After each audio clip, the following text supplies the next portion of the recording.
Chapter 57. Resolution.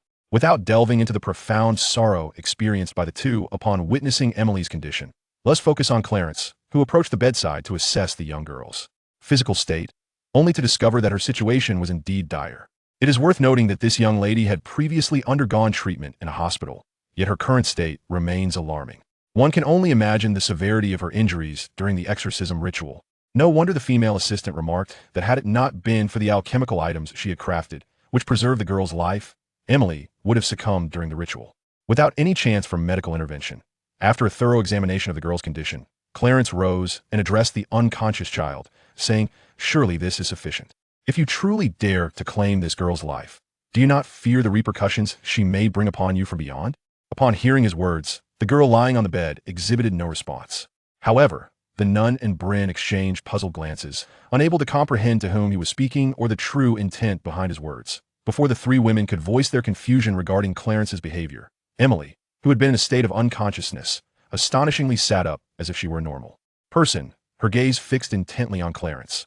This sudden reaction startled Bryn and the nun, particularly the middle-aged woman, who, though taken aback, felt an overwhelming urge to approach but was firmly restrained by the nun. Even Bryn instinctively reached out to hold back the middle-aged woman. The nun, being a person of the cloth and aware of the darker realities of the world, understood that Emily's current state was highly abnormal and thus would not allow the middle-aged woman to approach. As for Bryn, although she identified as an atheist, she was not naive. For a person with injuries like Emily's to survive was already a stroke of luck. Even after a period of recovery in the hospital, the fact that she could sit up unaided was entirely inconsistent with her condition. Thus, the situation was undeniably suspicious. Particularly when witnessing the nun's firm grip on the middle-aged woman, Bryn instinctively reached out to intervene. Clarence paid no heed to the reactions of the three women, instead maintaining his steady gaze upon the girl. He felt no surprise that her response's true focus was not on Emily, but on the ancient serpent dwelling within her. The atmosphere in the room remained tense and silent for a considerable duration until Emily finally broke the silence. "It is you, Michael. So that is that the holy relic must have originated from you, correct? Are you now attempting to interfere with my trial?" The ancient serpent, controlling Emily's body, fixed its gaze upon Clarence as it spoke. Observing the expression on the girl's face and the subtle sarcasm lacing her tone, Clarence replied calmly, "You should understand that I have no intention of meddling in your so-called trial. The sacred artifact was merely a coincidence. I never anticipated it would allow me to preserve this girl's life. However, I can see that she has already secured her ticket. So, what is your true purpose in occupying her body? Do you dare to harm one who has obtained a ticket, or do you simply disregard the fact that this girl may seek retribution once she ascends to the celestial realm?" The ancient serpent, manipulating Emily's form, regarded him with a distinctly displeased expression. The trial has indeed concluded, and this human has acquired her ticket. However, during the process, an unwarranted entity intervened, affecting the accuracy of the trial's outcome. How can you expect me to depart under such circumstances? Or do you believe I should simply leave? Before Clarence could respond, the serpent continued to control the girl's body and declared, "If you wish for me to leave, then I must reclaim the ticket this girl has obtained." Upon hearing this, Clarence raised an eyebrow, a look of understanding crossing his face. "After all your prattle, it appears your true goal is the ticket. Do you, as a being of your nature, truly require such a ticket? Or do you believe that possessing it will elevate your status? A ticket meant for the faithful now rests in your hands. What do you suppose the divine will think of that?" The ancient serpent, about to instinctively reply, suddenly realized something and spoke with a chilling tone, "You dare to manipulate my words." In truth, Clarence was indeed probing for information, for he was no fool. Aware of the serpent's peculiar nature, he would never be swayed by the allure of the so-called ticket. Yet, the serpent's desire for the ticket hinted at ulterior motives, suggesting it intended to use the ticket for something beyond its own gain. While Clarence was oblivious to the serpent's precise intentions, one thing was certain. The entity stood to gain significantly from this endeavor. After all, what would compel someone to take such substantial risks without the promise of benefit? It is worth noting that both the trial and the tickets were subjects of divine scrutiny. Given the awareness that the higher power was always watching, the serpent's audacity in pursuing its aims was indicative of the substantial rewards it anticipated to reap. Clarence lifted his gaze upwards, then turned his attention to the ancient serpent within Emily, his tone laced with amusement.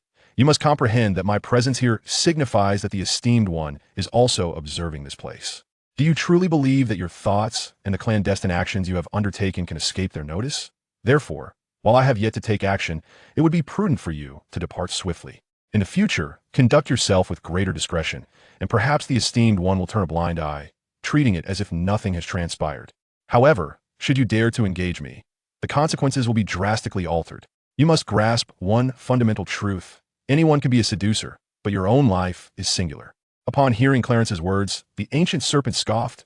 Ah, is there anyone willing to be a seducer? Despite this dismissive remark, the serpent swiftly extricated itself from Emily's form and fled. It was clear that it understood the veracity of Clarence's statements. Once a confrontation with him ensues, the nature of the situation would transform entirely. To put it simply, attacking Clarence would be tantamount to striking at Michael himself. Chapter 58. Resolution. What, then, is the identity and status of Michael? Consequently, once action is taken, not only does the entire nature of the affair undergo a profound transformation, but even the ancient serpent finds itself devoid of any refuge in the heavenly realm. For the angels above, upon realizing that one of their own dared to engage in combat with Michael in the mortal realm, would undoubtedly unite in a fervent assault.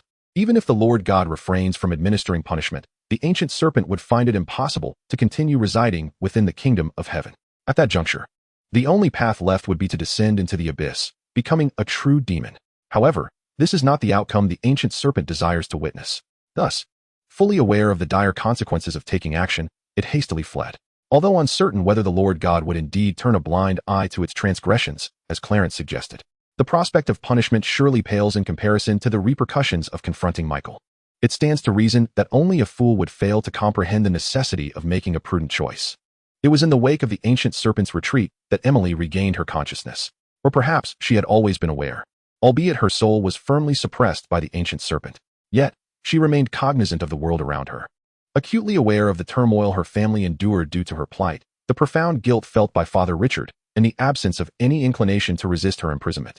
Seeking instead to alleviate that guilt, she was also aware of Clarence's arrival and had overheard his communication with the demon residing within her.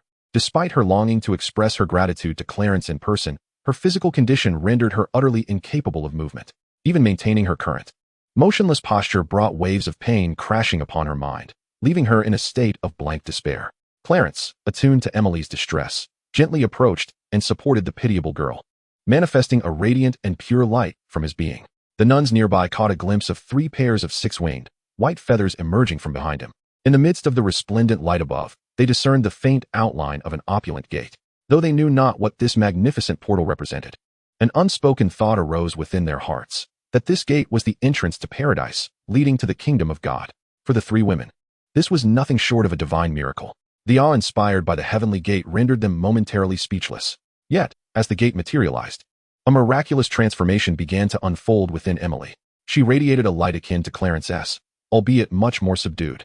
Even the nuns could perceive that another version of Emily was emerging from her, and this version was the very source of divine light. As Emily's soul began to ascend, influenced by the allure of the ticket and the gates of paradise, Clarence suddenly reached out and grasped one of her soul's hands. "Emily, it is not yet your time to ascend. Return." With this declaration, he exerted force upon her hand, forcibly drawing her soul back down and anchoring it within her body. At that moment, under the purifying radiance emitted by Clarence, Emily's physical form was completely healed of all its afflictions, even surpassing the vitality of an ordinary person. Moreover, the divine light did not solely benefit Emily. The nuns also experienced a remarkable rejuvenation. They appeared several years younger, and numerous chronic ailments were miraculously cured. Once Emily's soul rejoined her body, she immediately regained consciousness and was able to move freely. However, captivated by the warmth of support and encouragement emanating from Clarence, she remained still, slightly lifting her head to gaze intently at him. "Emily, you have recovered. Rise and stretch your limbs," Clarence urged, gently reinforcing his words with a slight pressure on her hand. Once Emily had managed to rise from the bed, Clarence turned his attention to the nuns. He found their behavior rather perplexing, and as he approached, he assisted each of them to their feet. The demon within Emily has been thoroughly vanquished and her health restored, but she must engage in more activity, as she has been lying down for far too long. Subsequently, without delving into the gratitude expressed by Emily and her family, Clarence exchanged a few words with them before preparing to take his leave, signaling to Bruin with his eyes to accompany him as they departed from Emily's home. After bidding farewell to Emily and her family, Clarence and the nuns intended to return to the church. As for Bruin, Clarence had matters he wished to discuss with her, which prompted him to invite her to leave with him. The topic of discussion naturally pertained to the case involving Father Richard, specifically instructing Bruin not to disclose Emily's complete recovery to him. Although Bruin felt a twinge of confusion regarding this directive, she was about to voice her inquiry when the nun beside her grew anxious. However, if they withheld this information from Father Richard, wouldn't the details of the exorcism be inadvertently revealed in court? Clarence, with a sense of resignation, elucidated that whether or not Father Richard's exorcism rituals were exposed had become inconsequential. Dear lady, do you recall what I previously mentioned? It is not merely Father Richard who harbors such sentiments. Consequently, the Vatican's stance on this matter is one of helplessness. They simply cannot intervene. Furthermore, with the resurgence of dark forces, the emergence of demons and malevolent spirits has become increasingly frequent, to the extent that the Vatican has been compelled to establish a course for training exorcists. However, I believe you have already discerned that a mere course for training exorcists cannot affect any substantial change. Thus, many within the Vatican have tacitly acquiesced to the actions of individuals like Father Richard, as the number of such incidents continues to rise annually. Even the Vatican finds itself increasingly unable to cope. Consequently, we have reached a point where we can no longer contemplate the dire repercussions of exposing the exorcism rituals, let alone what the future may hold. Of course, the Vatican has not articulated a clear stance on this matter. They merely turn a blind eye. Moreover, whether Father Richard's approach can actually be realized remains uncertain. On the other side, Bryn, though not entirely comprehending their discourse, astutely refrained from interjecting, quietly listening as she walked alongside them. Once Clarence concluded his conversation with the nun, he shifted his gaze back to Bryn, indicating that she need not concern herself with anything else and should proceed with Father Richard's case in her own manner. She was even advised not to be overly perturbed by the Vatican's previous request for their law firm to minimize any exposure of Father Richard's exorcism rituals. It was left to the priest to decide whether to reveal the details of the exorcism in court.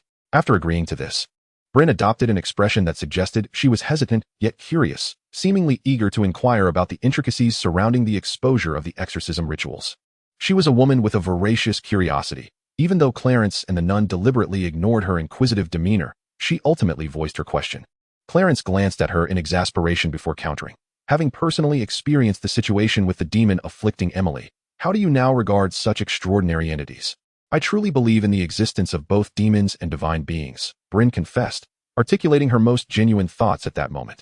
Upon hearing Bryn's response, Clarence continued, since you believe that demons and malevolent spirits genuinely exist in this world, I must inform you that these dark and nefarious entities are far more numerous than you could possibly fathom. Moreover, for reasons unknown, the dark forces within this world have gradually begun to awaken. Consequently, entities such as demons have also been affected.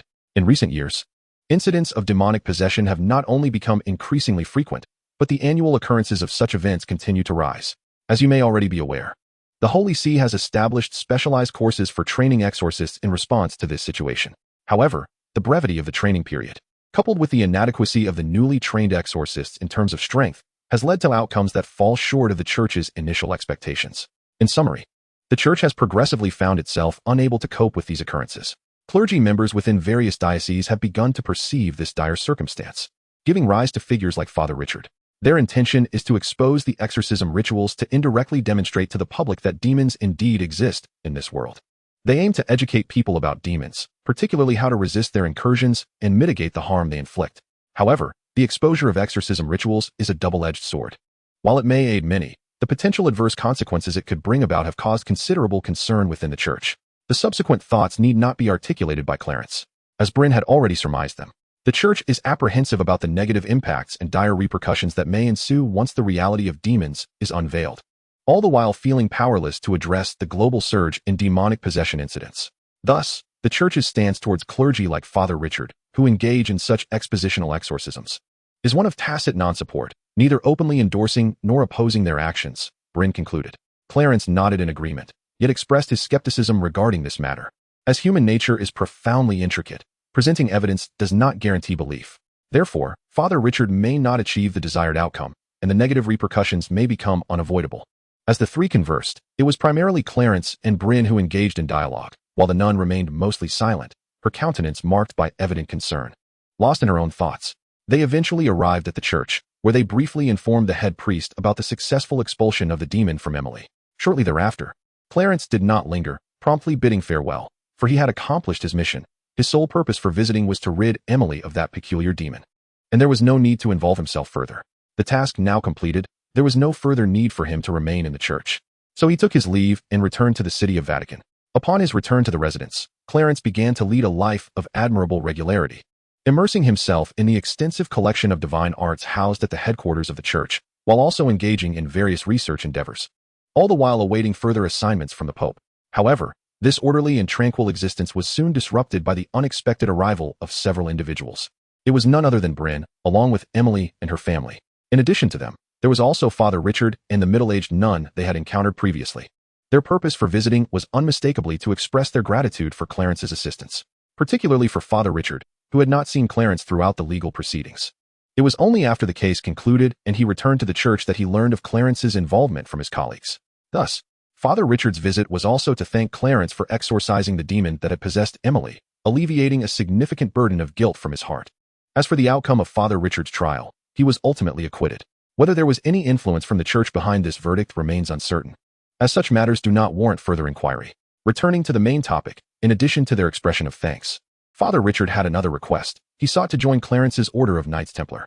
This request astonished Clarence, and even Emily and Bryn were taken aback and puzzled by the notion of the so-called Knights Templar. They were somewhat aware of its historical significance, recognizing that the church had indeed once possessed a unique armed entity known as the Knights Templar, and that tales of their exploits have persisted through the ages. However, had not the Knights Templar been declared disbanded long ago? Why did it seem, from Father Richard's words, that the order had never truly been dissolved, or had the Holy See reconstituted it at some point? Setting aside Emily and Bryn's reactions and thoughts, Clarence's astonishment at Father Richard's request did not stem from surprise that the latter was aware of the Knights Templar's actual circumstances. After all, Father Richard was a priest capable of conducting exorcism rites, even though he did not hold the title of exorcist. He was certainly an ecclesiastical figure well-versed in the truths of the world. Therefore, it would indeed be peculiar if he were unaware of the true nature of the Knights Templar. What astonished Clarence was the question of why Richard would aspire to join his order of knights, or what motives lay behind such a decision. Clarence found it hard to believe that Father Richard was unaware of the perils associated with joining the Knights Templar, especially in these tumultuous times. Thus, he was intrigued by Father Richard's intentions. "I presume, Father, you must realize the dangers one faces by entering my order during such a period. Even so, do you still wish to join? Furthermore, if possible, I would like to hear the reasons and motives that compel you to take this step." After Richard elucidated his reasoning, Clarence began to comprehend the rationale behind Richard's desire to join his order. It turned out that after being acquitted by the court, Richard returned to the church and learned not only from his colleagues about Clarence's assistance to Emily in her exorcism, but also from the nun who guided Clarence to Emily's residence about the dire consequences that could follow the exposure of the exorcism ritual. Indeed, Father Richard had contemplated the ramifications of revealing the exorcism, and he had considered the serious and unfortunate outcomes that Clarence and the nun had mentioned.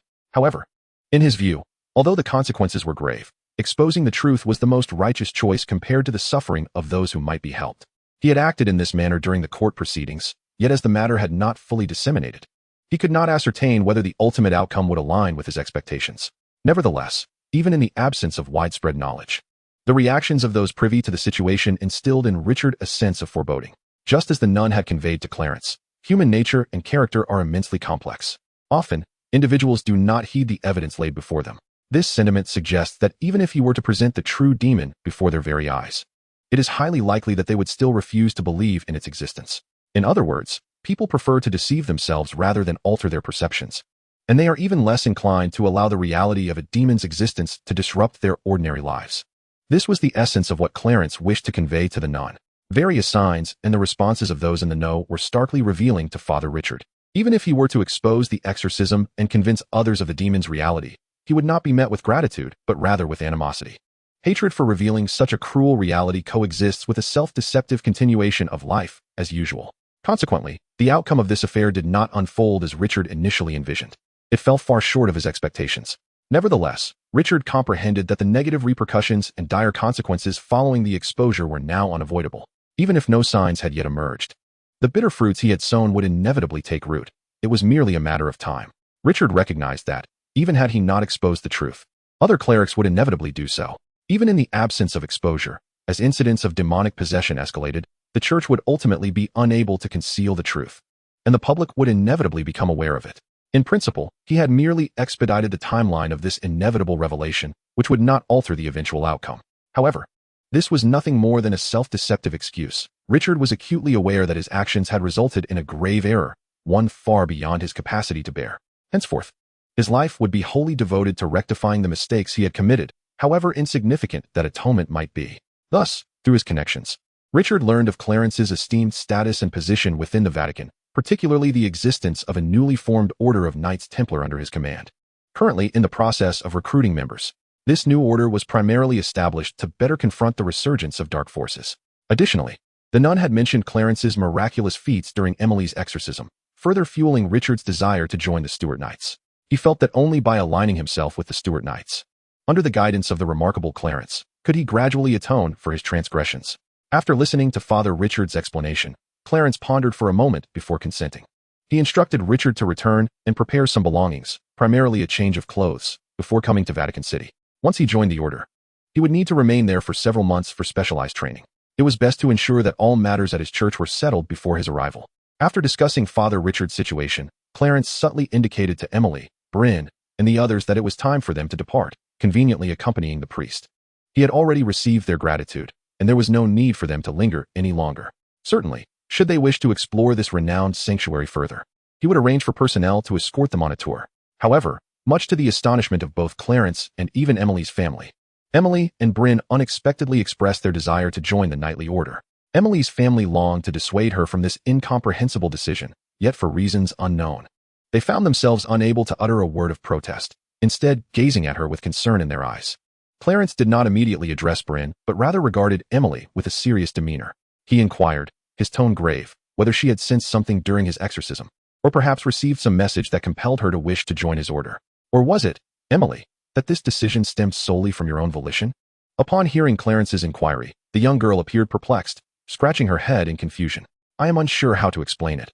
It seems to be a combination of both, she confessed. At that moment, I felt as if I received some information. This message urged me to wholeheartedly believe and obey your every command. Even when the priest mentioned joining your knightly order, an odd sensation washed over me, compelling me to feel that I should be part of it. It was as if I inherently belonged to this group. At this juncture, Emily suddenly let out a scream, her hands clenching tightly together as if in great pain. Those present then witnessed blood seeping from her tightly grasped hands. Observing this, Clarence promptly employed a healing spell to mend her injured hands. Although the magic proved effective in healing her inexplicably wounded hands, upon closer inspection, two peculiar scars resembling those made by nails piercing through flesh remained. While the reactions and thoughts of the others present need not be elaborated upon, Clarence, upon seeing these distinctive marks, began to grasp something elusive. Initially, I intended to refuse your request. After all, Emily, you ought not to be embroiled in such matters, but rather live a joyful life. Yet it seems, you are destined to join my knightly order. His tone was laced with resignation, for although Emily's life circumstances were indeed unique, she was ultimately just a girl still attending school. At such an age, one should be blissfully engaged in studies, perhaps even savoring the sweetness of young love, relishing the companionship and affection of family, despite the inevitable troubles that life may bring. However, she should never be entangled in such a global crisis, a burden she may not be able to bear. Nevertheless, while Clarence harbored such thoughts, gazing at the peculiar scars on Emily's hands revealed the girl's fate. The recovered Emily was curiously examining her hands, and after ensuring there was no discomfort, she lifted her gaze to Clarence in inquiry. What is this? This is your destiny, Clarence replied, then shifted his attention to her family, speaking with gentle reassurance. Rest assured, I will take good care of Emily. Although the duties of the Knights Templar are perilous, I believe Emily can serve in a logistical or administrative capacity, far from the dangerous front lines. Therefore, you need not worry excessively about her safety.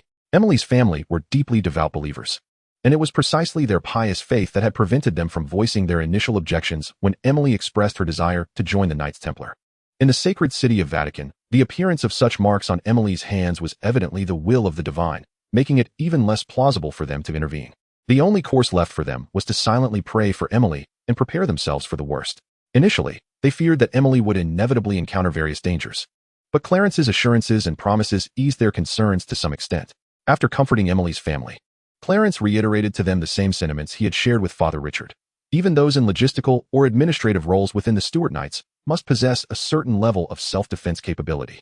Consequently, Emily would require a period of specialized training, necessitating arrangements for her family and school matters. Once he addressed Emily's situation, Clarence turned his attention to Bruin. As for you, Madame Elroll, he pondered before continuing, I am uncertain of your intentions in wishing to join my order. However, I must advise you that a tranquil and stable life is hard won and should not be willingly forsaken. Therefore, Madame Elroll, I trust you comprehend my meaning and response. Noticing Bruin's parted lips as if she wished to speak further, Clarence interjected, I have made my position quite clear. Thus, Madame Elroll, I kindly ask that you refrain from revisiting this topic." Upon hearing Clarence's unequivocal statement, Bruin reluctantly closed her mouth, choosing instead to depart alongside Emily and the priest. However, Clarence could not shake the feeling that this woman was not one to relinquish her pursuits easily, suggesting that matters were far from resolved. Indeed, his intuition proved accurate. For 5 days later, as the knight's residents prepared for the swearing-in ceremony of Father Richard and Emily, Clarence found himself at a loss upon seeing Bryn Aylure standing among the witnesses. He cast an exasperated glare at the female assistant beside her. Among the witnesses were Emily's family and the clergy from Father Richard's church, all of whom were related to either Emily or Richard in some capacity. Thus, the presence of someone like Bryn Aylure was unexpected, especially within the sanctified grounds of the knight's residence. Yet, inexplicably, she had managed to forge a connection with the Pope's assistant. It was through this association that Bryn was permitted to attend the knight's residence, arriving in the capacity of their legal advisor. Indeed, this woman had become a legal consultant for the Stuart Knights, tasked with overseeing all legal matters pertaining to the order. In essence, Bryn had become, in a sense, a semi-member of the Knights, lacking only the acknowledgement of Clarence, the commander. One might question why the position of legal advisor, which ostensibly fell under the purview of the Knights, could be assumed by a mere assistant. This role, at first glance, appeared to belong to the Knights, and even seemed to fit within the realm of logistics. However, it was, in fact, not a position within the Knights' hierarchy, but rather connected to the affiliated diocese. The diocese that liaised with the Stuart Knights was the ecclesiastical headquarters of Vatican City, which provided various logistical support. This meant that Bryn's appointment as a legal advisor did not necessitate Clarence's approval or consent. To put it simply, her role as the Knights' legal consultant was akin to that of the Pope's assistant, making her a member of the headquarters rather than the Knights themselves. Nevertheless, her duties revolved around serving the order and assisting with legal affairs. Thus, it was clear why Bryn found herself at the residence of the Knights. Given the circumstances, Clarence felt he had no choice but to tolerate her presence. After all, it would be inappropriate to expel her. The current swearing-in ceremony took precedence. So after casting a fierce glare at the female assistant, he redirected his focus to officiating the ceremony for Richard and Emily. After the completion of the swearing-in ceremony, Clarence led the two newly appointed Knights of the Temple towards the female assistant and Bryn. Upon seeing Clarence approach with a stern expression, the female assistant awkwardly chuckled. "Your Excellency, you must understand that during their missions, the members of the order may inevitably encounter certain legal issues, hence the necessity for a legal advisor to assist the order in resolving such matters. I cannot believe that in the illustrious city of Vatican, we cannot find a few suitable legal consultants. Nevertheless, it is what it is, but I hope this situation will only occur this once. Thus, this shall be the last time." The female assistant nodded hastily and exchanged a few pleasantries before attempting to leave with Bryn. However, Clarence called her back, instructing, "You should first report to His Holiness the Pope. As for Lady Aylure, since she is now effectively a member of the order, she will undoubtedly face dangers in the future. Therefore, she must remain at the headquarters to undergo special training with Father Richard and Emily, alongside Sister Shirley." Following this, Clarence and the order returned to a state of tranquility, while Emily and the others were undergoing Sister Shirley's specialized training. Skipping over the details of their training performance, we find ourselves in the afternoon of a day in mid-October when Clarence suddenly recalled a matter. He retrieved the pendant box, intending to contact Algida. However, after a moment's contemplation, he deemed it not particularly urgent and placed the box back. He then took out paper and pen, intending to send a letter. In this correspondence, he instructed certain matters while requesting the Knights of Truth to secretly gather detailed intelligence concerning Voldemort's activities during this period. They were particularly to remain vigilant regarding Voldemort's movements and intentions. Suddenly, Clarence remembered that in the original fate and narrative, Voldemort was supposed to meet his demise at the hands of the rebounding killing curse at the end of October this year. Yet, it was still merely mid-October, and the foretold fate had yet to unfold. Moreover, although Clarence felt a pang of reluctance at the thought of James and Lily Potter meeting such an end as mere pawns in Dumbledore's machinations, he could not forget that their familiar friends had indeed advised James against joining Dumbledore's Order of the Phoenix. Yet, he had disregarded their counsel entirely, wholeheartedly choosing to join the Order. So who could they blame for the unfortunate outcome? Though he felt a twinge of sympathy, it was merely that, a fleeting sentiment. The path they chose was their own, and in the face of friends' futile entreaties, what more could one do? Indeed, he did not feel particularly sorrowful either. It is not a matter of poor relations, but rather that Clarence recalls the couple, James and Lily Potter, seemingly having entered into a pact for their own artificial underworld. This implies that upon their demise, their souls would indeed find their way to this fabricated realm. Thus it is not to say that the prospect of reunion has vanished entirely. In fact, should he desire it, it would not be implausible for him to visit the couple frequently, even on a whim. From his current existential perspective, Physical death does not signify a conclusive end. Rather, it heralds the dawn of a new existence. Consequently, Clarence feels no profound sorrow regarding their impending demise. Hence, whether it pertains to the Potters or Voldemort's eventual death, neither event holds significant weight for Clarence. There is no necessity to communicate directly with Algeta through the locket. A letter would suffice. As for the contents of Clarence's correspondence, it merely begins with an inquiry into the arrangements and preparations they have made concerning the resurgence of dark forces. He then reiterates the importance of thorough planning and readiness in light of this crisis. The remainder of his message focuses on discreetly gathering intelligence regarding Voldemort. This information will be instrumental in analyzing the precise moment of Voldemort's corporeal demise. What does he intend to accomplish with this analysis? It is not so much about a specific agenda, but rather an understanding that Voldemort's temporary death would lead to the complete collapse of the Death Eater forces, followed by inevitable reckoning. Thus, Clarence and his associates must closely monitor how the magical community in Britain intends to address the Death Eaters, particularly concerning public sentiment. Should anyone attempt to resurrect past grievances, referencing the Death Eater identities of his Truth Knights, Clarence and his team would be poised to swiftly quell such sentiments, even discreetly eliminating any potential troublemakers. As long as his Truth Knights can navigate through this reckoning within the British magical realm unscathed, future references to such matters will not pose significant challenges, and Algeta and her colleagues would be capable of managing them. In truth, Clarence harbors little concern over the reckoning, nor does he pay much heed to the public discourse within the British magical community. After all, a considerable amount of time has elapsed, and the Ministry of Magic has been largely infiltrated by his Truth Knights.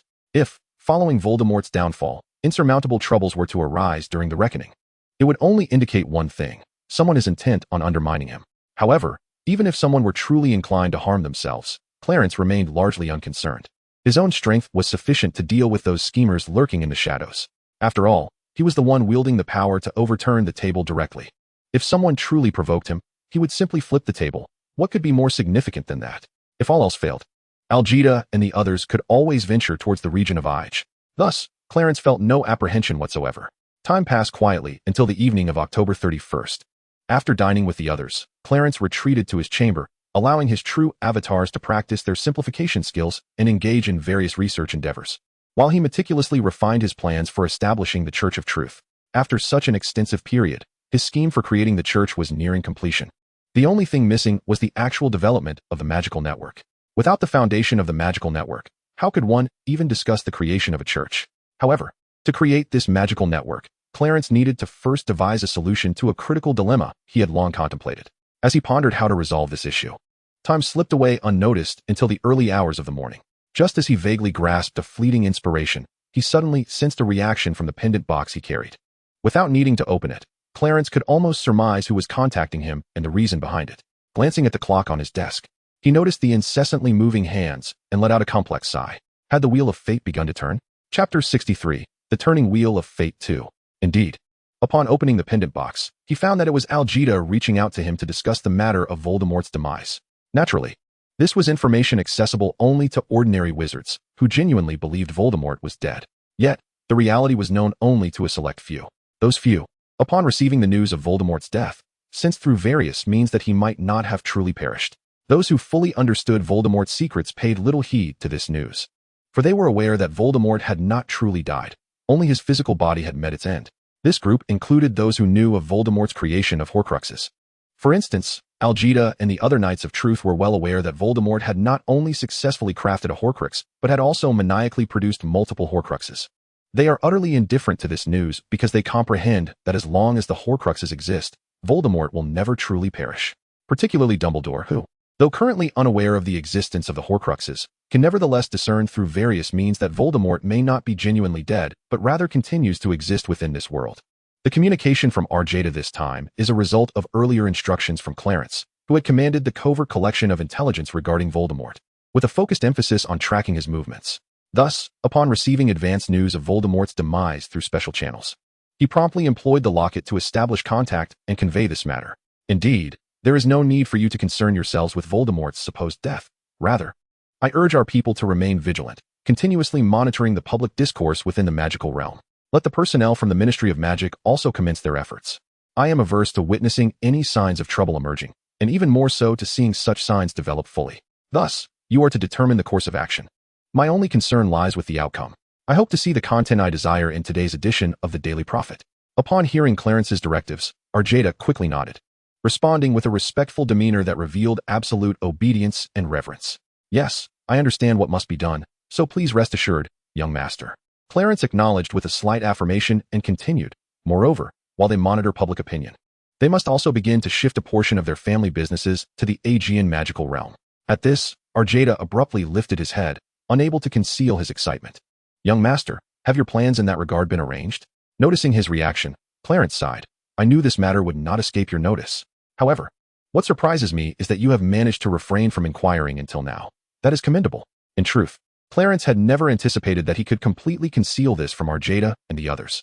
After all, these pureblood families have maintained their legacy, exerting a significant influence not only within the British magical community, but also across magical societies worldwide, to varying degrees. Thus, he did not believe that the developments in the Aegean, including his appointment as the Minister of Magic there, could be hidden from them. Yet, as he had just remarked, he was indeed surprised that Arjada and the others had not inquired about this matter until now. The reason they had refrained from doing so was that they were not foolish. They could surmise that Clarence might possess his own objectives and plans, which is why he had not disclosed his new role as Minister of the Aegean Ministry of Magic. Although they did not comprehend how Clarence accomplished such feats, they were certain that his ascension to the position of Minister of the Egyptian Ministry of Magic could not have been through conventional means. Thus, it was highly probable that Clarence must first establish a firm footing there, at the very least securing some degree of authority, before he could bring them over to Egypt. Consequently, these individuals were not in a hurry and had thus far refrained from inquiring about the matter. Please do not say such a thing, young master. It is indeed our duty as subordinates. Now that you have informed us of this matter, does it mean we are to assist in the Egyptian magical realm? Yes, that is the case. Additionally, inform the others that I expect them to root themselves thoroughly within the Egyptian magical community upon their arrival. The reason I am divulging this to you now is primarily to prepare for any unforeseen circumstances. Although I do not believe that the upheaval in the British magical community following Voldemort's downfall will implicate you, you are aware of my tendency to prepare for the worst. Therefore, this serves as a contingency plan for you. I am exceedingly grateful for your foresight, young master. Your generosity is deeply appreciated, and rest assured, we shall immerse ourselves fully in the Egyptian magical realm. Arjada expressed with profound emotion. Aside from this, in the near future, I may task you with another matter that will require considerable resources, so do prepare yourselves mentally. Arjada did not inquire about the nature of this additional task, but nodded respectfully. Yes, I will notify everyone immediately. Very well, that will be all. You may return to your duties. By the way, if the opportunity arises, please extend some care to Harry Potter, merely in terms of daily living, without any further involvement or contact. Just as Clarence concluded his communication with Arjada and was about to set down the pendant box, a knock sounded at the door. With a wave of his hand, he used magic to open the door, revealing Cheryl, who placed a letter that appeared remarkably familiar on the desk. Delivered by Owl? Cheryl nodded, confirming that a hawk had brought it, and inquired, do you need to respond? No response is necessary. I appreciate you bringing it to me, Cheryl. By the way, are you on watch tonight? Clarence initially replied, then curiously asked about her assignment at the entrance of the base. Indeed, she confirmed. The reason for his inquiry stemmed from Clarence having observed the watch schedule several times, leading to his curiosity about how the personnel were arranged. Commander, you are undoubtedly aware of the current state of the Order of Knights, particularly regarding its members. Thus, I have taken it upon myself to oversee their vigil, albeit limited to the night hours. Sherry, there is no need for excessive vigilance. The safety of our encampment is assured. This security is bolstered by various protective spells and magical formations that I have meticulously arranged. If circumstances demand, it can be transformed into a formidable bastion of war. Therefore, while you are within the confines of our encampment, there is no necessity for such heightened alertness. Do take care to rest adequately. Sherry trusts Clarence's reassurances. Yet she harbors her own intentions. Her decision to conduct nightly watches with a group is not solely driven by concerns for safety. Rather, it serves a dual purpose. She aims to familiarize the remaining members with the routine and cultivate the habit of regular shifts. Such a practice will prove invaluable during their assignments. Among the members, only Byman, Felsen, and Eckhart possess the requisite experience and do not need to be accustomed to this system. Their unique backgrounds render them true warriors, and the skills they have honed do not necessitate Sherry's training. Conversely, the other members were previously ordinary individuals. Although some have professions such as exorcists and priests, the tasks required of the Holy Knights diverge significantly from their past endeavors. Hence, it is essential to adopt distinctive methods to help them acclimate and gradually form this habit. Nightly vigils should not be underestimated as mere late-night tasks. After all, anyone can endure a sleepless night. However, the reality is far more complex. Regular sleep patterns are vital. especially for those of advancing age, where such routines become increasingly entrenched. Abruptly altering these patterns raises the question of adaptability. Should fatigue set in during a mission while on night watch, the consequences could be dire. In such scenarios, one might not even comprehend how they met their demise. Additionally, given the unique nature of the tasks undertaken by the Holy Knights, those assigned to night watches must possess the capability and experience to handle unforeseen events. If one remains alert yet encounters an enemy or an exceptionally formidable situation, the inability to raise an alarm could lead to fatal outcomes. What then becomes of the comrades still lost in slumber? Situations like these cannot be readily adapted to merely upon being informed. Proficiency is not guaranteed. It necessitates a gradual acclimatization through specialized approaches, fostering the necessary habits over time. After Shelley's thorough explanation, Clarence finally grasped the reason behind her actions and thus refrained from obstructing her method of training the others. However, he did admonish her to take care of her rest. Once Shelley departed, Clarence picked up the letter and, as expected, recognized the familiar emblem, particularly the name of the sender. With a sigh, he reluctantly unsealed it to peruse its contents. In this correspondence, what truly piqued Clarence's interest was Dumbledore's revelation that, by some means and method unbeknownst to him, he had discerned that Voldemort was not truly dead. As for the methods Dumbledore employed to uncover this information, he did not elaborate in the letter. Rather, he expressed his own concerns and apprehensions. Furthermore, he intended to continue utilizing the prophecy to artificially cultivate James and Lily Potter's son, the child named Harry Potter, into a savior. He unabashedly stated his intention to mold the child into a potent weapon specifically designed to confront Voldemort.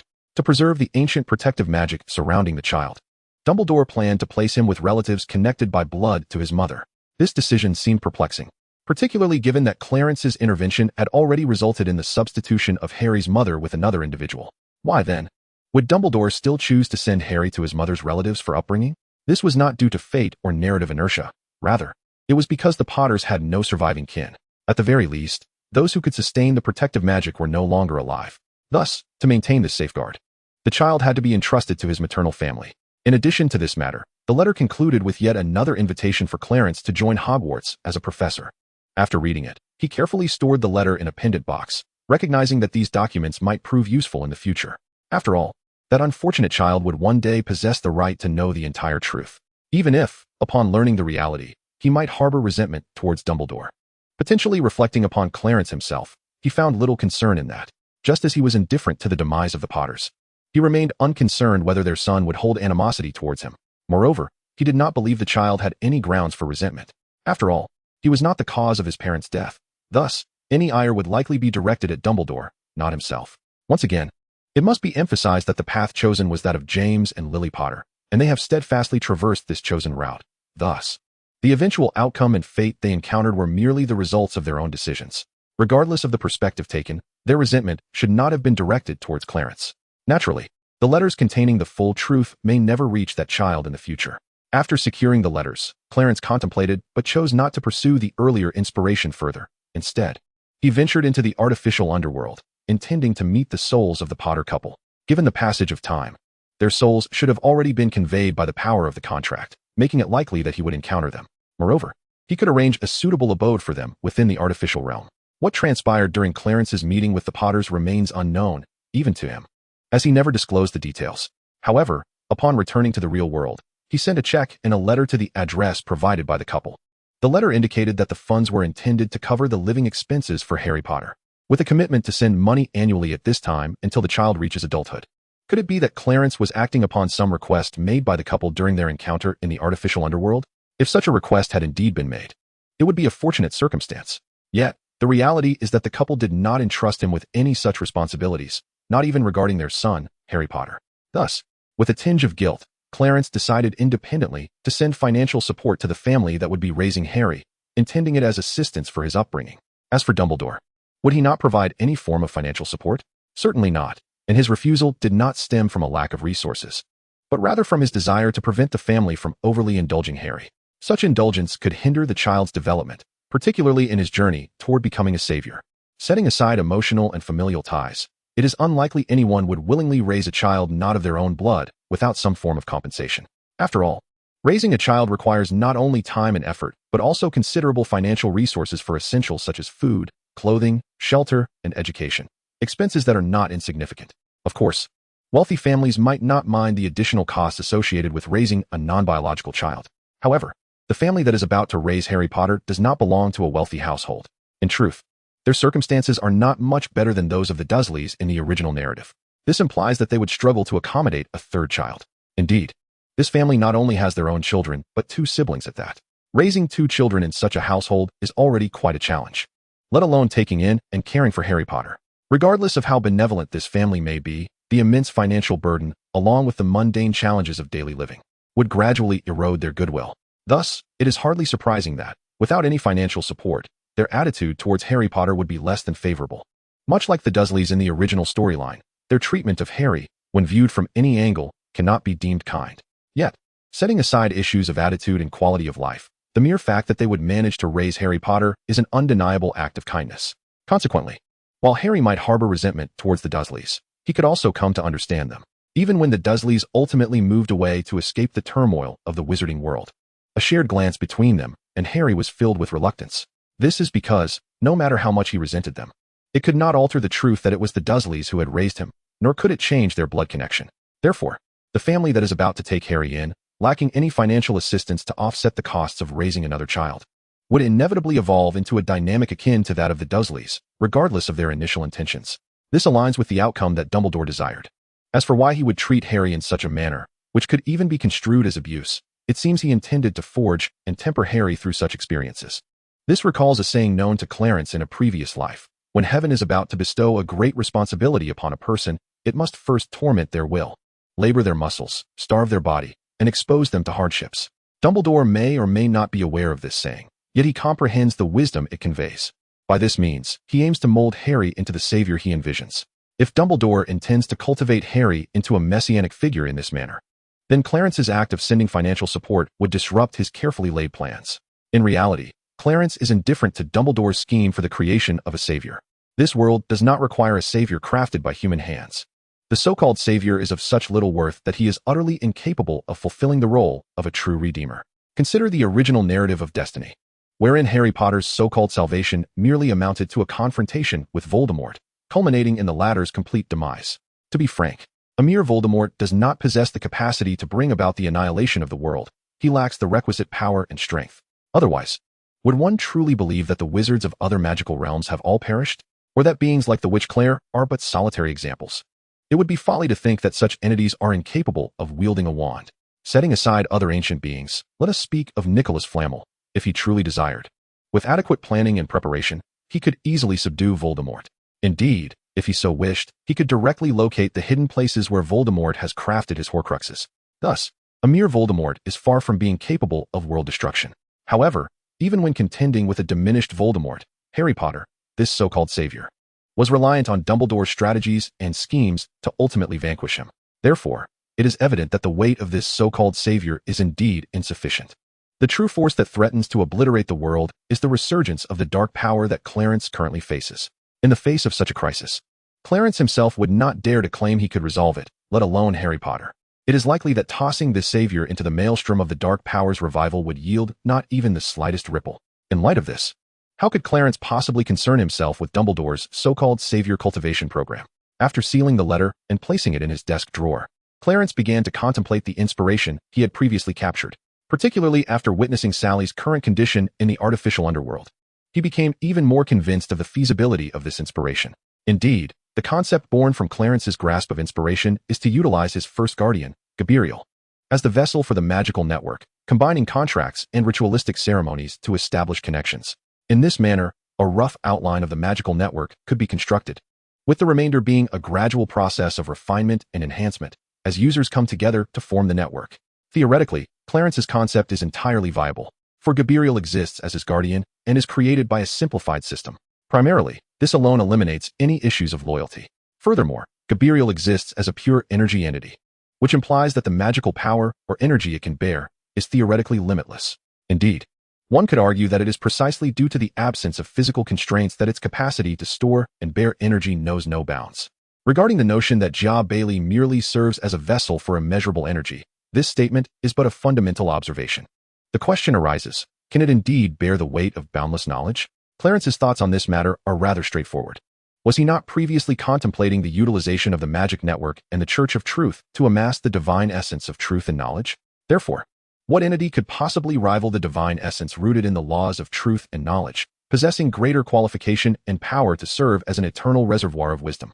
In essence, it would be entirely feasible to merge Job Bailey with the divine essence of the laws of truth, thus creating a vessel for the storage of knowledge. Moreover, theoretically speaking, knowledge constitutes a form of information, and as Job Bailey is not a true living being, it should theoretically possess no limitations in its capacity to receive, process, and store information. Thus, even if the divine essence of the laws of truth is not ultimately fused with Job Bailey, the latter could still function as a repository of knowledge on its own. However, Clarence surmised that such a scenario might hinder Job Bailey's ability to receive and process information from the magic network. Simply put, the knowledge stored would occupy a portion of its capacity, thereby affecting the speed of information processing, making it impossible for Job Bailey to operate at full efficiency. Should he truly encounter this dilemma and wish to resolve it, he would need to seek a suitable storage vessel. With this concept in mind, Clarence summoned Job Bailey and instructed it to assist him in experimentation. As dawn broke and the other members of the base awoke, Clarence's experiments had made little progress. Given the numerous challenges and issues at hand that required his gradual resolution, despite the myriad difficulties, he at least had a clear direction and objective to strive towards. When a knock echoed at the door, Clarence paused his experiments and waved his wand to dismiss Job Bailey from the summoning. As he ascended to partake in breakfast, he also dispatched a letter from the drawer of his desk, opting for expedited delivery. Consequently, on the third morning after the family had taken in Harry Potter, they discovered Clarence's letter, complete with a check, in their mailbox. Indeed, this letter and the accompanying check provided a sense of relief for the worried couple. Although the sum inscribed on the check was not substantial, it was more than sufficient to supplement the expenses of raising an additional child. How could this not relieve the couple, who had previously been troubled about finances? They were well aware of the responsibilities entailed in taking Harry Potter into their care and nurturing him. Yet the bond of blood they shared with the child rendered their decision inevitable. One cannot simply suggest abandoning a child at an orphanage. In truth, this family, much like the Dursleys, did not choose to place Harry Potter in such a facility. After all, as long as no evidence of the child's identity was left behind, who could ascertain that it was they who had left the child at the orphanage's doorstep? Nevertheless, both the Dursleys and this family ultimately made the decision to take in the child, despite their discomfort and distress. In the subsequent fortnight, Clarence kept a vigilant eye on the happenings within the British magical community while diligently experimenting with the creation of the magical network. After 2 weeks, there was a measure of progress. Through alchemy and various methodologies, he successfully enabled Gabrielle to store received information and knowledge, aligning perfectly with Clarence's vision. Furthermore, he materialized this into an information core that, once the divine essence of the law of truth was forged, could seamlessly merge with it. Though the information core presently bore several issues that required ongoing refinement, it adequately served as a storage device for the magical network. Next, Clarence intended to develop a channel for receiving and transmitting information within the network, envisaging rituals and contracts as conduits for this communication. Progress in this area was considerably smoother, owing to Clarence's extensive experience in this domain. His unique skill for simplifying magical contracts expedited the process significantly. Not only did he utilize this as a network for linking information within the magical network, but he also integrated this channel network with the information core. Thus, the overarching framework of the magical network was effectively constructed, allowing for experimental usage to assess its efficacy. At present, the magical network could only receive and transmit knowledge and information, lacking the capability to enable ordinary individuals to wield magic. Achieving that goal required further development and refinement of this functionality. With the intention of initiating experimental use, Clarence summoned all members of the residence to the hall one morning, half a month later. There, he announced the existence of the magical network and directly expressed his desire for them to be the first test users to evaluate its effectiveness. After the members signed numerous magical contracts and participated in various ritual ceremonies, they successfully established a formal connection to the magical network. Was the process of linking to the magical network truly this intricate and cumbersome? This situation is unavoidable. After all, the magical network was just recently conceived by Clarence. However, as it continues to evolve, it will undoubtedly simplify the steps and processes involved. In the future, perhaps one will only need to sign a magical contract to connect to the magical network, or even establish a link solely through thought, though that is a discussion for another time. For now, Michael and Shelley, as the initial trial users, must endure the challenges posed by this cumbersome process. Yet, in correspondence with these difficulties, the singular function currently available in the magical network has garnered unanimous praise from members like Michael. Although this solitary function may not be fully developed, It has granted members the exhilarating and convenient ability to request knowledge at any moment and from anywhere. After encouraging members to experiment further with the magical network and to offer suggestions for improvement, Clarence allowed them to disperse. As he prepared to return to his room for further experimentation with the magical network, the female assistant arrived at the residence once more, uncertain of her purpose for coming. Clarence's eyes sparkled with excitement as he seized the opportunity to share details about the magical network, subsequently instructing her to sign numerous magical contracts and perform various ritualistic ceremonies. Had Clarence not recalled that the assistant had yet to disclose her reason for visiting, she might have remained lost in thoughts of the magical network, oblivious to her own intent. Prompted by his reminder, the assistant regained her focus and revealed that she had come at the behest of His Holiness the Pope to invite Clarence for a discussion regarding an important matter.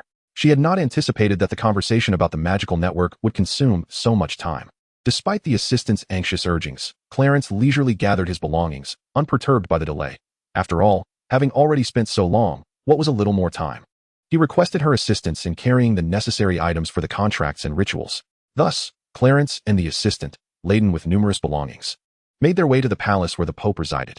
Upon seeing the two approach with such a load, the elderly Pope was taken aback, momentarily forgetting to inquire why the assistant had taken so long to find Clarence. After they set down their burdens, the Pope curiously asked about the purpose of the items. Clarence responded with the same explanation he had given the assistant, prompting the Pope to sign a multitude of magical contracts and rituals. In truth, the old Pope could not casually sign and conduct such unfamiliar contracts and sacrificial rituals without the scrutiny of specialized personnel. However, given Clarence's unique status, the clerics within the papal office did not impede his actions. Rather, they secretly observed the spectacle with keen interest.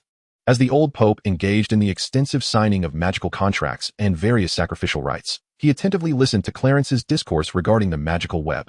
He refrained from expressing any opinions or thoughts about Clarence's ambition to establish a church based on this magical network. What authority or standing did he possess to voice his thoughts? After all, Clarence aspired to become a deity, while he, a mere mortal, one who had already won foot in the embrace of the supreme deity, had little say in the matter. Remarkably, the old Pope seemed unconcerned about whether Clarence's new religious system would affect the church, considering the unique nature of the church's belief system, wherein any faith directed towards angels, apart from the supreme deity, ultimately culminated in the devotion to the supreme being. Furthermore, given Clarence's exceptional identity, his envisioned truth church could easily be regarded as an auxiliary institution of the church. In terms of beliefs and functions, there existed no inherent conflict between the two. On the contrary, with the support of the Truth Society and particularly the magical web, it could potentially propel the church to new heights. Thus, what could the old Pope say? He could only remain silent. However, having genuinely experienced the novelty and convenience of the magical web, the old Pope gradually became enamored with it. While the old Pope explored the functionalities of the magical web, Clarence was not idle.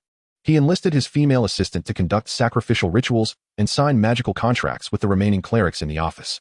Eventually, finding the one-on-one guidance rather cumbersome, Clarence summoned another cleric to meticulously document the steps and processes involved.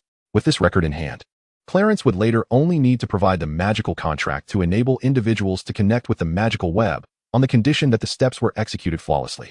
Just as Clarence and his assistant busied themselves on one side, the old Pope finally paused his use of the magical web, evidently recalling that there were pressing matters yet to be addressed. Clearing his throat deliberately as a reminder, Clarence suddenly remembered that he was not here to promote the magical web, but had come at the invitation of the old Pope. After allowing his female assistant to continue her tasks, Clarence settled onto the sofa opposite the Pope and inquired about the significant matter that prompted the invitation. However, the elderly Pope refrained from articulating the pressing issue at hand, instead casting a glance at the assistant still occupied across the room. With a sigh laden with concern, he remarked, "It seems, Your Grace, that you and Doris have developed a pleasant rapport. It is rare to witness her displaying such vitality. I have always been quite apprehensive about my adopted daughter's disposition. Indeed, she conducts her duties with a commendable sense of propriety. Yet her profound dedication to her work raises some concerns. Is Your Majesty troubled by Doris's romantic prospects?" Clarence was not surprised by the revelation that Doris was the Pope's adopted daughter, as this was no secret within the headquarters. A mere inquiry would unveil such information. "Yes, her romantic life has long been a source of distress for me, for while others her age have already begun to pursue relationships, she remains steadfastly single. Had she chosen the path of a nun earlier, it would have been understandable, yet that is not the case." Unwilling to delve further into the matter of the Pope's daughter's romantic life, Clarence prepared to redirect the conversation to the main topic, but sensed an unsettling shift in the atmosphere. Upon reflection, He realized that in all their previous exchanges, they had only addressed matters of significance, never straying into personal territory. Why, then, was the Pope discussing his daughter's private affairs when they should be focusing on pressing issues? However, recalling his recent mention of establishing a council of truth, Clarence fell into a contemplative silence. When he glanced back at the Pope, he noticed a peculiar expression in his eyes. Testing his hypothesis, he ventured, "Your Majesty, perhaps your concern lies not with Doris's romantic dilemmas, but rather with her future?" Upon hearing Clarence's words, the Pope did not respond but allowed a smile to grace his features. Understanding the Pope's intentions, Clarence sighed. Appointing Doris as the Pope of the Council of Truth was not an unfeasible idea. Indeed, I require a leader of considerable experience to oversee and cultivate this nascent institution. Yet, I believe you must comprehend that the inception of a church is fraught with challenges. Are you willing to let your daughter endure such hardships? Moreover, if Doris were to join my Council of Truth, what would become of the church, particularly your position? Would you seek another assistant? However, the old Pope smiled slyly at him and deliberately lowered his voice. Your Excellency may not be aware, but I have another adopted daughter named Tori, who is the twin sister of Doris, but Tori is the younger sibling. Upon hearing this, Clarence twitched his lips, and his tone began to take on an odd quality. What were you thinking when you decided to adopt Doris and her sister? Surely it wasn't. Do not misunderstand, the old Pope interjected at that time. I was not yet the Pope. How could I have known what I do now? However, I must confess that the moment I first laid eyes on those two children, I was immensely drawn to them. It was evident that they possessed remarkable spirits. Chapter 68, The Peculiar Incident. Indeed, my instincts and perceptions were not mistaken. Both children are exceptionally talented, although they do exhibit certain character flaws. Clarence glanced at Doris, who was busily occupied on the other side, and instinctively remarked, for instance, perhaps a strong sense of ambition? Yet the old Pope shook his head and clarified, it is not ambition. Rather, one might say her sense of responsibility is somewhat excessive. Do you know when was the last time I indulged in meat? It was during the last occasion, especially after that health examination. When Doris became aware of my physical condition, I could only watch helplessly as I salivated over meat dishes. Clarence cast a sympathetic glance at the old Pope and then pressed on. If Sister Doris's sense of responsibility is too strong, then surely Sister Tori must have a lack of accountability? Perhaps struck by the truth of this observation, the old Pope fell silent. He then swiftly shifted the topic to more pressing matters. Although Clarence perceived this change of subject with clarity and some disdain, he felt compelled to listen attentively to the old Pope's narrative. As the old Pope continued his account, Clarence gradually comprehended the purpose behind his invitation. It turned out that in a rural village somewhere in Bugra, an extraordinarily peculiar incident had transpired. Indeed, it could not be classified as a supernatural event, but rather as a bizarre occurrence. What made it so peculiar? It was alarming enough to attract the attention of the church headquarters, even reaching the ears of the Pope, who intended to enlist Clarence to address the situation. In that village, villagers were mysteriously disappearing without a trace, regardless of how diligently they searched. Not even a body could be found. It was as though there existed another enigmatic realm, unknown to humankind. Those who went missing had inadvertently wandered into this space and never returned. Of course, the church was not idle. They had dispatched individuals to investigate. However, the first team sent vanished without a word, which prompted the church to take the matter seriously and send investigators once more. In the wake of the second investigation, the personnel exercised considerably greater caution, resulting in the unearthing of numerous valuable leads and intelligence. Upon the return of this information to the parish, the cardinal presiding there issued directives to dispatch a considerable number of clergy, accompanied by a contingent of crusaders and 2 Knights Templar.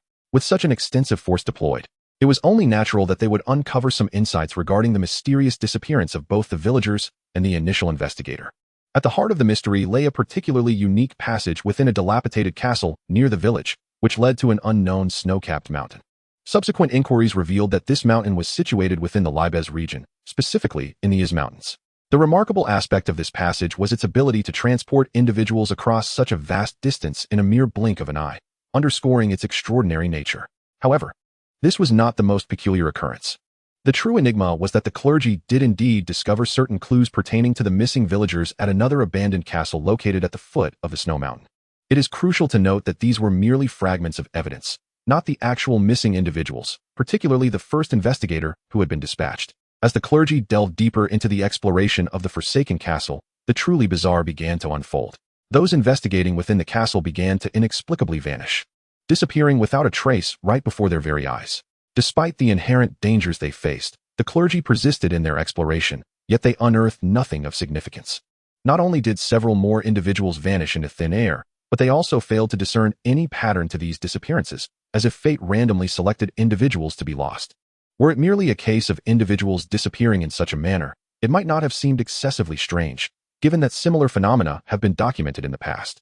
However, what truly instilled fear in those present was the discovery of an item belonging to one of the missing clergy members at a certain location within the derelict castle.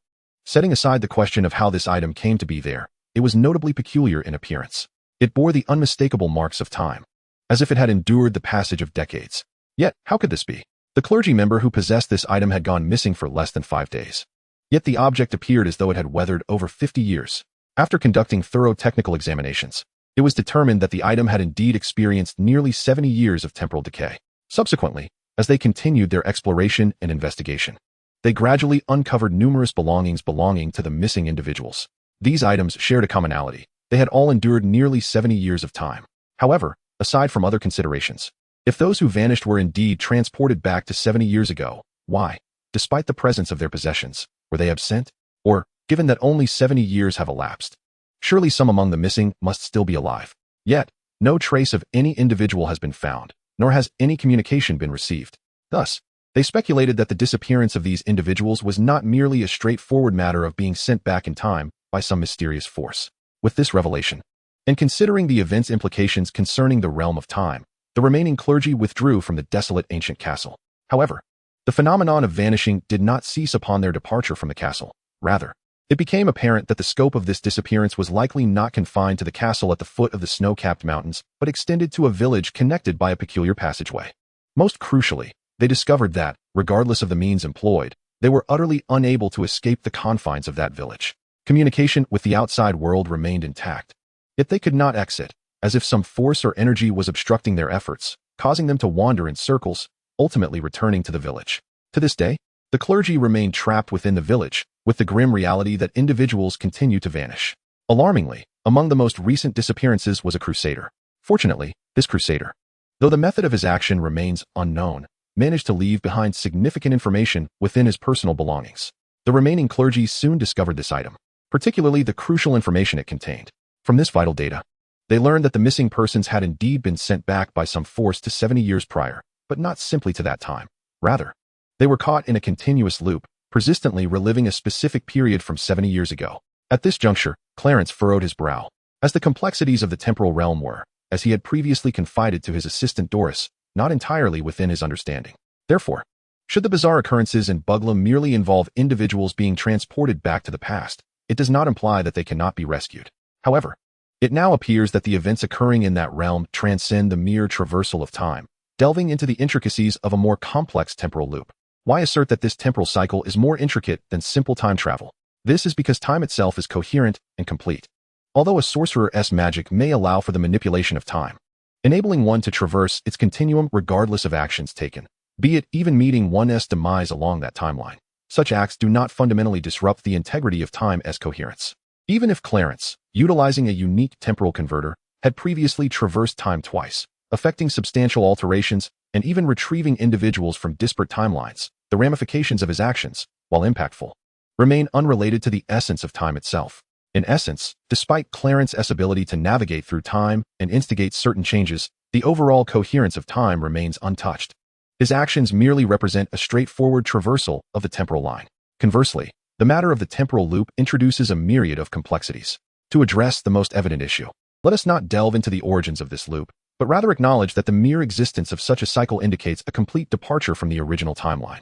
Otherwise, adhering to the intrinsic properties of time, its coherence and completeness, such cyclical phenomena could not theoretically arise. Yet, in reality, this temporal loop undeniably exists. Without considering its causation, the original timeline could not accommodate such a cycle, thus necessitating that the loop exists independently, extricated from the timeline. Should this cycle have remained tethered, the inevitable consequence would be disruptions within the timeline, potentially affecting the entire world. However, as the temporal fabric of the world currently shows no signs of disturbance, it signifies that this loop indeed exists independently of the original timeline. The second issue pertains to coordinates and anchor points. What does this imply? It suggests that a sorcerer's ability to traverse time hinges upon the coherence of its continuum. Thus, anchor points are established to facilitate a return to the past. If the integrity of this temporal coherence falters, the corresponding anchor points become obsolete, rendering any return impossible. This scenario merely reflects issues arising from the original timeline's coherence. not accounting for the complexities of a time loop that has already detached itself from the main continuum. It is indeed conceivable to traverse the temporal loop by leveraging the peculiar circumstances of Boogler. Yet whether this location can serve as an anchor point for a return remains uncertain. The specific conditions likely necessitate Clarence's personal investigation to ascertain the situation, and one can only hope it does not devolve into the worst-case scenario. It appears that Boogler may only function as a site of the past, rather than a reliable point of return. Should this dire eventuality manifest, Clarence would be reluctant to take unnecessary risks, fearing that he too might become ensnared, unable to return. Nonetheless, every predicament has a cause. It is not to say that entering the time loop equates to a permanent loss of hope. A glimmer of possibility exists. This sliver of hope lies in identifying and resolving the underlying reason for the time loop's emergence. However, to be candid, the very existence of a cycle independent of the timeline suggests that the causative factors are likely insurmountable. Otherwise, what rationale could possibly account for such a phenomenon?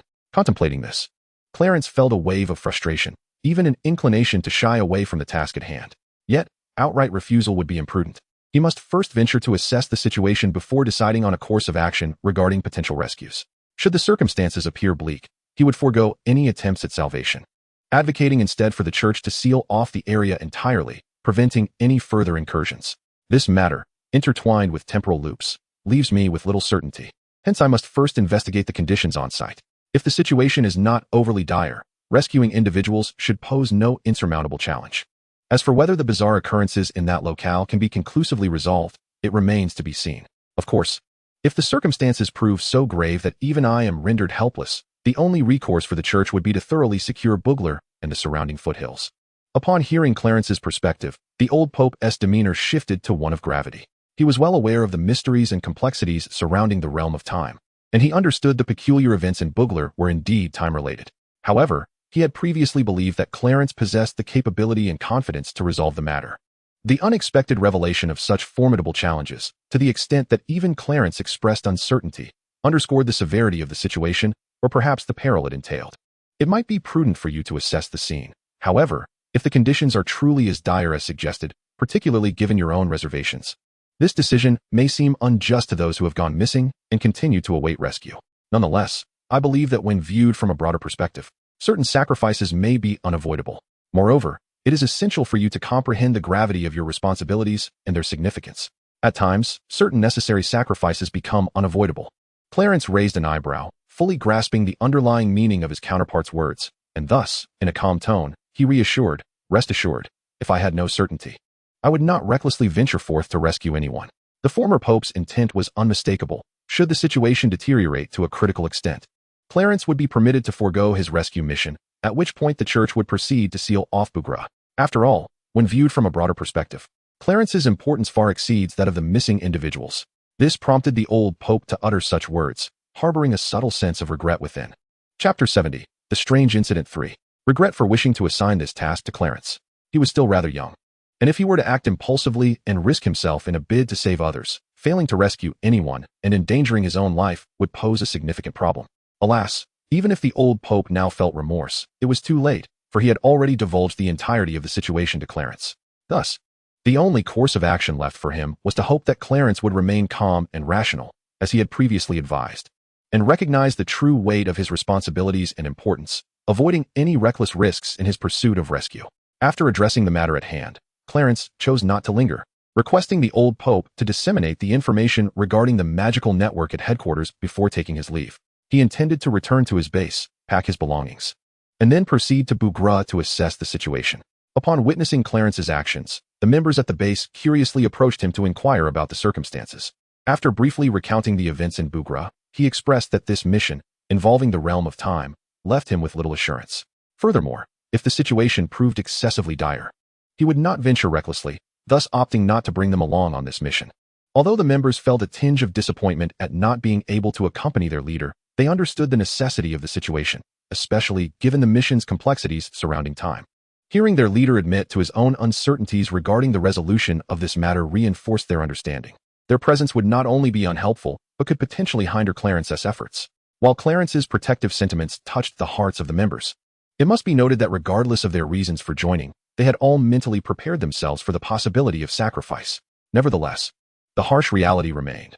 Their nightly order was currently engaged in 2.5 formal missions, none of which were of a conventional nature, indicating that their capabilities were insufficient to address these challenges, rendering them incapable of providing assistance.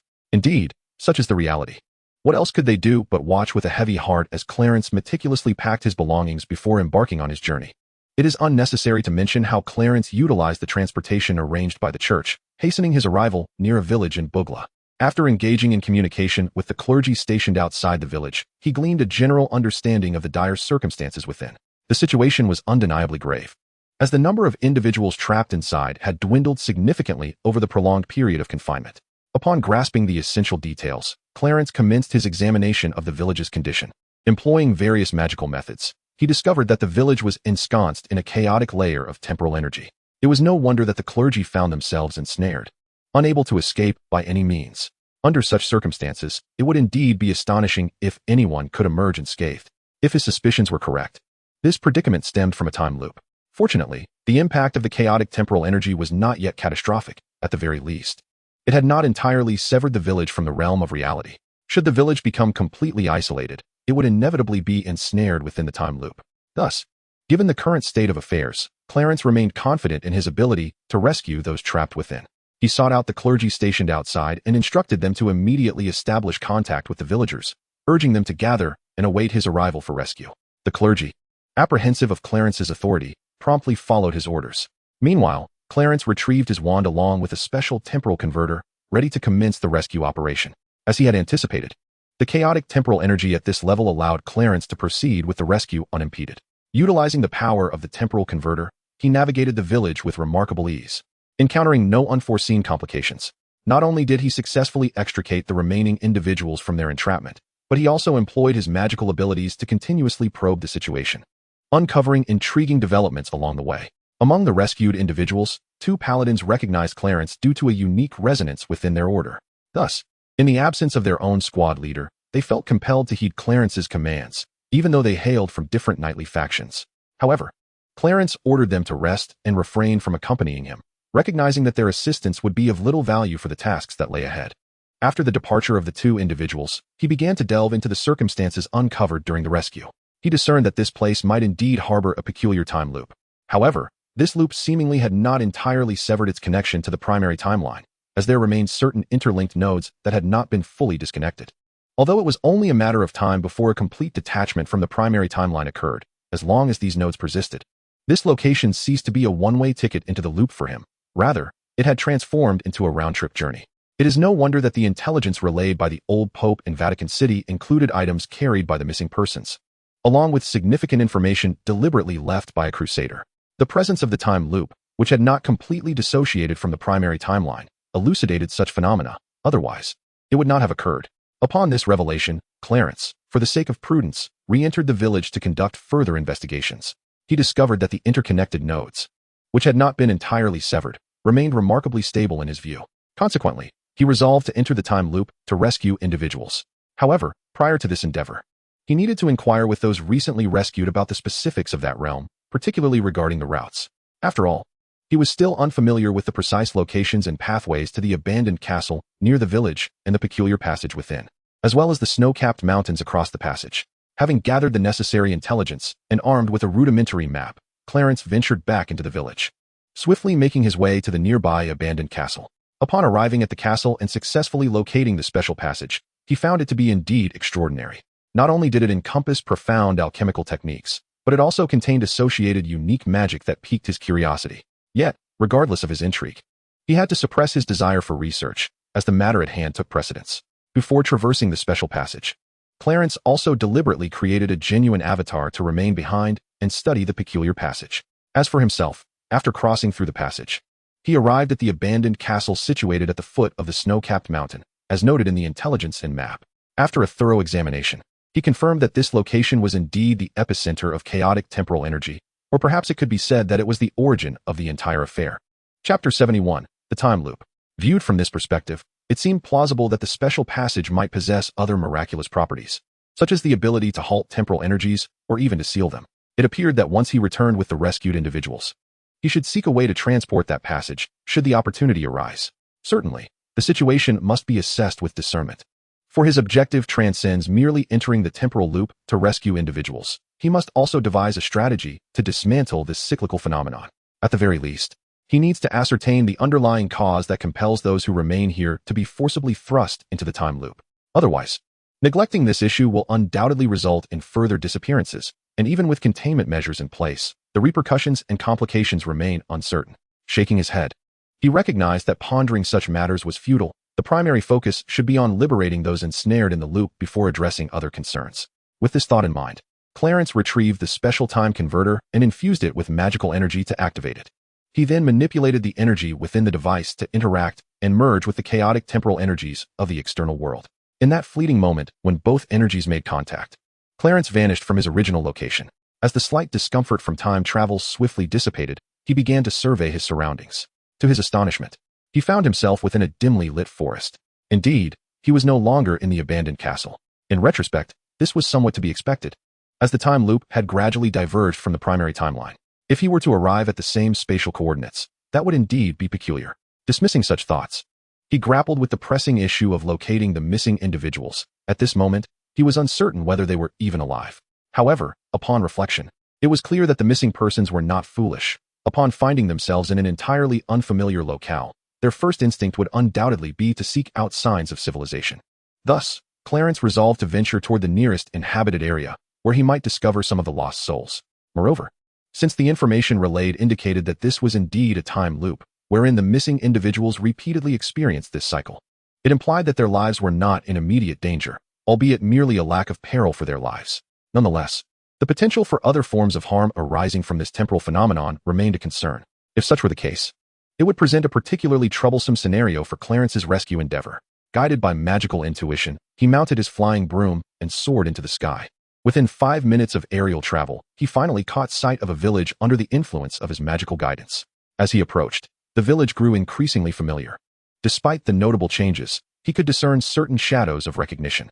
The reason for this familiarity lay in its striking resemblance to a village he had encountered prior to his journey through time. Clarence did not descend directly nor venture into the village for exploration. Instead, he contemplatively shifted his gaze towards the direction where the Forsaken Castle was presumably located. After pondering for a moment, he deftly maneuvered his flying broomstick, propelling himself swiftly towards that direction. It suddenly dawned upon him that although he was unaware of the castle's original condition or its proprietor's identity, the peculiar passageway had been discovered within the castle, seemingly placed there with intent. Thus, the cause of the time loop was likely intricately connected to the castle's master. He resolved to investigate the circumstances surrounding the castle within this temporal cycle, pondering that if he were to encounter its inhabitant, he might uncover additional insights. As for the missing individuals, it was uncertain whether they, as Clarence speculated, faced no genuine peril owing to their continual experiences within the time loop. Even if that were not the case, there was no pressing urgency to locate them, for, truth be told, Clarence had arrived too late for a rescue. Those who had encountered danger were likely long gone, and those who remained would probably endure for a while longer. Therefore, there was no immediate need to seek out the missing individuals. Instead, it was far more crucial to ascertain the state of the castle and the passageway, as they were likely the primary reasons behind the emergence of the time loop. When Clarence soared above the castle, he noted that it appeared less dilapidated than it had before his travels, indicating that it was evidently inhabited. Coincidentally, as he scrutinized the castle, he was unexpectedly spotted by a young and beautiful woman through an open window. Their eyes met, and upon a brief appraisal, Clarence discerned a striking resemblance to a vampire he had encountered in the cyanary magic realm. Although that vampire had ultimately been reduced to ashes in his molten flames, this young woman was undeniably alive and not some inhuman entity. With that realization, Clarence infused his eyes with magic once more and scrutinized the woman closely, confirming her vitality. He then guided his broomstick closer, coming to a halt beside the window, where he began to pose his inquiries to the still-dazed woman. He asked several questions, but instead of responding, she countered with a question of her own, inquiring whether he was a wizard. To this, Clarence could only nod in affirmation, for, given his current situation, any denial would likely be met with disbelief. Thus, it would be far more straightforward to candidly acknowledge the truth. Upon witnessing Clarence nod in agreement, the young woman began to engage in subtle movements with her hands, hidden from view. Noticing these slight gestures, Clarence could surmise her inner thoughts, his expression tinged with a hint of resignation. There is no need for you to be on such high alert, for should I wish to act upon something, you would possess no means of resistance, much like the present circumstance. As he concluded his statement, the young woman suddenly realized that her body had become immobile, leaving only her large eyes capable of freely moving. Clarence, unperturbed by this revelation, leaned closer to the window, and then proceeded to enter the room through it. He casually surveyed the arrangement of the room, contemplating that it must indeed be the young woman's quarters. Subsequently, he commanded her to turn around and chose a chair to sit in, while he took a seat opposite her, partially releasing his control over her body. "Now, you may speak." Upon hearing Clarence's prompt, the woman inquired about his reasons and intentions for visiting her castle. Reluctantly, she found herself repeating her previous questions.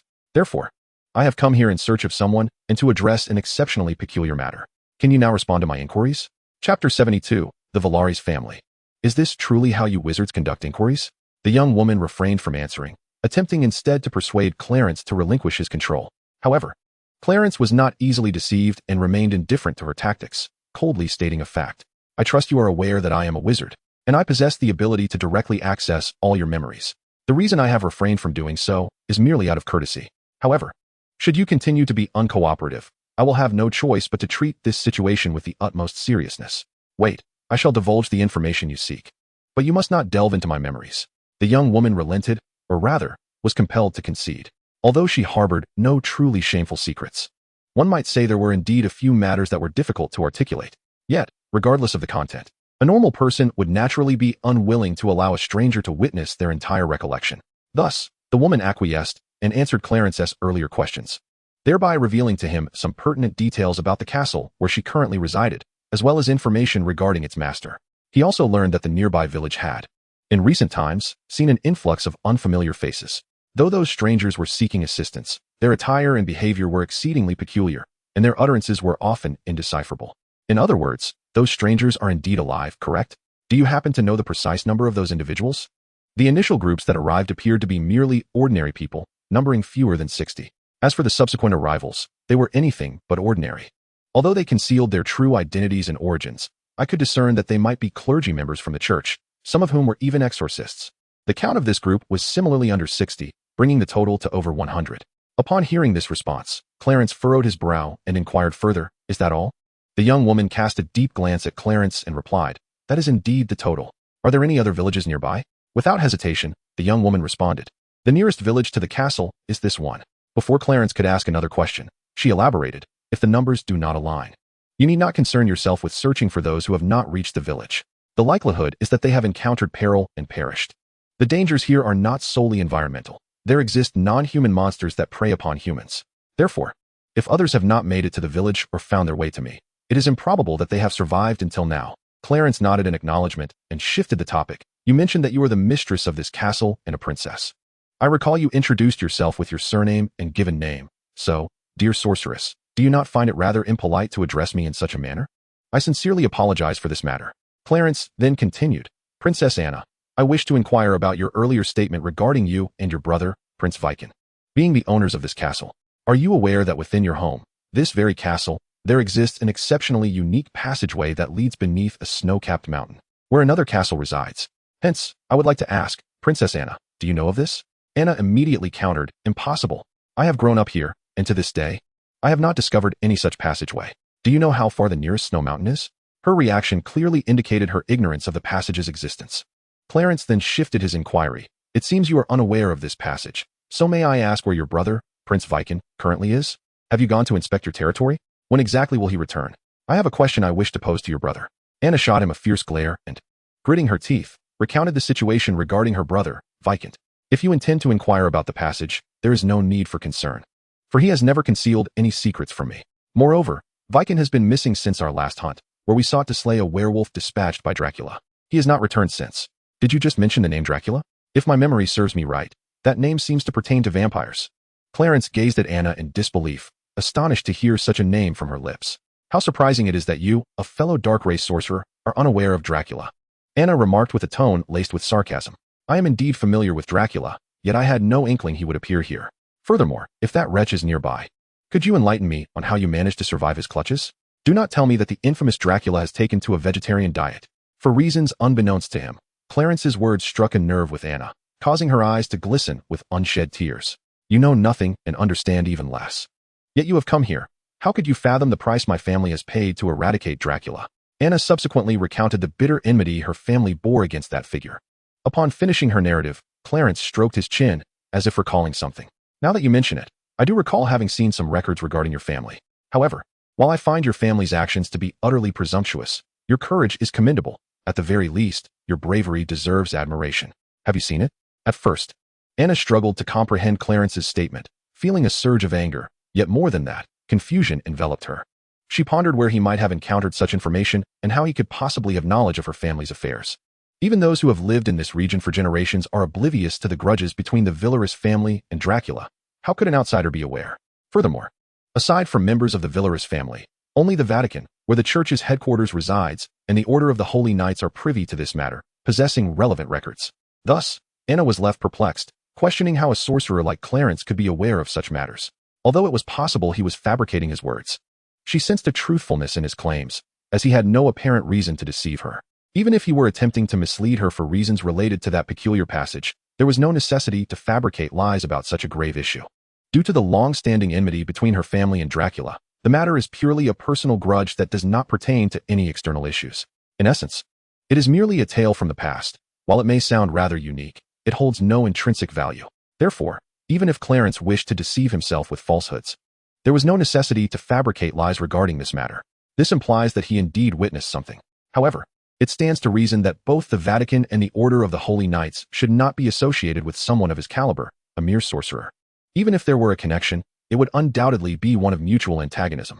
Given such a hostile relationship, would either side allow Clarence access to such records? Naturally. Although Anna was curious and speculated that Clarence likely harbored some clandestine affiliation with the church, she refrained from directly inquiring. Nevertheless, she felt a sense of relief. If he truly had ties to the church, it would mean he posed no threat to her, at least not in a lethal manner. The relationship between her family and the church was also quite intricate. Perhaps, as he claimed, his purpose was merely to seek someone. Clarence had also noticed the subtle shifts in the woman's demeanor and gaze. Although he could not discern what thoughts had crossed her mind to elicit such changes, her emitted emotions undoubtedly reflected a significant decrease in wariness and hostility, particularly the malice aimed at her had vanished entirely. Thus, Clarence deemed it unnecessary to maintain control over her physical form. With a mere wave of his hand, he lifted the enchantment he had cast upon Anna. Freed from his magical restraint, Anna merely stood and stretched her limbs, displaying no inclination to assault Clarence. She was rational enough to understand that their relationship was not necessarily adversarial. Most critically, under the influence of his magic, she possessed no capacity for resistance. Attacking would have been tantamount to courting death. Subsequently, Clarence escorted Princess Anna to the entrance of a special passage within the castle. This was indeed the special passage, albeit currently in a dormant state, lacking a crucial piece. As he spoke, Clarence glanced toward the lower left corner, and indeed, a segment was missing.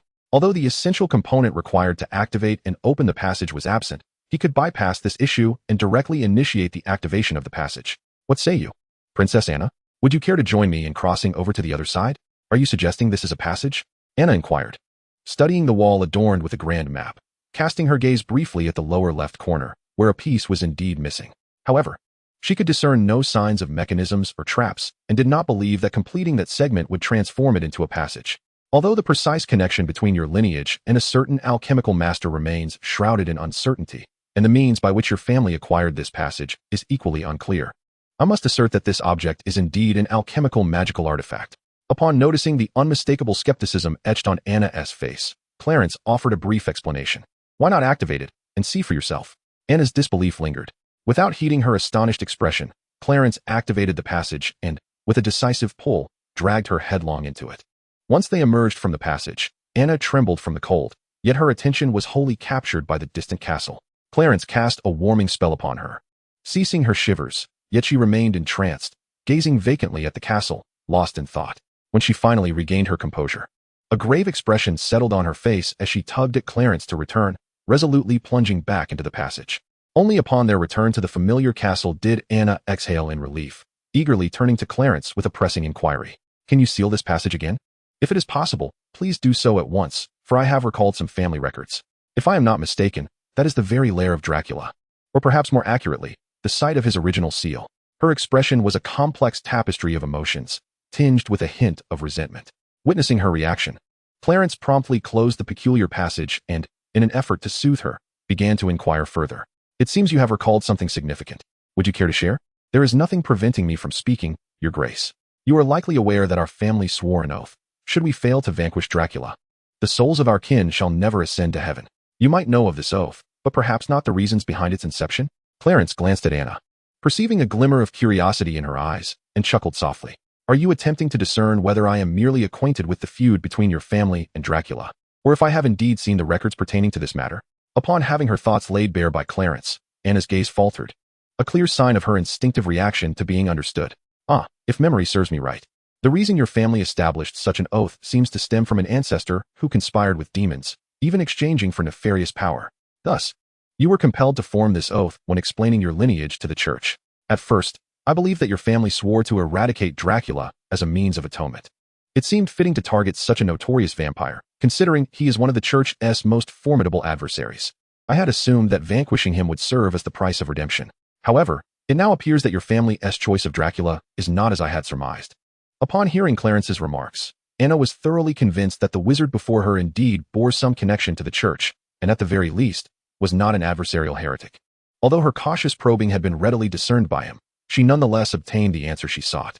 Chapter 74. The Valeris Family 3. Thus, while Anna felt a twinge of embarrassment at this moment, she steeled herself to move past it and continued her explanation. Since you have discerned certain issues, it seems unnecessary to elaborate further. You must understand that the Dracula we have vowed to eliminate is not the true one. After all, if it were the genuine Dracula, our family would never dare to boast of our ability to vanquish such an entity, even in the name of atonement. The so-called Dracula is merely a code name. Although he shares similarities with a vampire and is indeed formidable, he does not possess the overwhelming power of the true Dracula. Clarence pondered this, suggesting that this so-called Dracula must be an ancestor of your family who colluded with demons to gain strength. With a sigh, Anna elaborated, until recently, I had not connected these two figures. I merely thought the Dracula we sought to eliminate was simply a powerful vampire, bearing that name. However, after witnessing the castle on the other side of the passage, I was able to unite both concepts and arrived at a similar conjecture as yours. I suspect that he is indeed an ancestor from our family's history.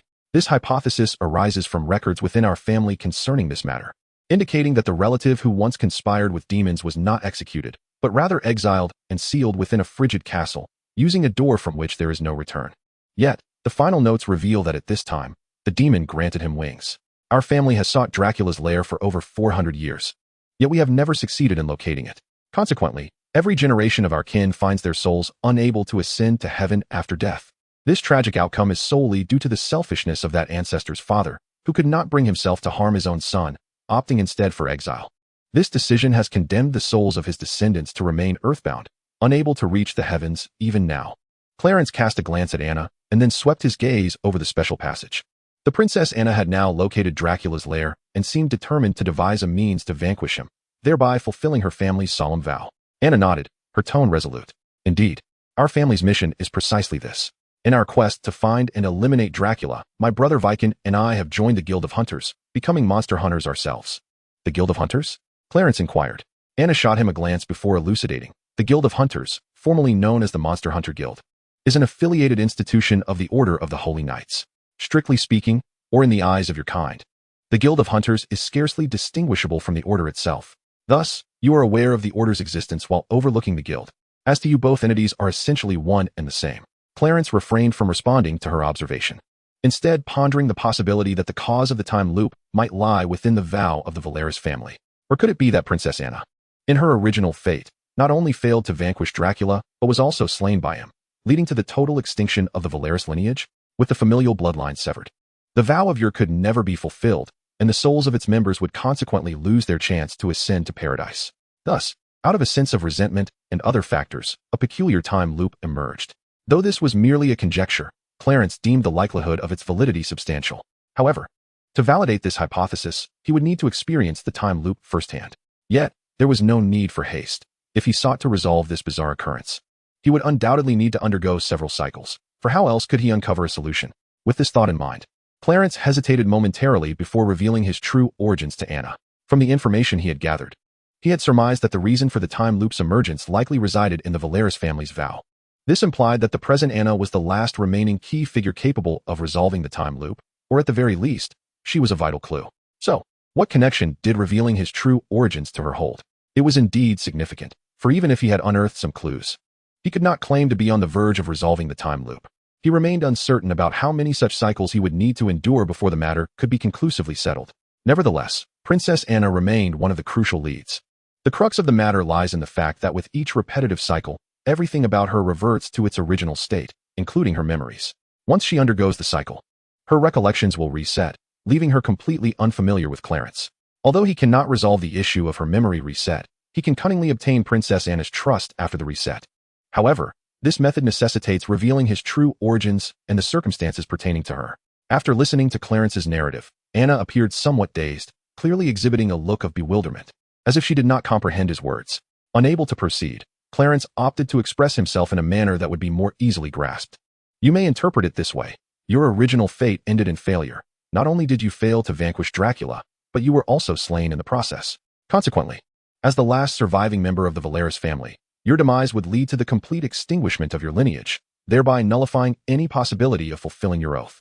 Perhaps it is precisely due to the souls of your family members losing their last chance to ascend to paradise that this peculiar situation has arisen. This peculiar condition entails that everything here ceaselessly repeats itself within a certain time frame. This time, Princess Anna managed to grasp a portion of his explanation. So, what is it that you wish to convey to me regarding this matter? Clarence could easily surmise that Anna was skeptical of his words. Yet he did not require her absolute belief. He merely needed to achieve his own objectives. Thus, he disclosed his intentions to her. I tell you this for precautionary reasons. Once you experience the cycle, all your memories will restart, and you will inevitably not recognize me. If, according to your assertion, all my memories will reset, then why divulge this information to me? In the end, I will not remember, so would it not be in vain? Chapter 75, The First Cycle. Therefore, I require you to share with me a secret that only you would know. The crucial point is that by revealing this secret, I can earn your complete trust. For if I am to resolve this extraordinary incident, I remain uncertain as to how long it will take or how many cycles I must endure. Yet, you are an essential thread in this narrative. Should I need your cooperation in the future, I must secure your unwavering trust. Now, do you understand? While she comprehended the gist, Anna's face still bore an unmistakable expression of disbelief. Clarence, growing weary of further explanations, decided to forego additional clarifications. Regardless of her belief, it was essential for her to share this secret with him, otherwise. After a moment of contemplation, Anna pressed her lips together in reluctant concession and leaned closer to confide in Clarence a secret. As per his request, this matter was to remain solely within Anna's knowledge. No one else was to be privy to it. Should Clarence choose to reveal this information later, he would earn her complete trust. With a hint of pride, the princess cast a glance at him, implying that the revelation of this secret could not be discerned merely through his observation of her memories. It required her explicit utterance. Clarence, taken aback, regarded Anna with surprise. He had not anticipated that, after becoming monster hunters, they had acquired such unique skills and abilities. It seemed that the siblings had foreseen the likelihood of encountering situations where their memories might be scrutinized, thus establishing the safeguard. With a haughty lift of her chin, Anna exuded confidence. In response to her prideful demeanor, Clarence chuckled and shook his head. Ultimately, his objective was not to gain her genuine trust. As long as she cooperated with him in their endeavors, the authenticity of that trust was of little consequence. However, upon having her thoughts laid bare, Anna pouted in frustration, beginning to doubt whether Clarence truly had not been probing her memories. How else could he fathom her innermost thoughts? While Anna's internal musings unfolded, Clarence, having been informed of the secret, indicated that he would first investigate the circumstances surrounding the missing individuals before returning to the vicinity of the castle. He intended to observe her subsequent actions from the shadows, hoping to glean any useful information or clues through this method. In a situation where resistance was futile and choices were limited, Anna, despite her discomfort, felt powerless.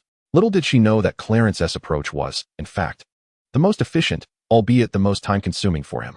If he truly sought to understand the connection between Anna and the time loop, he could simply eliminate her to test the hypothesis. Should her death trigger a reset of the time loop, he would no longer need to navigate the complexities of other issues. He could focus solely on Anna and endeavor to resolve the time loop, restoring everything to its rightful course. The reason Clarence refrained from such drastic action was his uncertainty regarding Anna's role in the time loop. If she were not the pivotal factor, then killing her would be in vain. In a certain sense, as long as the time loop remains unresolved, Anna's demise would not constitute true death. She would merely reappear in the next cycle.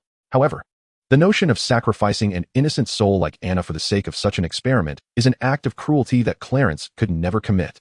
Moreover, there are undoubtedly alternative methods available. Anna, unaware of this grim reality, would feel no discomfort if she were to know. After Clarence departed, Anna lingered before the special passage, gazing silently for a while before turning to leave, not to pursue any other matter, but to enter her father's study. There, she planned to sift through family histories and various documents, hoping to uncover more valuable clues. Meanwhile, on Clarence's end, after leaving the castle, He flew back to the vicinity of the village he had previously seen, subtly altering his attire through transformation magic before entering the village. Ignoring the myriad of curious glances drawn to his appearance and demeanor, he approached a passing woman, inquiring whether any strangers had recently visited their village. Upon receiving the information he sought and expressing his gratitude, Clarence proceeded in the direction indicated. As he neared the outskirts of the village, he indeed spotted a dilapidated barn. From the information he had gathered, he learned that this ramshackle structure was slated for demolition but had been postponed for some reason. Recently, a number of strangers had come to the village seeking help, and after some deliberation, the villagers decided to use the abandoned barn to shelter them. Sensing the presence of numerous individuals within the derelict barn, Clarence stepped forward and opened the large door. Upon entering, he met the collective gaze of the gathered individuals. Rather than feeling any discomfort, he boldly proclaimed his identity. Upon hearing that Clarence was a rescuer come to save them, the missing persons erupted into chaos. Anticipating such a reaction, Clarence swiftly employed magic to exert control over the crowd. He then identified the clergy among them and the crusader, releasing them from his enchantment to inquire about the situation. From their accounts, Clarence gleaned a wealth of useful information, particularly concerning the intricate details of the time loop. According to their accounts, the individuals within this abandoned barn do not represent the entirety of the missing persons. Rather, they comprise only a significant portion. The remainder are not necessarily deceased, nor have they truly met their end. These individuals are reluctant to join the others in the village, preferring instead to seek their own means of returning to their original timeline. Naturally, they have not been entirely devoid of peril or casualties. However, with each iteration of the cycle, those who have perished or been harmed reappear unscathed. Chapter 76, The First Cycle, 2. The awareness of this phenomenon stems from the individual among them who has experienced the fewest cycles, now on his third. Interestingly, he happens to be the last to have entered. In contrast, the first individual to enter has undergone the experience over 100 times. Upon hearing this, Clarence could not help but interject, "Wait a moment. Are you suggesting that once time begins to repeat, all of you will also be archived and then start anew?" The clergyman nodded affirmatively, stating, "Indeed. Not only does time reset, but we, too, will relive the experience. What is peculiar is that everything else resets, including our physical states, yet our memories remain intact, unaltered during the reboot." Upon receiving such an answer, Clarence felt a measure of relief. For if all the missing persons were to reset alongside the time cycle, the situation here would be relatively simpler. At the very least, this is far more advantageous than if each individual experienced a distinct reset in time and frequency, which would complicate matters considerably. Regardless of whether the situation is simple or complex, it ultimately does not impede his ability to rescue these missing individuals. Are you aware of any patterns regarding the time cycle resets, or any signs that precede the reboot? Clarence inquired. The clergyman nodded in response. While there is no definitive pattern, I have consistently dispatched individuals to investigate the signs preceding each reset. It appears that prior to each reboot, there is a connection to a princess named Anna, who resides in a nearby castle, suggesting that her crises may be linked to the occurrences. Based on our gathered intelligence, it seems that the crises Princess Anna faces are likely to be fatal, indicating a high probability that she may perish during such events. Clarence gazed at the clergyman in surprise. "So, you suspect that this time loop is potentially connected to Princess Anna?" He did not expect them to uncover such a lead. However, the cleric shook his head with a sigh, acknowledging that this lead was merely a product of our own analysis and speculation. The specifics were elusive. After nodding in acknowledgement of the matter, he inquired whether they could establish contact with the remaining missing individuals. Additionally, he pondered how those individuals, who did not accompany them, could possibly contemplate finding their own way back to their original timeline. What gave them the assumption that they possessed the necessary skills or abilities? Alas, how can we fathom the thoughts of those individuals? Yet, they remain steadfast in their beliefs, and there is little we can do to deter them. Are we to bind them? Thus, we must permit their departure, as they are unlikely to meet with true demise. As for the means of communication, the cleric did not elaborate further. Yet Clarence understood without needing further explanation. If he already comprehended, why inquire? His questions were merely rhetorical, devoid of genuine expectation. "Are you aware of the locations where those individuals reappeared after the reset?" he asked, receiving a vague acknowledgement of general areas, though the specifics remained unclear. "I have some records here." Upon stating this, the cleric produced the aforementioned records and handed them to Clarence. Upon opening and glancing at the contents, he discovered a hand-drawn map, with numerous locations circled. These circles indicated the reset points of those who had not ventured to the village. After securing the records, Clarence waved his hand, lifting the control he held over the remaining ordinary individuals, instructing the clerics to maintain order while organizing teams, each consisting of 10 members, regardless of age or gender. He then issued a reminder. During their return to the original timeline, Each team member must hold hands tightly and never release their grip. Otherwise, should someone become lost in the temporal flux, no one would be able to rescue them. Furthermore, upon their return, they must remain stationary and refrain from wandering, as the village in the original timeline was shrouded in chaotic temporal forces which hindered their ability to leave its confines. Such stipulations were numerous, but could be succinctly summarized. Do not disperse upon returning, for if one were left behind, there would be no time to seek them out. After imparting these warnings, he retrieved the special temporal converter, casually selecting a team to approach. Now, grasp each other's hands firmly and do not let go, regardless of what occurs or how it may feel. In essence, do not release your grip. Do you all understand? Once he confirmed their comprehension, Clarence placed a hand upon one individual's shoulder and activated the converter. It soon became evident that his earlier reminders and warnings were indeed crucial. For after sending one team back to their original timeline and then traversing back himself, he found himself no longer within that abandoned warehouse. Instead, it was a location quite distant from the village. Clarence took 5 or 6 minutes to fly there, and one must consider that he was soaring at a considerable altitude, illustrating just how far away it truly was.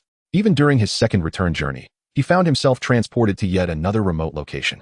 After making more than 10 round trips, which consumed the better part of the day, he finally managed to return over a dozen groups of people to their original time and space, successfully leading them beyond the village's confines. It was not that Clarence relished this cumbersome back and forth. Rather, the time energy stored within the converter was quite limited. Thus, in the face of unavoidable circumstances, he had no choice but to endure this tedious process. Indeed, the greater the number of individuals transported, the exponentially greater the consumption of time energy. The energy contained within the converter was simply insufficient to facilitate a single transmission of over 100 people. If the groups were divided for transportation, it might just barely suffice. However, even with just over a dozen small teams, coupled with the need to return to the village due to the randomness of the transport, it would still take less than half a day. The delays experienced during the last few transmissions were solely due to the energy depletion, necessitating the converter to take a brief respite. Nevertheless, thinking of the remaining 50 individuals began to give Clarence a headache. What were these individuals thinking? Why did they believe that a mere ordinary person like himself could possess the means to find a way back? Well, even if they had indeed discovered a method, would they truly be able to traverse back to their original time and space? It is one thing to find a solution, yet another to effectively utilize it to return. Consequently, no matter how Clarence pondered, he could not fathom the thought processes of those who had departed alone. After a brief period of rest, considering he had endured over 10 arduous trips, even his magical physique would be affected to some extent, compelling him to take a moment to recuperate. After resting, he proceeded to the designated location on the map to find the remaining individuals. There, he cast a guiding illusion spell, which would lead the remaining people directly to the abandoned barn within the village upon their reawakening. Should there be any imbeciles who disregarded his magical guidance, Clarence would not expend additional effort on them. After all, it was their own choice to court disaster, and who could assist them in such folly? Furthermore, provided he resolved this incident, perhaps those misguided individuals would ultimately find their way back to their original time and space. As for those who ultimately failed to return, well, what could be done? It was simply a matter of indifference. Without delving into whether Clarence is willing or capable of rescuing them, it is evident that, even if he were inclined to help, the church would undoubtedly prevent him from taking such risks. Consequently, those misguided individuals are left to pray that the situation is not the direst, for otherwise, they would surely meet their demise. After casting a spell, Clarence soared towards the castle, and upon his arrival, he witnessed a remarkable scene. The castle was under assault by 3 female vampires. However, due to his invisibility, Clarence remained undetected amidst the chaos of the ongoing battle. Indeed, there were 2 parties engaged in combat, besides Anna, who was valiantly fighting the vampires. There were 2 others on the ground attempting to repel the attackers. Of these 2, only one was armed and actively countering the vampires, while the other appeared to be cowering in a state of disarray, lacking any semblance of combat prowess. Perched on his flying broom, Clarence hovered high above, observing the unfolding drama with indifference, even as Princess Anna faced numerous perilous moments without any intention of intervening. He lamented the sudden shift in weather from overcast to sunny, which forced the 3 vampires to retreat, allowing Anna and her 2 unfamiliar companions to escape by sheer fortune. Why did Clarence feel regret? It was simply because, had Anna perished in this attack, it might have revealed the connection between her and the time loop. In the ensuing moments, Clarence remained concealed, trailing Anna and her companions, meticulously observing their circumstances, all the while remaining undetected by them. Perhaps Anna had an inkling that Clarence was watching from the shadows, yet she could find no trace of him. Soon enough, Clarence was presented with a validating opportunity when Anna, due to the vampire assault, unexpectedly fell into a chasm. Falling from such a height, Survival was utterly improbable. As she neared death, she glimpsed the now visible Clarence and the coldness in his gaze. Her lips moved as if to question why he would not save her, but her injuries rendered her voiceless, and as her life force waned, she ultimately succumbed to unconsciousness. At the very moment of Anna's demise, Clarence distinctly sensed a cessation of time in this world. Witnessing this, he comprehended the profound connection between Anna and the time loop. Indeed, his earlier conjecture had proven remarkably accurate. It is precisely because Anna, in her original destiny, not only failed to vanquish Dracula, but also met her demise at his hands, that her family's bloodline was irrevocably severed. Consequently, they could no longer fulfill their oath, leaving the souls of her kin devoid of the opportunity to ascend to heaven. Thus, in a state of profound unwillingness, those souls precipitated the emergence of a time loop. In fact, Clarence has nearly deduced how to resolve this temporal conundrum. If his conjecture holds true, it would suffice for Anna, while still alive within this peculiar timeline, to personally eradicate Dracula, thereby breaking the cycle and restoring everything to its rightful course. Although this is merely Clarence's hypothesis, the likelihood is substantial, and all that remains is to conduct an experiment to ascertain the outcome. With this thought in mind, Clarence ceased to resist the pull of the surrounding temporal energy, allowing it to guide him back to the timeline of renewal. Upon observing his familiar surroundings, he realized that it was indeed the very place where he initially traversed into the cycle. It seems his point of restart has been firmly established here. Sensing the lingering magic within the village's abandoned barn, he noted that it had not been triggered, indicating that none of the missing individuals had yet passed through. Although he understood that such a brief span of time would preclude anyone from having done so, he couldn't help but let out a sigh of disappointment. Subsequently, Clarence chose to refrain from further concerns and instead wielded his flying broomstick to soar into the sky, rapidly heading towards the castle. Upon landing, he entered the castle and unleashed his senses in search of Anna's whereabouts. However, upon perceiving Anna hastily approaching the main entrance, Clarence thought little of it. Assuming she had some urgent matter to attend to outside, since she was coming to him, it spared him the trouble of seeking her out. So he stood quietly at the doorway, awaiting her arrival. Upon catching sight of Anna's figure, Clarence inwardly hoped that the woman had not deceived him and that the secret she had shared would indeed prove useful. Yet, as he loudly proclaimed that secret, he was taken aback to see Anna charging towards him, her face ablaze with fury. It was then that he sensed something was amiss. "You scoundrel! Why didn't you save me? You just stood there and watched me fall to my death," she bellowed, tears shimmering in her wide eyes. After all, the experience of death and the agony that accompanies it is something that few can endure. Hearing Anna's words, Clarence momentarily froze before urgently inquiring, "What? Has your memory not been erased?" Enraged, Anna offered no response. As she scrutinized him, she discerned that the sole anomaly about him was the lingering trace of her own magic still present. "It seems that it is due to your inherent magical essence that Anna's memories were not forcibly archived after the reboot. It appears that the residual magic within you has prevented the erasure of those memories. Indeed, this is quite a fortunate circumstance." Chapter 78, Van Helsing and Carl. "Humph." Anna scoffed softly, though her anger had somewhat dissipated. Observing her demeanor, Clarence spoke with a tone laced with coldness. "First and foremost, I must emphasize that the nature of our relationship does not extend to the level where I would intervene to rescue you. Secondly, the fact that I have not personally eliminated you to ascertain your connection to this time loop is already a considerable concession. Thus, how could you expect me to save you? Finally, I wish for you to comprehend the most critical point. I am under no obligation to resolve this time loop. My mission to save lives has already been accomplished, allowing me the freedom to depart and return to my own temporal realm. Do you grasp this, Your Highness? I thought we were friends, yet you are so cold-hearted and selfish," Anna exclaimed, her eyes brimming with tears as she directed her reproach at Clarence. However, she was met with his peculiar gaze. "How could you hold such a notion? Or rather, Your Highness, what gives you the right to think so? Is it your status as a princess? Yet, I believe that your princely identity does not bestow upon you the privilege of friendship with me. Furthermore, please refrain from uttering accusations of cold-heartedness and selfishness, for others may possess such rights, but you and your family do not. It is essential to remember that you and your family are the very architects of this time loop. If not for your actions, countless ordinary people would not have vanished from my realm, nor would many clergy members have found themselves ensnared in this temporal conundrum, awaiting my rescue. Therefore, as the instigator of this predicament, what right do you have to speak thus? As for the notion of friendship, I regret to inform you that our disparate temporal existences preclude that possibility. Otherwise, I would personally ensure your ascension to the gallows, my dear princess." Anna trembled with outrage at Clarence's words. "So all this time, you have regarded me as a criminal deserving of the gallows?" Clarence's expression was one of astonishment, particularly as their eyes met. In a tone tinged with incredulity, he retorted, "Shouldn't it be so? Or is it that, as a noble princess, You believe you are exempt from bearing the weight of responsibility for your transgressions?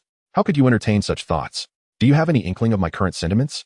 I find myself contemplating what treasures I might acquire from you, and upon returning to my original timeline, how I might mend the wounds and losses endured by those who have gone missing. After all, a normal person should not be thrust into such turmoil without reason. Who shall bear the burden of the harm and losses they have suffered? You? You are not individuals from the same temporal plane. So what capacity do you possess to make amends for their suffering? At that moment, Anna, overwhelmed by Clarence's words, felt her long-standing inner strength shatter, collapsing to the ground in tears. While the gentleman made a compelling argument, it seems rather inappropriate to elicit tears from a lady of such grace. Just then, a voice echoed from beyond the castle gates. Simultaneously, the speaker entered the castle, accompanied by another individual. Clarence was not taken aback by their arrival, for he had sensed their presence long before they approached the castle's vicinity. Moreover, if Anna retained her memories due to her magical abilities, it stands to reason that these two individuals would also preserve their recollections after the reset. Previously, when they had joined Anna to fend off the attacking vampire, Clarence had utilized magic to detect their essence, confirming they too bore traces of magic. Thus, it was hardly surprising that they would seek her out following the reset. In fact, if they had not come here, that would have indeed been peculiar. As Anna wept on the ground, her sobs halted upon their arrival, and her curiosity prompted her to inquire, "How did you come here?" Clarence responded, revealing that they retained his magical essence, suggesting they too remembered the events, rendering their presence here entirely expected. Although Anna had harbored suspicions, hearing this confirmation from Clarence left her in disbelief. "You have been following us all along." "Alas, I now realize your mind may not be functioning at its best. I distinctly recall stating that if I were not to follow you, who else could I accompany?" Clarence replied with a hint of exasperation. At that moment, the robust man clad in a leather coat interjected, "It seems unnecessary for introductions, as I believe you are already aware of my and Carl's identities. I have a personal matter I wish to discuss with you." Clarence's gaze shifted to the imposing figure before him. "Van Helsing, I presume? So you wish to inquire about my condition, particularly regarding the matter of memory, correct?" "Indeed, my lord, yet I am uncertain if you are aware of my predicament." The robust figure known as Van Helsing spoke with fervor. He clicked his tongue and continued, "How you lost your memory and what it entails is beyond my knowledge, yet I am aware of the cause of your current state. If I am not mistaken, you have fallen victim to a certain curse, which has rendered you ageless and seemingly immune to death. Based on my analysis, I surmise that your amnesia is likely the result of a fatal injury, one that may have led to your demise at some point. Of course, this is merely my conjecture. The precise reason for your memory loss remains uncertain. I appreciate your insights, but might you discern the nature of this curse afflicting me, and who might have cast it upon me?" Van Helsing pressed on. Clarence scratched his head, clearly in a quandary. "You pose a challenge for me. If your curse were of a magical nature, I could possibly provide some insight. However, this curse is a form of divine magic employed by the Church. The power of belief inherent in this curse is unmistakable. It is indeed a form of divine art. Yet, my understanding of such divine arts is limited, particularly when it comes to curses. Once again, I thank you." Chapter 79, Van Helsing and Carl. Realizing he could extract no further information from Clarence, Van Helsing shifted the conversation, asking how he intended to resolve this so-called time loop.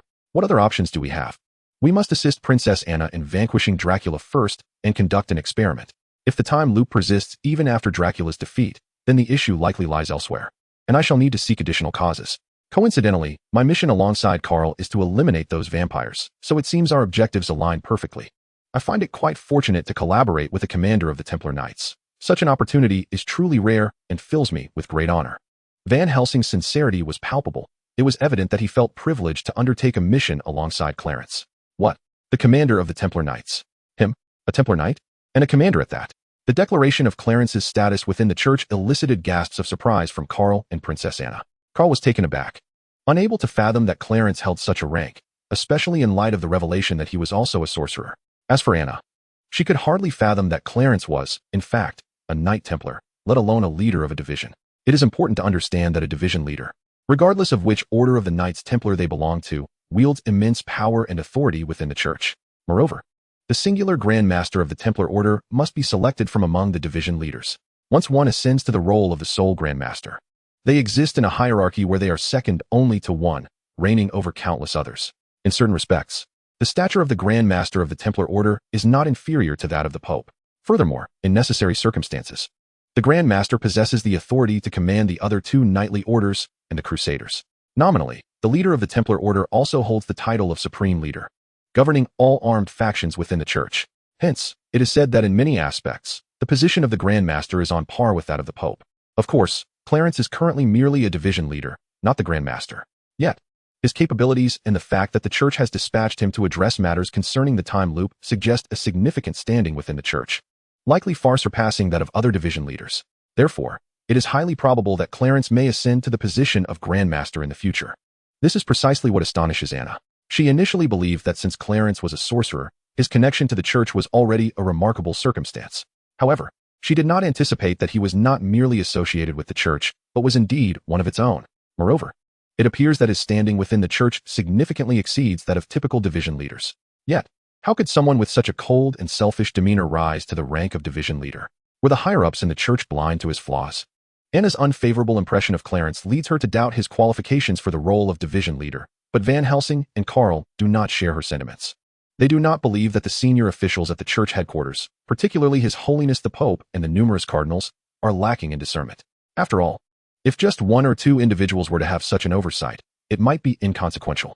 However, if all of them acknowledge Clarence and validate his status as a division leader, it signifies that he possesses the requisite abilities and qualifications for the responsibilities of a division leader, and perhaps even that of a Grand Master. Ultimately, the position of division leader cannot be attained merely through a voting process. It must be a consensus among the cardinals and the Pope, along with other high-ranking officials. Regarding Clarence, he was not surprised that Van Helsing could discern his identity as the division leader, as this individual bore a contract akin to that of the Knights Templar. If he were to hazard a guess, this contract would likely pertain to the so-called Order of the Holy Knights, a covenant that all formal members of this organization were obliged to sign.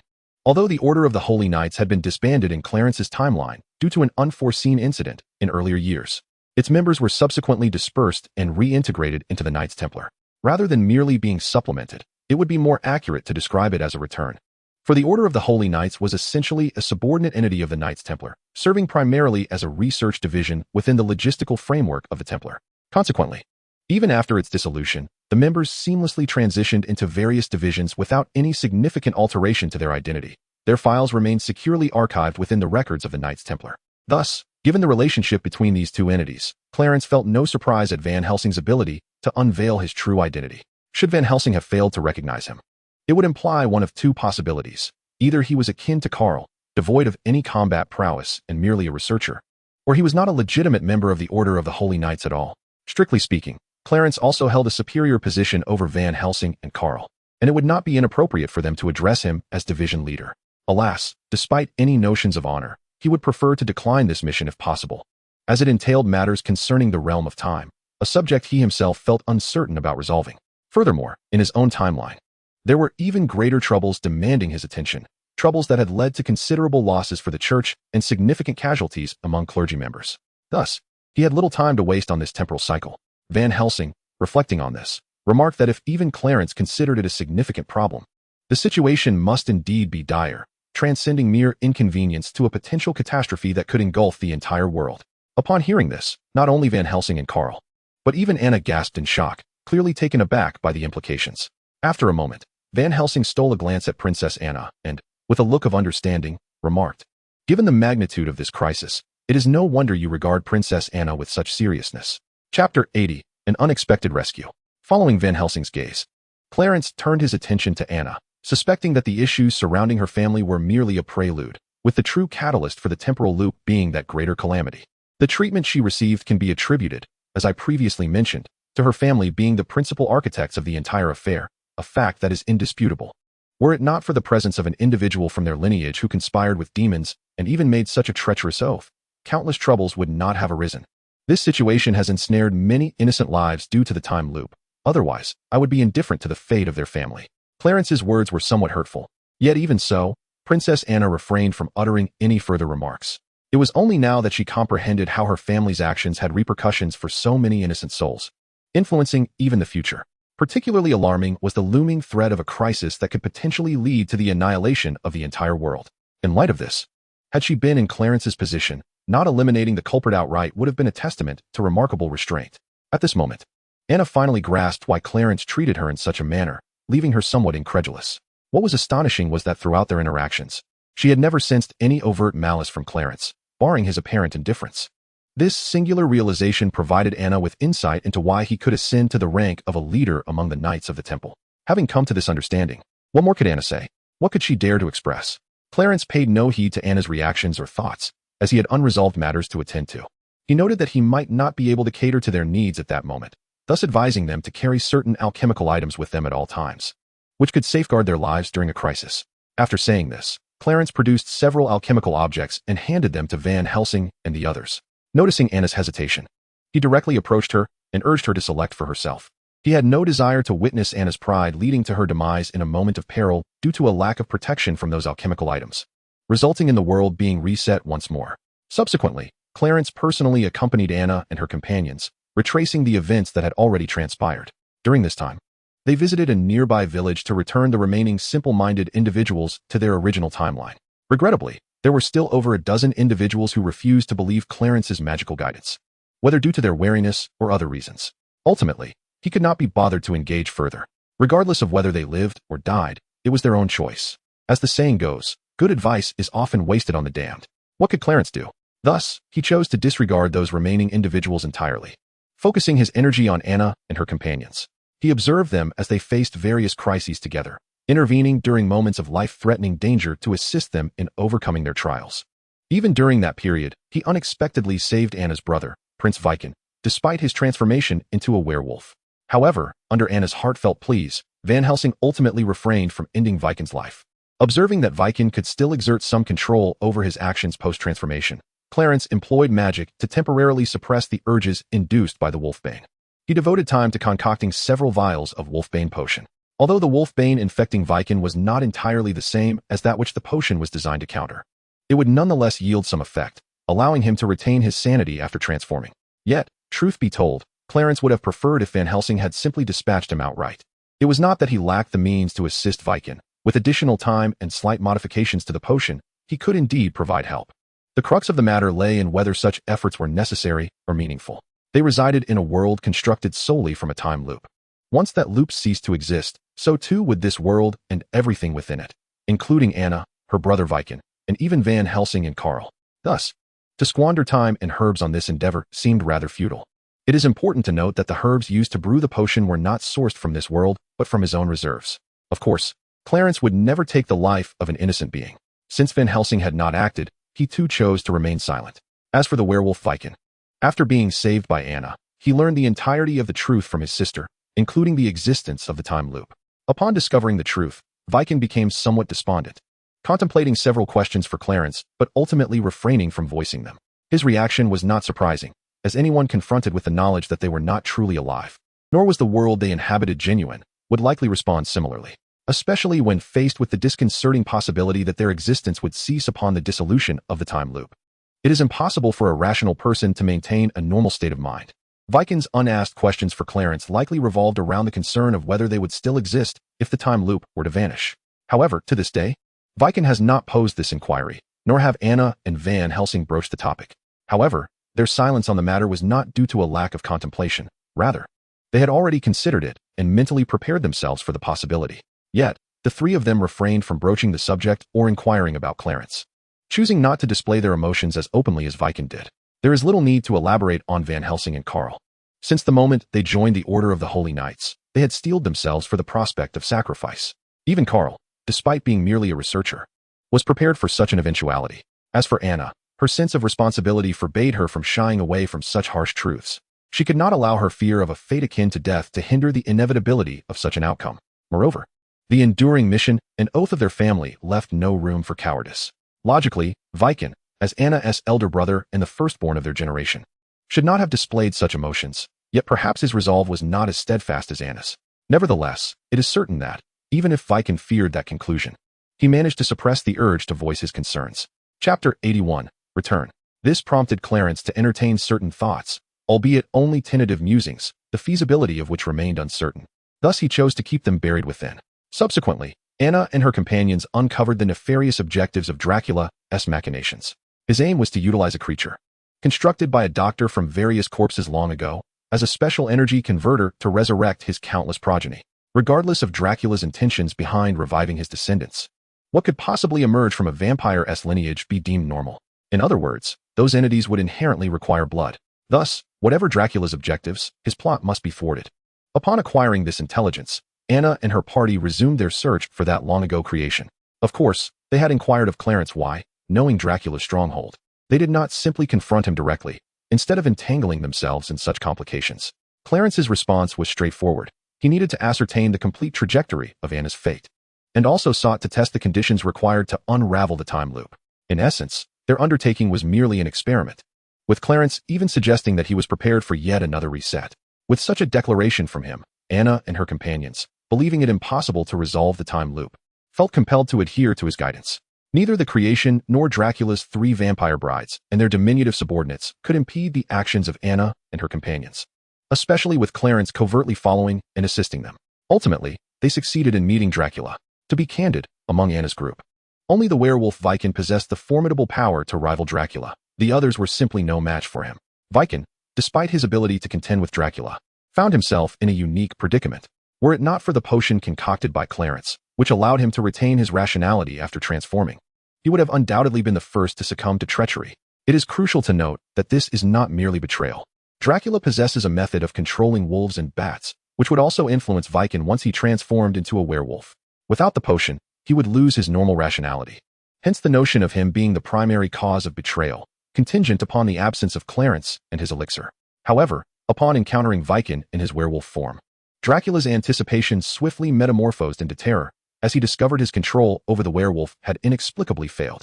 This startling turn of events transformed his initial delight into dread, for werewolves, regardless of their kind, are traditionally heralded as the sworn enemies of vampires. There exists a reason behind this age-old enmity, as both vampires and werewolves indeed restrain one another, resembling eternal adversaries. A certain sorcerer, through meticulous study, uncovered that the reason for this mutual hostility lies in the fact that both beings transform into vampires or werewolves due to a specific virus, akin to the wolfbane and the unique venom of vampires. Thus, it follows that all varieties of vampires and werewolves are products of this peculiar virus, which engenders their antagonistic relationship, capable of mutual infection to the point of annihilation. Consequently, this explains why Dracula was so panic-stricken upon realizing his inability to control the werewolf. The failure of his methods induced sheer terror within him. To put it simply, among Anna's entourage, only Viken, in his werewolf form, truly possessed the capability to slay him. Of course, this does not factor in Clarence, who had yet to reveal his presence. Had Dracula been aware of the sorcerer's existence within Anna's group, he would likely have fled into obscurity. After all, despite their efforts, Anna and her companions were merely ordinary individuals. Even Van Helsing, with his somewhat unique circumstances, lacked the power to vanquish Dracula. However, the sorcerer differs greatly. His magic possesses the uncanny ability to render his demise rhythmically profound. This refers to true death. This is precisely why Dracula has yet to perceive the existence of Clarence, despite the fact that, had he done so. Nevertheless, even in Clarence's absence, the uncontrollable werewolves have instilled such panic in Dracula that he is compelled to contemplate flight.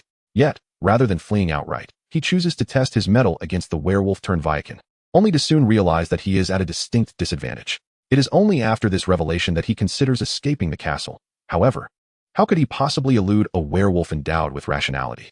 After several failed attempts at escape, thwarted by the Viken, Dracula's gaze shifts to Anna and Van Helsing, contemplating using them as hostages to compel the Viken to submit. Having fought for such an extended period, if Dracula were to remain oblivious to the Viken's ability to retain reason in werewolf form, it would indeed be a testament to his prolonged existence. Yet, before he can act upon this thought, he is abruptly aware of an unfamiliar presence in the vicinity. Dracula is no fool. As a vampire, even amidst the intense battle with the Viken, he remains acutely aware of his surroundings. However, he is entirely unaware of how Clarence has materialized there. It is evident that this individual is no ordinary person, although Dracula does not immediately associate Clarence with the identity of a sorcerer. Yet soon enough, such contemplations become unnecessary. For Clarence has made his move. With terrifying magical prowess, he binds Dracula forcefully. In that moment, Dracula comprehends Clarence's true nature, but it is already too late. As the werewolf Viken has ensnared his body, tilting its head back and exposing its savage maw, poised to strike at his neck. Before Dracula can utter a plea for mercy, the Viken, fueled by hatred, sinks its teeth into him, thrashing and tearing mercilessly. With a sorcerer present and a formidable werewolf as his adversary, if Dracula were to survive this encounter, it would be nothing short of miraculous. Thus, he meets his end beneath the lethal fangs of the Viken, disintegrating into nothingness.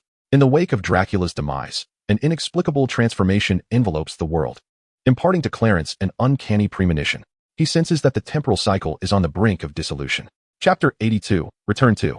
With this foreboding, Clarence turns to Anna and the others, who appear to share a similar intuition. As the temporal cycle approaches its end, this incident can be deemed resolved, and thus, what shall become of you? Before he could finish his sentence, Anna interjected with unwavering conviction, stating, regardless of the fate that awaits us after the cycle dissipates, we are all mentally prepared. Therefore, Your Excellency, you may depart at your discretion. Is that so? I had intended to inquire whether you would be willing to accompany me into the future, but since you have expressed your stance so firmly, I shall acquiesce to your wishes. Is it truly possible? Carl, being a researcher, albeit not one specializing in the domain of time, was nonetheless familiar with some fundamental concepts of the temporal realm. It was precisely this knowledge that left him astounded by Clarence's methods and capabilities to transport them into the future. While I cannot speak to the abilities of others, I indeed possess the means to achieve such feats, and not only for you. So what do you say? Are you willing to journey into the future? Who would choose death when life is an option? Even though the outcome they might face by remaining could potentially differ from complete obliteration, who would dare to gamble on such uncertainties?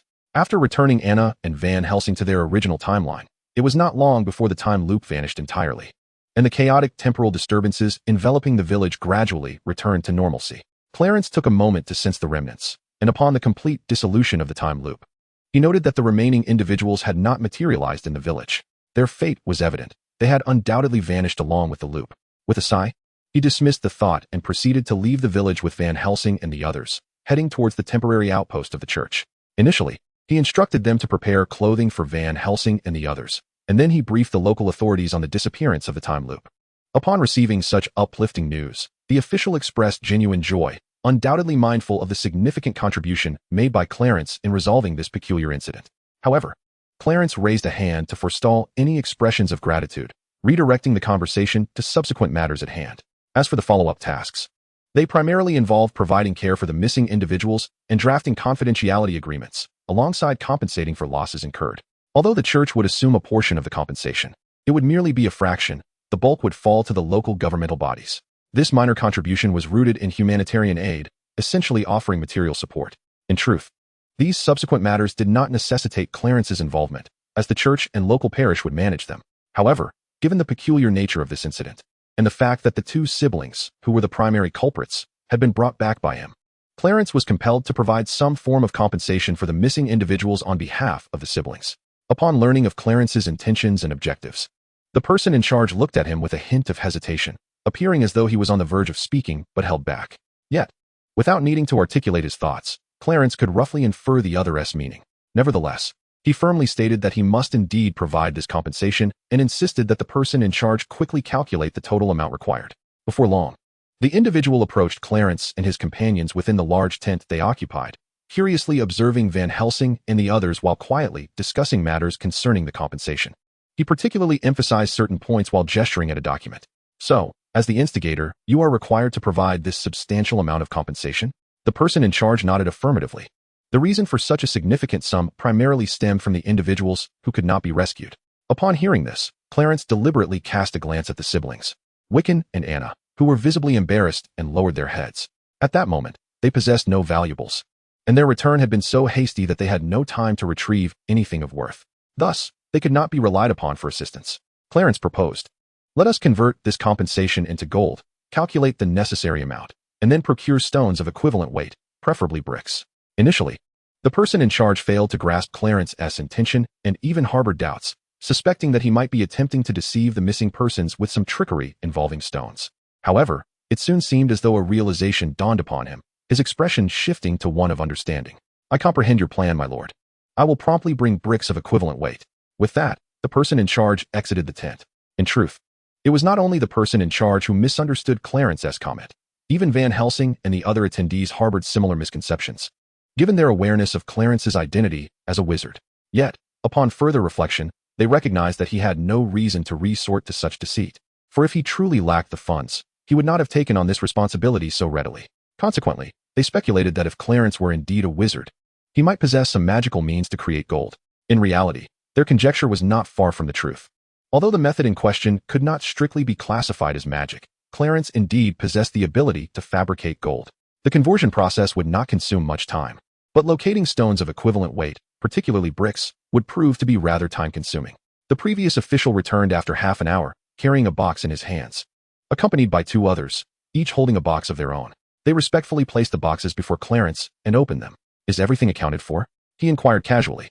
"Rest assured, Your Excellency, I have meticulously checked several times, and there will be no omissions. As for the clergy involved in this incident, the church has relevant provisions for that.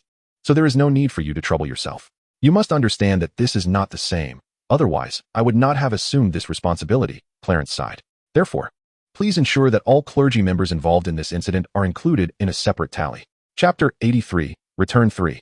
Witnessing the transformation from several large boxes of stone bricks to numerous boxes of gold bricks left Anna and Van Helsing utterly astonished. They were somewhat aware that wizards possess certain means to create gold, yet those methods invariably entail significant costs and are not as effortless as Clarence made it seem.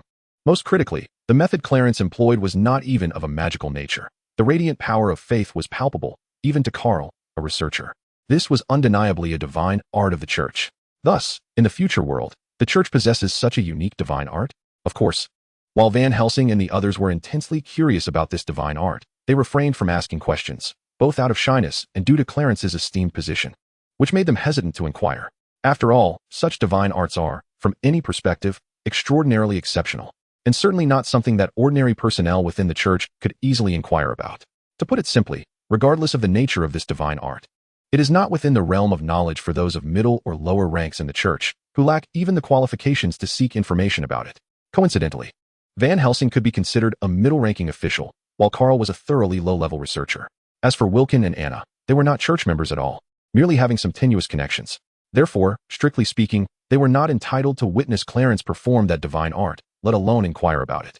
Without delving into the reactions and thoughts of Van Helsing and the others upon witnessing this divine art, it must be noted that Clarence did not immediately depart for Vatican City after providing compensation. Instead, he remained there until mid-December before returning to the headquarters. Why, you may wonder, did they stay for such an extended period before returning to Vatican City?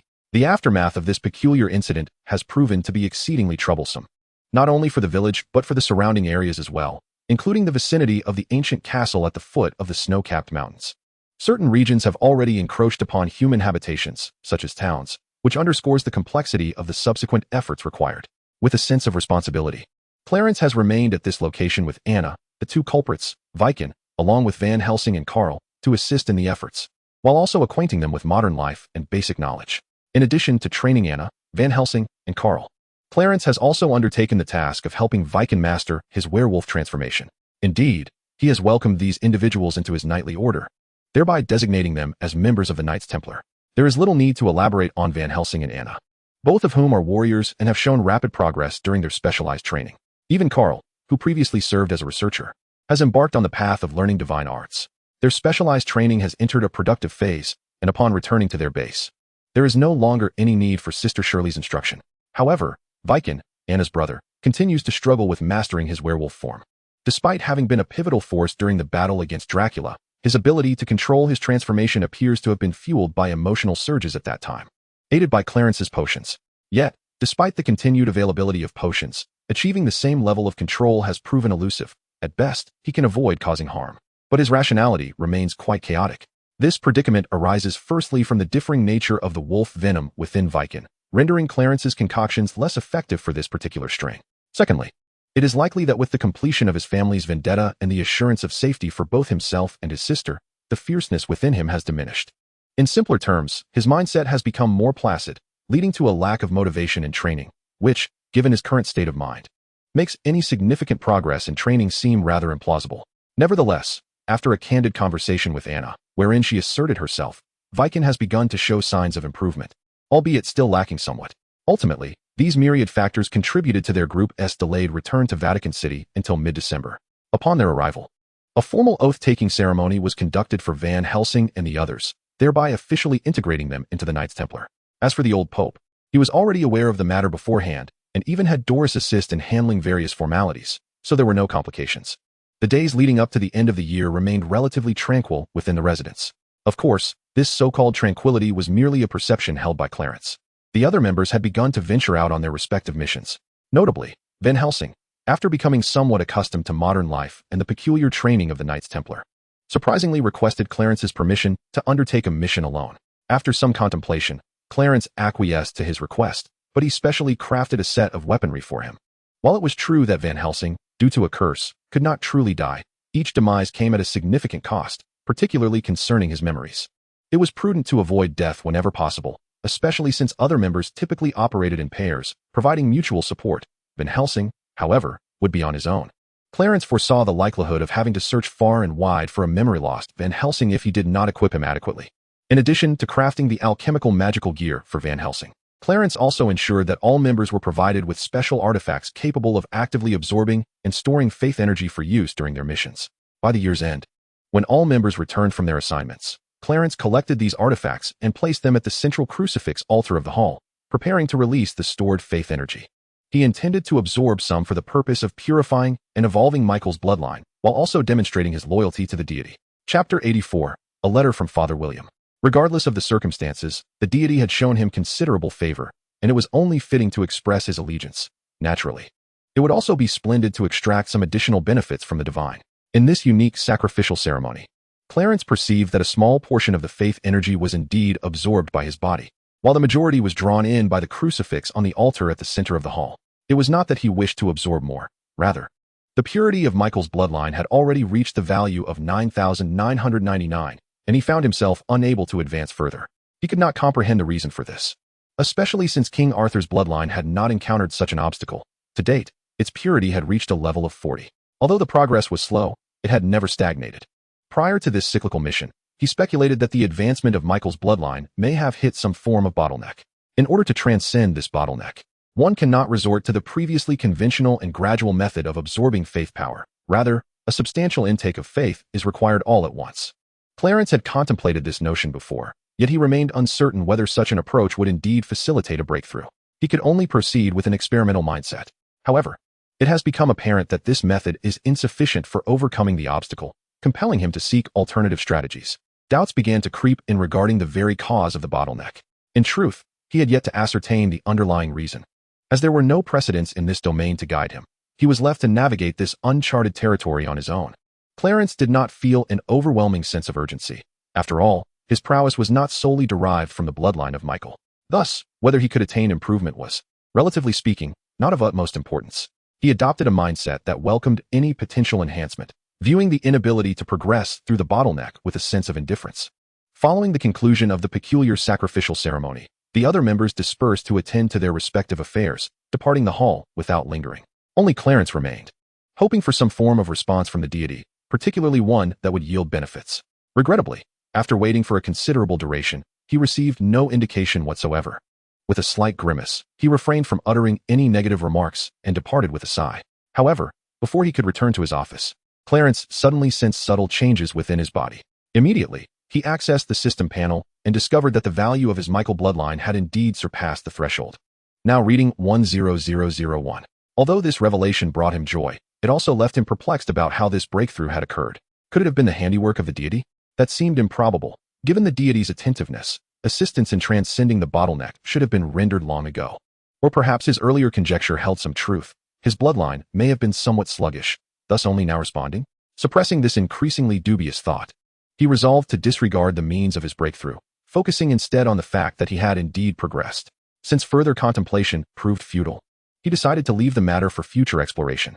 Clarence, now disinclined to overthink, closed his eyes to attune himself to the myriad transformations brought about by his bloodline. As time advanced to early 1982, Clarence had just entered his office when, before he could even take a seat, a knock on the door interrupted him. "Come in." Upon receiving permission, the visitor entered the room. "Michael, is that you?" he inquired, followed by the question, "Were you on duty last night?" "Yes, Captain.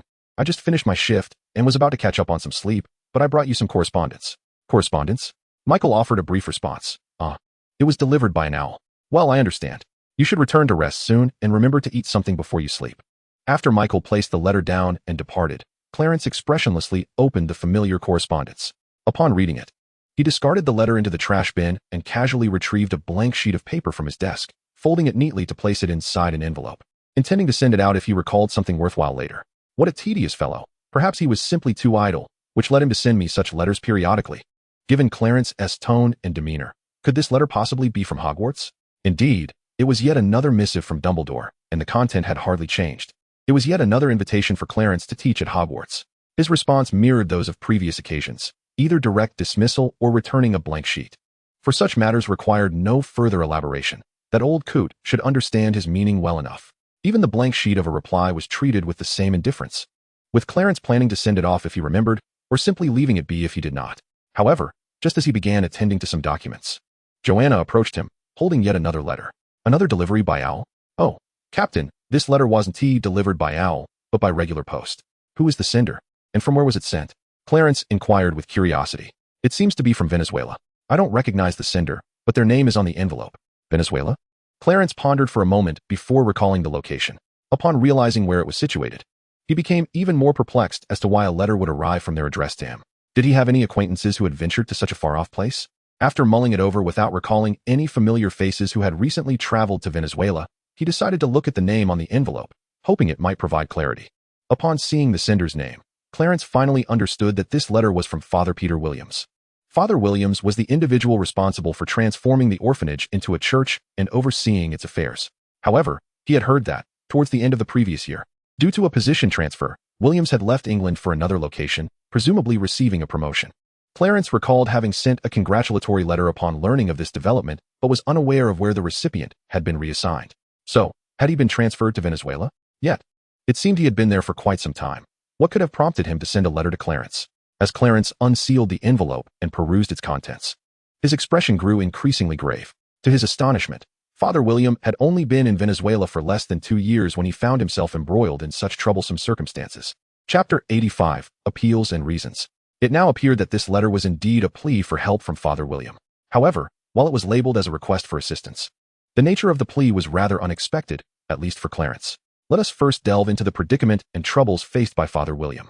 Years prior, during his diligent oversight of the renovation of the orphanage where Clarence resided, Father William had demonstrated remarkable dedication.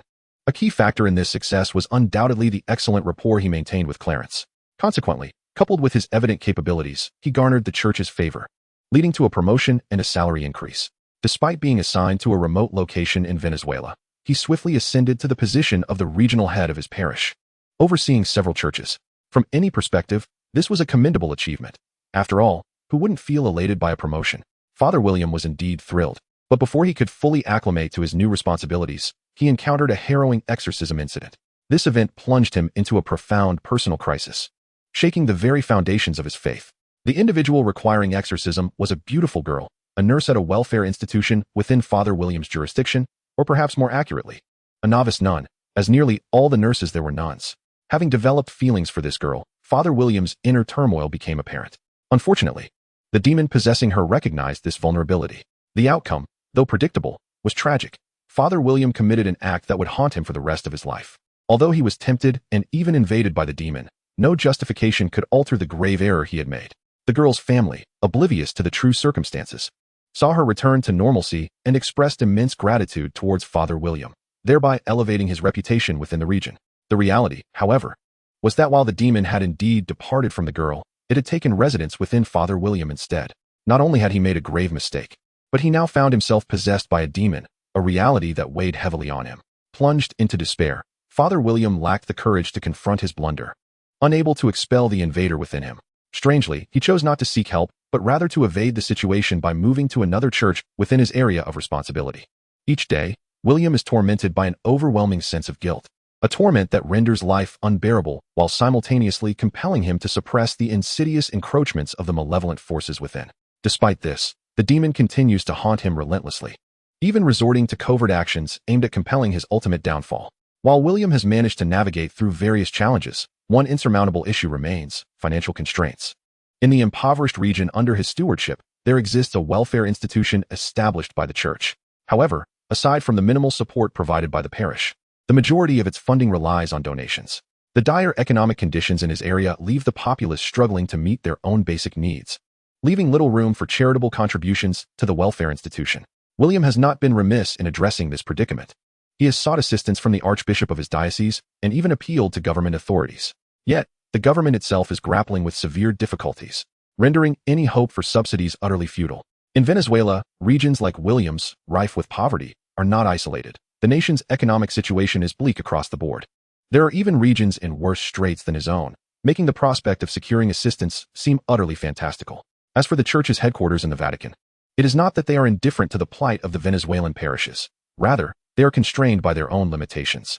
The numerous parishes facing dire circumstances like those in Venezuela necessitate that the headquarters prioritize aid to the most severely afflicted areas. Consequently, the funds available for assistance are regrettably limited, precluding any comprehensive support for all impoverished parishes, forcing them to focus on the most urgent needs first. In this context, the Archbishop of the Venezuelan diocese can do little but postpone assistance, leaving William in a state of perpetual application without success, were it not for the demon's insidious interference. Even the dire conditions of the region and the welfare institution might have been endured with sheer determination. Alas, the presence of malevolent forces has exacerbated the situation, plunging the welfare institution into an abysmal state, particularly as the demon seems to target vulnerable children specifically. William is too ashamed to disclose his transgressions to the Archbishop or even to acquaintances, leaving him unable to explain the catastrophic state of his region. Ultimately, driven to desperation, he finds himself compelled to reach out to Clarence for assistance. Yet, the help he receives is limited to the provision of supplies rather than direct financial support, with an emphasis on essential resources, particularly in the realm of medical aid. Even if financial assistance were provided, William would still need to procure the necessary supplies and medicines on his own. It is likely that William has heard of the sacred ritual of faith that Clarence possesses, the very ritual that enables the transmutation of gold. This may lead him to believe that Clarence is not lacking in wealth and could lend him a hand. However, while it is true that Clarence is financially secure, the crux of the matter lies in the fact that he can only transmute gold rather than directly produce usable currency. Consequently, any gold generated must first be converted into currency for practical use. If Father William were merely in need of monetary aid, Clarence could indeed find a way to assist him. However, when it comes to the procurement of supplies and medicines, Clarence is at a loss, as he lacks the necessary connections to acquire substantial amounts of these resources. Moreover, such necessities cannot simply be bought with money alone. The supplies required by his own knightly order are provided by headquarters, indicating that Clarence and the order do not have direct access to such resources. Thus, the prospect of helping Father William becomes increasingly tenuous. Clarence believes that the primary source of William's predicament is not financial, but rather stems from the demon that has invaded and ensnared him. Eliminating that demon, while not a complete solution, would certainly alleviate his current struggles. However, it appears that Father William does not share this perspective. Acknowledging that the issue is not solely about finances or supplies, but rather the demon's influence, Clarence doubts that any assistance he offers would be of significant use. At the very least, it is clear that it cannot completely resolve the difficulties William is facing. Therefore, Chapter 86, Instructions and Departure. It is imperative that Clarence visits in person. Regardless of William's thoughts, as a friend, indeed, a close friend, Clarence cannot allow him to remain trapped in such a narrow mindset. Of course, while he intends to visit, he will not go empty-handed. He plans to bring financial assistance, supplies, and medicines, especially given the dire circumstances on their side. Nevertheless, he reiterates that while he can find ways to convert funds into currency, he simply lacks the connections and channels to obtain the necessary supplies and medicines. Additionally, it seems he has not previously considered this aspect of the problem. Logically, if the church were truly in need of funds, they should have approached him for assistance in producing a substantial amount of gold. Upon reflection, Clarence begins to discern the root of the issue. It may not necessarily be the headquarters of the church that is reluctant to assist in the production of vast quantities of gold. Rather, the potential ramifications of an oversupply of such a precious metal are exceedingly grave. This is likely the primary reason the church headquarters has refrained from commissioning the manufacture of gold, as producing less would render it meaningless, while an abundance could lead to far more dire consequences. In contrast, frankincense and myrrh appear to be more suitable alternatives. In contemplating this, Clarence suddenly recalled that his assistant, Doris, had indeed suggested earlier the commercialization of frankincense and myrrh. However, at that moment, he had failed to grasp the implications and dismissed the notion as overly complicated, choosing not to pursue the topic further. How frustrating it was that she could not elucidate the reasons and circumstances more thoroughly for him. Was it possible that he had left Doris with the impression of being selfish and unreasonable? Clarence found himself lamenting that Doris had not conveyed the actual situation and rationale. In truth, he had misunderstood. It was not that Doris was unwilling to explain, but rather that the Pope had deemed it necessary for Clarence to focus on the myriad challenges posed by the impending resurgence of dark forces. In such circumstances, there would be little energy left to engage in the production and commercialization of frankincense and myrrh. Furthermore, once these commodities were commercialized, halting the process would lead to even greater losses. It was precisely this consideration that prompted the old Pope to specifically instruct Doris that if Clarence were disinclined, there was no need for further discussion.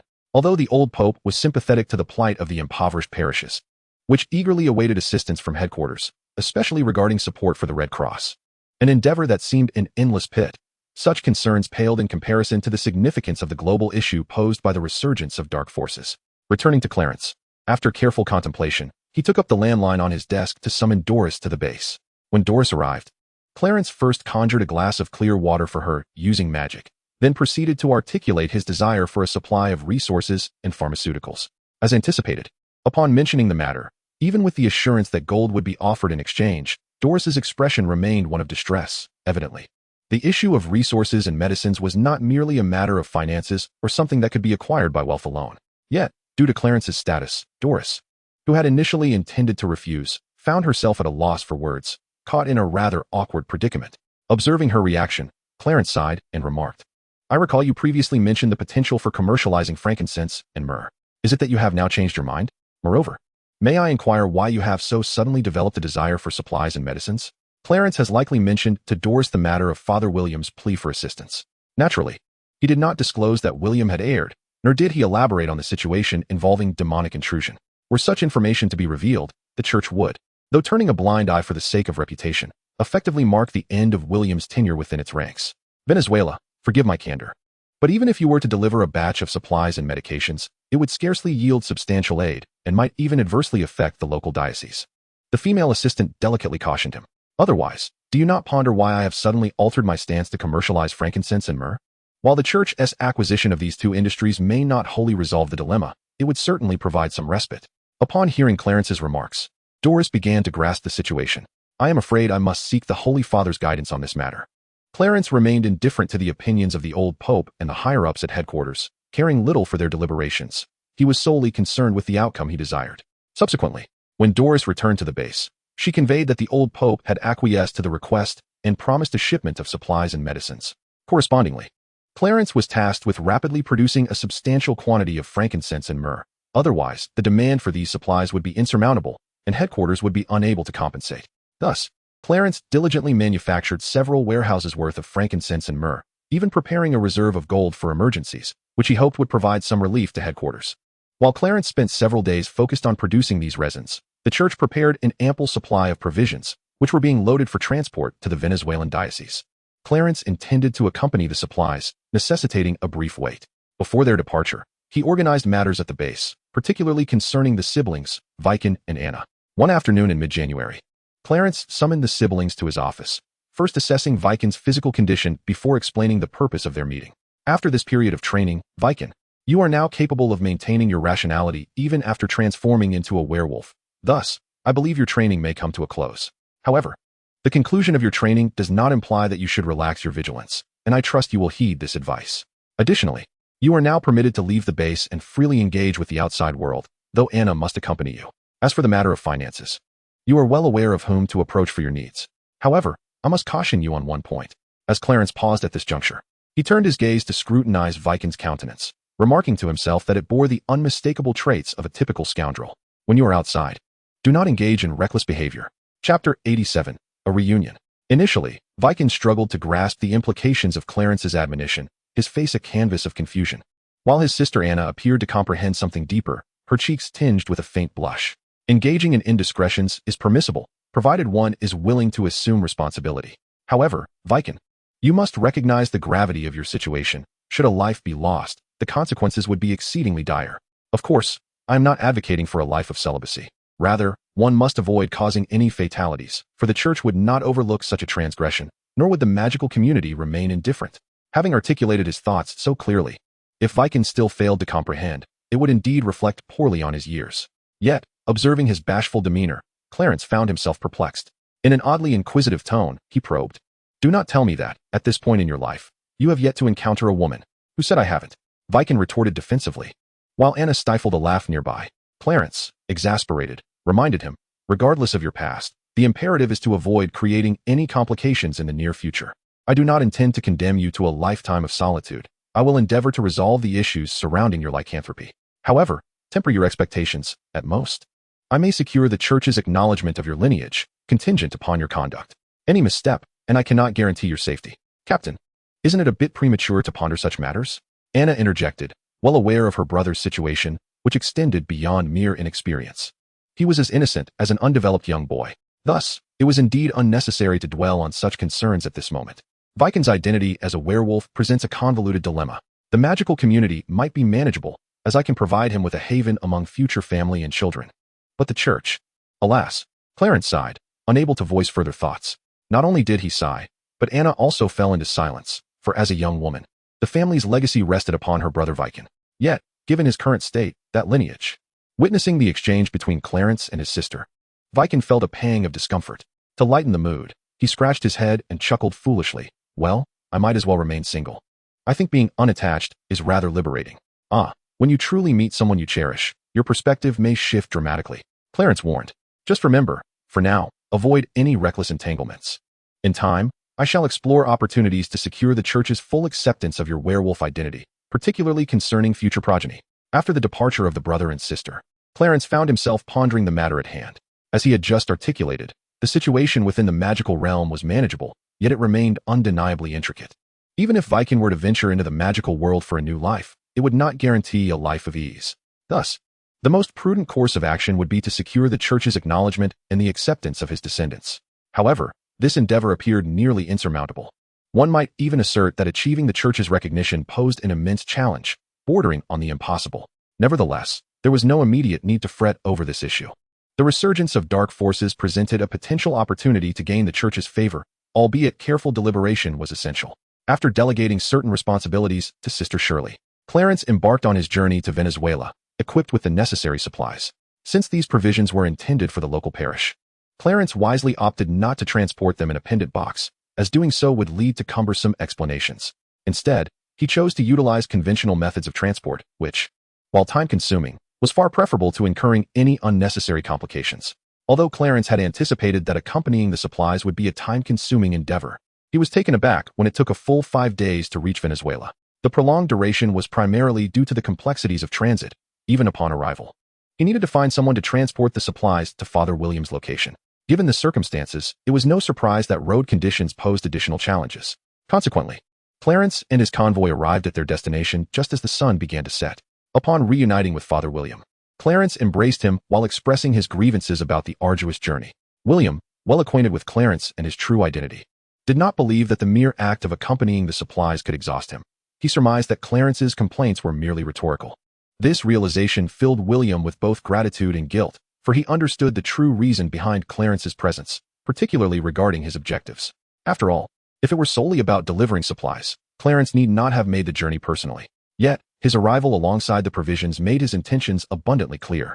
After exchanging pleasantries, William began to introduce Clarence to the staff at the orphanage, including the nurse nuns. "This is Sister Camilla," he said, as introductions continued. Once they had completed the introductions, William led Clarence to a nearby corner, with Sister Camilla, the plump nun, following closely behind. Of course, Sister Camilla was not oblivious. It was William who had summoned her over.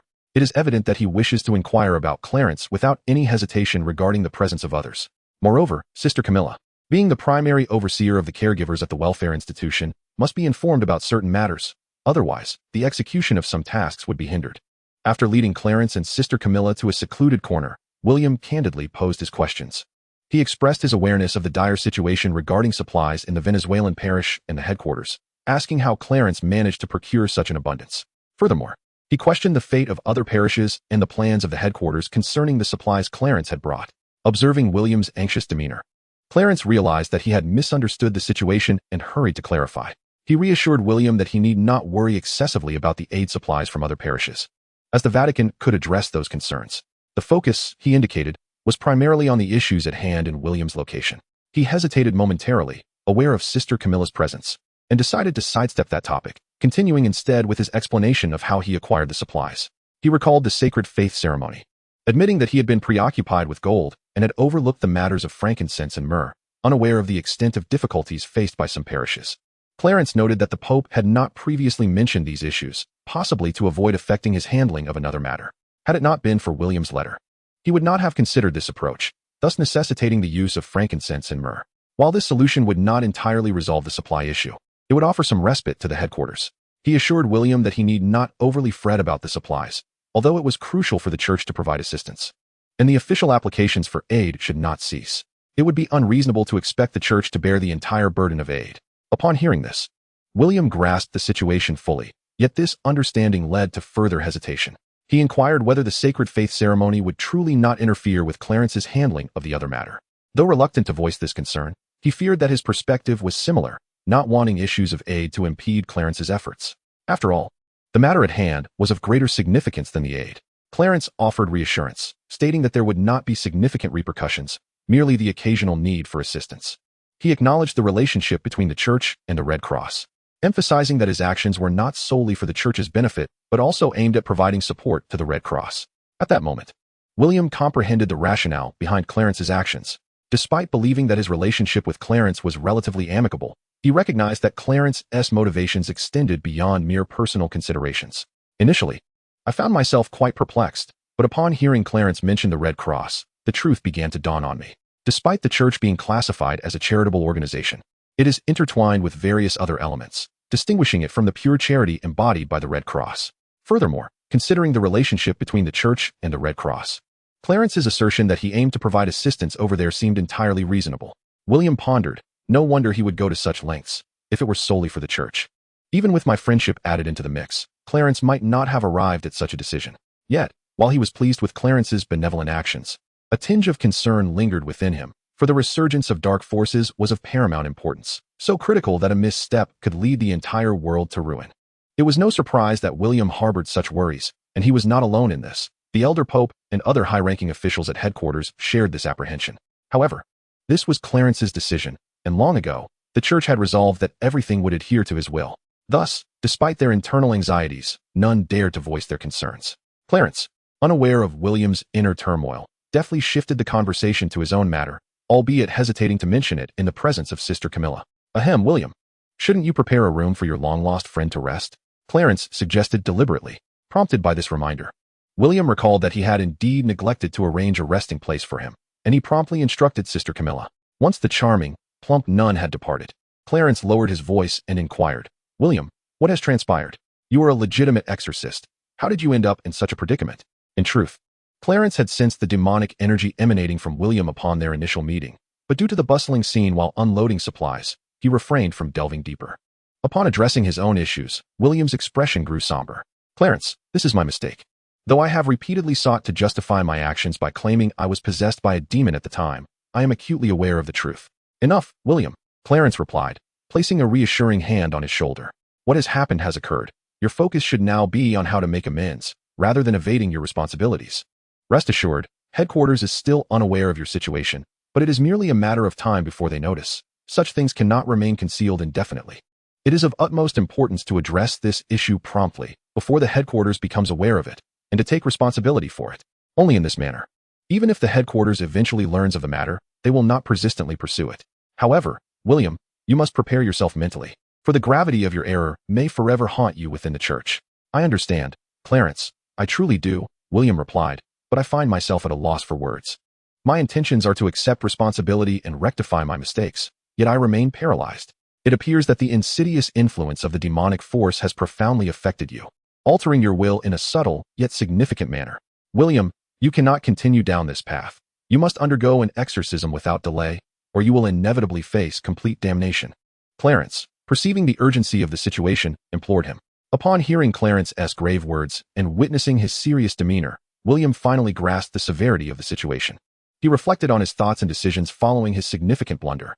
It dawned on him just how deeply he had been influenced by the demon's power. Had it not been for Clarence's timely reminder, he might still be oblivious to this fact. With this realization, William could no longer afford to hesitate. His tone grew anxious. All right, Clarence, I beseech you to assist me in conducting the exorcism. Certainly, but the daytime is too crowded. We shall have to wait until nightfall, Clarence replied. Not one to refuse. For what purpose would he have come with the supplies otherwise? Just then, Sister Camilla returned and informed them that the room was ready. Intending to take Clarence to rest. Clarence, you should accompany Sister Camilla to the guest room. I must remain here to manage the supplies, William signaled, choosing not to revisit the previous topic. Very well, Sister Camilla, let us proceed, as I am indeed quite fatigued. As they made their way to the guest room, Clarence pondered and posed a question. Sister Camilla, how long can this batch of supplies and medicine sustain the orphanage? Upon hearing this inquiry, Sister Camilla paused momentarily before continuing forward, responding, for the time being, it is sufficient for the orphanage's needs. However, for some inexplicable reason, this region experiences a surge of illnesses periodically, particularly among children. Clarence interjected, so this supply will not last long, especially regarding the medications, correct? Sister Camilla sighed, acknowledging that she suspected the cause was not merely an illness in the conventional sense. You have come personally from the Vatican for this matter, Haven to you? Clarence cast a surprised glance at the plump nun, taken aback by her perceptiveness in discerning the root of the real issue. Rest assured, Sister Camilla, such peculiar circumstances shall not arise again. After escorting Clarence to his quarters, the robust nun did not immediately depart to assist William with the supplies. Instead, she lingered at the doorway, her face marked by hesitation, clearly harboring unspoken words yet unsure whether to voice them. Sensing her reticence, Clarence refrained from pressing her with questions, choosing to observe the room's arrangement while awaiting her to speak. After a brief moment of contemplation, Camilla tentatively inquired, "Is the source of the problem related to Father William?" Upon hearing this, a knowing expression crossed Clarence's face. It was only natural, after all. The perceptive nun had already sensed the anomaly, and with a little attention and analysis, it was reasonable to suspect William. After all, he had not been discreet about his own issues. Indeed, Sister Camilla, it seems you are privy to quite a bit of information. Did Father William share these truths with you? Clarence did not directly respond to her question, but rather skillfully diverted the conversation. However, this was tantamount to an acknowledgement, leading to a palpable shift in Camilla's mood. Yes, Father William revealed to me the truth of this world, yet I never anticipated, she faltered, her emotions beginning to unravel. After several deep breaths, she regained her composure. Are you intending to perform an exorcism for the priest? Indeed, the influence of the demonic force upon him is profound, significantly affecting his will. Thus, the exorcism is urgently needed. Otherwise, if William continues on this path, I fear he may descend into irredeemable damnation. Observing Camilla's lips tremble as if she wished to articulate something further, Clarence smiled reassuringly. Do not worry. All shall be well. By tomorrow morning, everything will be resolved. Camilla suspected he had already surmised her thoughts, but had chosen to reject them outright. With her mouth slightly agape in contemplation, she ultimately bid farewell, returning to assist Father William with the supplies. Dinner was served in a small chapel within the orphanage, where William himself prepared a local delicacy that was quite palatable. Naturally, he ensured to set aside ample portions for the other nuns, especially considering the substantial appetite implied by Sister Camilla's physique. Moreover, prior to Clarence's arrival with this batch of supplies, their dietary circumstances, while not dire enough to lead to starvation, certainly did not afford them any culinary delights. Rejecting the wine cup offered by William, Clarence indicated that he would suffice with soup, and thereafter, the two engaged in conversation while dining. Beyond discussing their respective recent experiences, Clarence, with deliberate guidance, prompted William to recount the details of that exorcism event.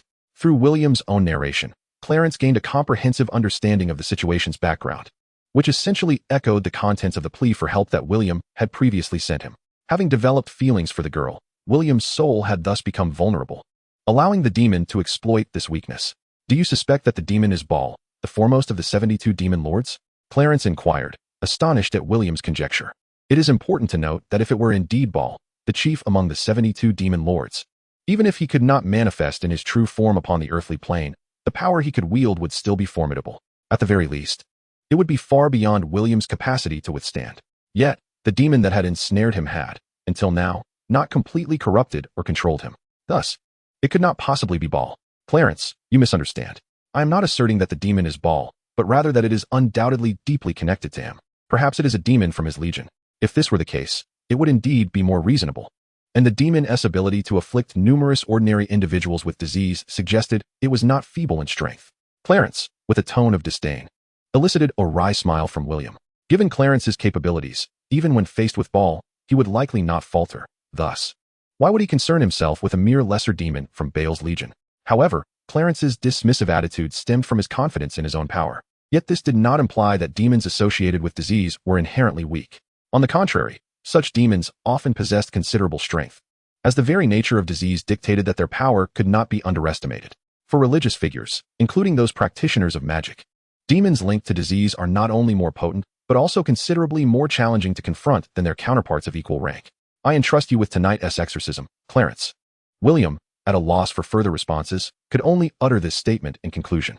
Rest assured, even if it were a demon from Baal's legion, or if Baal himself were to descend, I would be more than capable of handling the situation. Therefore, William, your primary concern should not be the exorcism. Rather, you must focus on how to rectify the errors you have committed. It has been proven that what Clarence stated was indeed correct, as the exorcism conducted that evening proceeded remarkably smoothly, without any unforeseen incidents. William witnessed firsthand the manner in which the demon was expelled from his body and how Clarence guided it into the heavenly realm. Particularly striking was the scene when the demon, upon seeing the gates of paradise and realizing Clarence's intentions, desperately pleaded for mercy, nearly shattering William's worldview. Nevertheless, as he remarked, the concern surrounding the exorcism was utterly unfounded. The true matter deserving his contemplation was how to atone for the grievous mistake he once committed. Chapter 90. Unexpected Events. This was the crux of the challenge. Thus, Clarence inquired whether the girl named Marguerite had disclosed the truth after the exorcism. Were her family members aware of the situation? William chuckled self-deprecatingly, asserting that Marguerite likely kept silent. Otherwise, he would probably be meeting Clarence in prison right now. After a moment's reflection, Clarence, with a hint of implication, asked for clarification. So, Marguerite merely acquired the title of nun due to her work at the orphanage, and in actuality, she is only an apprentice of sorts, correct? William nodded in affirmation, confirming that within the orphanage, the only true nun was Camilla, while the others were merely ordinary nurses. Yet, due to the institution being church-run, they were granted the title of novice nuns. Then this simplifies matters. As long as Marguerite is not a genuine nun and no one has uncovered the truth, what you need to do is marry her and establish a family. Clarence continued. Moreover, if I am not mistaken, the girl likely harbors feelings for you. Otherwise, I might indeed have to visit you in prison. But I hurt her, William lamented, filled with guilt. William, everyone makes mistakes. Even if your intentions were not pure at that moment, it was the demon that dominated your actions, not you. Thus, you cannot place the entirety of the blame upon yourself. How about this? Tomorrow, I will accompany you to Marguerite's home to discuss your marriage. If she truly has feelings for you, she will likely agree to this union. Additionally, it is quite possible that she is nurturing new life within her. Upon hearing those final words, William abruptly lifted his gaze, his eyes widening in disbelief. You mean my child? Do not be overly excited. It is merely a possibility. Although your circumstances at the time were rather exceptional, making this likelihood substantial, it would be wise for you to brace yourself for the reality that the child may not survive, Clarence cautioned. William, no fool, had regained his rationality after successfully expelling the demon and thus understood the implications of Clarence's words. The implication is that the child is likely influenced by the previous malevolent entity. In the worst-case scenario, the conception of the child could have been a deliberate act orchestrated by that demon. This is why Clarence expressed concern that the child's survival is not guaranteed, especially if circumstances demand otherwise. Observing William's silence, Clarence offered reassurance, stating, "Do not worry. I am here to assist that child to the best of my abilities. However, William, I hope you will also prepare yourself mentally." The following morning, the two shared a modest breakfast in a small chapel before William drove Clarence towards Margaret's residence. As for the orphanage, the considerable amount of supplies and medications could not possibly be organized in just a single day, and William had intended to lend a hand there as well. Alas, the burden now fell upon Sister Camilla and her companions. Upon their arrival at Margaret's home, they were met with an unsettling atmosphere. However, upon seeing Margaret's noticeably rounded belly, Clarence began to comprehend the reasons behind the family's peculiar demeanor. A slightly enlarged abdomen could be attributed to mere weight gain, but to such an extent, it was impossible to dismiss it as such. Premarital pregnancy is no trivial matter, and Margaret's refusal to disclose the child's father only exacerbated the situation for the family. With a sigh of resignation, Clarence lamented that they had arrived too late. Had they come sooner, perhaps Margaret's family would not have discovered the truth. Now that the revelation was unavoidable, Clarence nudged William, indicating he should address the matter at hand. It was uncertain whether it was William's clerical status or his genuine acceptance by the locals, but upon learning the truth, Margaret's family did not escalate the situation too dramatically, even if they did not extend any warmth towards William. Yet, this was a far better outcome than Clarence had anticipated. As both parties fell into an uncomfortable silence, Clarence hurriedly signaled to William to broach the subject of marriage. Unfortunately, despite noticing Clarence's cues, William hesitated, his lips moving without uttering a word. His indecisiveness left Clarence anxious, prompting him to speak on William's behalf regarding the marriage proposal. Once they departed from Margaret's home and were en route back to the orphanage, Clarence first congratulated William before offering a word of caution. Although the child in Margaret's womb appeared healthy and bore no traces of demonic influence, a profound sanctity resided within. Thus, William, I trust you grasp the essence of my warning. As William drove, his mind was consumed with thoughts, and he soon responded in a heavy tone. Are you suggesting that Marguerite, our unborn child, and I have been drawn into the struggle between heaven and hell? Indeed, came the reply. Thus it is imperative to cultivate your daughter from a young age, laying a solid foundation for her, leading her into the church, where she may find refuge until the divine power within her fully awakens. After a prolonged silence, William spoke again, his voice slightly hoarse, as if to himself or perhaps to Clarence beside him. What perils will she face? Once that power awakens, will she still be my daughter? Fear not, William. She shall always remain your daughter. It is merely that higher powers wish to utilize her vessel for a certain purpose. Once all is said and done, she will return to her normal state. In fact, she may even reap considerable benefits from this. Well, I suppose that can be considered a silver lining, William conceded, knowing he could neither prevent nor halt the unfolding events. I merely wish for her to grow up safely. Yet, a hint of skepticism crept into his voice as he inquired, by the way, Clarence, are you absolutely certain that Marguerite is expecting a girl and not a boy? Clarence cast him a curious glance and retorted, what? Do you not favor girls? It's not that I dislike girls. Rather, I had hoped for our first child to be a healthy, robust boy. Only then could he protect himself in times of danger. William recognized the absurdity of his words, hastily adding a justifying remark. Clarence rolled his eyes. If you prefer boys, then just have another with Marguerite. But what if the second child is also a girl? Then have another. And if the third is also a girl? William was interrupted by Clarence. Then have a fourth, and if that doesn't suffice, a fifth or even a sixth. Chapter 91, An Unexpected Incident 2. Clarence remarked nonchalantly, understanding that William did not genuinely wish for his first child to be a boy, but rather, in the throes of excitement and anxiety about impending fatherhood, he had expressed himself thus. In fact, based on Clarence's knowledge of William, it seemed he would prefer a daughter. For during their time in the orphanage, although William struggled to connect with children, he exhibited a gentler and more patient demeanor towards little girls compared to the mischievous boys, whom he found somewhat exasperating, especially when they played pranks on him. Let us turn our attention to William in the driver's seat. If he were to discern that Clarence's remarks were a jest aimed at him, it would indeed indicate a profound lack of wisdom for someone of his age. Nevertheless, this playful banter served to remind him that he had perhaps allowed his emotions to get the better of him, prompting him to swiftly regain his composure and express his heartfelt gratitude. Such gratitude was certainly warranted, for had it not been for Clarence's assistance, the outcome, according to the original trajectory of fate, would not have been so delightfully favorable. A simple thank you would suffice, and once he had dealt with that batch of supplies, a proper invitation to savor the local delicacies would be in order. William offered a wry smile, remarking that given his responsibility for the economic conditions of this region, there was hardly anything delectable to be found. It was not that he was unwilling to treat Clarence to a meal. Rather, the circumstances left him little choice. Clarence had initially intended to stay with William for a few days, both to lend a helping hand and to seize the opportunity for a bit of relaxation. However, reality intervened. On the evening following his arrival, just after dinner, he received a call from the Vatican, specifically from his assistant, Doris. Thus, after concluding the call from the orphanage and returning to the small church, Clarence was compelled to bid farewell to William, as the Pope had assigned him a task that could prove exceedingly troublesome and perilous. This necessitated his prompt departure to a small town near the border via airplane. Why? One might ponder, did this mission warrant the term possibly? In the past, the headquarters had provided Clarence and his order of knights with assignments that were unequivocal. The knights were merely required to address the situations as dictated by the Vatican, without the need to concern themselves with extraneous matters. Indeed, this was the case.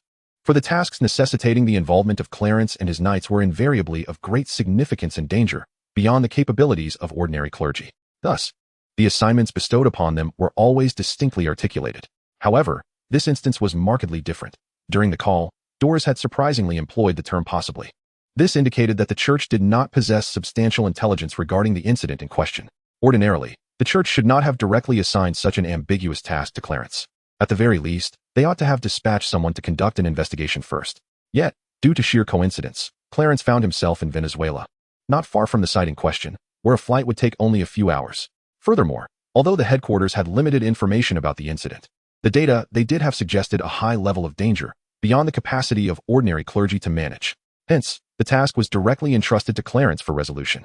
Certainly, Doris expressed over the phone that the headquarters had already contacted the parish at the site of the incident. Consequently, all churches and clergy in that area would cooperate and offer their utmost assistance to help Clarence resolve this matter. So soon? William inquired, astonished to learn that Clarence had to depart immediately. However, before Clarence could respond, William's demeanor shifted to one of seriousness as he seemed to recall something. Your task isn't related to the resurgence of dark forces, is it? Although certainty eluded them at this moment, the likelihood was substantial. Based on the information gleaned from the call, it appeared that this incident might indeed be connected to a particularly infamous demon from the depths of hell. These renowned demons had previously remained undisturbed in their infernal abode. Had it not been for the revival of dark forces, they could not have impacted the mortal realm. At least not to such a grave extent. As Clarence sat aboard the flight, he gazed at the back of his hand, where a mark radiating a gentle holy light was visible solely to him. This mark was neither his own nor that of Gabriel or Serial, but rather bestowed upon him by Marguerite, who was soon to become William's wife. More accurately, it was a gift from the child she bore, a manifestation of the divine power within the depths of the unborn. Accompanying this mark was a message, imploring Clarence to care for the child, along with an explanation of the mission this child would one day undertake. This understanding was what had instilled Clarence with such confidence when comforting William earlier. This mark, akin to the blessings from Gabriel and Serial, represented an angelic benediction, specifically that of a guardian angel, also known as the blessing of Rachel. As he observed the blessing, occasionally flickering with white flames, Clarence found himself intrigued, not by the blessing itself, but by the angel who had granted it, the enigmatic guardian angel named Rachel. The lore surrounding Rachel was sparse, rendering her shrouded in mystery, and even Clarence's knowledge of her was limited. After ruminating for some time, he could recall only scant details about Rachel, which left him curious yet unable to delve deeper into her nature. Shaking his head to dismiss these thoughts, he turned his attention to the circumstances of his current mission. He recalled the final piece of pertinent information Doris had relayed during their conversation, that a few years prior, a horrifying case had occurred in the very same small town where the incident unfolded, on the same day and within the same time frame. A grave incident unfolded in which all newborns, regardless of whether they were born in reputable hospitals or clandestine private clinics, were tragically murdered within a specific time frame. Through gathered clues, a disturbing pattern emerged. Subsequent investigations by the police revealed that this case was likely linked to a certain cult organization. However, most perpetrators took their own lives at the crime scene or elsewhere, rendering the pursuit of leads utterly futile.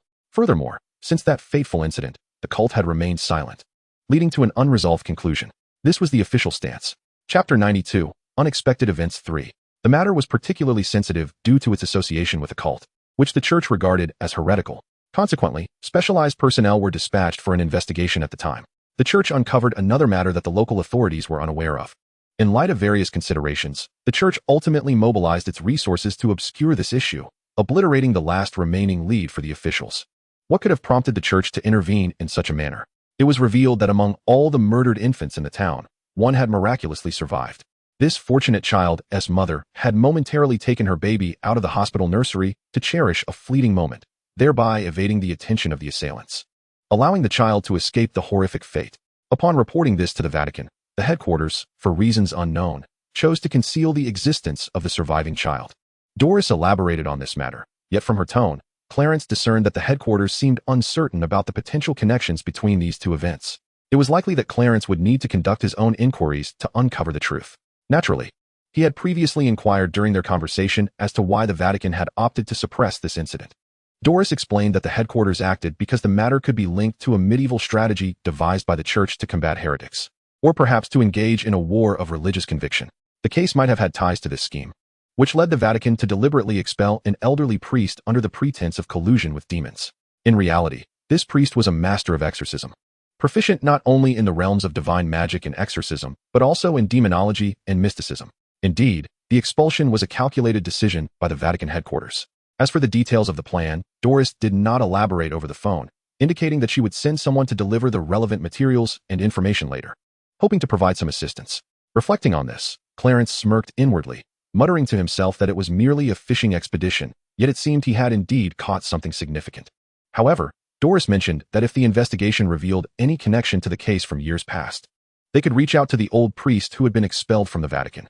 Perhaps it was best to wait until after the investigation to ascertain whether this incident bore any relation to the previous one.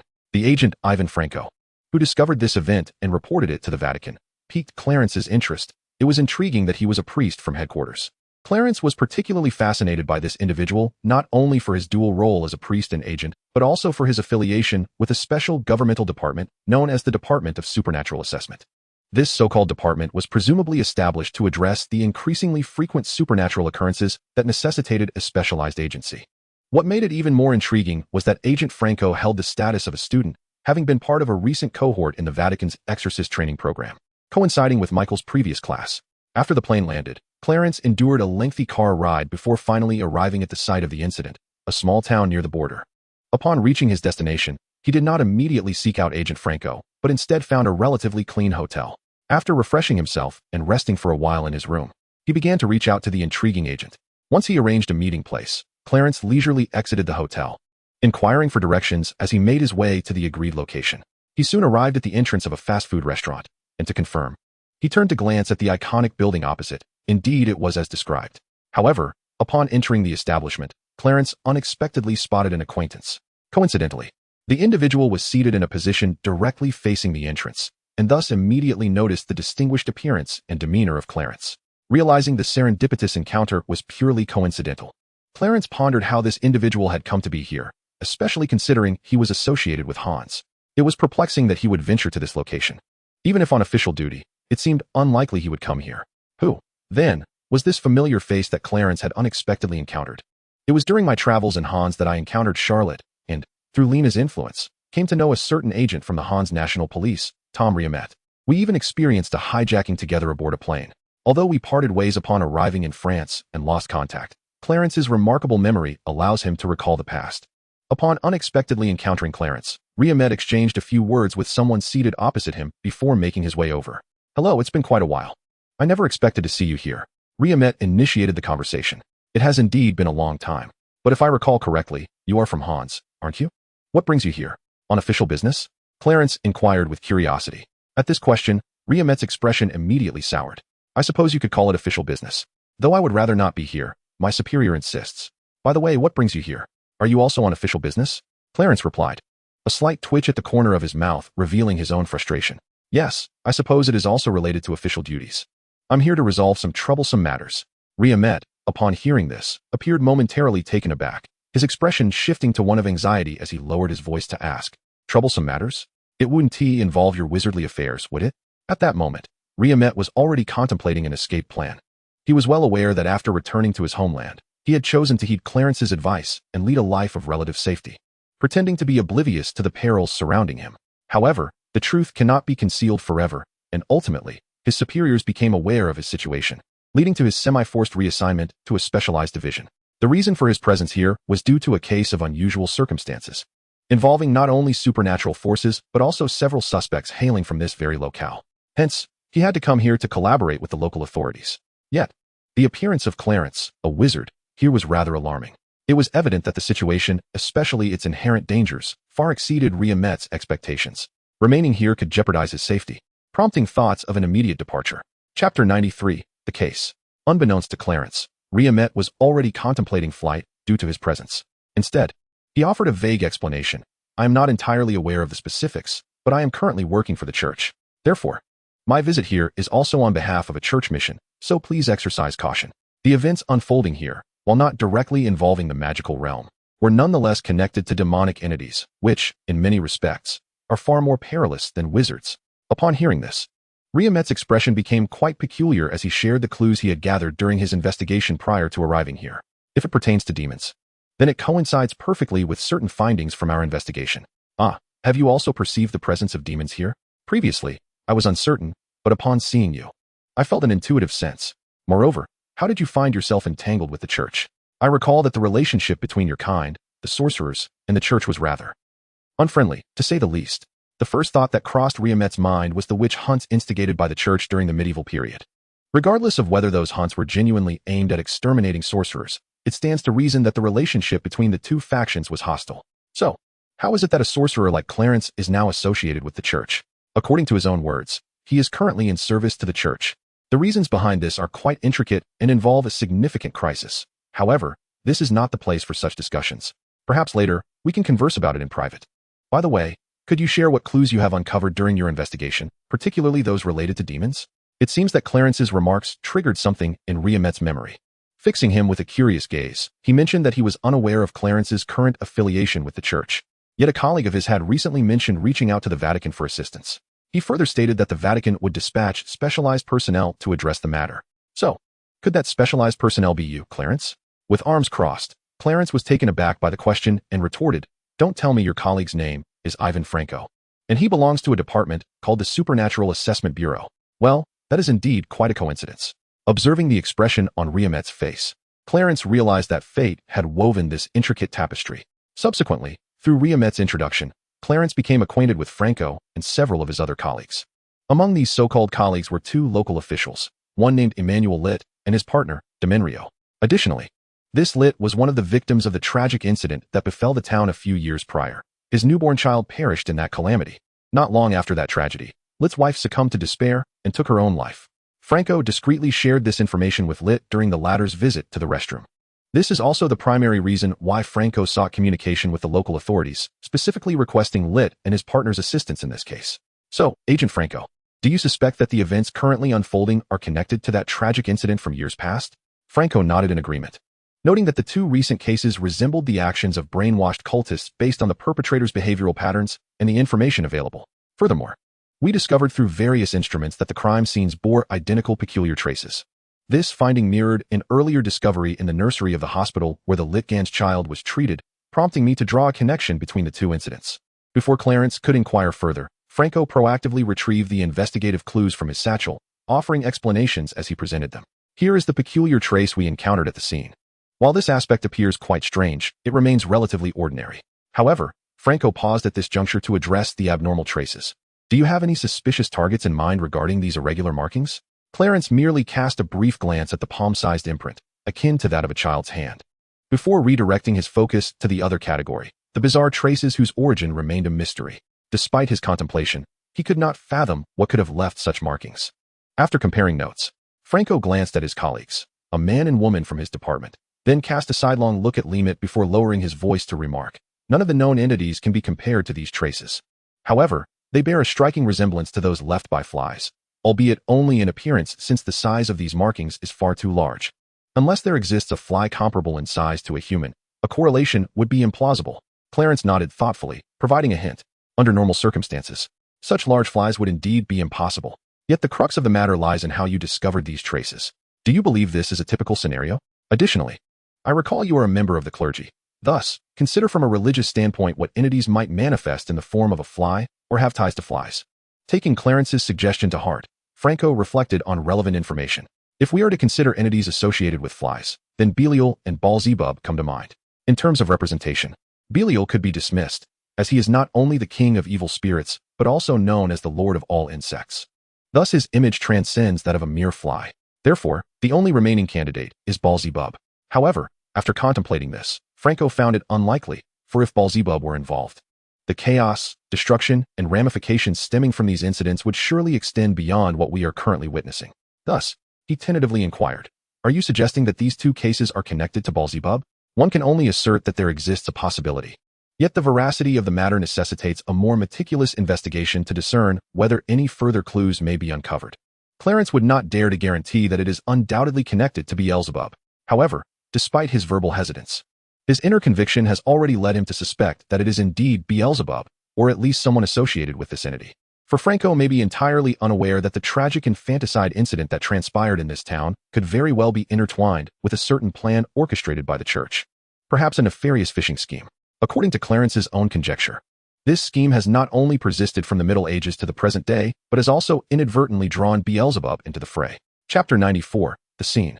Naturally, it may not necessarily imply that Beelzebub himself is directly involved, for such a being, even if not physically present on Earth, possesses a power and capacity for destruction that far exceeds the current circumstances, particularly as the malevolent force is associated with disease. One might surmise that if it were indeed Beelzebub, the town would have been devoid of life long ago.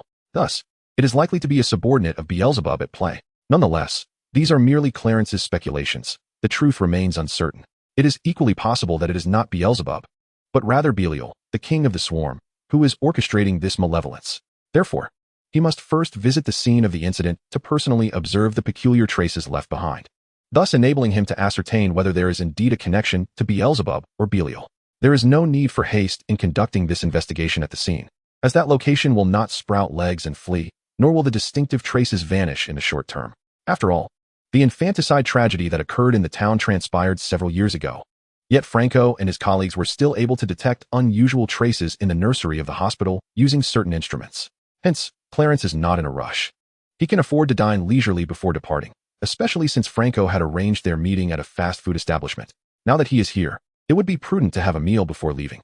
As Clarence intends to investigate the scene, the group, having finished their meal, proceeded to the site. He is neither blind nor foolish, and he is well aware that the others are reluctant to make this additional trip, especially since Franco and his team had just left 2 other crime scenes. After a day of strenuous activity, who would wish to undertake yet another journey? However, although the others displayed their reluctance, they did not openly express it, save for one officer, whose displeasure was plainly etched upon his countenance. Nevertheless, Clarence speculated that the source of this dissatisfaction may not stem solely from the prospect of an extra trip, for after all, he is an investigator. As an investigator, one should not fear inconvenience. If his discontent does not arise from this, then what might be the cause of his demeanor? Clarence surmised that this individual might fundamentally disbelieve in the notions of demons and malevolent spirits. Although his partner, Dramione, had mentioned it before. Prior to the tragic incident of infanticide, Lit and his wife were both devout members of the church. However, following that horrific event, the couple never set foot in a church again. Particularly after his wife's tragic suicide, Lit's attitude toward the church underwent a complete transformation. One might argue that, having once been a believer, Lit should still harbor some belief in the existence of demons, despite his loss of faith following such a calamity. On the contrary, Lit's skepticism is perhaps the most commonplace and understandable reaction. For ordinary individuals, faith often serves merely as a source of spiritual solace rather than a genuine belief in the divine or demonic entities inhabiting the world. Lit exemplifies this mindset, thus rendering his disbelief in demons entirely reasonable. It is precisely due to this disbelief that he now displays an expression of palpable impatience. Clarence, unperturbed by Lit's demeanor, proceeded directly into the scene to investigate. He dismissed Franco's attempt to activate the special lighting equipment necessary for revealing certain traces, as Clarence deemed it unnecessary. With a mere wave of his hand, he unveiled the myriad of marks adorning the walls and ceiling. Among the onlookers, only Franco and Raymat appeared unfazed or even astonished by this spectacle. Ignoring the reactions of the others present, Clarence casually extracted a lingering essence from one of the markings and sealed it within a small, specialized metal vial. He then turned to Franco and stated, "Let us proceed to the next crime scene." Franco said nothing further, leading the way, but their destination was not another scene. Instead, they headed towards where they had parked. The second site was located on the opposite side of the town, near the outskirts, within a swimming facility. Thus, they would need to drive there unless they chose to walk. Meanwhile, as Clarence, Franco, and Raymat traveled in another vehicle towards the second scene, Lit and Dramione, having entered their own car, began to discuss Clarence's earlier display of prowess. They were not entirely convinced that Clarence possessed supernatural abilities, yet they were not solely skeptical, either, pondering whether his methods were merely some form of illusion. More accurately, they held a mindset of cautious ambivalence. If it were indeed an illusion, they found it difficult to conceive of any method that could replicate Clarence's extraordinary display. Furthermore, a crucial point remained. If it were an illusion, surely some props would need to be set up in advance. However, the reality is that ever since the incident occurred at the scene, it has been cordoned off. And aside from official personnel, it is nearly impossible for outsiders to gain entry. Moreover, Clarence only arrived today. He had no time to prepare at the site, thereby largely eliminating the possibility of it being a mere illusion. If one were to suggest that it involved some form of supernatural ability, such a notion would starkly contradict the worldview held by the two individuals, overwhelming them to the point of instinctively dismissing the idea. Thus, they found themselves in a state of ambivalence. Yet, swiftly, reality compelled them to accept the existence of extraordinary entities in this world. The second scene unfolded within a swimming pool, where the case originated from a suspected cultist who, while children were swimming, wrapped himself in electrical wires and leapt into the pool. Previously, Franco had sought to drain the water from the pool to uncover clues. But this led to a conflict with Officer Lit. Franco aimed to persuade Lit, but at that moment, Clarence managed to contact him. This indicated that the rest of the area at the second scene had been examined, revealing peculiar traces, yet the swimming pool remained undrained, hindering any tests. Upon arriving at the swimming facility, Clarence, upon learning of the situation, instructed the remaining personnel to temporarily vacate the premises. However, Lit surprisingly opposed this decision. Franco, aware of Clarence's identity, and Raymat, familiar with his methods, intended to persuade Lit, understanding that provoking Clarence would lead to dire consequences for Lit. Just as they prepared to intervene, Clarence raised his hand to halt them. In a calm demeanor, he addressed Lit. "Certain methods of mine cannot be witnessed by ordinary individuals. Hence my request for them to leave is for their own good. Should you disagree, I shall be compelled to erase the memories of those who are informed post-event.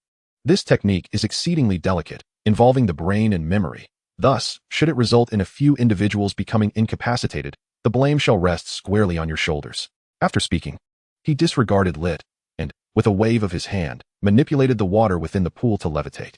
Witnessing this, all present, save for Raymat, were left utterly astounded. While the earlier methods could have been attributed to illusions, this spectacle was undeniably a manifestation of the supernatural. Clarence paid no heed to the thoughts of the others, nor did he concern himself with their reactions, as, apart from Raymat, Franco, and his two subordinates, nearly everyone else at the scene had been forcefully subdued by him. At present, Only the eyes retain the ability to move freely, while the rest of the body remains utterly immobile. Soon, some individuals realized that they could not move at all. Attempts to inquire about the situation were thwarted by their inability to control even their mouths. Lit and his partner swiftly grasped this predicament, yet like the others, they found themselves paralyzed, with only their eyes able to dart about in confusion. Turning to Clarence, he disregarded the thoughts and reactions of those around him. Instead, as before, he waved his hand to reveal the peculiar marks left in the pool. He extracted a trace of residual energy from one of the marks and, upon analysis, confirmed its complete similarity to the original scene. He then retrieved a small metal vial and placed the newly acquired energy within it. After departing the pool and returning the suspended water, Clarence proceeded to orchestrate the remaining individuals, lining them up in preparation for memory erasure. Reamert was well aware that Clarence's earlier remarks were merely intended to intimidate the official Lit. Hence, he harbored no concern that genuine idiots would emerge from the memory erasure. However, while Reamert understood this, Franco remained oblivious. He genuinely believed that the method of memory erasure was fraught with peril. Thus, upon witnessing Clarence preparing to commence the erasure, he rushed forward to intervene. Inwardly seething with resentment towards Lit for not having drained the pool beforehand to avoid such complications. What if a few idiots actually did emerge? Who would take responsibility? Franco's intervention brought a slight sense of relief to the others whose bodies were under control, particularly Lit and his partner, Demario. It was precisely because of Lit that Clarence had disregarded the presence of so many and unleashed his extraordinary powers, even deciding to erase the memories of the others involved afterward. This meant that the entirety of the situation was instigated by Lit. Should Clarence's words hold true, and if memory erasure resulted in a few fools, all blame would squarely fall upon Lit's shoulders. Among these individuals, Lit was the most anxious, as he could not bear that kind of responsibility. Therefore, upon seeing Franco step in to intervene, he certainly felt a sense of relief. Meanwhile, Reamert, observing Franco and his two subordinates, was thoroughly entertained by the unfolding drama, nearly indulging in snacks as he watched. Clarence paid no heed to this distraction. Instead, he assumed a serious demeanor and addressed Franco and his companions, asserting that having their memories erased, even if it led to unforeseen issues resulting in stupidity, was far preferable to being silenced by the higher-ups. Otherwise, one might ponder why supernatural forces have managed to remain concealed until now. Or, how do you believe the higher echelons of authority have succeeded in keeping such matters under wraps in the absence of any means to erase memories? Do you think that, in their quest to obscure the truth and prevent public awareness from inciting greater chaos and trouble, the officials would refrain from silencing a few informed individuals? Or do you reckon that the consequences of the public's awareness of the existence of supernatural powers pale in comparison to the lives of a handful of knowledgeable persons? Therefore, Agent Franco, do you still intend to thwart me? If you do, the officials of their nation may not show mercy to them. In comparison to their lives, erasing their memories might be the lesser evil, even if it risks rendering them imbeciles, considering it involves meddling with their minds. Clarence's explanation elicited cold sweat from the others held captive, despite their inability to move a muscle. They truly had not anticipated the severity of the situation. Upon reflection, perhaps, as Clarence suggested, erasing memories might indeed be preferable to risking their lives, even if it could lead to potential idiocy. Concurrently, they harbored an intense loathing for that meddlesome Lit. Why must he complicate matters? Earlier, when Agent Franco sought to drain the pool for testing, he adamantly opposed it. Just moments ago, Clarence attempted a methodical examination, yet he still refused. Now, it appears that uncovering the hidden truths has led to the conclusion that memory erasure is the best outcome. Without such erasure, they would risk being silenced by their own nation's officials, prompting their ire towards the instigator, Lit. They felt an overwhelming urge to eliminate him on the spot. If only their bodies would cooperate. As for whether they doubted Clarence's assertions, they truly did not harbor any suspicions. They had witnessed the tangible existence of supernatural forces with their own eyes and were acutely aware of the nature of the higher-ups. Thus, they were not the least bit skeptical that the officials would go so far as to eliminate all witnesses to suppress the truth. In other words, the upper echelons of their nation were indeed capable of such heinous acts. This is precisely why they had no doubts. Even the seasoned investigator Lit did not question Clarence's claims. In fact, Lit found himself regretting his decisions immensely. Yet, what use is regret now that events have unfolded? My dear sir, since you are aware of this matter, why could you not have waited a bit longer? Had I been allowed to persuade Officer Lit adequately, perhaps we would not have reached this critical juncture. Agent Franco wore an expression of helplessness.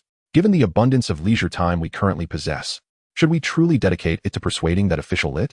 If your attempts to convince him ultimately lead to further loss of life, who shall bear the responsibility for those deaths? Shall the blame rest upon my shoulders, yours, or perhaps upon Lit himself? To be frank, do you believe you can shoulder such a burden? Or do you possess the capacity to resurrect those who have perished? Chapter 96. The Truth Too. In response to Clarence's assertions, Franco found himself at a loss for words, instinctively recognizing that he should no longer impede the other's efforts to erase memories. For, as stated, when weighed against the value of one's own life, retaining such memories may indeed be more advantageous. Moreover, since the erasure of memories could not be thwarted, continuing to resist would merely serve to squander time without bearing any significance. Thus, what grounds did Franco have to obstruct Clarence's actions? Upon witnessing Franco's silent retreat, no longer obstructing him, Clarence nodded in satisfaction, not forgetting to cast a warning glance towards that fellow, Raymat.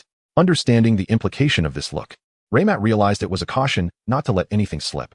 Although, as Clarence had indicated, the erasure of memories was indeed necessary and unavoidable. It was certainly not as problematic as he suggested, such as the emergence of a few fools. Raymat had perceived from the outset that Clarence's remarks were merely intended to intimidate that corpulent lit. In truth, Raymat had long harbored a distaste for the rotund man. Yet being on his territory necessitated restraint. This was the reason behind his earlier demeanor of enjoying the spectacle. He had long wished to see Lit encounter misfortune. After utilizing his wand to erase nearly everyone's memories, only Lit and his partner Demenrio remained untouched.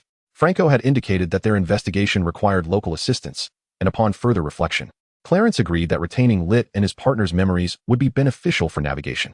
A mere postponement of their memory erasure until the matter was resolved was a feasible option. Consequently, due to Franco's persuasion, Lit and Demenrio were spared from memory erasure. Once freed from control, the two became compliant, acquiescing to any requests without uttering a word of protest. It was evident they comprehended the gravity of the supernatural forces at play, realizing that this was beyond the capabilities of ordinary individuals. Coupled with Clarence's recent intimidation, any further defiance would only suggest an audaciousness of considerable magnitude. In truth, the two individuals, despite their rather robust physiques, possessed only a somewhat enlarged gallbladder, and not just that, but their other internal organs were also quite ample. However, this did not imply that they truly had the audacity to continue their mischief. Upon departing from the swimming facility, Clarence first instructed Franco to drive towards the hospital from years past. Within the nursery of that hospital, he extracted a faint trace of energy from specific markings once more. After conducting an analysis and confirming the findings, the group finally ventured beyond the small town, with Lit and Demenrio closely trailing behind in their vehicle. As they drove out of the town, they continued until they encountered a relatively flat terrain, at which point Clarence called for a halt. He alighted from the vehicle to examine the area meticulously. After careful scrutiny, he deemed it satisfactory for his needs and returned to the group to inquire of Franco. I recall your records indicate you possess expertise in the mystical arts, correct? Franco nodded in affirmation. In that case, you should know how to draw the summoning circle for Solomon's demon contract. Please proceed to draw it right there. Clarence gestured towards the expanse of flat ground before them. Without a word of inquiry, Franco began to search for suitable tools in the vicinity and commenced outlining the magical circle on the ground. Meanwhile, Clarence retrieved his wand and invoked a specific divine spell from the church, designed for establishing connections, to seek out and contact the elder priest Facilio, who had been exiled by the Vatican, as previously mentioned by Doris. Just as Franco completed the drawing of the magic circle, a convoy approached along the road behind them. The arrival of this convoy captured Clarence and his companion's attention, particularly as it came to a halt. Witnessing this, Lit and Demenrio instinctively placed their hands near their waists, prepared to draw their weapons at the slightest hint of danger. Their tension escalated upon observing that nearly all individuals disembarking from the vehicles were armed with various weapons. However, their anxiety lessened somewhat when they noticed a woman among them, accompanied by a child. Although the intentions of this group remained unclear, the presence of a child suggested that a confrontation might be averted, unless, of course, the woman and child were being coerced by this group. The group approached and halted before them.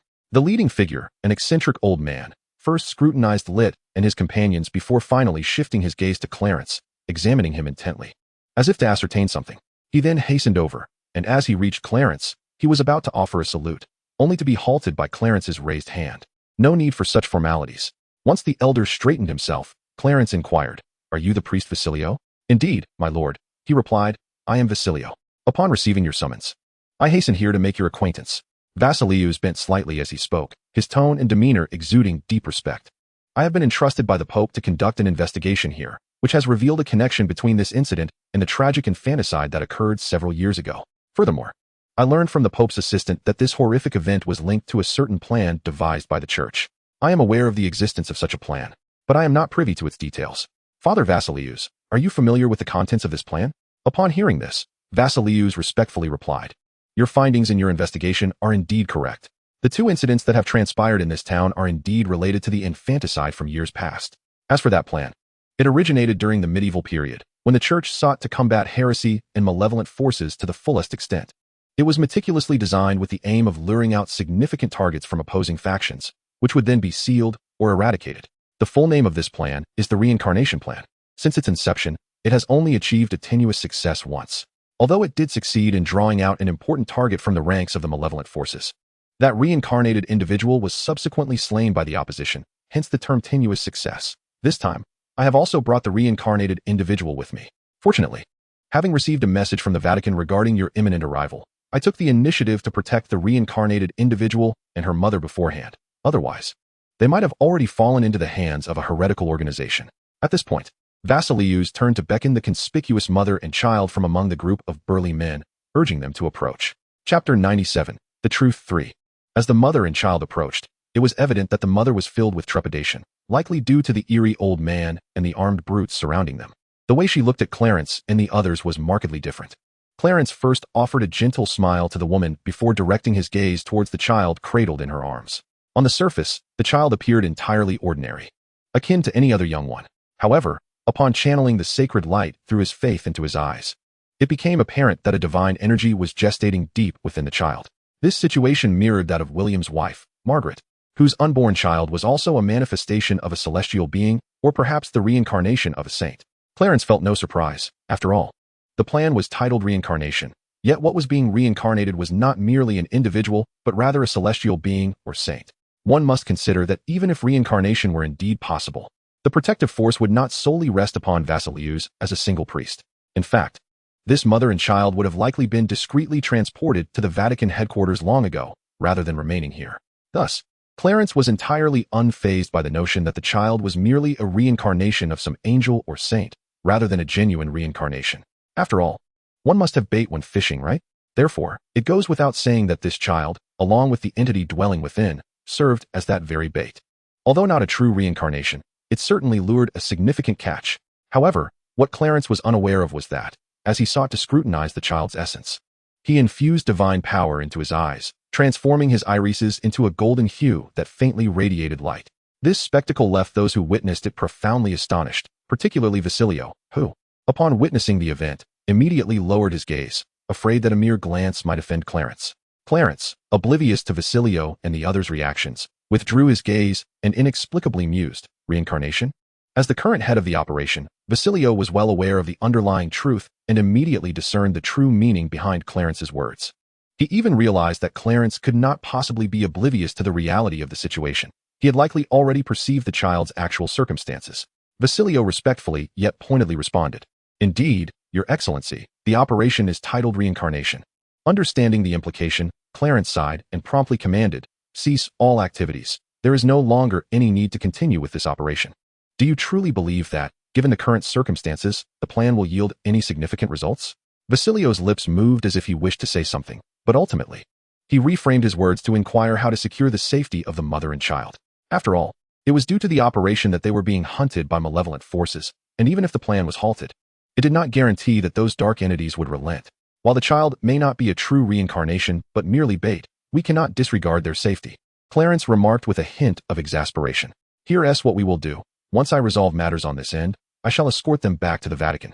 If we cannot protect them there, it will indicate that this world is nearing its end." Subsequently, Clarence instructed Vasilius, "After I deal with Beelzebub, do not return to the Vatican just yet. Remain here to investigate that heretical organization until it is entirely eradicated. If you require assistance, contact headquarters directly." With that, Clarence ceased to engage with them and turned to inspect the magical array that Franco had prepared. He then retrieved the Solomon's book from the pendant box, which was another tome, distinct from the book of Rogeliel. Upon reaching the edge of the magical array, he opened the tome to a particular page and began to chant the incantation inscribed there. As Clarence continued to recite the spell, peculiar phenomena gradually manifested within the confines of the array. When these manifestations reached a certain threshold, the ground suddenly gave way, as if a portal or gateway had been opened, releasing a dense plume of black gas from the fissure. Although the array restrained the gas from dispersing, the surrounding flora began to wither and turn yellow. Ignoring the detrimental effects of the black gas on the environment, it continued to accumulate without any signs of dissipating. As though it possessed a consciousness of its own, drawing together relentlessly. Just as the black mist seemed on the verge of transforming from vapor to liquid, it halted, swirling and shifting until it gradually took on a form reminiscent of a human figure. Once this shape stabilized, two crimson beams of light suddenly flickered to life in the area where its eyes would be. At that moment, it appeared as if something had broken free from the magical array's confines, filling the ears of all present with a soft, incoherent murmur that, while unintelligible, could be vaguely comprehended. Clarence, of course, heard it and instinctively glanced at the array beneath him, contemplating the fact that such a magical formation could not entirely contain its essence. He promptly unleashed a radiant light to shield himself and the group of ordinary individuals behind him from the influence of the whispers, perhaps due to the array's barriers. The humanoid black mist initially failed to discern Clarence's true nature. It was only after he actively released the holy light that the entity realized its summoner was no ordinary person. Nonetheless, although it understood that the figure standing before the array was not typical, it could not perceive the full extent of Clarence's capabilities. Thus, it decided to probe with words. But Clarence had no intention of responding. He addressed the black figure sternly, declaring, "Beelzebub, you have overstepped your bounds." Upon hearing this, the humanoid black mist appeared momentarily taken aback, akin to how a human might react to unexpected news. One might wonder how a mere wisp of black mist could exhibit such a reaction. This was evident in the way the dark aura it emanated came to a standstill, and the red lights resembling eyes widened, as if the entity instinctively widened its gaze in surprise. "Who are you?" Clarence, disinterested in answering such trivial inquiries, assumed a commanding posture. "Beelzebub, you have transgressed, and as punishment, your consciousness shall not return. Though it is regrettable that it is not your spiritual avatar that has arrived. Even this singular consciousness is sufficient to impart a lesson upon you." Upon hearing this, Beelzebub, disregarding his anger, yearned to immediately retract the consciousness enveloped within the humanoid black mist. Alas, even in this moment, the simplicity of the magical array before him bore a formidable power. Not to mention that it was a summoning array imbued with the effects of a contract, crafted atop Solomon's legacy. Thus, whether out of caution or the customary nature of demons from the infernal realm, Beelzebub merely allowed a fragment of his consciousness to ascend to the mortal realm. However, constrained by the power of the magical array, retracting this consciousness was far from an effortless endeavor. It could be said that escaping the array's confines in the short term was an impractical pursuit, especially with Clarence present, who would certainly not idly observe as Beelzebub attempted to reclaim this consciousness. As he gazed upon the radiant nodes of the magical array beneath him, he noted the emergence of divine light, tracing its origins directly to Clarence. Upon witnessing this, Beelzebub's consciousness experienced a surge in restraint, an intensity rendering it utterly incapable of shifting the established order. It was as though he had surrendered the struggle entirely. The twin beams of blood-red light, reminiscent of eyes, fixated intently upon Clarence, once again conveying human language in an enigmatic manner. Such capability could not belong to mere mortals. Thus the question arose, "Who are you, truly?" Clarence, however, displayed no intention of answering, instead choosing to mock. "How does life in hell compare to your time in heaven?" The humanoid black mist remained silent, its demeanor inscrutable, rendering it impossible to gauge its emotional state through the ever-emanating darkness. Yet, anger was undeniable, regardless of the reasons behind its initial fall from grace. Clarence's words were akin to pouring salt upon Beelzebub's wounds. The knowledge that such a mere fragment of consciousness could not affect Clarence, no matter how furious, only served to amplify the latter's ridicule.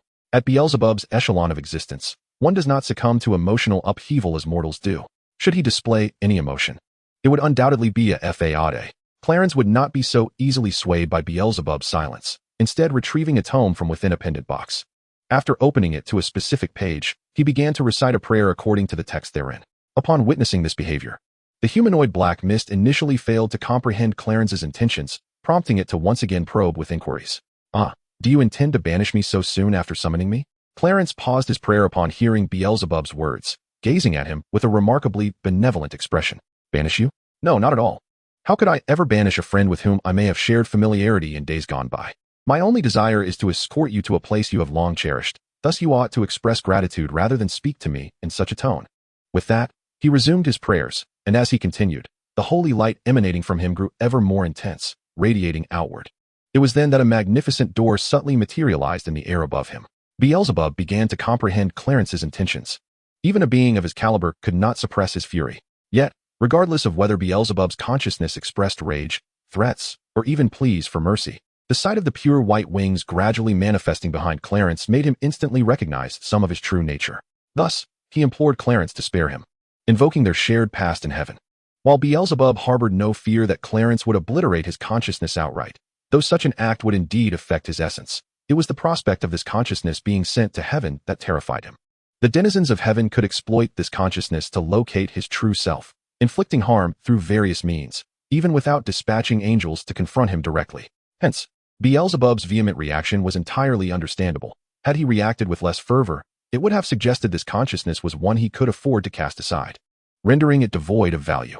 Witnessing Beelzebub's response, Clarence's countenance remained impassive, yet his prayers quickened, and a hint of malicious glee flickered in his eyes. As his prayers neared completion, the opulent door began to open slightly, emitting a powerful allure imperceptible to others. Under the influence of this magnetism, Beelzebub's consciousness found itself devoid of any means to resist, being drawn inexorably into the doorway amidst fervent cries.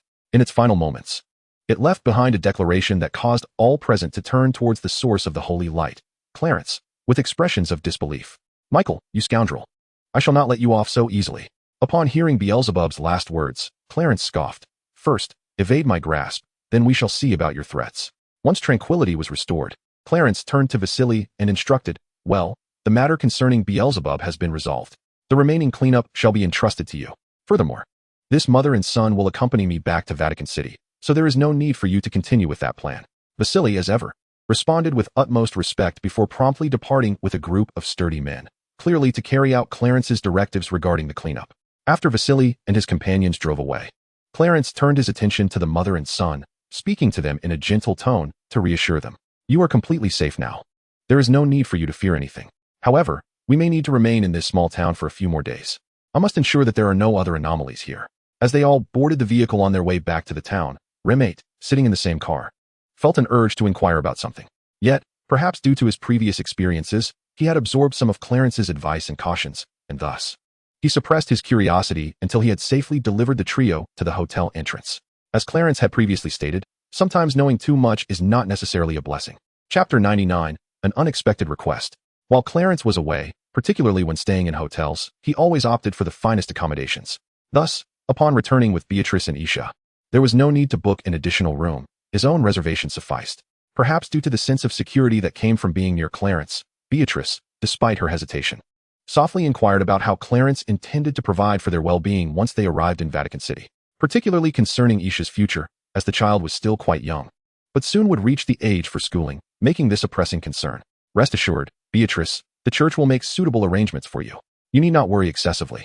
However, for your safety, I wish to have you both reside within the premises of my Knights Templar headquarters," Clarence explained, elaborating on the order of the Knights Templar, especially noting that his headquarters was situated within Vatican City itself.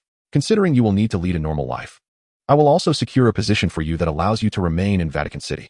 Ideally, it should offer a decent salary since Isha will require financial support for her education as she grows. How about this, Beatrice? If you are willing, you could take on the role of logistics personnel for the Stuart Knights. The compensation is substantial, sufficient to cover your living expenses." Observing Beatrice nodding in agreement, yet still displaying a worried expression, Clarence surmised her concerns and offered words of comfort. "Rest assured, they are merely logistical personnel and will not partake in any combat. Moreover, their workload is not excessively demanding." Clarence has shown considerable care for her and her son, leaving Beatrice with little room to voice her concerns. She could only suppress her inner anxieties, share some of Clarence's provisions with her son, Isher, and after freshening up, retire to their quarters for rest. The following morning, after a simple breakfast at a nearby diner, Clarence accompanied Beatrice and her son to seek out Franco and others. Their intention was to continue their investigation in the town, or rather, a thorough examination to ascertain whether any other anomalies besides the two incidents caused by Beelzebub existed. However, as the group dispersed to conduct their inquiries, they found no further irregularities by midday. They thus reconvened at the fast food establishment where they had first met. After sharing a lunch and taking a brief respite, they set out once more for their investigation. Yet, before Clarence could lead Beatrice and Isher far from the diner, they were approached by Officer Litter, who was jogging towards them, visibly hesitant. Clarence remained calm and did not press him for answers, instead choosing to wait for Litter to articulate his purpose. After a prolonged hesitation, Litter finally revealed his request. He sought Clarence's assistance in elevating his wife and child to heaven. He likely recognized the difficulty of his request, for not everyone is entitled to ascend to paradise. Even the most devout believers do not universally qualify for heavenly ascension after death, let alone Litter and his wife, who were not particularly fervent in their faith, especially his deceased spouse. Following the tragedy that befell their child, she had not set foot in a church, raising the question of why she should be granted entry to heaven. Furthermore, his late wife had not explicitly renounced the church prior to her death, meaning she passed away as a member of the congregation. Yet, it must be remembered that she had taken her own life. Within the church, suicide is deemed an unforgivable sin, much like Judas, who, after his betrayal, sought no forgiveness and instead chose to end his life. This act signifies a final refusal to repent, a grave transgression in the eyes of the church. Given such circumstances, even Litter understood that his wife had no rightful claim to ascend to heaven and would, instead, suffer eternally in hell. However, witnessing the astonishing events of the previous day and learning of Clarence's true identity seemed to kindle a flicker of hope within him. He loved his wife dearly, and having uncovered the truth of this world, he was naturally loath to see her endure torment in the depths of despair. His wife's transgressions are unforgivable, yet his child still holds a glimmer of hope. Even though Lit had previously doubted the existence of the divine, he nonetheless found himself intertwined with the church. This connection alone grants his afflicted child a chance for ascension. Lit understands this, and even Clarence is aware of it, prompting him to solemnly declare, "Your child still has an opportunity. However, your wife does not, for she belongs to the realm of suicide. I need not elaborate. You are well aware of the gravity of such an act within the church." As Lit seemed poised to respond, Clarence interjected, "Lit, I hope you comprehend that the kingdom of heaven is not within my dominion. I must apologize. Regarding your child, it is not my assistance you should seek, but rather introspection on your part. You already know what must be done to ensure your child's ascendance to heaven." With that, Clarence prepared to accompany Beatrice and her child to continue their inquiries. However, before they could take more than a few steps, Lit called out to him, "Sir, will you erase the memories of my association with Demarino after this matter is resolved?" Clarence nodded affirmatively. "That is imperative. Do you think I would merely be trying to intimidate you? But if that memory is erased, I may not be able to regain my faith." Lit trembled with emotion. Sighing, Clarence responded, "Lit, if you harbor such thoughts, how pure can your faith truly be? Conversely, if your faith were genuine, the absence of that memory would bear no consequence. Sir, I implore you to assist me. You must understand my predicament. I cannot bear the loss of my child and the unbearable grief of my wife's suicide. Even if my lack of piety brings punishment, let it fall solely upon me. Sir, I beseech you, I do not ask for your aid in elevating my child to heaven. I only hope you will not erase my memories. As long as my memories remain intact, I am willing to endure any price." Chapter 100, An Unexpected Request 2. Clarence observed the weeping Lit and contemplated before imparting a crucial piece of advice. To retain his memories without facing retribution from the higher echelons of the church, he must become a member of the clergy, not just any cleric, for ordinary members are oblivious to the truths of this world. He would need to become a specialized figure, such as an exorcist or a priest, or elevate his status within the official hierarchy to a level that grants him access to the truth. However, this path is fraught with difficulties. If he possessed such abilities, he would have ascended long ago. Only with such an identity can one possess the qualification to retain memories. However, becoming an exorcist or a similar ecclesiastical figure is far from a simple endeavor. Even after attaining the role of an exorcist, one must confront numerous perils, where a single misstep could cost one their life. Although the method to preserve memories, as mentioned by Clarence, carries considerable risks, it is still preferable to having no options at all. At the very least, it is undeniably more pragmatic than promoting Lit to a higher position with a raise. Thus, Lit clung to this glimmer of hope, inquiring how he could become an exorcist or a specialized cleric. This question posed a dilemma for Clarence, who was not well versed in such matters, and could only direct Lit to consult Franco, who, after all, held the title of a priest and would undoubtedly know how to become an exorcist within the church. After Lit departed, Clarence, accompanied by Beatrice and her son, continued their investigation in that direction. During a brief respite, Beatrice could not help but quietly inquire, "My lord, if you are the captain of a Templar squadron, why not allow Officer Lit to join your order? This way, he would also belong to the church's special clergy and retain his memories." "Beatrice, you must understand that the Templar order was historically disbanded by a certain pope, but this was merely a transition from light to shadow.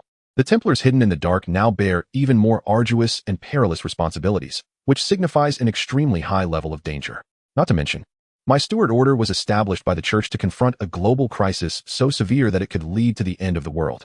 Therefore, do you now comprehend the inherent dangers of joining my order? While I would like to assure you that, as a logistics officer, you would not engage in combat, this does not imply the absence of danger.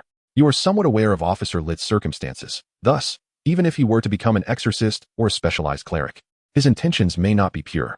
I am certain that if he cannot return to the embrace of the Almighty, he will be unable to fulfill the responsibilities of an exorcist. Consequently, joining my order is out of the question.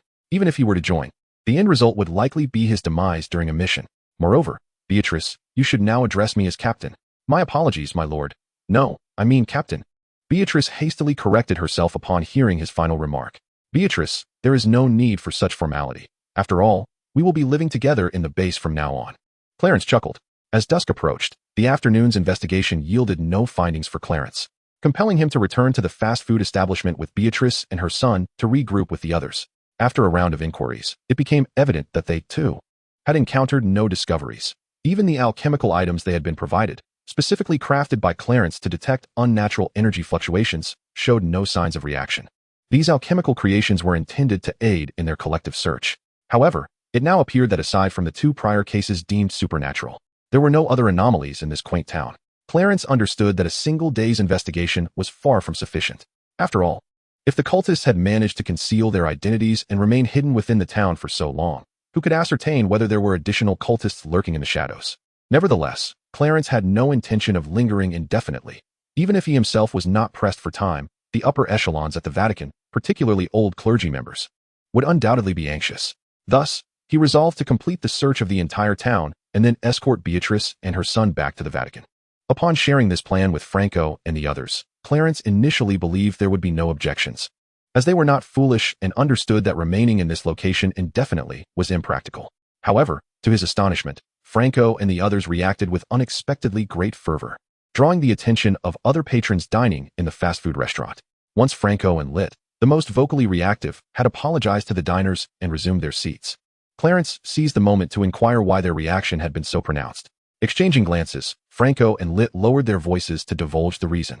So, you not only encouraged Lit to join my order of knights, but you yourself wish to enlist, correct? Clarence regarded Franco with an expression of disbelief. Indeed, Franco began, but was swiftly interrupted by Clarence. Franco, you differ from Lit. As a clergyman and a formally recognized exorcist from the Vatican, you should comprehend the perilous nature of our current circumstances. You are acutely aware of the reason for the formation of my order. Therefore, knowing all this, you would dare to urge an ordinary individual like Lit to join? Are you not concerned that such actions may lead your soul to damnation after death? Perceiving Clarence's misunderstanding, Franco hastened to clarify. Please, allow me to explain. I fully grasp the dangers of joining your order in these tumultuous times. However, the situation with Lit is markedly different. He is fundamentally incapable of becoming an exorcist or even a specialized priest. Thus, if he wishes to retain his memories, the only option available is to join the knight order under your command. Upon hearing Franco's assertion, Clarence pondered and retorted. How could Lit possibly be unable to become an exorcist or a priest? Franco first cast a glance at Lit before quietly elucidating that had Lit awakened to his true self and returned to the embrace of the Almighty prior to this. He could have still aspired to be an exorcist or a priest. Admittedly, the process would be fraught with difficulties and might not guarantee success. Yet, even in failure, there remained a chance. However, after witnessing the miracles you have displayed, Lit has forfeited that opportunity. For once he has witnessed such divine manifestations, even a return to the Almighty would not suffice to affirm the purity of his faith. As for ordinary clergy, there would be no issue. Yet, when it comes to exorcists and specialized priests, although the Church has established specific courses to train exorcists in response to crises, and it would not be impossible for Lit to participate should you personally advocate for him, you are well aware of the perilous duties these exorcists undertake. Thus, in Lit's case, even if he were to enroll in such a course, he would ultimately be unable to pass. Regarding specialized priests, Lit's faith lacks purity. He would likely be incapable even of performing the most basic tasks such as the preparation of holy water, let alone the prayers and supplementary divine arts, rendering him completely unfit for the priesthood. After listening to Franco's explanation, Clarence felt somewhat overwhelmed, for merely hearing this made him realize that indeed, it seemed improbable for Lit to become either an exorcist or a priest. Yet, as Franco himself stated, the path of an exorcist is fraught with danger. Does joining his knight order not entail risks of its own? On the contrary, the perils faced as a Knight Templar, particularly as a member of the Stuart Knight Order under his command, are arguably greater. For an exorcist, failure does not necessarily result in death. Rather, it may lead to demonic invasion, continuously eroding and tempting one towards corruption, yet at least their life remains intact. However, once one becomes a Knight Templar, especially within his own order, the dangers are indeed profound. Setting aside whether I am willing to accept Lit into our ranks, consider this. Do you truly believe that the Pope and those cardinals would welcome into my knight order an individual lacking both combat capability and the ability to perform logistical duties? Clarence remarked to Franco with a tone of indifference. At that moment, Lit hurriedly interjected, proclaiming his strengths and capabilities in an attempt to convey his usefulness. Your Excellency, I possess extensive experience in case handling, and my legal knowledge is quite commendable. Without allowing him to finish, Clarence directly interrupted, Officer Lit. You may not yet comprehend that upon joining the Order of Knights, you will confront not merely humanity, but also demons, devils, malevolent spirits, and even vampires and werewolves. Thus, how significant do you believe your investigative experience will be? Moreover, the better your marksmanship, the greater my concern, for your faith is tenuous. Even a mere ordinary malevolent spirit could ensnare your senses, let alone a demon. Should you succumb to such enchantments, your prowess would pose a greater threat to your comrades. What then, if in your bewitched state, you inadvertently harm your fellow knights? Clarence's words rendered Lit utterly silent. It was not disbelief that held him mute. Rather, it was the stark reality that he believed every word Clarence uttered. Previously, outside the small town, when Clarence summoned Beelzebub, Lit had experienced firsthand how that whispered incantation lured him. Had it not been for Clarence's timely radiance of sanctity, he might have succumbed to that haunting voice. Lit understood all too well that someone of his wavering conviction and substantial inner turmoil would find it impossible to resist the allure of supernatural entities. He recognized that what Clarence spoke of could indeed manifest into reality. He harbored no confidence in his ability to withstand such temptations. Clarence had remained in the area for 3 days, conducting thorough investigations of the town, but regrettably, no discoveries were made. With no intention of prolonging his stay, he swiftly gathered his belongings and departed with Beatrice and her son, along with a few others, to return to the Vatican. Ultimately, Lit, Demetrio, and even Franco and Riamert joined the Order of Stuart Knights. They would accompany Clarence back to Vatican City to undergo a period of training at the Order's headquarters. Following their training, some individuals, including Lit, Demetrio, and Vasilius, would remain at the headquarters, having resigned from their previous occupations out of firm resolve. Vasilius' situation was rather unique. He did not join the Order by personal choice or invitation from Clarence, but was recommended by the former Pope. Thus, even though Vasilius had yet to return, he bore the title of an instructor within the Order, making him a member of the fraternity. Conversely, Franco and his 2 colleagues, along with Riamert, would depart the headquarters after completing their training, returning to their respective lives. Franco and Riamert's departure was not due to their inability to become official members of the Order or to attain the status of Knights Templar. Nor was it merely a matter of being relegated to peripheral roles within the chivalric organization. Instead, upon their return, they were tasked with establishing a branch of the Knightly Order, assuming leadership of this division, and consistently recruiting and nurturing new members, who would later be sent back to headquarters for advanced training. It was this very notion that prompted Clarence to agree to the inclusion of Lit and Franco among their ranks. In truth, this idea was not a sudden inspiration for Clarence. It had been subtly conceived during the establishment of their base beneath the city of Vatican. However, at that time, the concept lacked completeness, as Clarence understood that the primary purpose of building the base in Vatican City was to safeguard the elderly Pope and the upper echelons of the Church. Initially, the Pope required Clarence's protection due to internal threats, but as the dark forces began to resurge, the troubles and dangers became increasingly frequent and perilous, necessitating protection not only for the Pope, but also for all the high-ranking officials within Vatican City. There was always the lurking possibility of malevolent entities plotting against Vatican City. Frankly speaking, as the dark forces continued to awaken, the situation grew more precarious, and the original defensive capabilities of Vatican City proved insufficient to fully address the impending crises. Ultimately, the headquarters of the Stuart Knights could not be relocated. It had to remain in Vatican City for its defense.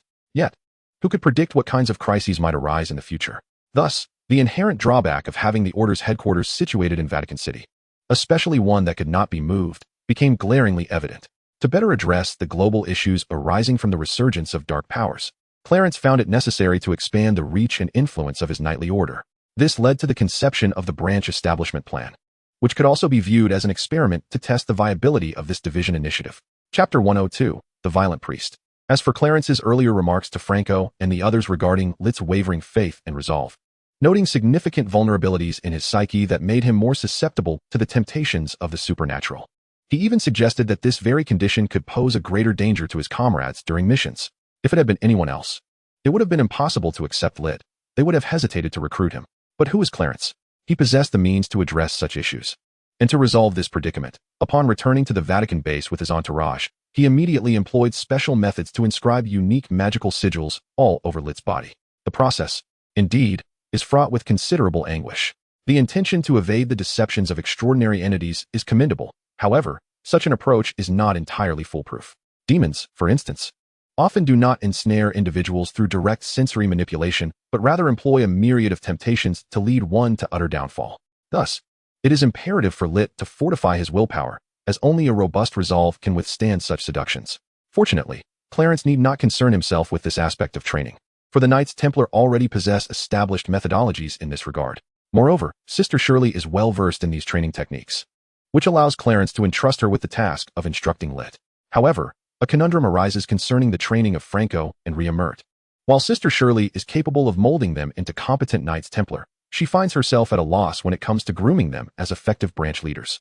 After all, mere combat prowess is insufficient for such a pivotal role. As Clarence grappled with this dilemma, Basilio returned to Vatican City, guided by his female assistant to the Knights' headquarters. Upon encountering Basilio in his office, Clarence's eyes sparkled with inspiration. He recalled that the old Pope had recommended Basilio for the knighthood precisely due to his exceptional abilities. It was as if a solution to his quandary had presented itself unbidden. He promptly arranged for Basilio's induction into the order and ensured he, like Franco and the others, established a connection with the magical network. As the training of new members commenced and existing members undertook missions, everything seemed to fall into place. Just as Clarence was about to relax, he received yet another invitation from the old Pope, requesting his company for afternoon tea. He was acutely aware that this so-called tea session was merely a pretext. The true intention was likely to address some pressing predicament that others could not resolve, necessitating his involvement. 10 minutes later, seated face-to-face with the old Pope over tea and pastries, Clarence soon grew somewhat impatient. What was the old man's intention in summoning him if not to engage in an actual tea party? Since the Pope remained silent, Clarence was equally content to indulge in a game of silence, even hastening his consumption of tea and treats, preparing to observe whether the old man could maintain his composure until the last morsel was consumed. If, under such circumstances, the Pope could still remain unperturbed, Clarence would find little reason to continue this charade, as matters at the headquarters awaited his attention.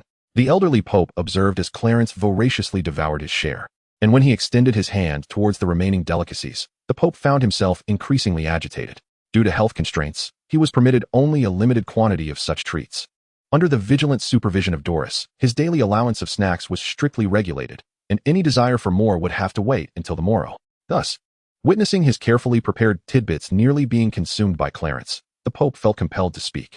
He gestured to Doris, requesting her to bring over a file, while simultaneously shifting the plate of snacks closer to himself. Clarence swallowed his mouthful, glanced at the Pope, but refrained from further comment, instead delving into the documents Doris had handed him.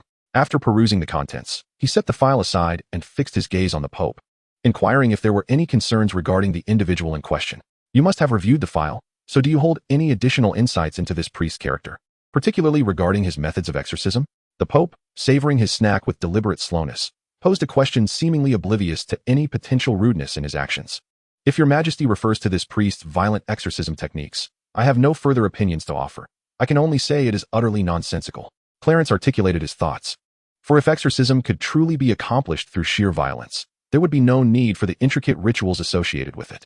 It is important to note that exorcists must seek authorization from headquarters prior to conducting any exorcism, suggesting that the process is far more complex than it appears.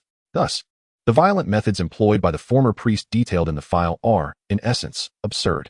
Clarence struggled to comprehend why this individual believed that mere brutality could yield effective exorcism. Did they truly think that a demon, having possessed a host, could experience physical pain? Unless the demon completely consumed the soul of its host, thereby fully occupying the body, it would have little reason to cherish the vessel, much like a person would not carelessly soil their clean garments. After all, clothing requires financial expenditure, just as a demon expends considerable effort to seize a body. Thus, barring necessity, a demon would not intentionally destroy the corporeal form it inhabits. It is crucial to note that this merely implies a lack of intent to damage or a slight appreciation for the body occupied, and does not suggest that the demon can feel pain. Consequently, Clarence found it truly perplexing how the former priest, Julia Fabregas, could conceive of utilizing violent means for exorcism. Upon hearing this, the Pope set down the morsel he had just bitten into and looked up at Clarence, questioning, "Is your assessment one of mere nonsense?" Without awaiting a response, the elderly Pope continued with a pointed remark. What if this former priest possesses an exceedingly devout faith? The action of raising the teacup momentarily paused due to the Pope's statement. Even if one could successfully exorcise a demon through the power of faith, such methods are entirely unacceptable. Indeed, the demon may be banished, but what of the afflictions endured by the possessed? It is crucial to acknowledge that such an approach, if mishandled, could result in fatal consequences. Thus, if such profound faith truly exists, then mere prayer alone could suffice to expel the demon. Why resort to violent measures? As Clarence concluded this thought, he set down his teacup. Precisely, as you have articulated, if one's faith is indeed that fervent, the necessity for violent means would be rendered obsolete. Therefore, the Vatican merely revoked his clerical status rather than proceeding with expulsion. Clarence regarded the Pope for a moment before inquiring. So, Your Holiness, do you wish for me to recruit this Julie Fabregas into the Stuart Knights? The Pope savored the sweet taste of the delicacies in his mouth, still holding onto the remaining morsel, reluctant to consume it. For it was the last piece available that day. Indeed, while he may have strayed onto the wrong path, such devout faith is a rarity. With proper guidance, one could redirect his thoughts, unleashing considerable potential. Becoming a Knight Templar within the Stuart Knights could prove quite beneficial. After some contemplation, Clarence found merit in the Pope's assertion. Although the individual's methods and mindset were entirely misguided, if he possessed such a level of faith, his recruitment into the order could indeed be advantageous. Although guiding him back onto the right path may prove somewhat troublesome. The thought of Vasilio brought Clarence to a decision in his mind. He could simply entrust the task of guidance to Vasilio.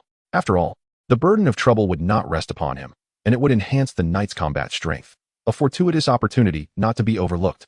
However, Your Holiness, has this Father Julie encountered some form of trouble? Otherwise, you could have summoned him directly to the Vatican without my involvement. The elderly Pope nodded decisively, affirming, indeed. As you have surmised, he is presently entangled in a rather challenging predicament. If mishandled, he may find himself returning to his cell once more.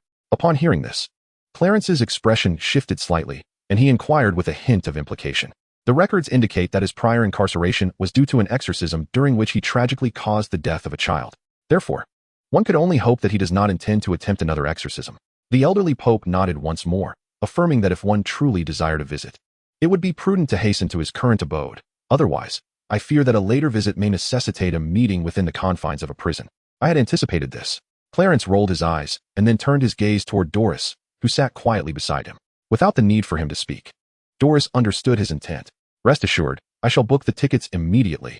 After Clarence nodded in agreement, he rose and, without casting a glance at the elderly Pope, turned to leave. However, at that moment, he deftly used magic to transfer the last morsel of pastry, poised for consumption, from the Pope's hand directly into the trash bin. Humph.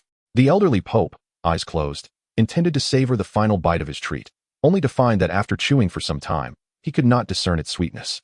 Upon opening his eyes, a look of bewilderment crossed his face as he smacked his lips in confusion. Meanwhile, as Clarence returned to his residence, he sought out Vasily and Shirley, issuing a few directives before embarking on his journey. Just as he was about to exit Vatican City, he spotted his assistant Doris, who had driven over to wait for him. During their drive to the airport, Clarence inquired about the progress of the Church of Truth's establishment. Since the last decision to appoint Doris as the inaugural Grand Pope of the Church, Clarence had entrusted her with the entire development of the Church. Although he had kept an eye on the overall progress, he had not delved into the finer details. Now, seizing the opportunity, he casually asked about it. After listening to Doris's account, Clarence felt a sense of satisfaction. It was evident that the foundational aspects had been laid. Thus, the remaining tasks involved spreading the faith and recruiting followers, with further refinements to be made gradually. However, there was no rush on this front. First, they should link the Church's personnel to the magical network. Once I simplify the steps for connecting to the magical network, we can discuss the matter of evangelism. Upon hearing Clarence's words, Doris nodded in understanding and then inquired, since the Church of Truth is not in a hurry to disseminate its doctrines or recruit followers, what should be our next steps? After pondering for a moment, Clarence instructed, next, let us construct a church within Vatican City, followed by the erection of a statue, resembling Gabriel. Doris, having seen his first guardian angel, Gabriel, immediately envisioned several designs for the statue. Moreover, she shared these designs on the magical network, initiating discussions with others about which form would be most fitting. Clarence, noticing this, focused his thoughts on a design that appeared quite appealing and communicated his choice to her through the magical network. Upon encountering Clarence in person, Doris naturally refrained from expressing her thoughts, despite her preference for a different style.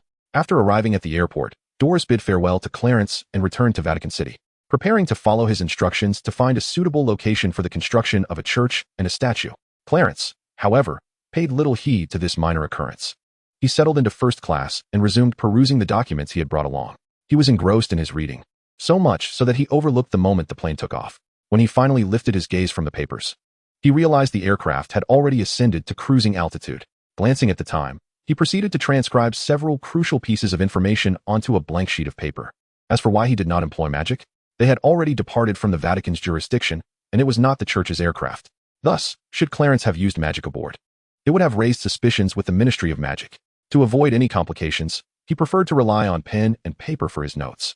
Once he had transcribed the information of particular interest to him, Clarence compared his notes with the files, ultimately uncovering an anomaly the former pope had previously mentioned, and the records confirmed that the former priest, Julie, had a history of imprisonment due to a failed exorcism that resulted in the tragic death of a child. This exorcism marked Julie Fabregas's final endeavor before he was incarcerated. However, therein lay the crux of the issue. According to the records, prior to this exorcism incident, Julie had conducted numerous exorcisms, albeit with a violent approach that left those afflicted by demonic possession severely injured. The unluckiest among them, having survived a successful exorcism, required a full 3 years to recuperate from his injuries. This underscores the severity of his condition. Surviving the wrath of such a violent priest was indeed a stroke of fate. While others also suffered injuries, there were no fatalities recorded. Given Julie's notorious methods, it was not uncommon for his victims to sustain grave injuries, yet the absence of any deaths across those numerous exorcisms is decidedly peculiar. Clarence pondered that perhaps the power of Julie's faith had exerted a significant influence, preventing fatalities in those earlier exorcisms. Otherwise, it would be improbable that none perished despite the frequency of the exorcisms. If it was indeed the influence of his faith that spared the possessed individuals from death, then why did he succeed in killing someone during his final exorcism? Reflecting on the matter, he realized that he had conducted over a dozen exorcisms prior, yet none had resulted in death. Others might question whether Father Julie had simply been too heavy-handed in his approach. Even in the previous exorcism cases preceding his own, there were instances involving children, yet no one seemed to entertain other suspicions. The prevailing belief was that Juliet had been excessively harsh, and the frail child simply could not endure the ordeal. After all, anyone who witnessed such methods would likely harbor doubts. But is the reality truly so?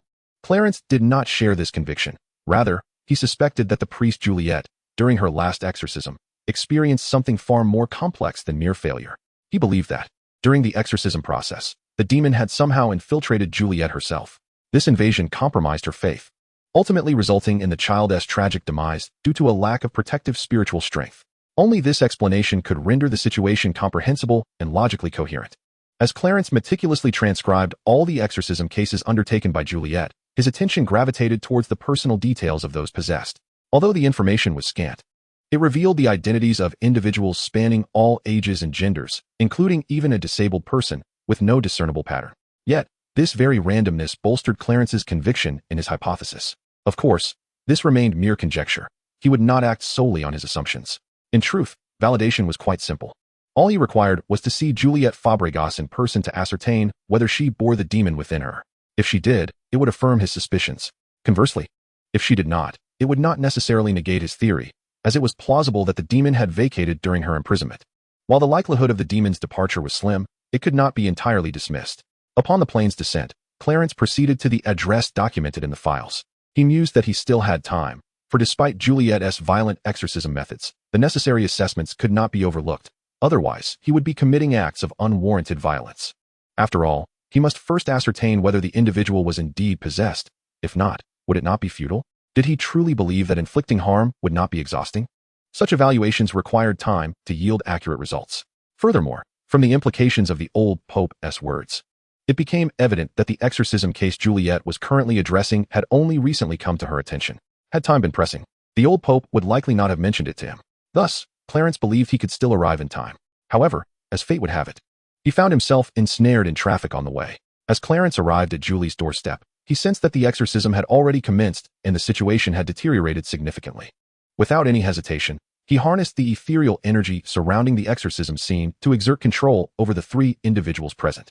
He then forcefully entered the premises, making his way directly to the basement where the exorcism was taking place. In a sense, Clarence had arrived just in time. Otherwise, the young girl, even if possessed and compelled against her will, would have been subjected to unspeakable acts, leaving her with an unbearable shame.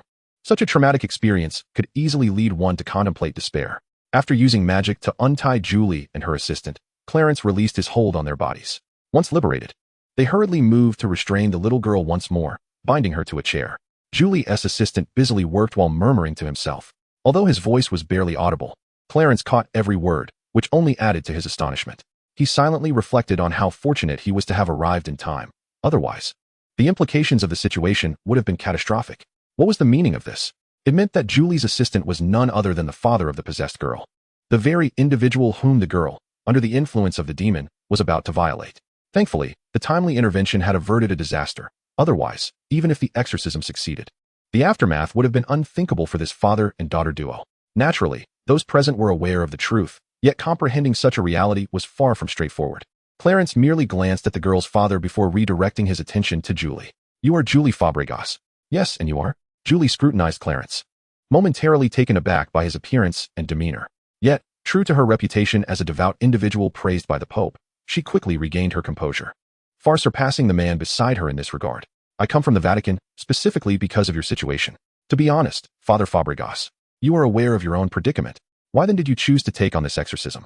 Faced with this inquiry, Julie felt compelled to introduce the man standing beside her, the girl's father, explaining that he was a friend from prison who had reformed and embraced the faith. Consequently, upon learning of his daughter's possession, Julie found it exceedingly difficult to decline his request for an exorcism, despite her acute awareness of her own circumstances. After introducing the girl's father, Julie's expression turned somber as she inquired, "So, the Vatican is already aware that I, having recently been released from prison, dare to take on an exorcism case? Is that why you were sent here?" Clarence cast a glance at Julie, explaining while deliberately focusing on her chest area, for he discerned a dark energy resembling a seed pulsating there. This dark energy exhibited a rhythmic breathing pattern, and upon closer inspection, he noticed that at its core, a pure energy was gestating. Most significantly, he could sense a certain consciousness residing within that pure energy, prompting Clarence to liken it to a seed. Although he was curious about its nature, he refrained from immediate investigation and first clarified his purpose with Father Julie. "Indeed, the Vatican was aware of your audacity in taking on this exorcism after your release, and even the Pope himself has been informed of this, as he personally conveyed it to me. However, you need not fear that my presence is a form of punishment from the Vatican. It pertains to other matters, which we can discuss later. For now, let us address your concerns regarding this girl." Clarence shifted his attention to the girl bound to the chair. It was evident that she was possessed by a demon, yet Father Julie, have you not perceived that the demon invading this girl is the same as the one within you? Father Julie sighed, admitting, "Initially, I did not realize this. I believed she was possessed by something else entirely. It was only during the recent exorcism that I began to sense something amiss. If I am not mistaken, I was likely misled by the demon within me, causing me to mistakenly believe she was truly possessed. Subsequently, through my exorcism attempts, that demon managed to invade her." Clarence, aware of Father Julie's circumstances, grasped the essence of his words. However, the girl's father remained bewildered, struggling to comprehend. "What does this mean, Father Julie? Has my daughter been possessed by a demon or not?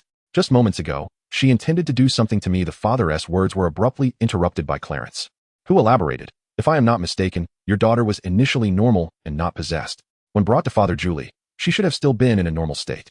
However, due to a prior failed exorcism, which not only led to the death of the possessed child, but also resulted in Father Julie's imprisonment, the exorcism can be deemed a failure. Even so, the demon not only remained, but had also invaded Father Julie's being. Prior to the exorcism, clergy are required to ascertain whether the possessed individual is genuinely afflicted by some malevolent force or merely grappling with psychological issues or mental illness. However, the demon within Father Julie clouded his senses, misleading him into believing that your daughter was indeed possessed. In truth, your daughter was merely exhibiting normal rebellious behavior. As Father Julie commenced the exorcism, his violent methods shattered your daughter's already fragile psychological defenses, allowing the demon to seize the opportunity to fully possess her. It was only then that the demon truly took hold of your daughter. The actions your daughter exhibited towards you, her biological father, were a direct consequence of the demon's control over her body. Fortunately, I arrived just in time. Otherwise, even if the exorcism succeeded later, the bond between father and daughter would have been irreparably damaged." The father, overwhelmed with emotion, began to weep, his tears and snot flowing freely, a stark contrast to his otherwise fierce demeanor. Do not assume this man was without fault. After all, he had served time in prison. Yet, as Father Julie noted, he had turned his life around, not only living a respectable life, but also becoming a devoted member of the church. Thus, despite his tears, Clarence was not dismissive. Instead, he spoke soothingly, assuring him that with his presence, his daughter would suffer no further harm. After comforting the girl's father, Clarence turned to the girl, bound to the chair and unconscious. "Now, will you come forth willingly, or shall I compel you?" Upon hearing his words, the girl, who should have been in a stupor, abruptly lifted her head, her voice transformed into a harsh, hoarse tone. "Is your power derived from those wretches in the heavens?" The demon recognized that Clarence, unlike the significantly weakened Father Julie, was no ordinary mortal. Aware that its deceptive tactics could not conceal itself from Clarence, the demon ceased its masquerade, opting to reveal its true nature, deeming it unnecessary to continue the charade. Noticing no signs of the demon leaving the girl's body, Clarence calmly replied, "Your defiance is commendable. Yet I hope your resolve remains as steadfast in the moments to come." With that, he retrieved a sacred text from his pendant box, opened it to a specific page, and began to pray. As he prayed, a radiant and pure light emanated from him in waves. The surging, resplendent holy light not only caused Julie and the girl's father to instinctively widen their eyes, but even the demon within the girl sensed a formidable threat lurking within the prayers and this sacred radiance, accompanied by an unusual premonition of fear. Soon, this premonition manifested into reality, particularly as the magnificent gates gradually emerged from the holy light, prompting the demon to unleash a desperate howl. "What do you intend to do, you bastard?" Clarence paid no heed to the demon's outburst, hastening the pace of his prayers until a slight crack in the gates of heaven appeared. Only then did he close the sacred text in his hands and respond to the demon. "As I mentioned earlier, I hope that after a while, your defiance remains as steadfast as it was before. Is it that you can no longer contain yourself so soon? I must admit, I quite enjoyed your rebellious demeanor just now. Might I trouble you to regain that essence?" Following this, the demon pleaded for mercy, even offering to reveal the origins of the peculiar power within Father Julie in a bid to secure Clarence's forgiveness. Yet, Clarence remained indifferent, observing coldly as the demon was gradually drawn out of the girl's body by the overwhelming allure of the gates of heaven. When the demon was completely extricated and began to drift towards the gates, Clarence swiftly produced his wand and cast a spell of memory extraction. The abruptness of the action, coupled with the terrifyingly immense magical force, laid bare the demon's entire memory to Clarence, granting him a comprehensive view of the demon's recollections. With all memories exposed, he discerned the nature of the dark, seed-like energy, indeed, the seed of a demon. Through the demon's memories, Clarence learned the intricate details of this so-called demon seed. Originally, the demon seed technique stemmed from the inherent abilities of a powerful biological race dwelling in the abyss. This innate ability allowed them to transform their own essence into a magical egg, also referred to as a demon egg, through an extraordinarily unique process. By embedding this demon egg within other living beings, they could more effectively corrode their bodies and even nurture entities akin to avatars. As long as a single demon egg existed, true death was unattainable. Instead, one could resurrect through the demon egg. Furthermore, there were various other remarkable applications. Initially, this capability belonged solely to a formidable biological cohort within the abyss, meaning only they could utilize the demon egg. However, it later transpired that some demon, through the study of this innate principle, developed a similar ability known as the demon seed. Certainly, while the effects are remarkably similar, they cannot rival the innate talent possessed by others. Furthermore, to harness such abilities, one must first condense the demon seed through a special method. Otherwise, without the seed, the notion of parasitism is futile. However, the price required to condense this demon seed is exorbitant, far beyond what ordinary demons can endure. The stronger the demon, the greater the cost, accompanied by various restrictions.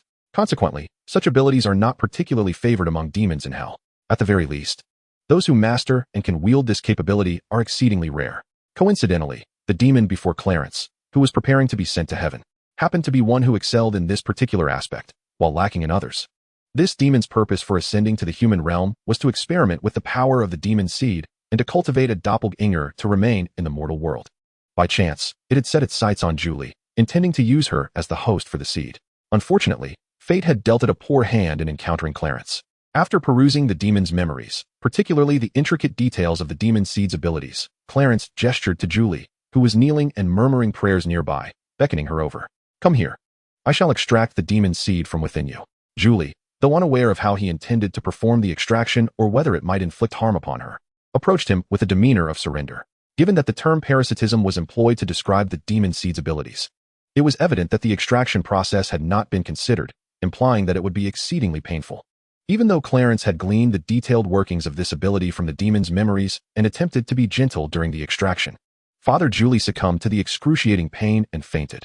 However, despite enduring such agony that rendered her unconscious, Julie's body remained relatively still, her teeth gritted in determination. Only after losing consciousness did her tense, rigid muscles finally relax. This display of willpower elicited a newfound respect from Clarence. Upon successfully extracting the demon seed and studying it briefly, Clarence summoned a fierce flame to incinerate the seed, transforming it into a wisp of black smoke that dissipated into the air. Once all was resolved, Clarence surveyed the scene. Father Julie lay completely unconscious, and the girl remained, while only her father stood there, dazed. Thanks to the earlier enveloping of holy light, the injuries sustained by the three had healed, negating the need for Clarence to intervene further in their treatment. Observing the two individuals who had fainted and realizing that they would not awaken anytime soon, I employed a transformation spell to conjure 2 beds with bedding and 2 chairs. After seating myself upon one of the chairs, I gestured towards the girl's father, indicating that he could now untie his daughter.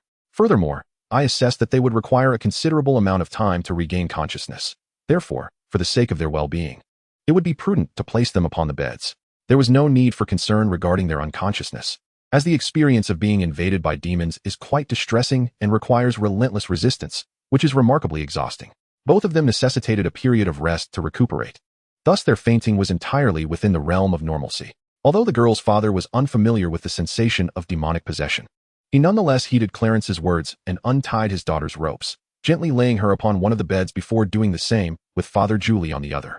The girl, being young and light in weight, posed little difficulty. However, Father Julie was another matter entirely. After placing her upon the bed, the girl's father was left breathless and fatigued. "Now, let us sit and converse. What led you to believe that your daughter is possessed by a demon?" Clarence inquired gently.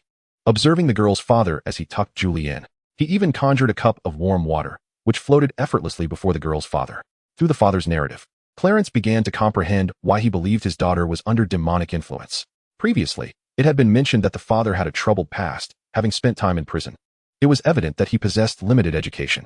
Coupled with the fact that his daughter was in her rebellious phase, any attempts at guidance had proven futile. Consequently, he frightened himself into believing that his daughter was possessed by some vile entity, leading him to seek out Father Julie. As for why he did not approach another priest in the church, it was because, prior to this, he had indeed sought assistance from other clergymen. However, they had been unable to help him with his daughter's situation, suggesting instead that her behavior was merely a manifestation of her rebellious stage, which could be remedied with proper education. Despite the assurances from the priests within the church, he remained unconvinced and thus turned to Father Julie. Clarence surmised the remainder of the events without further elaboration from the father. "I can see that you are greatly troubled by your daughter's predicament. Therefore, it would be wise for you to lie down and rest for a while, just as they are," Clarence suggested, using his transformation magic once more to create another bed, gesturing for the father to take a moment to recuperate. The girl's father had been engulfed in fear for the past few days, scarcely managing to find rest, particularly during the recent exorcism when his nerves were taut, teetering on the brink of collapse. However, with Clarence's presence, especially after the miraculous display he had just exhibited, a profound sense of security enveloped him. Now that he felt entirely safe, exhaustion overtook him. As he recounted the events, his eyelids grew heavy with fatigue. Chapter 107, The Seed of Magic, Part 2.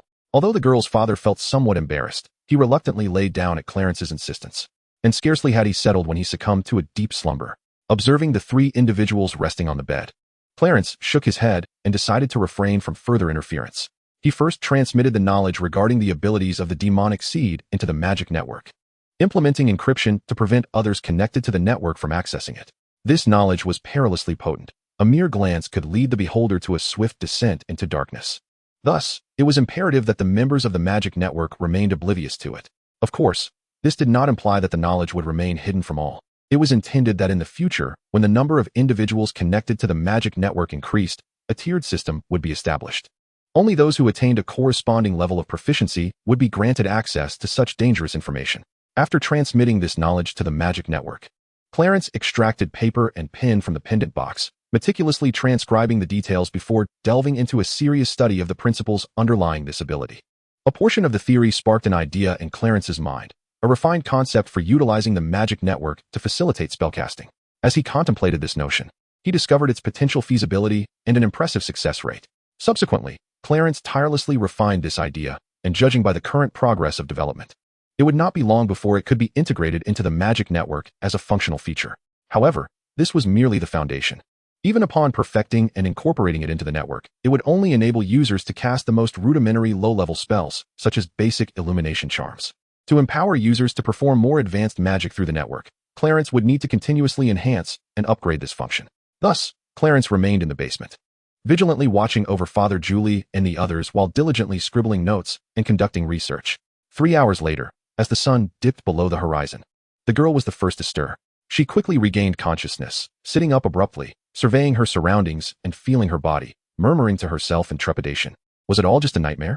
Although I long to tell you that this is merely a nightmare, I believe that after being possessed by the demon, you can still perceive the world around you. Therefore, my dear child, you must confront the truth and bravely accept this reality, Clarence reassured.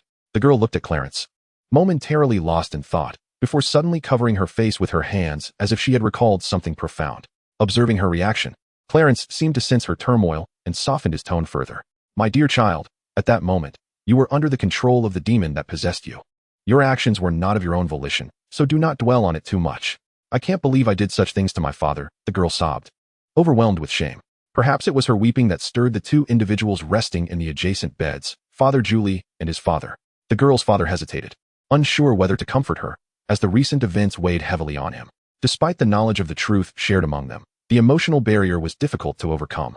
He also feared that his daughter might not be able to accept such a reality, especially now that she had just regained her sanity. Approaching her might only exacerbate her distress. Thus, he remained indecisive about whether to intervene. Seeing this, Clarence understood the father's concerns and gestured for Father Julie to offer comfort. He then rose and left the basement to prepare dinner upstairs using magic. Sleep and nourishment both possessed the power to soothe negative emotions, and it was indeed mealtime. As Clarence completed the dinner preparations, Father Julie and the others emerged from the basement. Sitting on the living room couch, Clarence smiled upon their arrival and said, "Let us eat. Food has the ability to calm the turmoil and darkness within your hearts." His words rendered the girl and her father unable to refuse, and they joined Father Julie at the dining table. The dinner, prepared by Clarence's culinary magic infused with emotional energy, was likely to alleviate the negativity residing within the father and daughter, aided by the natural response of fullness.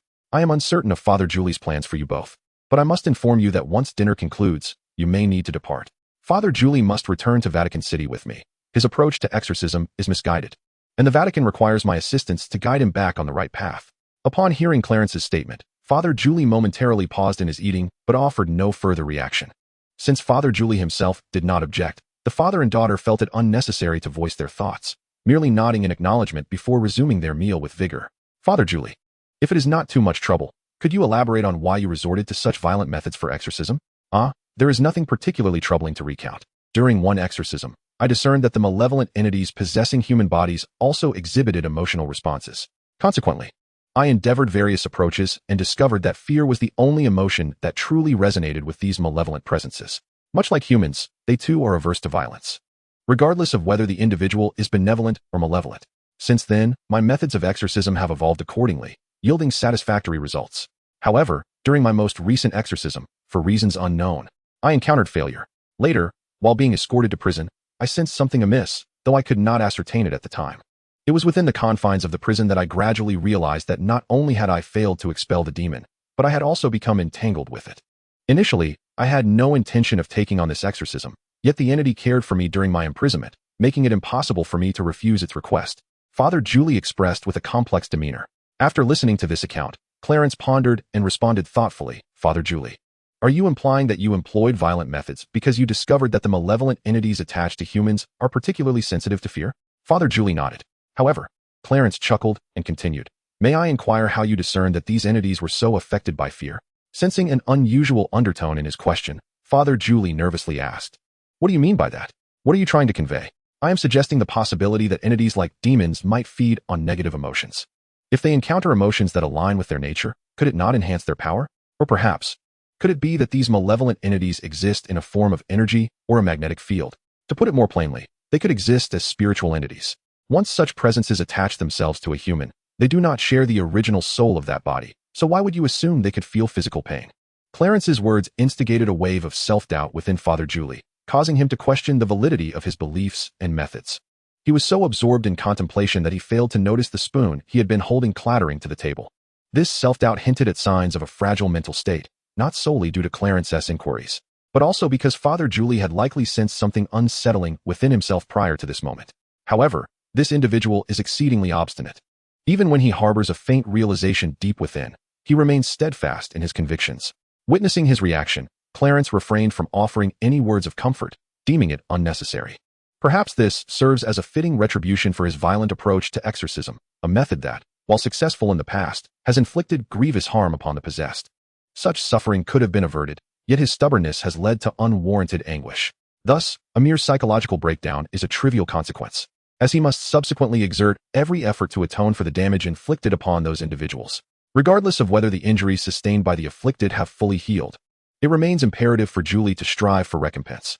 In truth, there were those in the past who cautioned Father Julie, asserting that his violent methods of exorcism were misguided, leading his thoughts astray. Yet, Julie dismissed their counsel, clinging to the belief that only what he witnessed with his own eyes constituted the truth, a conviction fueled by youthful arrogance.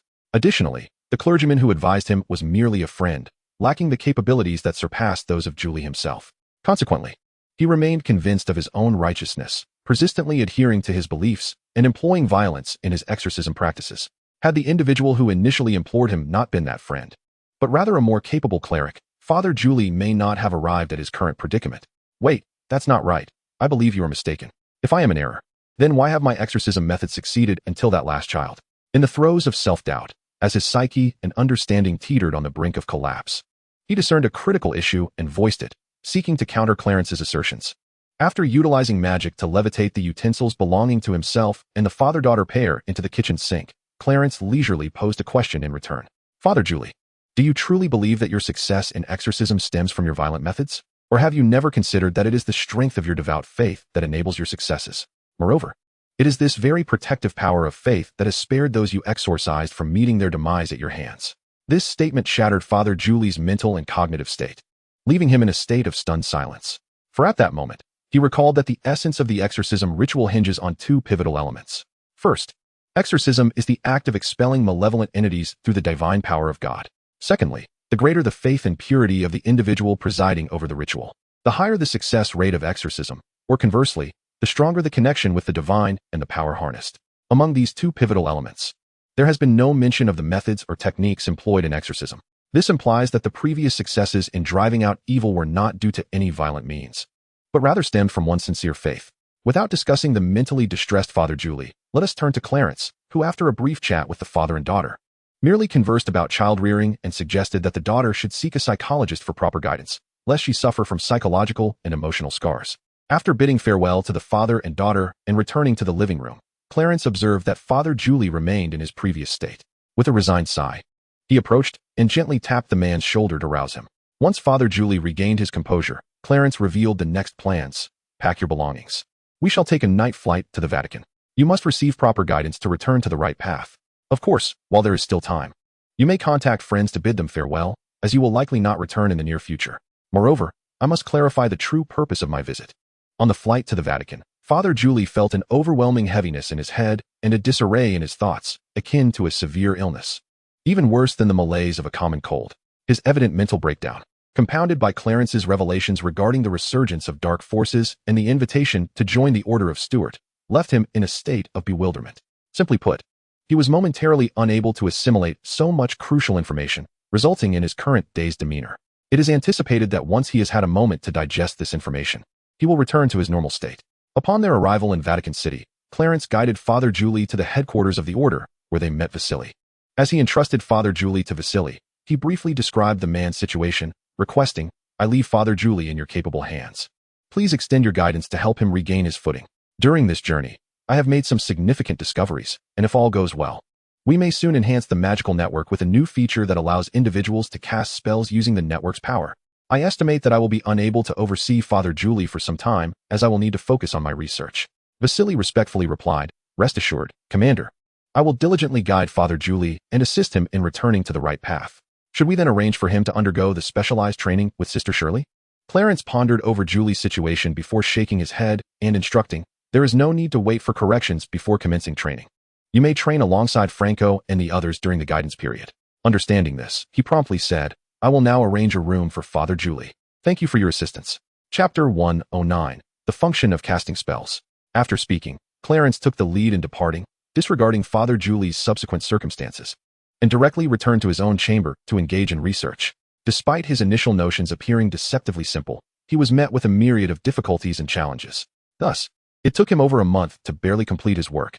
However, this was not the end. It was imperative to integrate it with the magic network, which presented numerous challenges on its own. Following an additional 10 days of effort, by mid-March, he managed to incorporate this function into the magic network. After a restorative slumber, he gathered the members stationed there to prepare for a trial of this spellcasting function within the magic network. However, the results of the trial left much to be desired. The original conception was that, Despite this function being rudimentary, it would at least enable the casting of the most basic spells and incantations through the magic network.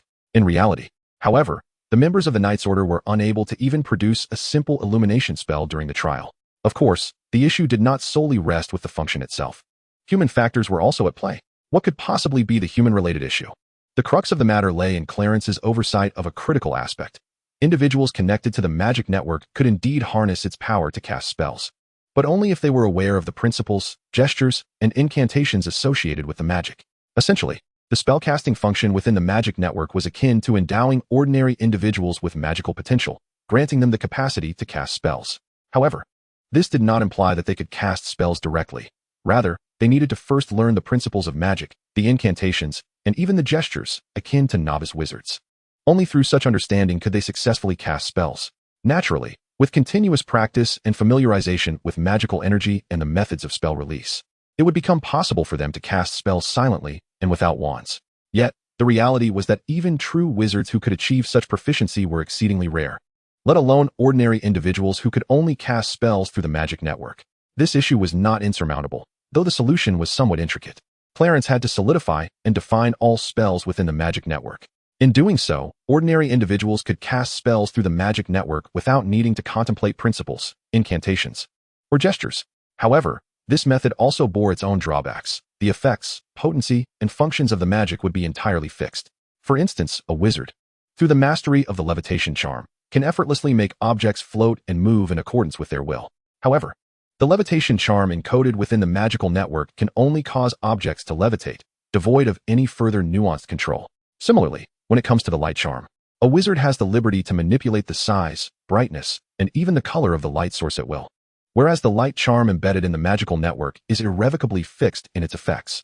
This is akin to the skills in a game, where the effects are predetermined, allowing only for their release without any alteration. Upon grasping the crux of the issue, Clarence found himself quite vexed, uncertain of the means to instigate improvement.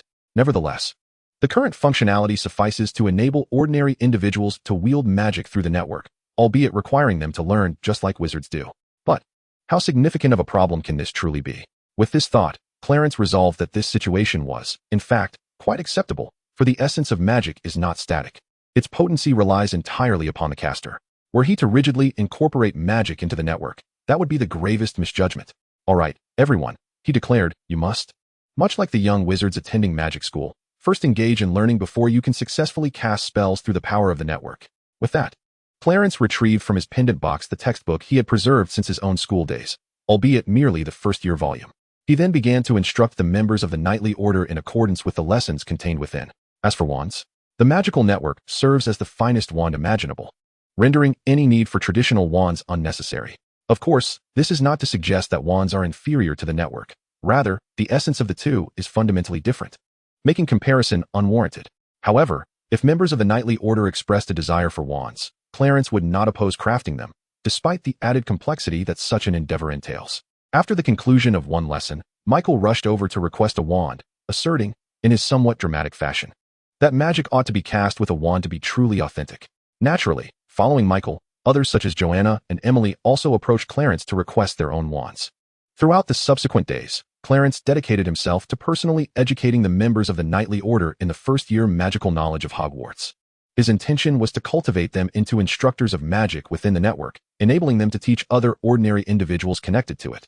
Regrettably, while his vision was admirable, its execution encountered certain challenges. The younger members of the group adapted to new knowledge with remarkable speed, which offered some solace amidst the difficulties. Yet those who have aged, despite Clarence possessing the skill of being a mentor, find their pace of learning and comprehension rather unsatisfactory. Of course, aside from their advanced years, there may also be differing perspectives and cognitive dissonance at play. Nevertheless, while this predicament is indeed vexing, it poses no insurmountable challenge for Clarence, particularly since he possesses a true avatar. He can easily create a true avatar to remain at the base, dedicated to imparting magical knowledge to the members, while his original self continues to refine and enhance the functionality of the spellcasting. Thus, 6 months passed in a seemingly tranquil manner. However, to label this period as entirely peaceful would be misleading, for numerous troubles emerged, all of which were ultimately resolved, except for one particularly thorny issue. For instance, after Franco and his companions completed their specialized training, they returned with substantial funds to establish a branch of the order. Yet, during the construction of the Knights Division, They encountered numerous challenges. Some of these obstacles were beyond their capacity to resolve, compelling them to seek assistance from the headquarters. Among these troubles were those so formidable that even Clarence could not address them alone and had to turn to the church for aid. Alas, some of these issues stemmed from official governmental actions, rendering Clarence's involvement futile. Thus, he sought the church's intervention. Naturally, with the church's assistance, these troubles were resolved smoothly. Furthermore, there were instances where members of the Knights, while executing missions, encountered formidable foes, rendering them defenseless and triggering their life-preserving alchemical items. Such life-saving alchemical artifacts are carried by every formal member, and their activation signifies a life-threatening situation. Chapter 110. The Troubles Brought by the Magic Network. In such instances, Clarence must personally intervene, teleporting directly to the coordinates of the triggered alchemical item for rescue. For when such circumstances arise, only Clarence can swiftly arrive on the scene, possessing the requisite strength to effect a rescue. No one else is capable of accomplishing this feat over the span of 6 months. Such situations arose more than 70 times, each time requiring Clarence's personal intervention. Additionally, tasks deemed too perilous for others to handle, as analyzed and judged by the Pope and senior officials, were entrusted to Clarence for direct resolution. Of course, the number of such tasks was not excessive. In the half-year period, Clarence addressed fewer than 10 such incidents. While this figure may seem modest, each event bore a danger level that would leave others trembling at the thought. A most conspicuous example lies in the fact that, had Clarence not intervened personally to address the situation, the site of the incident and its surrounding areas would have faced the grave possibility of total annihilation, a likelihood alarmingly high. During one perilous occurrence, had Clarence not hastened to a certain nation in time, it might well have vanished from the world map. Yet, these concerns are trifling compared to a far more troublesome matter, one that has escalated to a formidable degree. What is this vexatious issue? It is the burgeoning number of individuals connected to the magical network, particularly those utilizing its spellcasting capabilities. The magical community could no longer remain passive and dispatched representatives to address the matter. However, the delegation from the magical realm was not summoned due to concerns over the spellcasting feature itself. After all, Clarence's interview at the Aegean School of Magic had already informed the entire magical community that he intended to devise a means for ordinary individuals to wield magic in the future.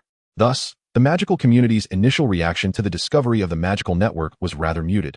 Many felt a sense of elation at Clarence's innovative creation. It is also plausible that part of the reason for their indifference stemmed from the heightened activity of the Saints organization during that period, which had been involved in various disturbances and had even assassinated several wizards opposed to the existence of the magical network.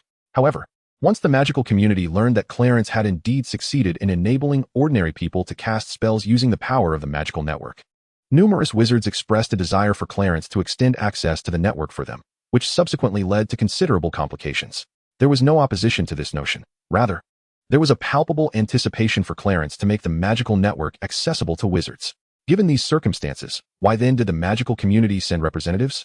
The answer lies within the church, as a witch hunt during the medieval period had engendered a lethal rivalry between the church and the magical community. Although this antagonism has gradually eased over time, the present relationship remains one of mutual avoidance, with both sides maintaining a policy of non-interference. Even among the higher echelons, despite various collaborations for reasons and circumstances, the grassroots wizards maintain a deep-seated animosity towards the church. In essence, the magical community's decision to send representatives was a response to the sentiments of the grassroots wizards, compelled to intervene. Their objective was to persuade Clarence to retract the church's access to the magical network. The complexity of this situation is further compounded by the inopportune timing. What does this imply? The implication is that had circumstances been different, Clarence could have easily disregarded the sentiments of the lower-ranking wizards within the magical realm. After all, the magical network was his own creation, and he had the autonomy to decide its usage without any oversight. Indeed, should he feel provoked, it is quite conceivable that he might personally intervene to reprimand the most vociferous of the wizards. Generally speaking, he did not believe that anyone would possess the audacity to confront him. In any other era, Clarence could simply ignore that group of individuals. However, the present times are far from ordinary.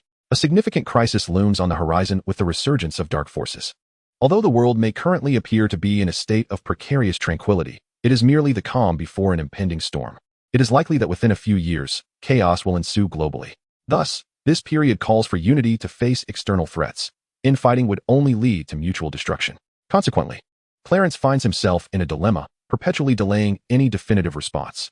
It is not that he has not broached the subject of the dark forces' resurgence with the representative. However, the latter conveyed with a troubled expression that the various ministries of magic across the realm were indeed aware of the situation.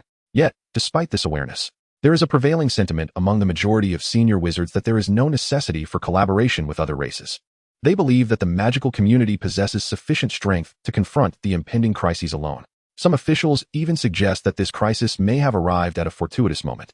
This upheaval affects not only wizards and the magical realm, but also the world of ordinary people. Thus, could this not be an opportunity for wizards to step into the light, rather than adhering to the international statute of wizarding secrecy, which ostensibly protects powerless ordinary individuals? In truth, however, this statute primarily safeguards the wizards themselves. Upon hearing such sentiments from the representative, Clarence could not help but cradle his forehead, realizing that even his intervention would likely fail to alter the mindset of certain wizards. He sensed that this perspective was not confined to senior officials within the ministries. Many grassroots wizards shared similar thoughts. Moreover, their aspirations may extend beyond merely bringing wizards into the light. They might seek to elevate wizards above ordinary people.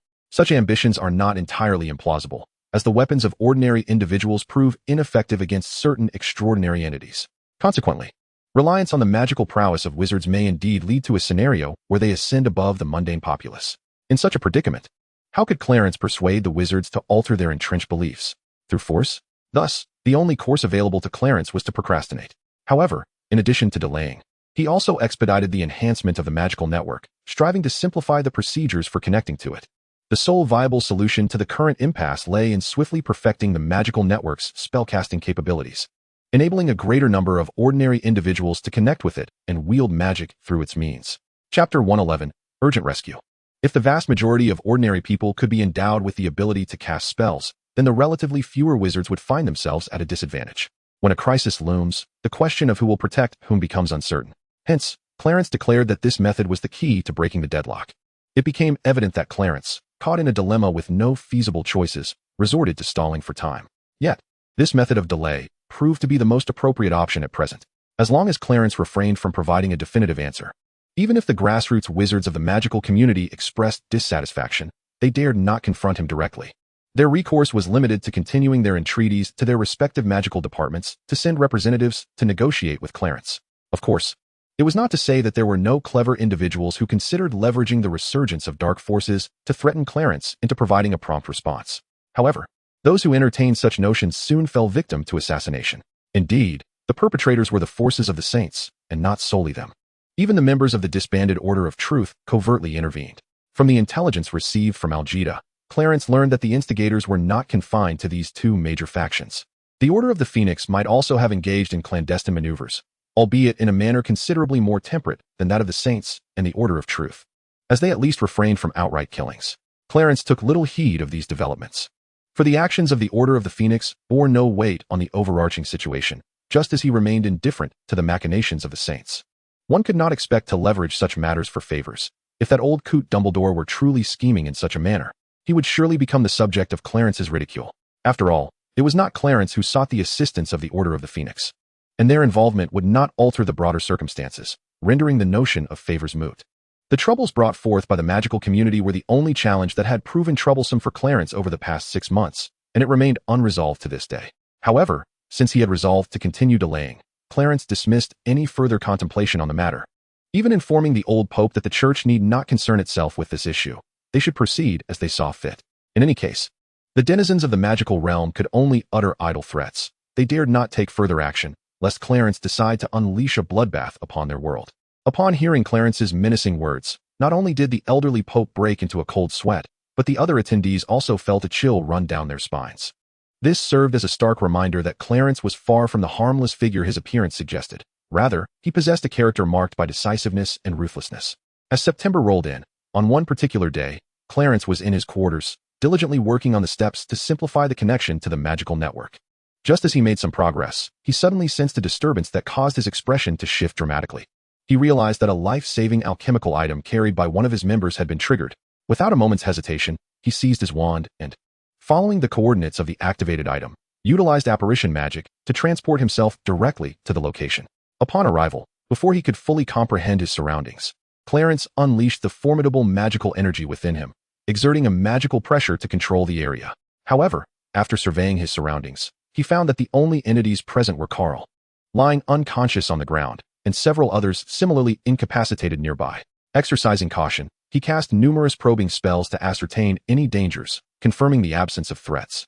Even the depression in the ground before Carl was merely a mechanism. Subsequently, he began to examine Carl and the other unfamiliar individuals with magic, seeking the cause of their unconsciousness. The results, however, left Clarence feeling somewhat embarrassed, apart from Carl. The others had succumbed to unconsciousness due to the magical pressure he had inadvertently exerted. Carl's situation was markedly different, as he had fallen into a stupor due to a severe invasion of his soul. In order to better safeguard his members' lives, Clarence had anticipated various potential troubles, including the current predicament. Thus, the alchemical items carried by the members were equipped with defenses against mental and even soul-related harm. It was precisely this layer of protection that prevented Carl from being rendered an imbecile or having his soul replaced by something else due to the invasion. However, this very defense had triggered the life-saving magic of the alchemical item, alerting Clarence, who was far away in Vatican City. Fortunately, Carl's condition was not dire. He, like the other unfamiliar individuals, was merely experiencing a temporary loss of consciousness and would soon awaken. What perplexed Clarence was how Carl had managed to associate himself with the other unfamiliar individuals and what their relationship might be. It is essential to note that Carl was not a figure from this timeline, much like Van Helsing and the others. Any friendships formed had to be reported to the Order of Knights. This requirement aimed to protect their true identities and to ensure that any acquaintances they made did not harbor ulterior motives. This protocol was not exclusive to Van Helsing and Anna. Even those like Byman, whom Clarence had initially brought back, adhered to the same rule. Thus, it could be conclusively deduced that their relationship could not be one of close friends or family, as none of the individuals Carl was seen with were known to Clarence among his acquaintances. Hence, his curiosity was piqued as to why Carl was in the company of these strangers, and the positioning of the unconscious individuals suggested that their connection was more than mere acquaintances. Could these individuals perhaps be clergy from the local parish? Was Carl in their company, due to the nature of his mission? Unable to arrive at a satisfactory conclusion, Clarence resolved to wait until they regained consciousness to inquire further. To expedite their recovery, Clarence employed magic to heal the group. Shortly thereafter, Carl was the first to respond. As a formal member of the Order of Knights, and having undergone specialized training as a Templar, he was naturally more resilient than the average person, making his prompt reaction unsurprising. Of course, it was also possible that Clarence had focused his healing efforts solely on Carl. After the treatment, Carl quickly regained consciousness, albeit with a painful expression, clutching his head. Despite Clarence's magical intervention, the anguish from the invasion of his soul was undeniably distressing, so his pained demeanor was a normal reaction. After casting another healing spell upon Carl, and noticing a slight alleviation of his suffering, Clarence proceeded to inquire about the situation. Through Carl's account, Clarence was enlightened about the circumstances surrounding the invasion of his soul. The matter traced back to Carl's assignment at the Vatican, which was of an investigative nature requiring specialized personnel. Typically, such investigative tasks would not necessitate the involvement of a formal member of the Steward Order like Carl. However, due to the analysis indicating the mission involved the ancient ruins of the Mayan civilization, which posed significant danger, it was deemed inappropriate to dispatch ordinary professionals alone. In circumstances where no alternative exists, the Vatican may dispatch ordinary professionals to conduct investigations, albeit with enhanced protective measures for these specialists. However, this is only under extreme necessity. With the presence of the Knights of Stuart stationed at the Vatican, the Church's headquarters now possesses greater options. Thus, the task was assigned to Carl, who, being a researcher by training and possessing commendable abilities, at least has the capacity for self-preservation. Having traversed from the Vatican to a vast valley, the journey requires little elaboration, as Carl was not embarking on his inaugural mission and encountered no unforeseen perils along the way. Upon reaching their destination, in proximity to the valley, Carl unexpectedly came across several unfamiliar individuals lying on the ground. Their identities were not particularly remarkable. One was merely a common professor, while the others were adventurers hired by him. Their objective was straightforward: to survey whether remnants of the Maya civilization lay beneath the valley. This coincided with Carl's own mission, which also entailed investigating and confirming the existence of such relics beneath the valley. Upon their encounter, inquiries revealed their shared goal, which, upon reflection, seemed entirely reasonable. After all, few would venture into such a desolate locale, even for tourism. Hence, their identical pursuits were not particularly astonishing. Consequently, Carl decided to join forces with these individuals, intending to explore the underground for any traces of the Maya civilization. Not to dwell on how Carl integrated himself within the expedition team, it is worth noting that they spent several days in the vicinity searching relentlessly for an entrance, yet to no avail. Frustration mounted as some members contemplated departing due to the lack of a viable path downward. It was during this time that a female team member, needing to relieve herself, ventured to this location. Upon her return, she fortuitously discovered peculiar symbols and patterns on the ground.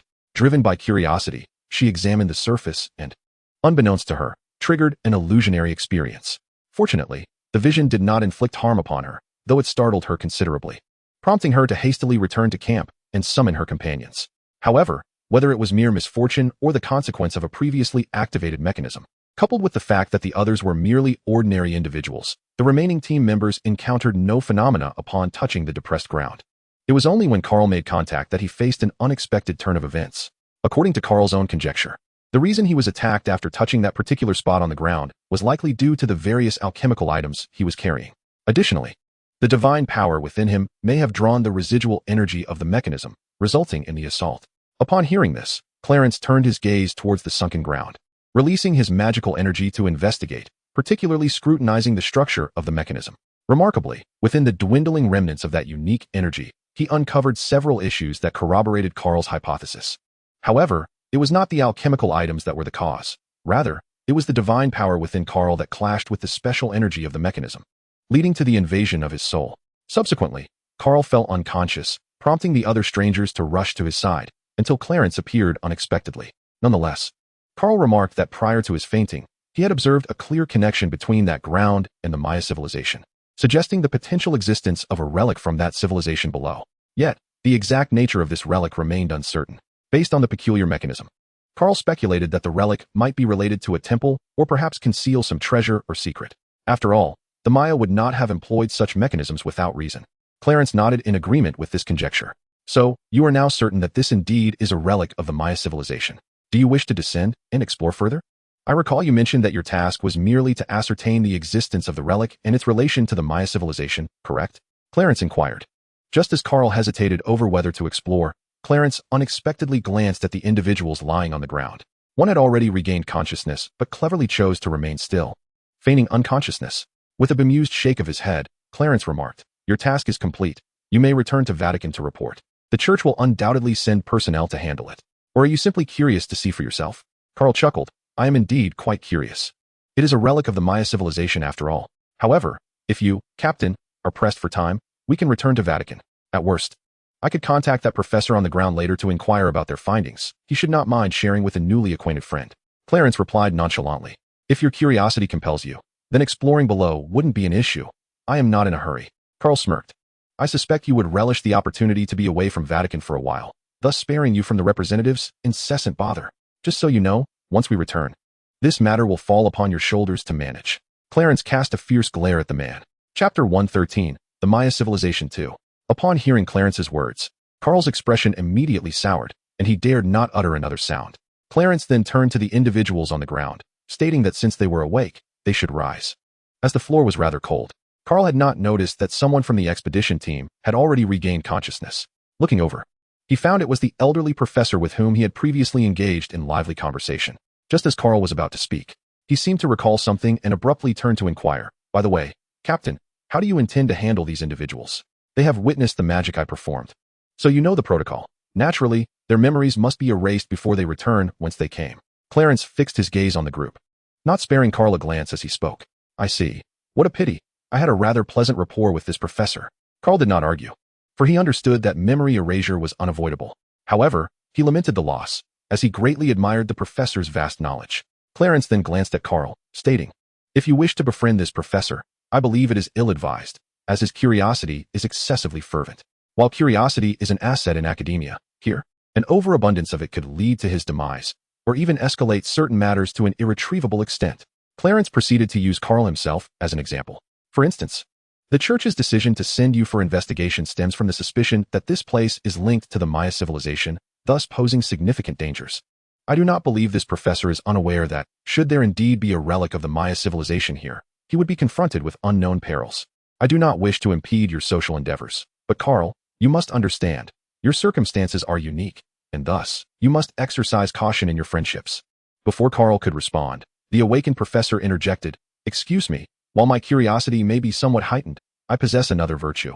I am absolutely obedient to counsel. Moreover, due to my position, I have signed numerous confidentiality agreements." Clarence was taken aback by the professor's words. Meeting the earnest gaze of the man, his tone softened slightly. "It appears you hold a considerable standing in the academic circles of ordinary society. However, if you have indeed signed many confidentiality agreements, You should be fully aware that some matters cannot be contained merely by a signature. Do you grasp my meaning? Upon discerning that Clarence would not relent, the elderly professor continued, if your reference pertains to matters of the magical realm, then rest assured that the agreement I have signed encompasses relevant provisions. Thus, you need not trouble yourself with erasing my memory. This revelation astonished not only Clarence, but also Carl, who gazed at the old professor in disbelief, unable to fathom that this individual possessed knowledge of the magical world. However, irrespective of the reasons behind the professor's qualifications to be privy to such information, Clarence deemed it unnecessary to dwell on the matter. The professor's awareness of the magical realm implied that memory erasure was redundant, for he clearly understood the dire consequences that would ensue should he dare to divulge secrets. Contrary to the notion that Clarence's previous warnings to Franco and the others were mere intimidation, they were indeed rooted in reality. The machinations of the higher echelons of authority had yet to reach the extreme of silencing every informed individual. However, should any insider audaciously expose the truths and secrets of those worlds, the response from the authorities would be merciless, with mere disappearance being a lenient fate. In fact, all traces of their existence could be forcibly obliterated. Thus, the elderly professor, acutely aware of the potential repercussions he faced, was understandably reluctant to disclose any secrets. Since you belong to the informed, I see no necessity to erase your memory. However, regarding the expedition members you have employed, Clarence's discourse was abruptly interrupted by the old professor, who interjected, I believe it unnecessary for you to take action against them. For the 2 male members are affiliated with the official Black Gloves, inherently privy to the knowledge, while the 2 female members are connected through familial ties. With this revelation, a look of understanding crossed Clarence's face. In that case, I need not intervene. Please awaken them, and thereafter, continue with your endeavors, but be utterly discreet. Otherwise, the next individuals who seek you out may not be as accommodating as I am. They will act swiftly to erase your memories upon their first encounter. Having spoken, Clarence turned his attention away and placed a hand on Carl's shoulder. Since you are curious, let us descend now. With that, the 2 figures vanished from sight. As for the subsequent actions of the elderly professor and his hired expedition team, we shall shift our focus to Clarence leading Carl into the subterranean ruins. Carl was permitted to explore and document his findings, while Clarence remained vigilant, attuned to the surroundings in search of potential dangers or unexpected discoveries. To his surprise, he indeed uncovered numerous peculiarities within the site. Upon making a significant discovery, Clarence first cast numerous protective spells on Carl. After issuing a few instructions, he ventured forth alone to explore the sensed location, leaving Carl behind to continue his tasks. Given Carl's slow pace of investigation, Clarence was unwilling to wait for him to finish before embarking on their exploration. Who could predict how long that would take? Thus, by exploring alone, his actions were swift, leading to substantial findings. His initial destination was chosen due to a sensed danger, prompting him to prioritize its investigation and eliminate the perceived threat.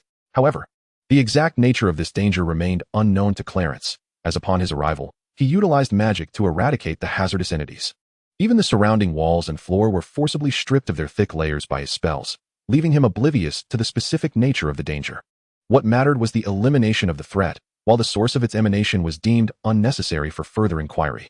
After neutralizing the danger, Clarence proceeded to several other peculiar locations, where he sensed the presence of numerous mechanisms. The task of deciphering these mechanisms, despite their peculiar structure and unique energy source, posed no challenge to Clarence. As he completed his explorations, Clarence gradually discerned that these ruins indeed belonged to what Carl had surmised, a temple of the Maya civilization. Within the special locations he investigated, he discovered preserved documents related to the religious beliefs and pantheon of the Maya, alongside a wealth of technological information. These findings allowed Clarence to form a general understanding of the ruins, and he meticulously collected all the documents and technological data into a pendant box.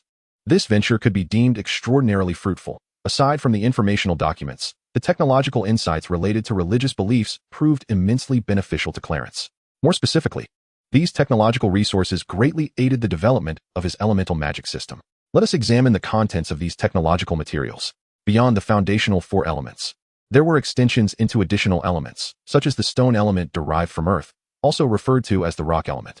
Ice emerged from the water element, while the thunder element was an extension of the wind element. If these derivative elements could significantly accelerate his progress in developing the elemental magic system, the implications would be monumental. Among the various combinations of 2 or 3 elemental types, certain compound elements have significantly contributed to the foundation of the advanced elemental magic system. For instance, the wood element, which is derived from the combination of earth, water, and fire, may also be regarded as the essence of life itself. This implies that, with the fruits of his recent endeavors, Clarence, given a period of quiet contemplation, would be able to directly develop advanced compound magic. This revelation expands the original elemental magic system, traditionally limited to the 4 fundamental elements, allowing for the exploration of extended elemental magics such as rock, ice, and lightning. Clarence resolved to categorize these extended elemental magics as intermediate-level spells, as they, while derived from the foundational elements, remain single-element spells and thus do not rival the potency of compound elements, making their classification as intermediate magic entirely reasonable. In addition to these discoveries, Clarence unexpectedly unearthed 2 exceptionally unique elements: the dark element, which stands in opposition to the light element, and the poison element. While Clarence's prior studies of the light element afforded him a tenuous understanding of the dark element, the nature of the poison element eluded him entirely. Despite the existence of comprehensive research records on this poison element within scientific documentation, Clarence found himself incapable of grasping its essence. If one were to assert that this element exists inherently, it would directly conflict with the fundamental theory positing that the 4 elements constitute the world.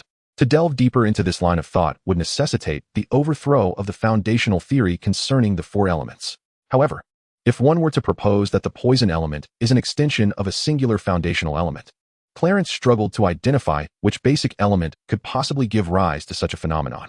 Ultimately, after considerable reflection, Clarence theorized that the poison element might indeed be an extended element, but not from a singular foundational element. Rather, it likely emanates from a compound foundational element. This reasoning could potentially elucidate the existence of the poison element, possibly stemming from the interplay between light and dark, as well as the wood element. Of course, this remains merely Clarence's hypothesis, and a more thorough investigation upon returning to the base would be necessary to uncover a definitive answer. Having explored every unique aspect of the ruins, Clarence returned, laden with discoveries, to seek out Carl. Upon learning of Clarence's substantial findings, Carl was overwhelmed with excitement, expressing a desire to abandon the ongoing exploration of the ruins and instead return to the Vantagong base to study their newfound treasures. However, Clarence refused, for despite their invaluable discoveries, the remaining scraps also held a certain worth, and relinquishing them would be an unfortunate waste. Listening to Clarence's reasoning, Carl wore a bemused expression as he retorted, "Isn't it simply that you, Captain, are reluctant to return to Vatican so soon?" After casting a sharp glare at the man, he curiously inquired, "Did that professor and his entourage not descend?" Unlike Clarence, who was perplexed, Carl was not particularly surprised by the situation.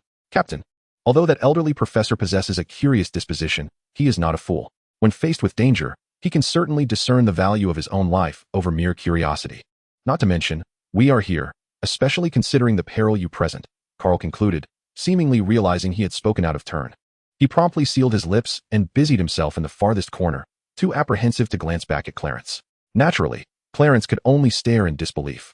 He could hardly resort to physically reprimanding Carl. The pair had lingered in the subterranean ruins for 4 days, and it was time to return to the Vatican.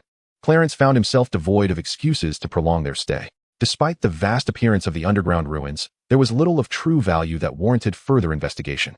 Even under Clarence's insistence, Carl had thoroughly explored every nook and cranny, completing the task in just 3 days.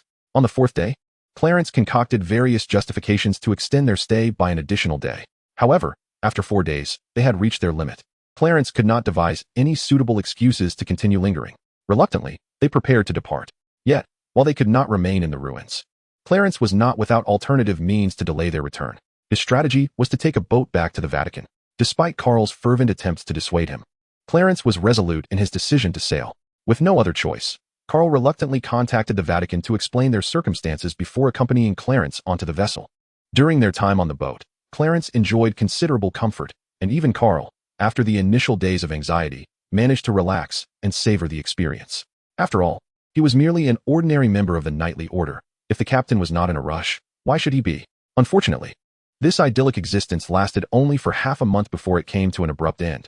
The elderly Pope personally reached out to Clarence via the magical network, indicating that an urgent matter required his intervention. Thus, with a sense of reluctance, he and Carl were swiftly transported back to the city of Vatican. Chapter 115, An Urgent Matter. The old Pope contacted Clarence through the magical network, asserting that there was an urgent matter that required his intervention. This was not merely a pretext to summon him back. There was indeed a critical situation that necessitated Clarence's personal involvement. But what could be the nature of this pressing issue? To understand this, one must first consider the situation regarding the clergy in Vatican City and their extensive utilization of the magical network. The church's headquarters made no effort to conceal its intentions regarding the use of the magical network, openly granting access to the various dioceses under its jurisdiction. Consequently, this activity did not go unnoticed by the authorities. It became apparent not only to a single nation's government, but also to any state of considerable international stature, all of which became aware of the matter or obtained pertinent intelligence. As more information surfaced, the higher echelons of various governments grew increasingly restless, ultimately prompting the leaders of these nations to reach out to the old pope for clarification regarding the magical network. Aware of Clarence's intentions for the network, the old pope had no desire to withhold information and candidly shared everything with the heads of state. He explicitly highlighted the looming threat of a resurgence of dark forces, the discord between the magical realm and the ordinary world, and the refusal of the magical community to collaborate with the mundane world in confronting this imminent crisis. Naturally, those who ascended to the rank of national leaders were no fools. They could discern the underlying implications of the pope's words. Subsequently, these leaders inquired about the pope's stance, or rather, sought to gauge Clarence's attitude through him. However, the old pope evaded giving a definitive answer, opting instead to provide vague and ambiguous remarks that encouraged the leaders to deliberate among themselves. One of the reasons for his reticence lay in his understanding that the widespread dissemination of the magical network, as envisioned by Clarence, would not be an uncomplicated endeavor. In fact, failure to manage this could potentially incite global turmoil. Thus, by delaying, the Pope aimed to allow nations to contemplate the implications of the network's proliferation internally. Nonetheless, he made it abundantly clear that the spread of the magical network was inevitable and could not be halted, for he believed it was beyond his capacity to prevent Clarence's plans. Indeed, the leaders of these nations maintained connections with their respective magical communities and were at least somewhat aware of significant developments, thereby possessing knowledge of Clarence's existence and his esteemed status and power within the magical realm. Upon the initial revelation of Clarence's existence, these leaders harbored doubts regarding a particular entry within the dossier. However, subsequent inquiries yielded intelligence that dispelled their skepticism entirely. It was unequivocally confirmed that Clarence possessed the capacity to effortlessly annihilate the entire world. Most strikingly, even in the event of such destruction, he would remain unscathed, capable of enduring even in the harshest conditions of the cosmos. Later, through channels within the magical realm, it came to light that Clarence had even fashioned an artificial underworld, complete with fabricated deities. It became abundantly clear to these leaders that, following the publication of that report, the fragile equilibrium between ordinary humans and wizards had been irrevocably shattered. One need not ponder how various nations gleaned this information. The true anomaly would be if they had failed to do so. With the magical realm now possessing an avenue of retreat, the wizards might contemplate abandoning their pretense of civility towards ordinary folk. After all, the existence of a figure as extraordinary as Clarence rendered their circumstances markedly different. With a safety net in place, wizards could conceivably take refuge in a newly conceived world. Even though, at that moment, Clarence had yet to establish a suitable realm for human habitation, there were no indications to suggest he possessed the ability to create such an environment. Yet, who would dare to question this? Ultimately, after internal assessments, these nations concluded that the probability of Clarence being capable of crafting a new world, one abundant in resources and conducive to human life, was exceedingly high, estimated at a staggering 75. Even a mere 30 probability would instill fear in their leaders, preventing any thought of confrontation. Thus, upon realizing that even the most formidable weapons could not contend with Clarence, they chose to turn a blind eye to his existence. Should he create turmoil, the magical realm would manage the aftermath, while the church would provide further cover. The most the government would expend was a bit of political capital. Consequently, these nations had previously treated Clarence as if he were invisible, or perhaps more accurately, as an insurmountable challenge. And while they may not have made any attempts to confront him, it wasn't a lack of desire, but rather an absence of courage that held them back. After all, he wielded the power to obliterate the world, and his character was far from virtuous. Who could bear the consequences of provoking such a being? In a similar vein, should Clarence wish to proliferate the magical network, who would dare to impede his efforts? The elderly pope expressed his reluctance to intervene. Yet the leaders of the nations in contact with him lacked the courage to take action as well. Nevertheless, to claim that the revival of dark forces necessitates the proliferation of the magic network as a rationale fails to persuade these leaders. From a purely crisis-oriented perspective, Clarence's approach may seem justifiable. However, one cannot consider a matter in isolation but must take a holistic view. To the leaders, the initial phase of the magic network's expansion appears to present more disadvantages than advantages, with the latter phase potentially reversing this assessment, even becoming essential for addressing the crisis. Yet, if they cannot navigate the initial phase, then discussions of the latter phase are futile. Indeed, in the eyes of these leaders, the early implementation of the magic network seems fraught with peril, potentially inciting global unrest. The ramifications of worldwide turmoil are apparent without requiring extensive analysis. and the mere contemplation of such consequences sends shivers down their spines. Previously, the leaders had engaged in internal discussions regarding this issue, yet no definitive conclusions emerged. Subsequently, a clandestine international conference was convened, but it too failed to yield a clear resolution. Ultimately, they resolved to consult Clarence directly to gauge his stance, thereby enabling them to make informed decisions based on his perspective. This necessity explains why the elderly Pope, fully aware of Clarence's current indolence, felt compelled to reach out and summon him. In truth, Clarence had long been aware of this matter, even anticipating it before the leaders first contacted the Pope regarding the magic network. After all, to propagate the magic network, the endorsement of the nation's officials is an insurmountable hurdle that must be confronted head-on. Clarence himself had considered the pros and cons of the magic network's expansion. Otherwise, why would he have previously shared his views on the subject with the Pope? Upon returning to the base with Carl, Clarence did not linger but promptly proceeded to meet with the Pope, who awaited his presence. The details of their discourse remained known only to the involved parties, Clarence and the Pope, without the knowledge of any third party, not even his personal assistant, Doris. Among the leaders of the nations, only a select few high-ranking officials were privy to the conversation. Although the contents remain undisclosed, some senior members within the Vatican have gleaned a rough outline of the magic network's expansion plan. The initiative encompasses merely 3 phases, or it could be described as the sequential dissemination of the magical network.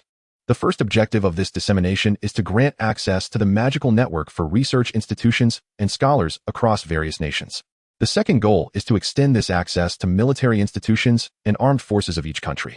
However, the order of implementation for military outreach varies significantly, necessitating a tailored approach based on the specific circumstances of each nation. Fortunately, the intricacies of this matter do not require the immediate attention or concern of Clarence himself. The high-ranking officials of each nation will adeptly manage the planning and arrangements. The third and final target of this dissemination is the general populace. It is noteworthy that while ordinary individuals will be able to harness the power of the magical network to perform magic, they will be subject to restrictions based on their access level. At the very least, the power they can borrow and the magic they can cast will not surpass that of the enforcers. Of course, this classification of access levels is not immutable. However, delving into its complexities would be rather inconvenient to elaborate upon. In summary, the primary aim is to mitigate the potential impacts and upheavals that may arise following the widespread introduction of the magical network. What has been outlined above constitutes merely the dissemination plan. To support this initiative, leaders from various nations have also proffered a multitude of suggestions.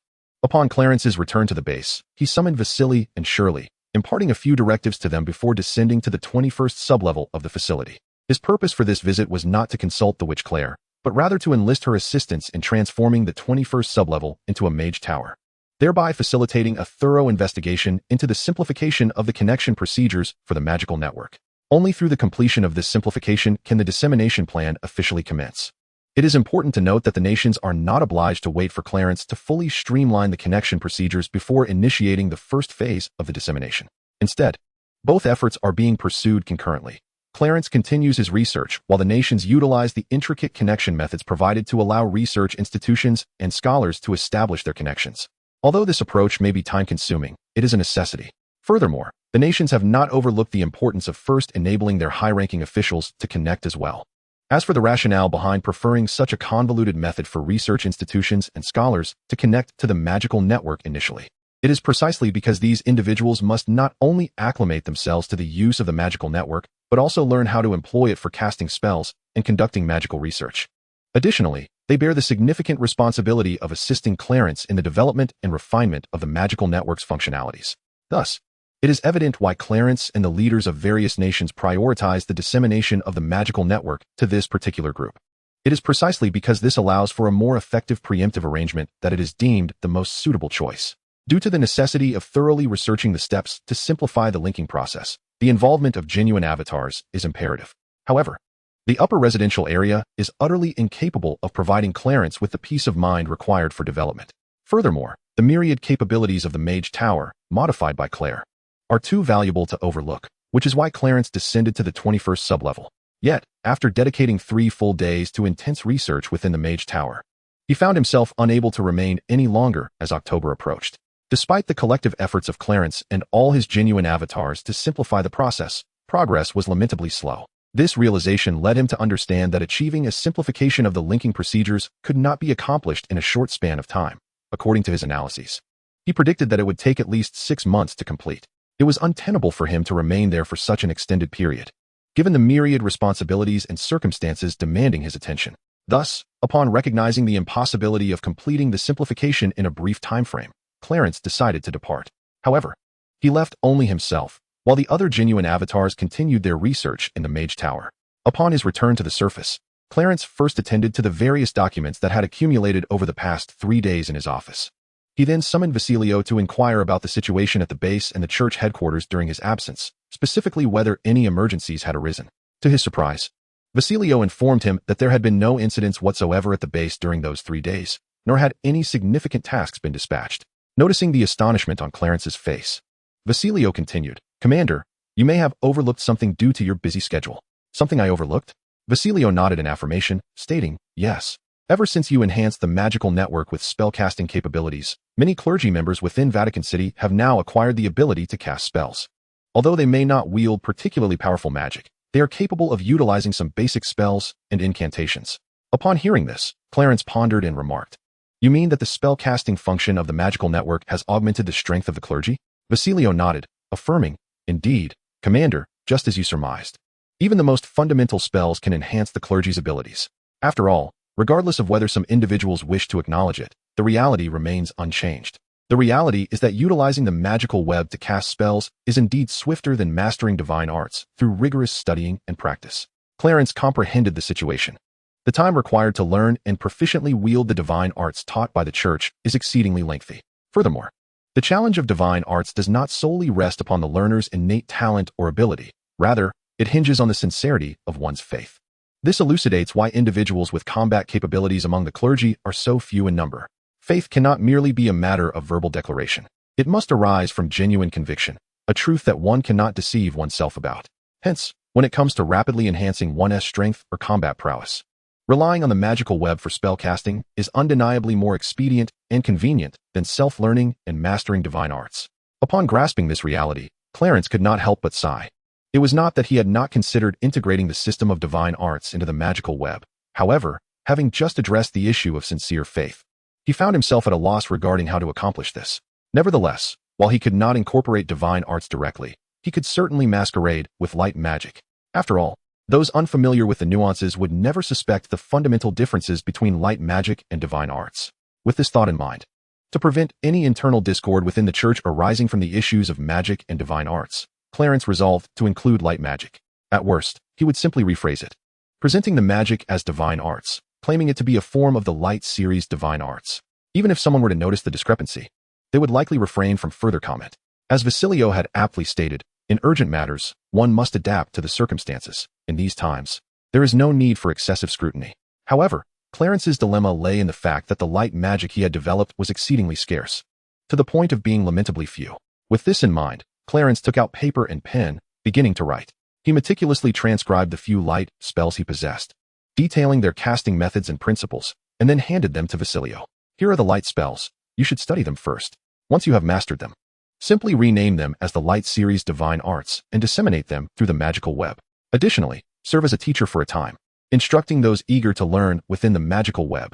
Receiving the documents with respect, Basilio briefly scanned through them before nodding in understanding. "I comprehend your intent, Commander. I shall proclaim that these are new Light Series Divine Arts developed by you through the Church's Divine Arts. In order to avert any potential disturbances arising from issues related to magic and divine arts," Clarence nodded with a sense of relief, pleased that the matter was understood.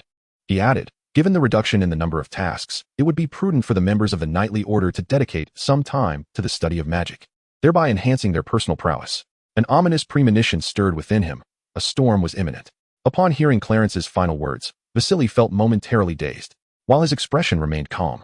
His body betrayed him with a slight tremor, revealing that his true emotions were far from tranquil. After Vasily departed from the office, Clarence, undeterred by the silence, retrieved the technological documents acquired from the ruins of the Maya civilization, intending to develop some light-based magic. However, while perusing these papers, he inadvertently stumbled upon information regarding the wood element, which bore another name, the life element. A spark of inspiration ignited within Clarence. It seemed that the constraint in crafting magical stones lay within the vitality itself. Previously, after acquiring the talent skill of energy conversion through the simplification system, he had contemplated utilizing this skill to convert life energy for the experimental creation of magical stones. Yet, Before he could commence practical experimentation, he encountered two pivotal issues. Firstly, the demand for life energy, both in quality and quantity, required for the creation of magical stones was exceedingly high. Secondly, the loss incurred from converting life energy through the talent skill was alarmingly substantial, rendering the resultant life energy insufficient to meet the requirements for crafting the stones. If this were the only concern, the lack of life energy could be gradually amassed over time. However, the inherent risk of failure in producing magical stones dissuaded Clarence entirely from pursuing this endeavor. He sensed that the success rate of crafting magical stones was not solely contingent upon technical skill, but was also influenced by an element of luck. In other words, the ability to successfully create magical stones contained a degree of fortuitous chance, while technical proficiency could be honed through diligent practice. Luck, being an elusive and intangible quality, was beyond the reach of someone at his current level, leading Clarence to abandon the notion of crafting magical stones altogether, for his existing capabilities could not sustain such an endeavor. However, with the newfound technological documents concerning the wood element, Clarence realized that he was no longer deficient in life energy. This revelation meant that regardless of how many attempts he might fail in creating magical stones due to luck, he possessed the resources to persist in his efforts without concern for depletion. Overwhelmed by curiosity, Clarence could no longer contain himself and immediately delved into his research. Naturally, the primary focus remained on the development of light-based magic, with only occasional forays into the study of technological materials related to the wood element during breaks. However, it was rather perplexing that Clarence, having spent 5 continuous days at the base, experienced an astonishingly smooth process. Throughout this period, not only did he successfully develop a plethora of light magic, but he also gained a comprehensive understanding of the wood element. Furthermore, he ingeniously designed a magical array capable of transforming ambient magical energy into life energy. With the conundrum of life energy resolved, he felt no hesitation in immediately commencing the creation of a magical stone. What was truly remarkable was that, despite it being his inaugural attempt, he successfully crafted a genuine magical stone, and astonishingly, he repeated this feat several times thereafter, never once encountering failure. This left Clarence in a state of wonder, pondering whether his fortune was indeed that fortuitous or if his previous assumptions were misguided, suggesting that the successful creation of the magical stone bore no relation to luck. Intrigued by this dilemma, Clarence conducted a modest investigation, yet he could not arrive at a conclusive understanding. Ultimately, unable to decipher the reasons behind his success, he resigned himself to uncertainty. However, the question of how to manage the plethora of magical stones he had produced became a source of considerable concern. As previously mentioned, Clarence held little regard for the longevity elixir or the gold transmuting properties of the magical stones, as he had already attained a form of immortality. In following the divine ritual of faith, he was no longer in want of wealth. Thus, the magical stones held little distinction from ordinary stones in his eyes. Yet this did not imply that he could dispose of them carelessly. After all, regardless of his indifference, the mere act of revealing a single magical stone could incite significant trouble. Contemplating the matter further, Clarence selected a dozen stones from the collection and imbued them with several spells and restrictions. After securely storing the remainder in a pendant box, he placed the chosen stones into specially crafted containers and composed several letters. He then ascended to the rooftop of the dining hall at the base, entrusting the owls with their delivery. As for the recipients of these magical stones, they were none other than his friends Lily, Mia, and Snape, alongside a few esteemed professors at Hogwarts with whom he shared a close rapport. The letters accompanying the specially designed boxes elaborated on the situation, particularly detailing the methods for utilizing the magical stones to produce longevity elixirs and transmute gold. As the owls took flight, Clarence did not linger on the rooftop, nor did he spare a thought for Snape and the others, pondering their feelings and reactions upon suddenly receiving a genuine philosopher's stone. Instead, he returned to his quarters, resolutely continuing his clandestine research on light magic. Although the progress over the past 5 days had been astonishingly smooth, the quantity of light spells developed remained disappointingly scant, particularly in the category of auxiliary spells. Meanwhile, Mia and Lily, who had recently graduated and were running a shop in Diagon Alley, were taken aback when they unexpectedly received a letter from Clarence. Their surprise quickly morphed into bewilderment, as it was neither a significant holiday nor an occasion warranting correspondence from him. However, upon reading the contents of the letter and opening the specially crafted box to reveal the philosopher's stones within, they were left utterly flabbergasted, struggling to regain their composure. Once they collected themselves, they promptly secured the 2 stones in the most secretive and safest location available. They found it perplexing that Clarence had chosen to send such crucial items via owl. What if something were to happen along the way? Lily voiced her complaints, echoing her disbelief that Clarence would entrust such important artifacts to an owl, while Mia nodded in agreement, wholeheartedly endorsing Lily's sentiments. As for the reactions at Hogwarts, Snape and his esteemed colleagues were equally incredulous upon discovering the Philosopher's Stones nestled within the special box. After perusing the letter and examining the stones, they, despite never having seen a genuine Philosopher's Stone before, were not naive enough to overlook the formidable energy they emanated. Moreover, Clarence had detailed the methods for concocting the elixir of life and transmuting gold in his letter. Even their skepticism could be assuaged by a simple experiment. The results confirmed that Clarence was not jesting, and this was not an elaborate April Fool's prank. The stones before them were indeed authentic. Once the reality of the stones was established, Snape shared Lily's concerns, lamenting Clarence's carelessness in sending such pivotal items by owl. He carefully placed the Philosopher's Stones into a pendant box for safekeeping. Here at Hogwarts, there was no secure place for him to store the stones with peace of mind. So he opted to temporarily conceal them in the pendant box, intending to determine a more appropriate storage solution once the school break arrived. Notably, Snape had no intention of informing Dumbledore about the Philosopher's Stones. However, his reticence did not imply that the other professors would likewise keep this matter from Dumbledore. After all, the Philosopher's Stone is exceedingly precious, and entrusting it to their hands could easily attract an endless array of troubles. The only individual they could conceive of to assist them was Dumbledore. Consequently, driven by concern, they took the stone to seek Dumbledore's counsel. However, en route, they encountered several other professors. Observing their tense expressions, coupled with the fact that these professors shared a close relationship with Clarence, it dawned upon them that they were not the sole recipients of the Philosopher's Stone. Unlike Lily and Mia, who were somewhat naive, these professors were acutely aware of the stark distinction between merely creating a Philosopher's Stone and the ability to produce them en masse. They might not fully grasp the sheer incredibility of successfully concocting a Philosopher's Stone. Indeed, these professors had entertained thoughts about the stone in their youth and had even conducted studies on it, though the outcomes were not worth mentioning. Their prior research rendered them cognizant of just how extraordinary it is to produce a genuine Philosopher's Stone. As they continued along the path to the headmaster's office, their thoughts remained unspoken. However, upon realizing that Clarence may not have solely sent the stone to them, they began to probe one another. The outcome was revealing. Upon discovering that each had indeed received a Philosopher's Stone from Clarence, they collectively exhaled in relief. They recognized that possessing an authentic Philosopher's Stone could lead to significant complications if revealed, prompting them to exercise utmost caution along the way, fearful of being discovered. The professors dared not linger in that location. Instead, they proceeded to the headmaster's office to find Dumbledore. One might wonder how Dumbledore could be in the office, given that he had been demoted. Had he perhaps been reinstated? As previously mentioned, ascending to the position of headmaster at Hogwarts, especially wielding the authority that comes with it, is no trivial matter. Therefore, it would not be easy for Dumbledore to regain his former title, even if he was merely the deputy headmaster. One might question how he could access the headmaster's office. Regardless of the circumstances, Dumbledore had indeed been the true headmaster before his demotion. And even in his current role as deputy, he retained the means to utilize the headmaster's office. Without delving into the specifics of how he managed this, let us consider the scene within the office, where Dumbledore was leisurely enjoying some sweets. Upon seeing several professors approach him, he initially assumed that something significant had transpired at the school, prompting a shift to a serious demeanor. However, when the professors conveyed their purpose and presented their respective Philosopher's Stones on the table, Dumbledore was utterly taken aback.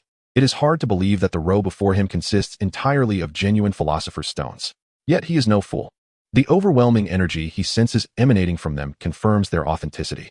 Unlike a few of the professors, Dumbledore has witnessed the Philosopher's Stone with his own eyes, and thus he is well acquainted with the unique energy it embodies. There can be no mistake.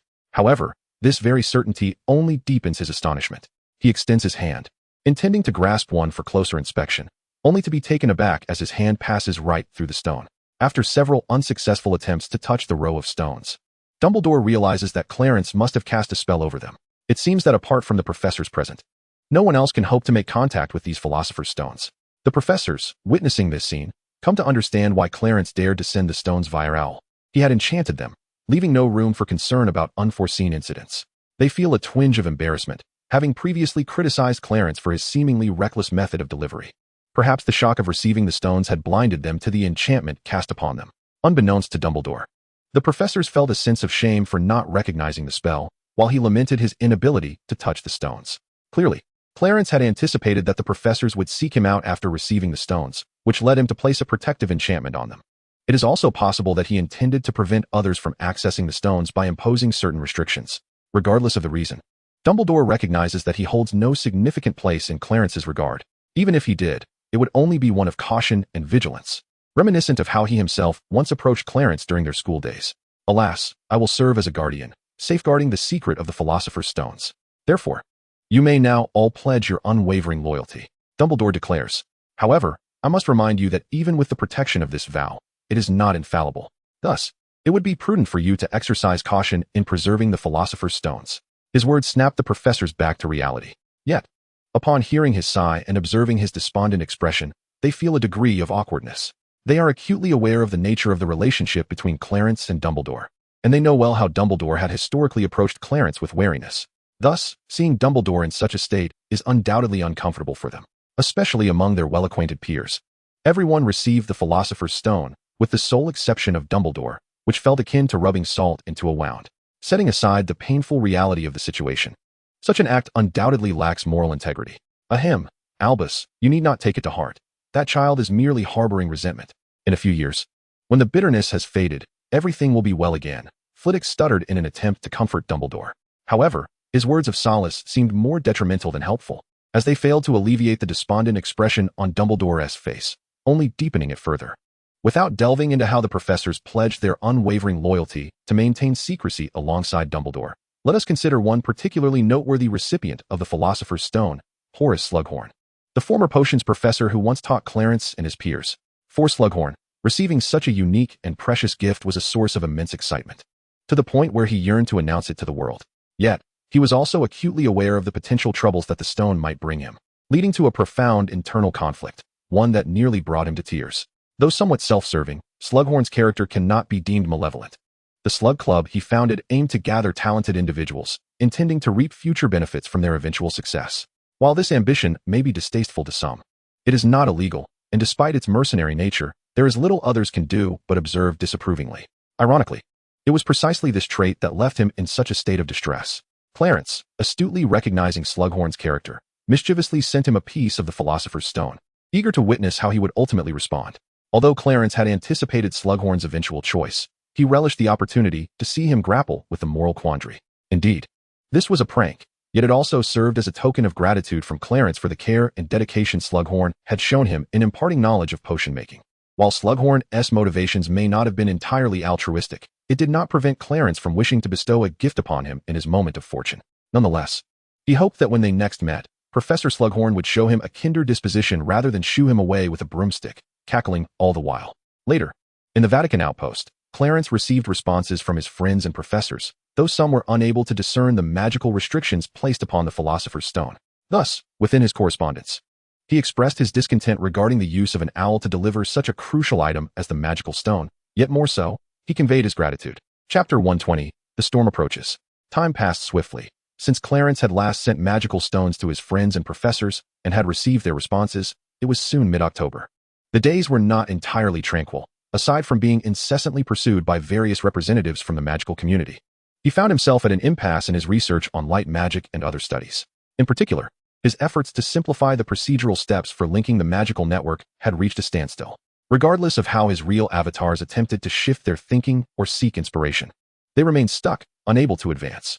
This predicament began to instill a sense of anxiety in Clarence, yet lacking any leads, he felt helpless. After hitting a bottleneck in the simplification process, Clarence had no choice but to redirect his research efforts toward other areas. However, he soon encountered similar obstacles across these new pursuits, with the critical issue being that the challenges he faced were not ones that could be surmounted in a short span of time. Thus, during this period, Clarence was not only anxious but also profoundly disheartened. The sole aspect that brought him some solace was the matter concerning the Church of Truth.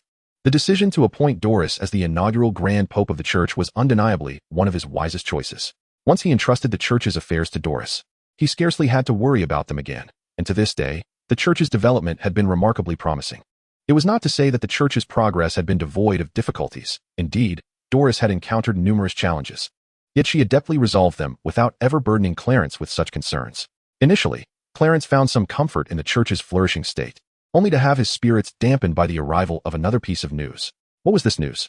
The old Pope had personally called the residents, deliberately lowering his voice to convey that the Church had achieved a preliminary analysis of this year's applications for exorcism rituals and the frequency of supernatural events.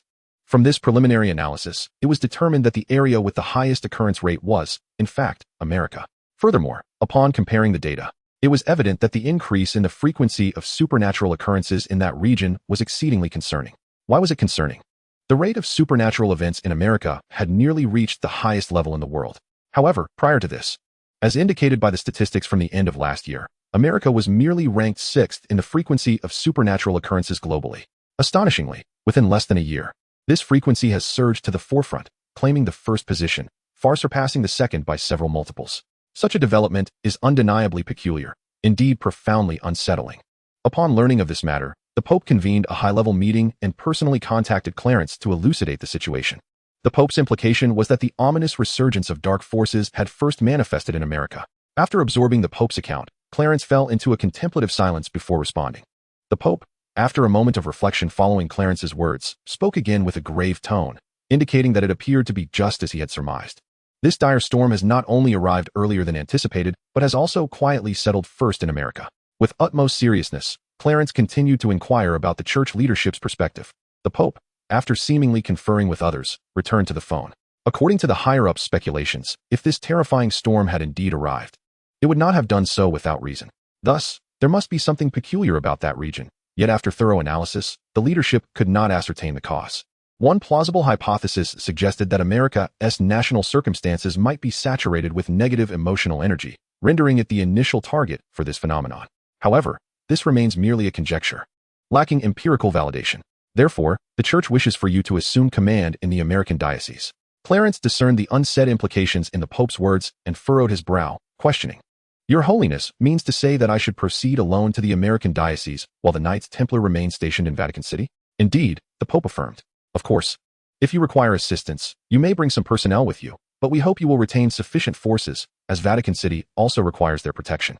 Furthermore, Vatican has recently communicated with the American diocese, directing all clergy, including the Knights Templar and Crusader forces, to heed your command. Clarence understood that the Pope could not see him, but instinctively nodded in acknowledgement. Understood. However, I shall not require anyone's company. I can manage alone. Furthermore, I intend to visit your office this evening to discuss a matter of utmost urgency that necessitates a private conversation with you. After acknowledging my request, the old Pope hung up the phone.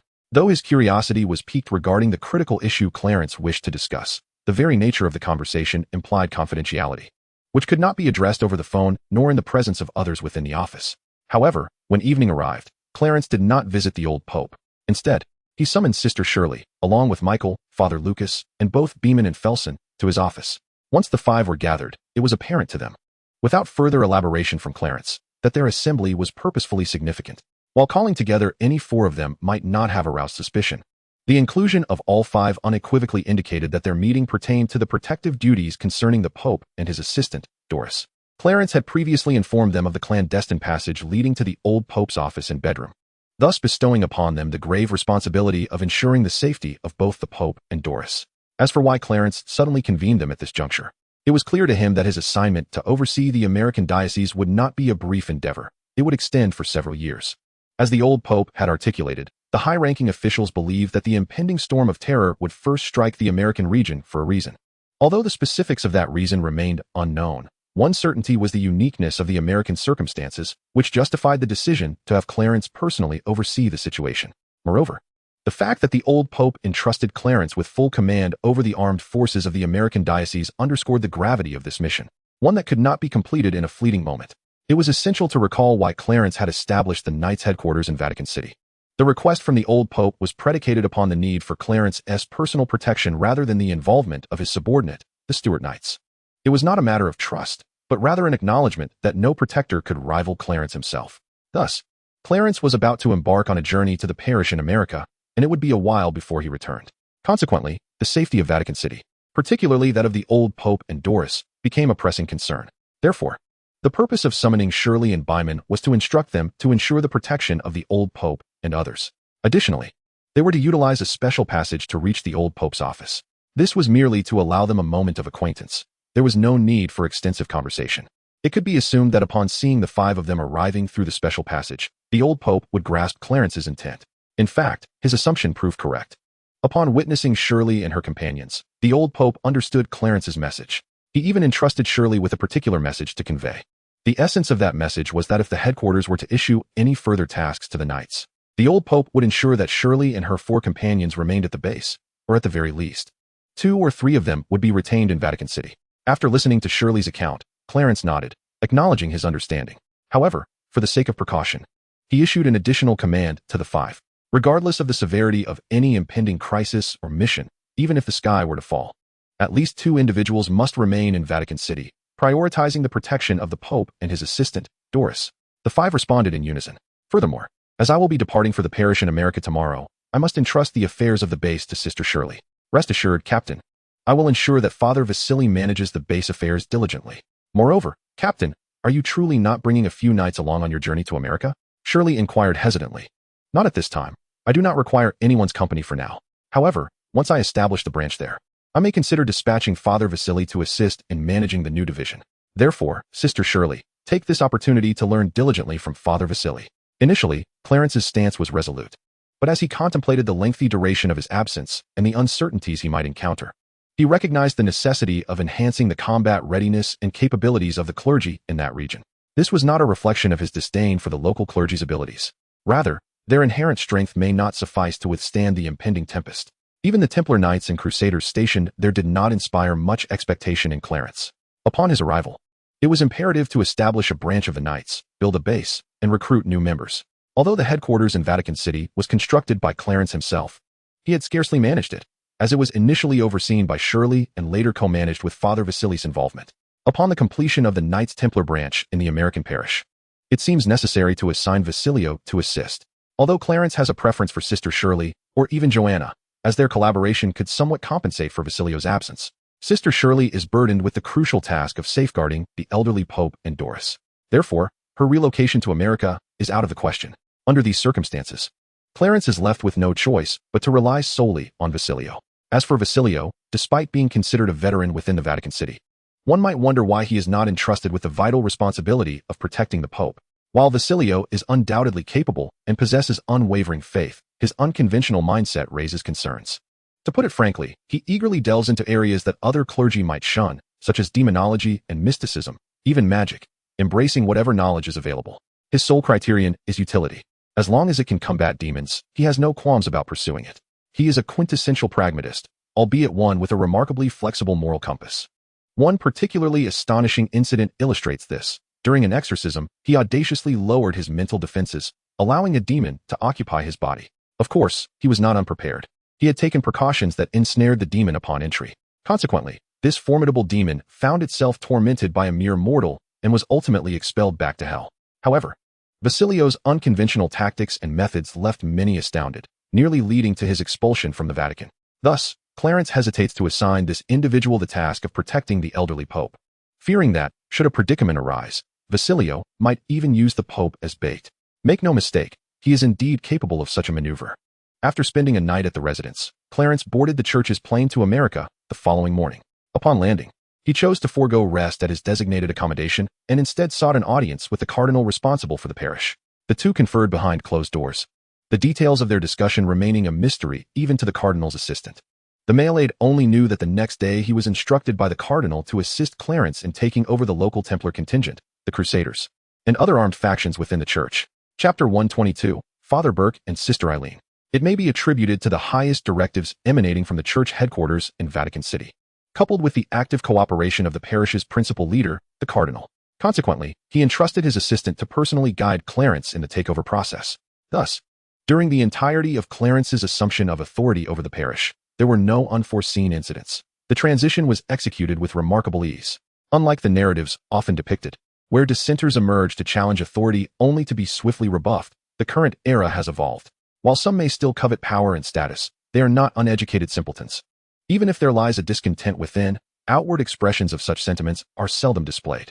Moreover, Clarence's arrival from the Vatican, accompanied by whispers of his extraordinary nature, rendered any opposition inconceivable. Who would dare to dissent? The clergy of the parish were more inclined to curry favor with him than to instigate trouble. Thus, the process of takeover unfolded seamlessly.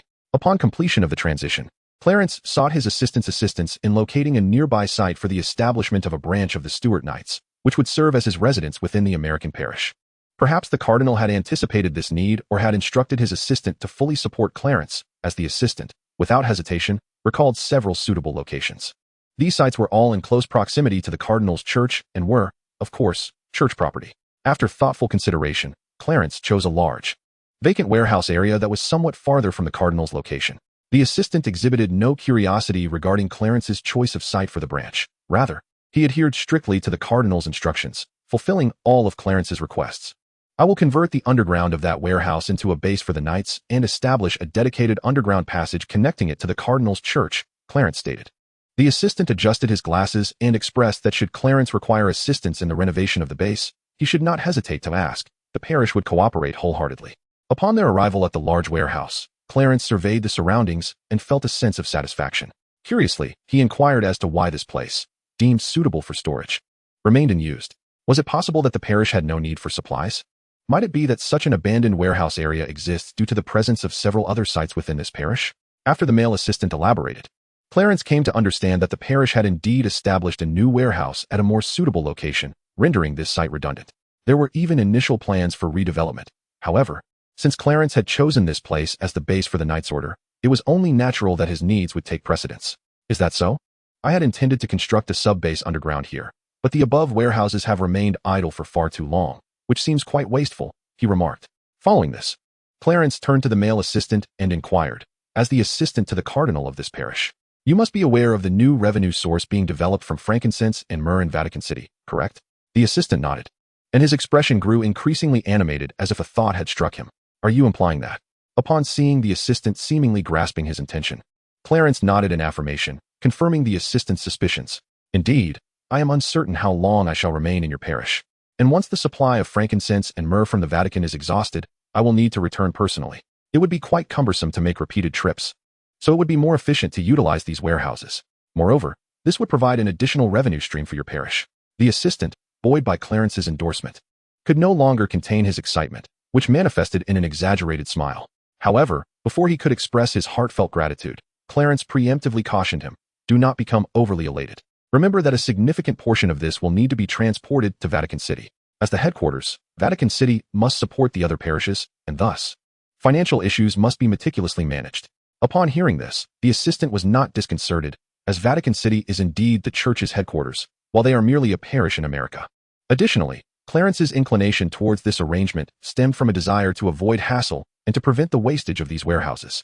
Although Clarence mentioned that most of the supplies would need to be transported to Vatican City, the logistics, regardless of their cost, would still establish a new revenue source for their parish. Rest assured, we will handle the transportation arrangements for the parish, the assistant assured him. Clarence nodded slightly, and then shifted the topic to another matter.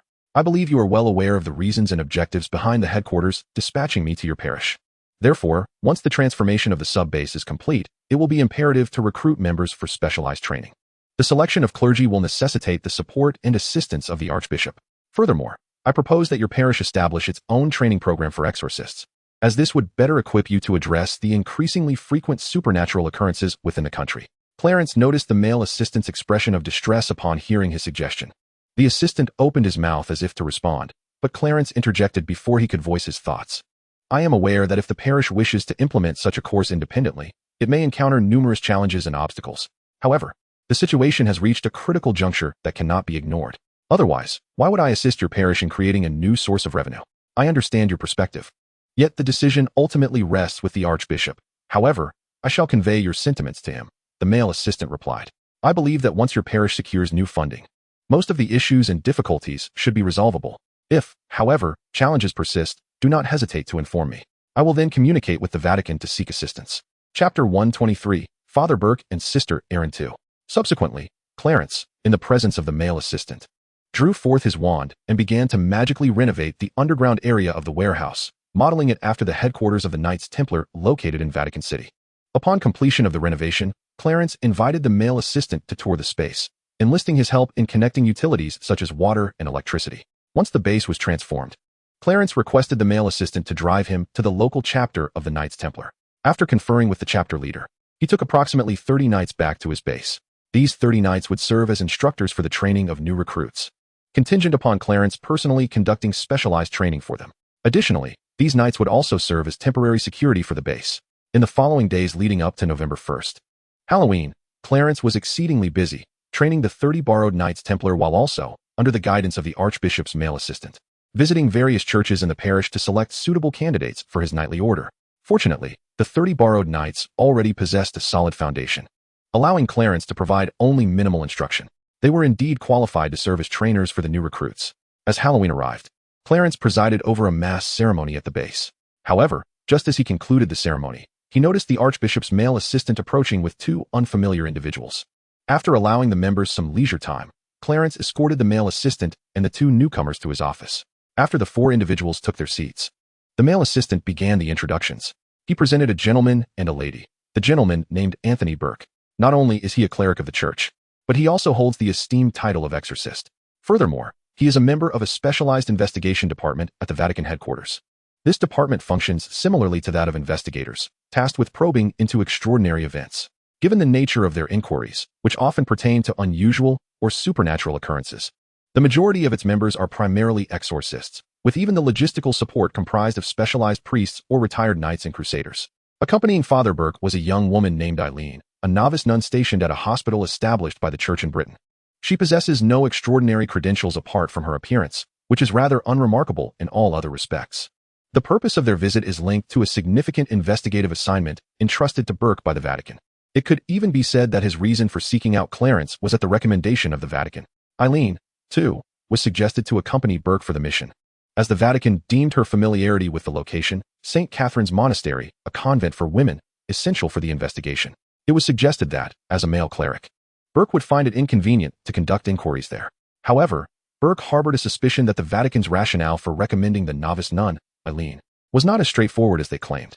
His instincts were validated upon meeting Eileen at a hospital in Britain. Through their conversation, he discovered that she had never set foot in St. Catherine's Monastery. In fact, she had never even visited the town of Ronya, rendering her supposed familiarity with the location questionable. Strangely enough, despite this revelation, Burke chose to bring Eileen along to the parish in America to meet Clarence. He understood that the Vatican would not have arbitrarily recommended Eileen without a significant reason, even if they had chosen not to disclose it to him. Upon hearing Burke's account, Clarence expressed surprise and countered, "The Vatican suggested you come to me in order to investigate the monastery in Ronya? No, Your Excellency, you misunderstand." Father Burke hastily explained that they merely suggested he come to see Clarence, but did not directly indicate a desire for him to invite Clarence to join their investigation. Although he was puzzled as to why they suggested he seek out Clarence in America, Clarence, astonished, asked whether they had not clarified the purpose of his visit. Burke shook his head in earnest. Then, "Father Burke, would you be so kind as to divulge who advised you to seek me out?" Burke revealed 3 names that were remarkably familiar to Clarence. If it is indeed those 3, then it is hardly surprising. Their manner of speaking has always been thus. However, Father Burke, your intuition is not misplaced. Their suggestion surely harbors an underlying motive. At this juncture, Clarence shifted his gaze toward the novice nun, Erin, silently employing magic to conduct a thorough examination, yet finding no abnormalities. Subsequently, he infused his eyes with the power of faith and scrutinized Erin once more, finally uncovering a peculiar circumstance. Upon closer inspection, Clarence deduced that this novice nun, Erin, must be a descendant of a saint within the church, and thus her veins coursed with a bloodline imbued with a certain divine quality. This divine trait was not a specific power per se. In fact, one could argue it lacked any extraordinary abilities. Its sole utility lay in its propensity to attract divine attention. Moreover, in times of tribulation or uncertainty, such individuals were often more readily granted divine assistance and guidance.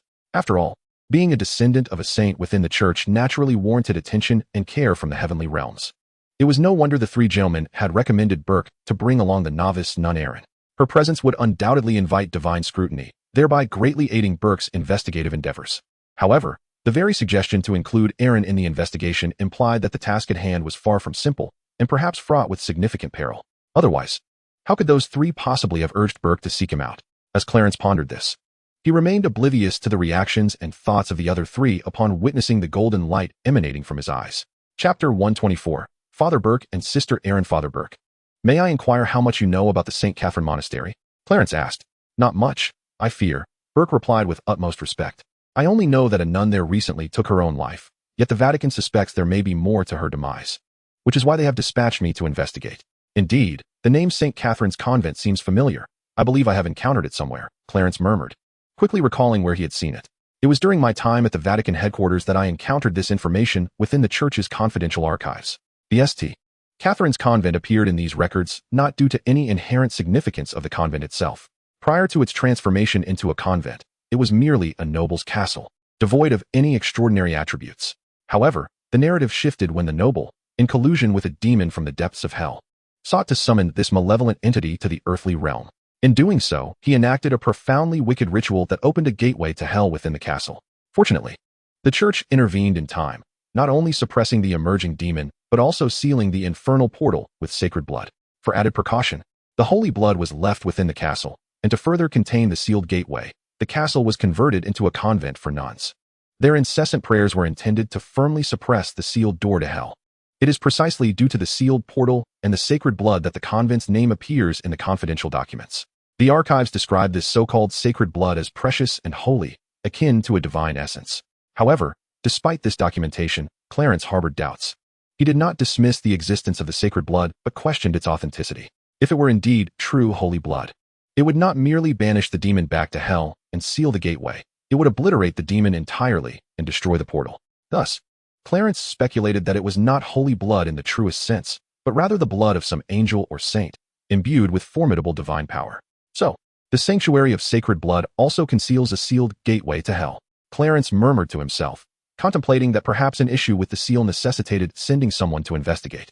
Upon hearing Clarence's musings, Father Burke exclaimed in astonishment, "Is it true that the St. Catherine's convent harbors a sealed gateway to hell? I have heard of the sacred blood, but I never anticipated its preservation there." He continued, "So, do you suspect that a problem with the seal of the Hellgate led to a nun's tragic demise?" Clarence glanced at Burke, replying with resignation, "That is indeed a strong possibility, which is why those 3 individuals recommended you to me. They likely wished to ensure that, should you and your companion venture forth alone, you would not only be ill-equipped to confront the demon, but also unable to rectify the problematic seal." Just as Burke opened his mouth to respond, he was preempted by Eileen, who had remained silent until now. The novice nun, for reasons unknown, inquired with evident joy and excitement, "Will you accompany us to St. Catherine's Monastery in Ronya?" Clarence cast an odd glance at Irene, pondering that they ought to go together. "Of course, if it troubles you, we may also part ways." "No, I have no objections at all," exclaimed the novice nun, her sudden outburst startling both the male assistant and Burke. Now, it was not just Clarence who regarded her with a peculiar gaze. The assistant and Burke were equally perplexed, unable to fathom the cause of her exuberance. Under the scrutiny of their unusual stares, the young lady felt a wave of embarrassment wash over her. Yet she struggled to articulate the happiness bubbling within her. "Then, I kindly request that you both stay here for the night. We shall set forth for Ronya together tomorrow, as I have numerous matters to arrange." Clarence shifted his gaze away from Irene and returned to Burke. The priest nodded in agreement, recognizing that the task assigned to him by the Vatican bore no immediate time constraints. Naturally, he could not afford to delay for too long, but spending a night at Clarence's was certainly manageable. He summoned a member of the base to escort Burke and Irene to their quarters. Once the two had departed the office, Clarence turned to the male assistant, remarking, "Earlier, when I mentioned the sacred blood, your expression seemed somewhat askew. Is there an issue at hand?" The assistant first shook his head, then, with a complex expression, replied, "I cannot ascertain if there is a problem. But you may be unaware that prior to my assignment to this parish to serve the Archbishop, I was one of the overseers of the confidential archives at the Vatican. Due to this role, I had the privilege of compiling records concerning the sacred blood within the church. However," Clarence interrupted, "in your recorded statistics, St. Catherine's Monastery is not listed among the locations of the sacred blood, correct?" The assistant nodded, affirming, "Indeed, my records do not include St. Catherine's Monastery." Clarence chuckled. "That is quite understandable, for the sacred blood you recorded pertains to the precious blood, while St. Catherine's Monastery merely possesses a fragment of sacred blood. This may belong to an angel or a saint, yet it is certainly not the precious blood.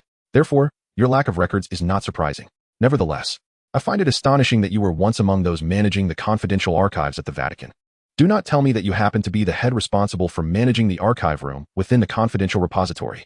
While you may find this coincidence rather amusing, the truth is that I am indeed the one in charge of the archive room within the confidential repository." The male assistant does not perceive any coincidence in this matter, for regardless of the events surrounding the St. Cata convent, he has always been one of the heads of the repository and is, in fact, the manager of the archive room therein. Chapter 125, The St. Cata Convent. The following morning, Clarence invited Father Burke and Aaron to breakfast before embarking on their journey to Ronya. During the flight, Clarence perused the materials that the male assistant had gathered for him prior to their departure. These documents pertain to the St. Cata convent, clearly detailing the timeline of its renovations and the names of its past superiors. Among the information, the most significant detail was that during World War II, the convent suffered an attack, which may have led to the disruption of the seal of Hell's Gate. Of course, this was merely Clarence's conjecture based on the documents. The actual circumstances could only be discerned through personal investigation. As he set the materials aside and closed his eyes to contemplate, He overheard Burke and Aaron conversing softly beside him. In fact, they had begun their hushed exchange shortly after the plane took off, but Clarence had been too engrossed in his reading to pay attention. He became aware of their discussion primarily because Burke was instructing Aaron that once they arrived at the St. Cata convent, she would have to conduct her investigation alone. After all, it was indeed a female convent, and neither Burke nor Clarence, as men, were suitable to enter. Burke's admonition to Aaron made Clarence realize that he had overlooked the fact that it was a women's convent. As Burke had pointed out, among the three of them, only Aaron was truly appropriate to investigate the convent.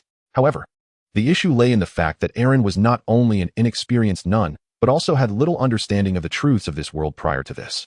Thus, if she were to enter the convent alone, she would likely lack the ability to protect herself in the face of danger. As for the notion that Aaron, being a descendant of a saint within the church, would receive divine assistance and guidance in perilous situations, it must be acknowledged that such help is indeed quite limited. In dire circumstances, even with divine attention and aid, survival would be exceedingly precarious. Consequently, Father Burke harbored concerns about Aaron entering the convent alone to conduct her investigation. Thus, he offered various pieces of advice and shared some investigative experiences, particularly focusing on self-preservation techniques. Upon reflecting on this, Clarence let out a sigh and quietly suggested to Burke, "When the time comes, I will enter with Aaron, and you shall remain outside to investigate." Initially, Burke was taken aback by Clarence's statement, but upon witnessing his extraordinary appearance, it seemed he grasped the implication, albeit hesitantly. "Do you mean to say you intend to disguise yourself in women's attire and accompany Aaron inside?" Clarence nodded with a calm demeanor, feeling no embarrassment, for his intentions were purely investigative. After all, it was a convent for women, and men were prohibited from entering. Therefore, for the sake of Aaron's safety and to uncover the truth, Clarence was indeed unperturbed by the prospect of donning women's clothing to gain entry. However, Father Burke felt considerable hesitation. His reluctance stemmed from the potential repercussions should this matter come to light. It could tarnish Clarence's esteemed reputation. The significance of Clarence's standing within the church was paramount, especially during this era of resurgent dark forces. If the Vatican were to become aware, they would likely prefer to overlook the issues surrounding St. Catherine's convent, regardless of their severity, rather than risk Clarence's reputation for the sake of this mission. Thus, it was only natural for Father Burke to be apprehensive. Yet, just as he prepared to dissuade Clarence, he was interrupted by Clarence's raised hand. "I understand your concerns, but this is merely a minor issue. Moreover, how can you be certain that I am definitively male? Or do you believe that at my level of prowess, there remains any distinction based on gender?" As Clarence spoke the latter part of his statement, his voice transformed into a gentle feminine tone, and his physique underwent subtle changes. Perhaps due to this complete metamorphosis into a woman, Clarence's aura also shifted significantly. Ignoring Father Burke's astonished reaction to his transformation, Clarence continued in his soft, feminine voice, "Now, I am truly a woman and can enter St. Catherine's convent without reservations. Do you understand, Father Burke?" "Why, yes, I understand," Burke stammered, feeling utterly disoriented by Clarence's transformation. The allure of the female Clarence was overwhelming, yet his steadfast faith continuously reminded him to remain resolute. This conflicting emotion left him tormented, and ultimately, he had no choice but to switch seats with Aaron.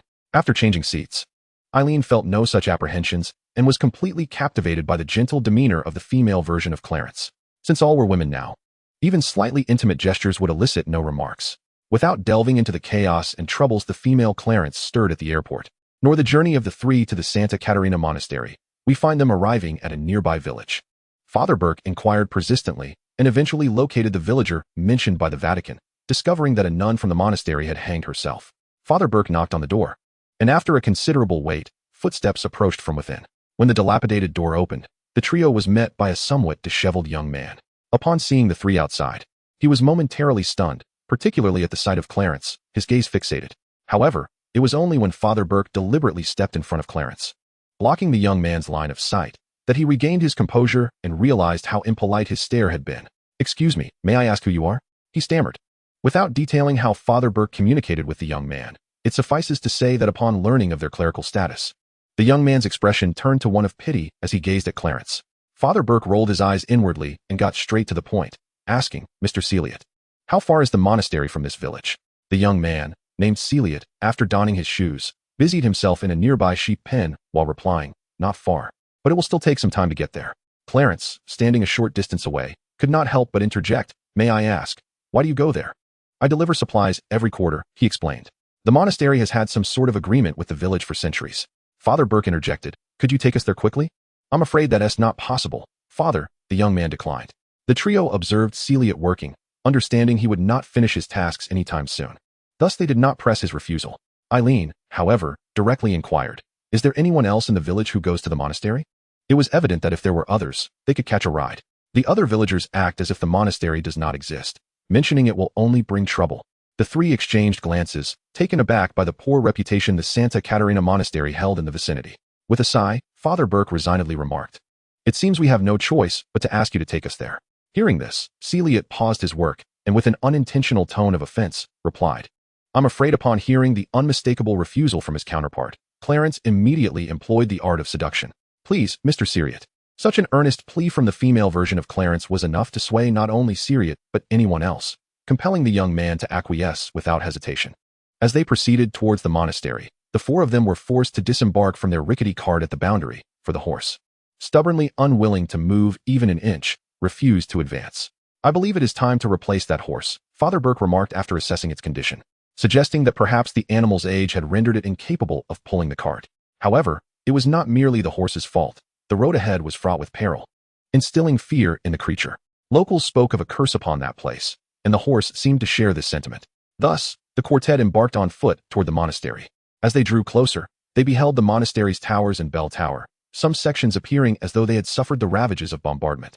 In truth, this monastery had indeed endured aerial attacks, but that had occurred during the tumultuous times of World War II. I heard that after the bombings, tremors persisted for several days. As Celiot led the way, he gradually shared his knowledge of the monastery.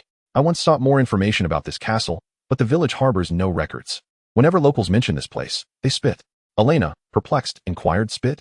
"Yes, spit. According to their beliefs, this act wards off evil," Celiot expressed with a tone tinged with resignation, lamenting the ancient and foolish superstitions. "In my view, the crosses surrounding the monastery serve to imprison malevolent spirits within rather than to keep them at bay." At this point, Celiot cast a glance at the various styles of crosses surrounding them.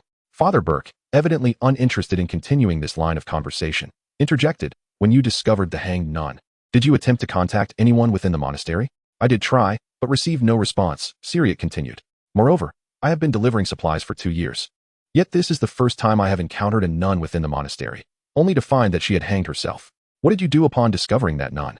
Clarence inquired with curiosity. "Just call me Maurice," he replied. "To protect the nun's body from the elements, I moved her remains." Without waiting for Clarence to ask further, Maurice elaborated, "I transferred the nun's body to the ice house designated for storing supplies outside the monastery. I thought that placing her in the ice house might preserve her remains." Having explained this, Maurice led them to the so-called ice house. Between the ice house and the monastery lies a passageway, which the nuns utilized to transport supplies, thereby allowing them to remain within the confines of the monastery. Upon descending into the ice house, the four individuals were immediately confronted with the lifeless body of the hanged nun. Father Burke was about to approach the corpse for a closer inspection when he was abruptly restrained by Maurice. "I believe it is imperative to inform you of something. When I moved her, she was not in this current state," Maurice stammered. Burke, perplexed, inquired about the meaning behind his statement. "What do you mean, not in this current state?" Maurice's voice trembled as he clarified, "I moved her when she was lying flat. Yet now she is sitting up." Father Burke, leaning in to observe, sought a reasonable explanation in order to calm the rising tension. "It is plausible that the body experienced rigor mortis, which could account for her sitting position, especially shortly after death." Maurice, earnest in his demeanor, retorted, "But who can ascertain how long she has been deceased?" Burke shot him a fierce glance, exclaiming, "You are being counterproductive." Apologetically, Maurice seemed to grasp the gravity of the situation and refrained from further comment. At that moment, Clarence opened his eyes and advised, "Father Burke, take note of the key in her hand." Responding to the prompt, Burke shifted his gaze to the nun's hand and indeed observed an object. Upon prying open her stiff fingers, he examined the item closely and found, as Clarence had indicated, it to be a remarkably peculiar key. After scrutinizing the unusual key, Burke inquired, "What do you believe this key unlocks?" Clarence, glancing at the key, conjectured, "If I am not mistaken, it is likely the key to the place where the holy blood is stored." He then approached closer, whispering his earlier realization, "Moreover, I have just discerned that apart from the four of us, there are no other living souls within this monastery." Indeed, upon witnessing the hanged nun's corpse and sensing the malevolent energy emanating from it, Clarence had already felt a foreboding sense of dread. Consequently, he had extended his perception to explore the entirety of the monastery, and as stated, apart from their quartet, not a single living being remained within its walls. Upon hearing this, Father Burke nearly lost his grip on the key. After several deep breaths of the frigid air, he steadied himself, proclaiming, "In that case, Let us proceed directly through the main entrance of the monastery. Given the current circumstances, there was no longer any need to adhere to the customary rules prohibiting men from entering the monastery, especially when not a single soul was present inside. As dusk approaches, we must swiftly retrieve the holy blood and then investigate the condition of the sealed gates of hell. However, Clarence continued in a hushed tone. We must first attend to the remains of this hanged nun. Chapter 127. St. Cata Women's Convent. Upon hearing Clarence's remark, Father Burke discerned an unusual implication. Are you suggesting that the nun's body is no longer sacred? Indeed, after her soul departed in death, her corpse is susceptible to malevolent forces, thus necessitating prompt disposal. Otherwise, Clarence trailed off, yet Father Burke, seasoned in such matters, immediately grasped the gravity of the situation. Please bring the oil lamp, Burke instructed Morris. Understanding his intention, Clarence refrained from intervening. After all, even had Burke not taken this course, he would have felt compelled to do so himself. As for why they did not simply obliterate the corpse with magic, it was prudent to consider the presence of the unfamiliar Morris. Despite his loquacious nature, his kindness had not gone unnoticed by Clarence, who was reluctant to reveal any supernatural abilities in front of him. Otherwise, they would be compelled to erase Morris's memory, a process that, while manageable if executed by Clarence himself, still carried the potential for harm. There was no need to subject Morris to such an ordeal. Once Father Burke incinerated the hanged nun's remains with the oil lamp, Clarence and the others proceeded to the ice house and arrived at the convent's entrance. Upon noticing the fresh bloodstains on the steps, Burke approached to examine them, while Clarence's gaze was drawn to a rope dangling from the window above the door. He surmised that this rope must have been used by the nun for her tragic act. Sensing the sacred energy imbued in the rope, a unique force born from self-sacrifice, he realized it served as evidence that the nun's death was not a mere suicide but an act of devotion. When Clarence shifted his focus back to Burke, who had finished inspecting the bloodstains and stood, he spoke gravely. This bloodstain is peculiar. Clarence could not help but smirk at Burke's observation. It was evident to anyone with a modicum of common sense. After standing up, Burke approached the door, attempting to ascertain whether it could be opened. Under normal circumstances, it would remain shut. However, in the current situation, after Father Burke and Eileen entered, Clarence, upon reaching the door, suddenly turned to cast a glance back at Morris. Thank you for your assistance, Maurice, but this is where we part ways. You may head home now. The priest and I will be lodging at the monastery for the night, and will return to the village tomorrow. With that, Clarence produced a small, exquisitely crafted cross necklace from his pocket and handed it to Maurice. I often pray with this necklace, and it carries my blessings. May it protect you from malevolent harm. While Maurice gazed intently at the delicate cross, Clarence swiftly turned and entered the monastery, closing the door behind him and securing it with a bolt. With Maurice no longer present, Clarence felt free to speak without restraint, having previously refrained from expressing certain thoughts. Turning to Burke, he said, "Hand me the key. Let us proceed to retrieve the holy blood." Clarence had already discerned the location where the holy blood was kept. Without Clarence's guidance, Burke and Eileen would have taken considerable time merely to ascertain its whereabouts. Despite Eileen's unique gifts granting them divine guidance, finding the holy blood would not have been a swift endeavor. However, with Clarence present, locating the holy blood became a far more manageable task. Eventually, the trio discovered the holy blood within the castle and extracted the vessel containing it. After a thorough inspection by Clarence, he was astonished to find that the sacred power contained within bore a striking resemblance to Eileen's own blood. It dawned on him why the Vatican had recommended that Father Burke bring Eileen along for the investigation. The holy blood housed within the monastery was, in fact, the blood of a saint from Eileen's ancestry. This revelation made perfect sense. Upon this realization, Clarence couldn't help but mutter to himself. Burke and Eileen overheard his murmurs, but chose not to inquire further. Their reticence stemmed from the gravity of the situation regarding the holy blood. Some matters were simply beyond their comprehension. Even if Clarence shared his discovery, they might not grasp the significance of his words. Thus, it seemed wiser to remain silent. Unaware of their thoughts, Clarence turned to Eileen, explaining, "The holy blood preserved within this vessel is likely from one of your ancestors, so you must safeguard it." He then placed the glass container, containing the holy blood, into her hands, disregarding her astonishment and wide-eyed expression of surprise. Immediately afterward, he turned to Burke and said, "Now that we have obtained the sacred blood, our next course of action is to investigate the sealed gate of hell and ascertain what issues have arisen with the seal. Moreover, if I am not mistaken, the demons that have escaped from the gate of hell should also be present there, so you too must exercise caution." Clarence, naturally, would not merely offer verbal warnings. He subsequently cast various protective spells upon them, and even equipped them with alchemical artifacts. However, just as Clarence and the others were prepared to venture towards the location of the gate of hell, he sensed an unsettling change in its original position. The very air around them began to teem with malevolent energy, intent on invading their bodies.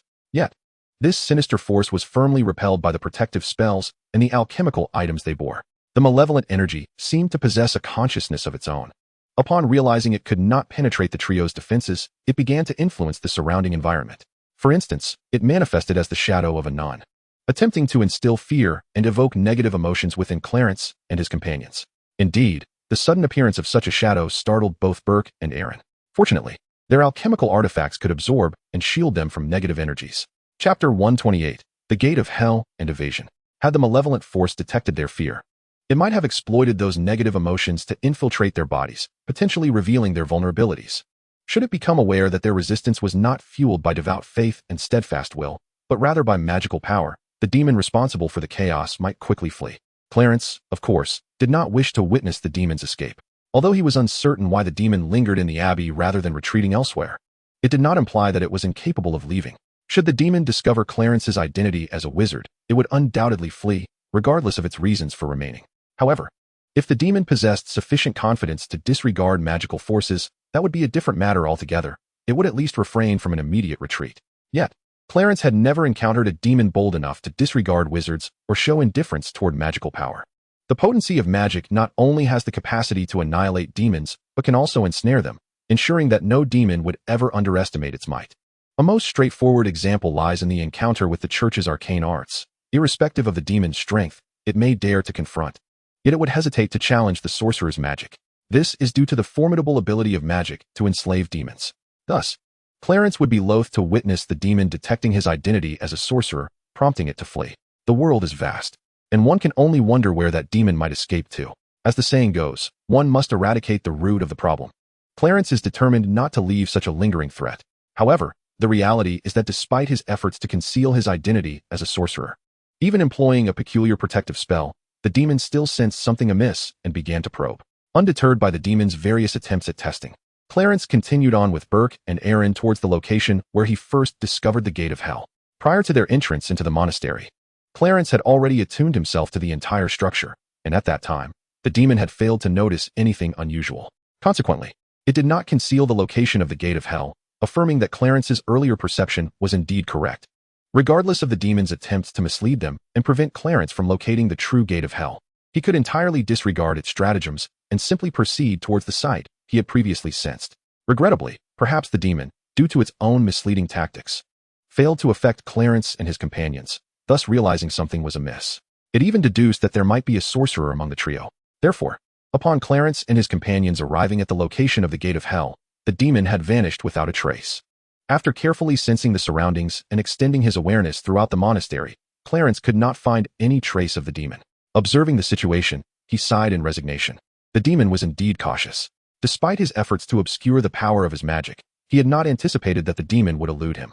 Burke, upon hearing Clarence's words, paused momentarily before inquiring, "Are you suggesting that the shadow that suddenly appeared was the demon fleeing from the Gate of Hell?"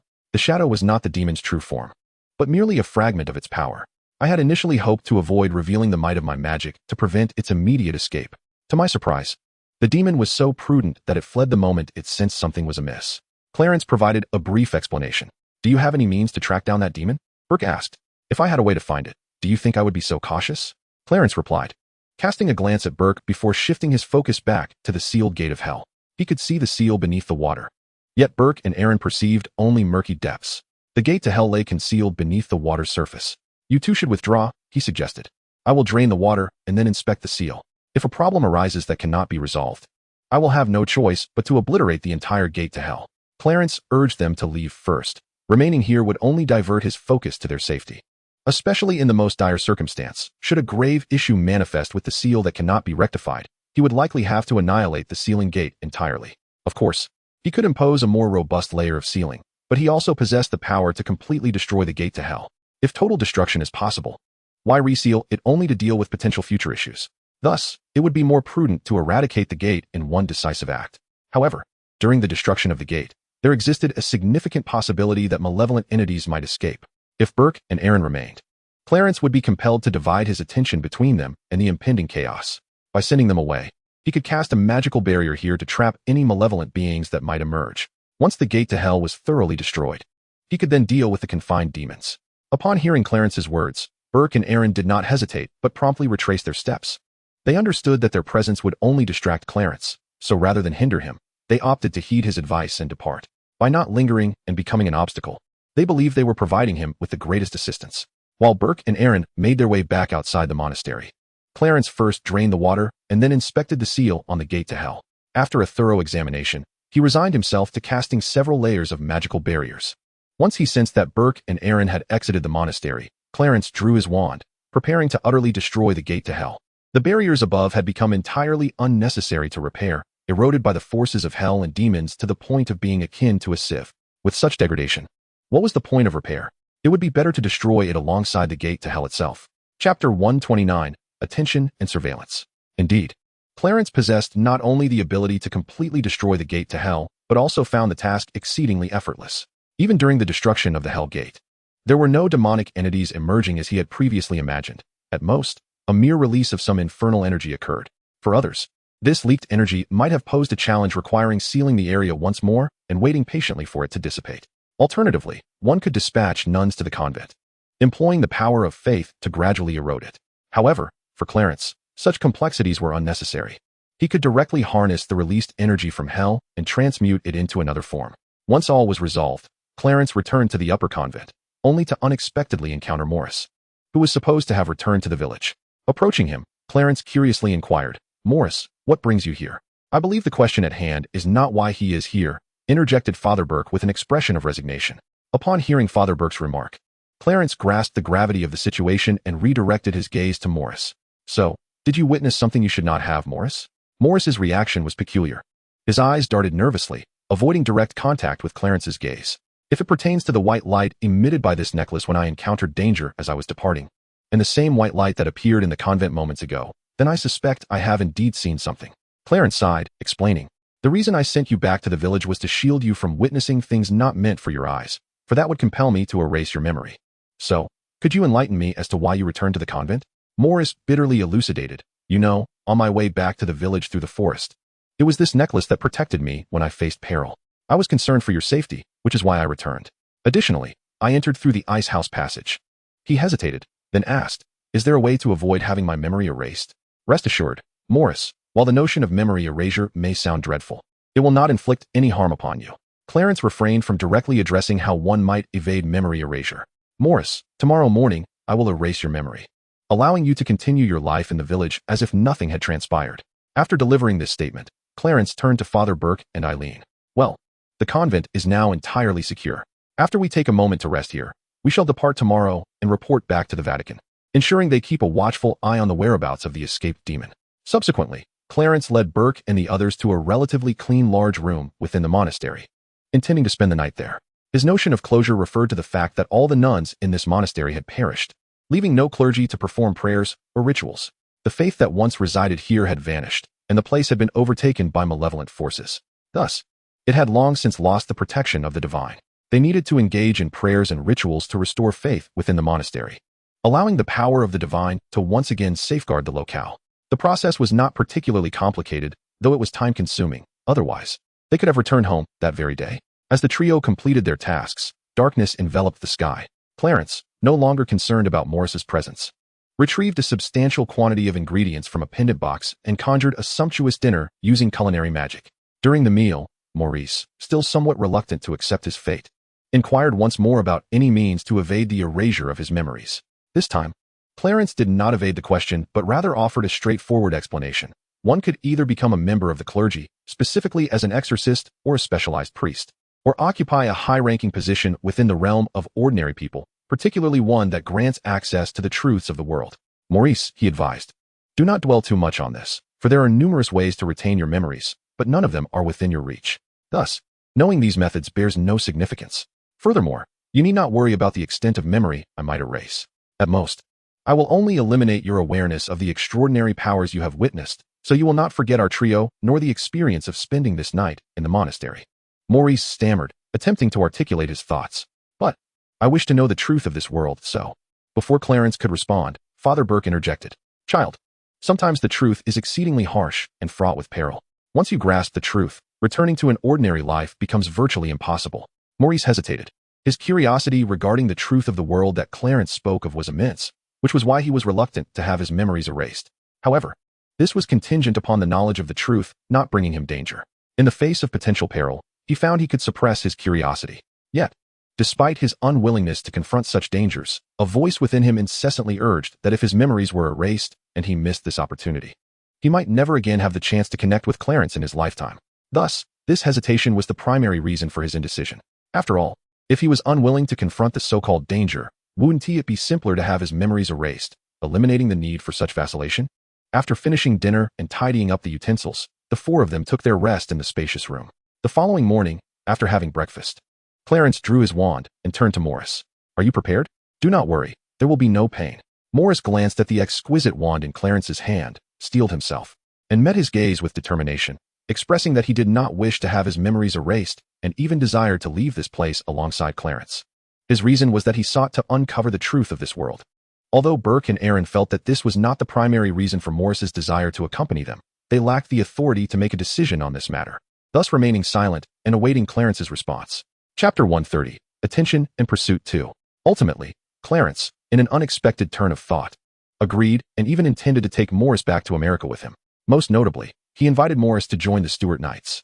Upon hearing this, both Father Burke and Aaron could not suppress their excitement and expressed their desire to join Clarence's order as well. Clarence readily accepted Father Burke's request, clearly valuing his abilities. However, he hesitated for a long time before responding to Aaron's request, finally conceding just as the group was about to return to the village.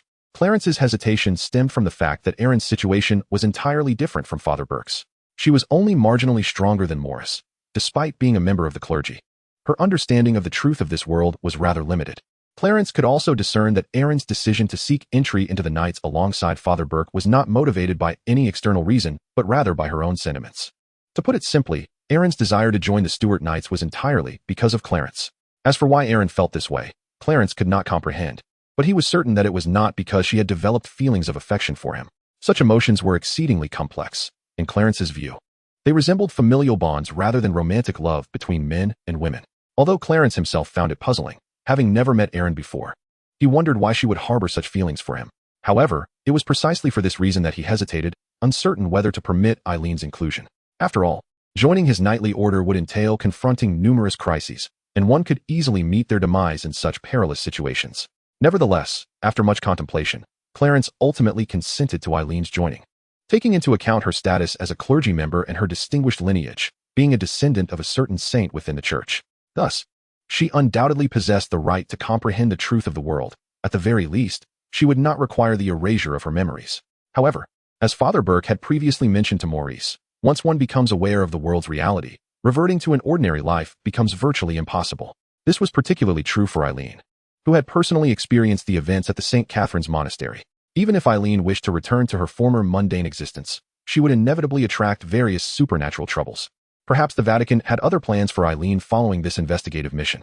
Although Clarence was unaware of how the Vatican intended to arrange Eileen's future, one thing was certain: she would never lead a normal life like those uninformed clergy members.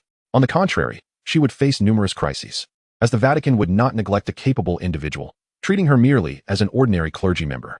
Clarence had not known Eileen for long, yet he held a fondness and admiration for her. Therefore, considering the dangers she would face if left to the Vatican's arrangements, he concluded that it would be far better for her to join his knightly order, allowing him to look after her more closely. This was the primary reason behind Clarence's eventual agreement to Eileen's inclusion. Upon their return to the village, they were unexpectedly surrounded by the villagers for unknown reasons. Observing the farming tools in the villagers' hands, such as pitchforks and shovels, and their aggressive demeanor, it became apparent that their intentions were far from benign. Maurice, noticing the hostile situation, promptly halted the cart and approached them in an attempt to discern the reason behind their aggressive encirclement. However, as soon as Maurice drew near, he was met with several attacks from the villagers. Witnessing this, Clarence furrowed his brow, unleashing a terrifying magical aura that pressed down upon all the villagers, forcing them to the ground. Perhaps as a consequence of his overwhelming magical output, several villagers were left bleeding from their mouths under the oppressive force. Once he had subdued these peculiar villagers, Clarence cast a few spells to heal Morris's injuries. Subsequently, he forcefully accessed the memories of several villagers to ascertain the reasons behind their hostile actions. After forcibly delving into the memories of several villagers, Clarence came to understand the underlying cause. It transpired that just last night, a young girl had hanged herself in a barn, which incited the villagers to aggressively surround Clarence and his companions upon their return. Why, one might wonder. Would the villagers blame Clarence and his party for the tragic death of a girl in their village? In truth, their ire was not directed at Clarence himself, but rather at the Sancta Catharina Monastery, with Clarence and his companions merely caught in the unfortunate crossfire. The villagers' animosity towards Clarence was further exacerbated by malicious individuals who sought to tarnish their reputation, deliberately inciting the villagers' anger. Such was the primary reason for the hostile reception that Clarence and his companions faced upon their return. But why would anyone seek to besmirch Clarence? It was undoubtedly a consequence of his extraordinary beauty, which attracted envy from the more despicable elements within the village. Moreover, the villagers harbored a deep-seated disdain for the monastery, a sentiment that had escalated to the point of fear. This animosity stemmed from the aftermath of a war that led to the monastery being bombed, disrupting the seal above the gates of hell and allowing a demon to escape. While the monastery initially remained unscathed due to divine protection, the village closest to it bore the brunt of the ensuing chaos, with a series of bizarre occurrences unfolding, culminating in tragic deaths. The villagers' hatred and fear of the Sancta Catharina Monastery were thus justified. When Clarence and his companions arrived in the village, their presence alone drew attention. And the unfortunate hanging of another young girl that very night, coupled with the machinations of a few vile individuals, caused the villagers' pent-up fears to erupt. It is worth mentioning that the demon's power played a significant role in amplifying the villagers' negative emotions. Under the influence of such malevolent forces, their rationality and character had been distorted and altered. Upon grasping the full extent of the situation, Clarence scoffed at the foolishness of the villagers, deeming them deserving of the demon's torment. While their actions were somewhat understandable, the necessary consequences must follow. Thus, he resolved to cast a curse upon every inhabitant of their village. Chapter 131. Attention and Pursuit 3. Observing the villagers writhing in agony on the ground, afflicted by the curse, regardless of age or gender, elicited a sense of grim satisfaction. Morris hesitantly interjected, "Captain, you are aware that these villagers are ignorant and unlearned. Is it not somewhat excessive to impose a curse upon them as punishment?" Clarence, with a tone of regret, replied, "Morris, you must have already sensed the anomalies. These individuals have been profoundly influenced by the demon's power. It's not merely their reason that has faltered, but their very characters have been irrevocably altered. Hence, the most effective method is to utilize suffering as both punishment and coercive restraint. Only through such means can they gradually return to normalcy, or perhaps be compelled to do so. Furthermore, the church will soon dispatch clergy to the monastery. If we do not devise a strategy now to forcibly restrain their frenzied thoughts and actions, one can only imagine how these fools might treat the nuns who arrive next. Most critically, Morris, you have resided here for quite some time, so do not feign ignorance regarding the misdeeds these imbeciles have committed in the past. Even if their transgressions were influenced by the demon's power during an avalanche, no snowflake can claim innocence. The atrocities they have perpetrated warrant death, and my decision to refrain from executing them and casting their souls into hell is already a display of considerable leniency. Thus, the imposition of a mere curse is the lightest form of punishment and serves as their most beneficial aid. In truth, Clarence's motives were not born of personal vendetta against those scoundrels for harboring ill intentions towards him or for slandering him. Rather, the villagers' past actions were egregious enough to merit 1,000 condemnations to hell, even if they were under the influence of demonic forces. Reflecting on his time in the village, Morris, having learned through discreet inquiries of the villagers' misdeeds, found that his initial desire to persuade them evaporated. He understood precisely what Clarence referred to with his mention of their past wrongs. To put it plainly, each misdeed committed by these villagers would warrant a death sentence in any civilized society. The dilemma lies in the fact that they cannot be wholly blamed, as their actions were driven by the corruption of demonic influence. However, being led astray by such malevolent forces does not absolve them of responsibility and sin. Thus, appropriate punishment remains inevitable. As Clarence articulated, his restraint in not executing these villagers is already an act of mercy. Therefore, the curse is indeed a trivial consequence. Moreover, he has stated that this serves as both punishment and assistance, suggesting that the duration of the curse will not be prolonged. Morris has indeed misunderstood the nature of Clarence's curse, which, in truth, was devoid of any temporal constraints, and the curse itself is remarkably unique. How is it unique, you ask? It is, quite simply, that the moment any flicker of malice arises within the hearts of these villagers, they are met with an agony as intense as the one they currently endure. Only when such malevolent thoughts dissipate will their suffering cease. This curse not only lacks a time frame, but also penetrates their very bloodlines, ensuring that their descendants will similarly bear its weight. One might question whether Clarence's punishment is excessively severe. After all, one could argue that simply cursing these villagers would suffice. Why extend the repercussions to their progeny? Yet, it is not that Clarence's retribution is unduly harsh. Rather, it is a secondary consequence, the primary intent being to aid them. Setting aside the myriad other transgressions committed by these villagers, the burden of nearly 50 lives lost, over 20 of whom were children, renders such punishment entirely justifiable. This figure is merely what Clarence gleaned from their memories. The true toll may be even greater. However, the most grievous aspect lies in the fact that these villagers have dined upon flesh. Thus, one cannot claim that Clarence's punishment, which befalls the descendants of these villagers, is excessively harsh. Rather, it could be seen as a form of salvation. After all, the act of consuming one's kind transcends mere moral decay and ethical transgression. It also harbors the potential for deadly viruses that can be passed down through generations. By imposing a curse that compels them to act virtuously, forbidding even the slightest thought of wickedness, Clarence inadvertently becomes their savior, as well as that of their bloodline. Of course, the matter of cannibalism is utterly unacceptable, which is why Clarence refrained from disclosing this truth. Instead, he cast additional spells upon the villagers as a form of restraint, preventing them from uttering anything regarding extraordinary powers, and then forcibly dispersed them, indifferent to their pleas.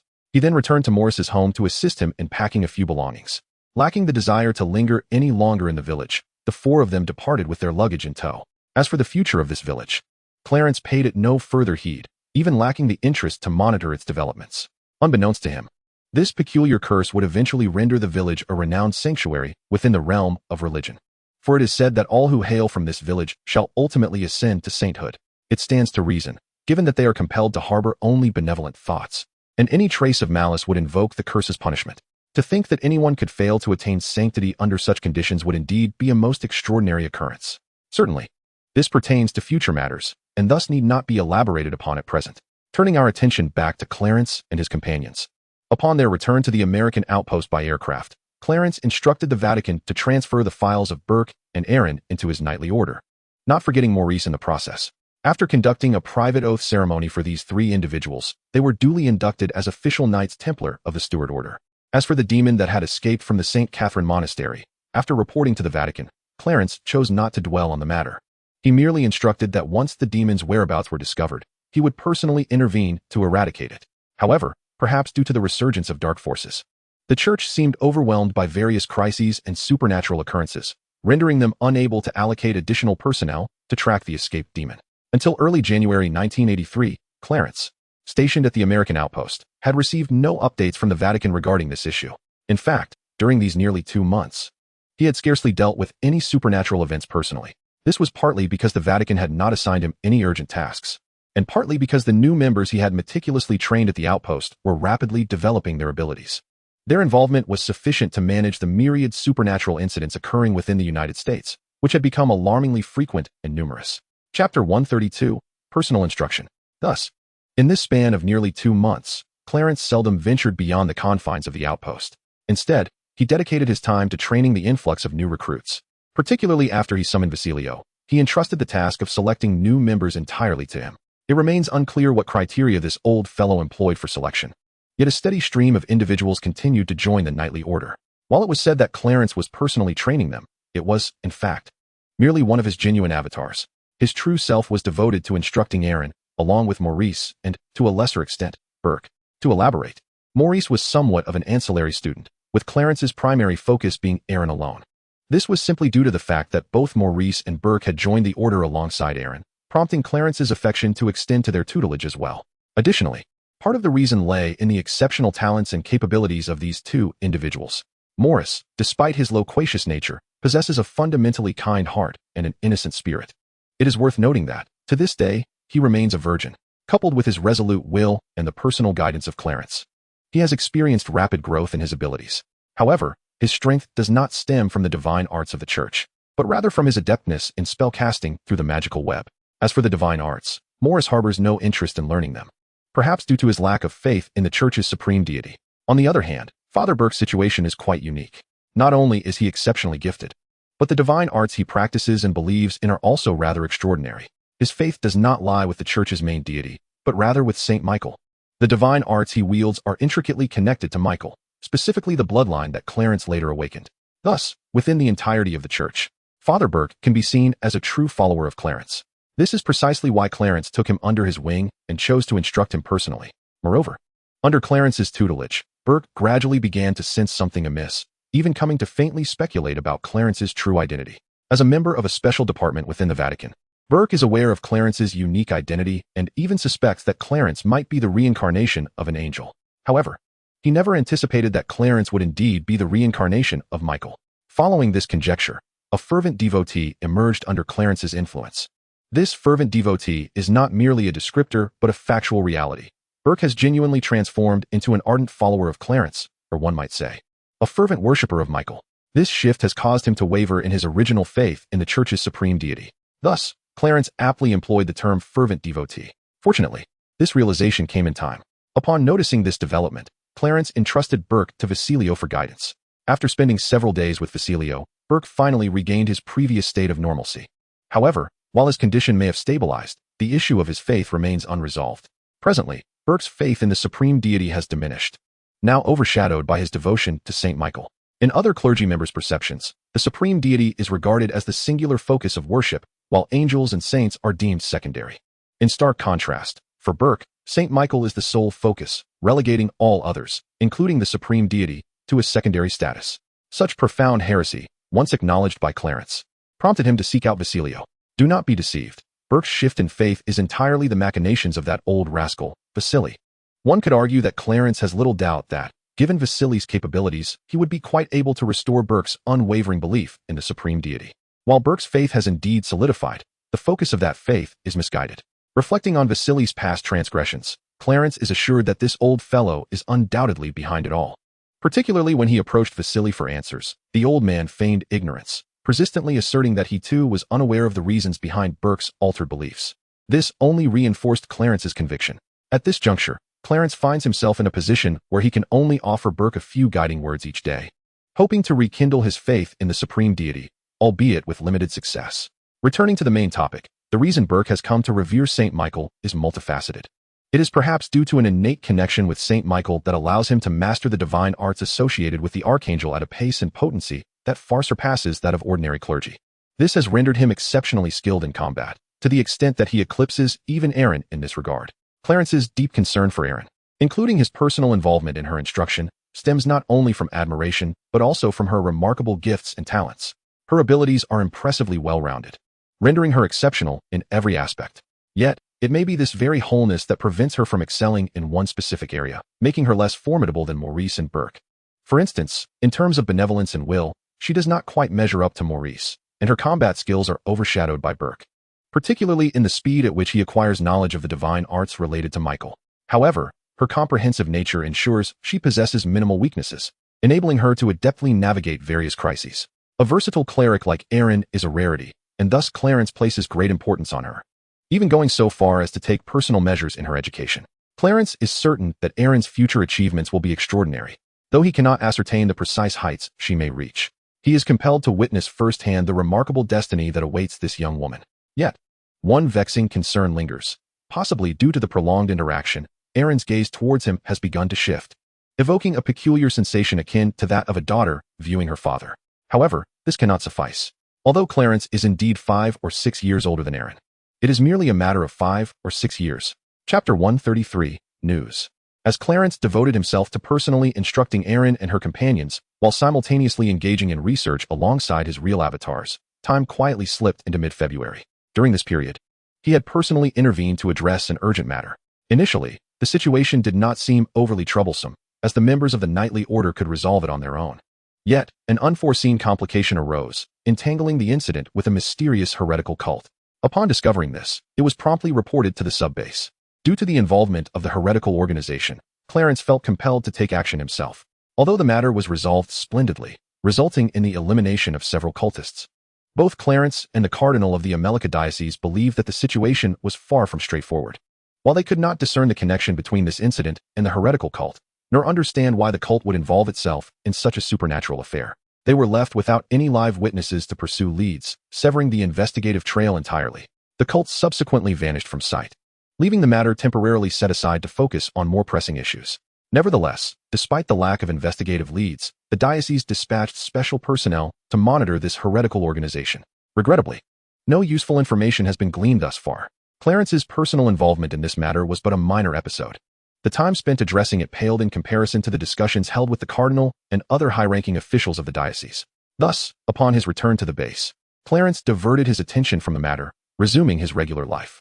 The good news is that as February approached its midpoint, he achieved a groundbreaking advancement in the simplification of the steps required to link to the magic network. This breakthrough compressed the linking procedure into a special contract, enabling anyone wishing to connect to the magic network to do so merely by signing this contract, thus avoiding the previous complexities.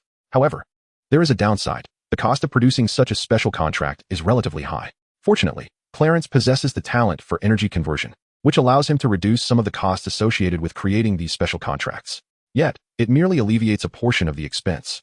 Initially, according to Clarence's own sentiments, he intended to wait until the costs could be further reduced, at least to the level he anticipated, before informing the heads of state about the large-scale production necessary for the proliferation of the magical network plan. This was his line of thought. However, upon learning of this matter, the elderly Pope from the Vatican advised Clarence, emphasizing that considerations regarding production costs were not his concern. Consequently, Clarence reluctantly disclosed the information to the various national leaders. Within less than half a day of his announcement, the American government promptly dispatched substantial funding and essential supplies to his base. Subsequently, other nations also contributed significantly, while Clarence's true avatars commenced the mass production of special contracts. As for his true self, life continued as it had before. With so many authentic avatars tirelessly creating special contracts, his absence or presence made little difference. Therefore, instead of assisting in the production of special contracts, it was perhaps more prudent to explore other avenues or to instruct Eileen and her companions. Having just concluded training and glancing at the time, Clarence decided to take Eileen and her two companions to the dining hall for lunch. However, upon reaching the basement level, they encountered Vasilius, who approached them with a notably serious expression. Upon seeing Clarence and the others, Vasilius quickened his pace. "Vasilius, what has transpired?" Clarence inquired, stepping forward to ascertain the situation. The assistant called. "The Archbishop requests your presence. Moreover, it seems this invitation pertains to the previous heretical organization," Vasilius reported. At these words, Clarence paused momentarily, then nodded slightly to Vasilius, saying, "Your efforts are appreciated. If my personal involvement is required, I shall entrust this base to you for the time being." He then instructed Eileen and her companions to proceed to the dining hall, but they declined, expressing a desire to accompany Clarence to meet the Cardinal Archbishop. Naturally, the trio's intention was not merely to meet the Archbishop, but to follow Clarence in addressing matters concerning the heretical organization. Although Clarence initially considered refusing their request, upon reflecting on their specialized training, which was nearing completion, he recognized the necessity for practical experience. Furthermore, with him personally leading the team, he could ensure their safety. Thus, he consented and instructed the three to promptly retrieve their equipment and weapons. After meeting with the Archbishop, they may need to depart immediately, leaving no time for further preparations. Indeed, Clarence's conjecture was astutely accurate. The four of them, en route to meet the Archbishop, scarcely had the opportunity to exchange a few words before they embarked with a special investigator from the church. Due to the pressing nature of their mission, it was deemed necessary to brief Clarence and the others en route. No sooner had they boarded the vehicle than the investigator promptly retrieved several file folders from his backpack, each containing crucial intelligence regarding the investigation into the heretical cult. Once Clarence had briefly perused the contents, the investigator elucidated the urgency of their departure. During the previous incident, Clarence had personally intervened, regrettably failing to leave any survivors, after which the cult had retreated into obscurity, severing all avenues for investigation. Nevertheless, this investigator had taken residence near the scene of the incident, as it was his only means of gathering clues at that time. Absent any understanding of the cult's operations, he was at a loss as to where to begin his inquiries. Thus, his sole recourse was to stake out the location where the cult's members had previously been sighted, waiting for a lead to materialize. Fortunately, his patience bore fruit. With extensive experience, the investigator observed a suspicious individual lurking at the scene, seemingly in search of something, and refrained from alarming them. Instead, he fixated his attention on this dubious figure. After closely monitoring the individual, he was indeed able to trace the whereabouts of a temporary outpost belonging to the heretical cult. Without delving into the methods by which the investigator extracted information from this outpost, it became evident that the cult was clandestinely orchestrating a terroristic event following their previous failure. This nefarious undertaking appeared to revolve around a sacrificial ritual intended to summon a being from the depths of hell to manifest in the mortal realm. The crux of the matter lay in the fact that by the time the investigator uncovered this intelligence, it was already too late, as the cult had commenced their operations over a week prior. Aware of the urgency, the investigator disregarded the risk of alarming the culprits and forcibly entered the premises, incapacitating several cult members for interrogation. After considerable effort, he finally extracted specific information. It transpired that the target of the cult's sacrificial ritual was the daughter of a farmer from a certain state. This farmer and his daughter were merely ordinary individuals, distinguished only by the father's devout faith as a churchgoer, which had influenced his daughter to become a believer from a young age. The piety of the farmer's daughter remains uncertain. However, the farmer himself exhibits an unwavering devotion. It is perhaps this fervent faith that caught the attention of a heretical organization, which chose his daughter for a sacrificial ritual. They intended to utilize her as a vessel to summon a certain entity from the depths of hell into the corporeal realm. This conjecture, however, is merely the speculation of investigators. There may be other underlying reasons, yet time constraints prevented any further inquiry. Once the matter was reported to the diocese, the archbishop promptly dispatched additional personnel to investigate the farmer's residence. Unfortunately, the findings were rather grim. The heretical cult had not only taken action, but may have also gained control over the clergy within the local church, employing nefarious methods to brainwash them into becoming cult members. Moreover, the assailants against the farmer's family were not cultists, but rather some malevolent demon or evil spirit. This indicates that the heretical organization undoubtedly possesses extraordinary powers. Due to the limited time frame, the investigator could not ascertain the specifics of these powers. But one thing was certain. The situation of the farmer's family was dire, including that of a humble priest from the church who attempted an exorcism for the farmer's daughter. Regarding this ordinary priest, I believe it is imperative to elaborate for your understanding. The investigator in the passenger seat remarked with a peculiar tone. What is so special about this ordinary priest? Clarence inquired, closing the documents in his hands. Well, in a certain sense, he is indeed quite unique. Or rather, his methods of preaching and exorcism are rather unconventional. The investigator struggled to articulate his thoughts clearly, particularly so that Clarence and Aaron, seated in the back, could comprehend better. This ordinary priest is named Cotton Marcus. Although he is a legitimate member of the clergy, he does not believe in the existence of demons or similar entities. Consequently, he also doubts the existence of the divine. This is somewhat peculiar. Clarence raised an eyebrow and countered. If he merely views the divine as a psychological refuge and does not genuinely believe in its existence, is that not a common occurrence within the church? What makes this so special? The reason I deem him unique is that old Marcus, Cotton's father, is a bona fide exorcist with a significant number of successful exorcisms to his credit, a true cleric who comprehends the realities of the world. However, I am perplexed as to how the venerable Marcus managed to guide Cotton to such a point of disbelief in the existence of deities and demons. In Cotton's perception, the concept of a supreme deity serves merely as a spiritual anchor, while demons and other malevolent entities represent the darker desires and emotions harbored within humanity. Consequently, his methods of preaching and exorcism are somewhat unconventional, although he has indeed succeeded in a few exorcisms through this approach. Investigations by the diocese have revealed that these instances were not genuine supernatural occurrences. Clarence gazed out of the car window at the passing scenery, his tone remarkably calm as he inquired, "So what?" The investigator seated in the passenger seat discerned the underlying meaning of Clarence's question. It was not a critique of Cotton's method of exorcism, but rather an inquiry into the relevance of such trivial matters. Indeed, in Clarence's view, whether or not Pastor Cotton believes in the actual existence of a supreme being or demons bears no significant consequence. Furthermore, Cotton's affairs seem largely unrelated to the current incident, leaving Clarence baffled as to why the investigator would bring up such inconsequential topics at this juncture. "I wish to request your protection for the Cotton family. I am aware that such a request may seem presumptuous, but you must understand that this concerns an unknown heretical cult. It is conceivable that the cultists involved in this operation do not represent the entirety of the organization. Thus, I thought to use Cotton as." Clarence interjected. "As one of the bait, I presume? If I am not mistaken, you are also intending to seek my protection for that farmer's family, as they serve as another piece of bait." The investigator, upon hearing this, offered an awkward smile. Although he did not verbally respond, his intentions were evident. Clarence cast a peculiar glance at the passenger seat. "May I ask, do you know Father Vasilius? If so, what is your relationship with him?" "Father Vasilius is both my guide and mentor," the investigator replied hesitantly, lowering his voice while glancing at the driver, as though this connection were a matter of discretion. Indeed, speaking of one's association with Father Vasilius in the presence of those familiar with him often invites scrutiny. Clarence's brow twitched slightly. It was no wonder that his methods seemed eerily familiar, as they were derived from the teachings of Father Vasilius. He then chuckled dryly.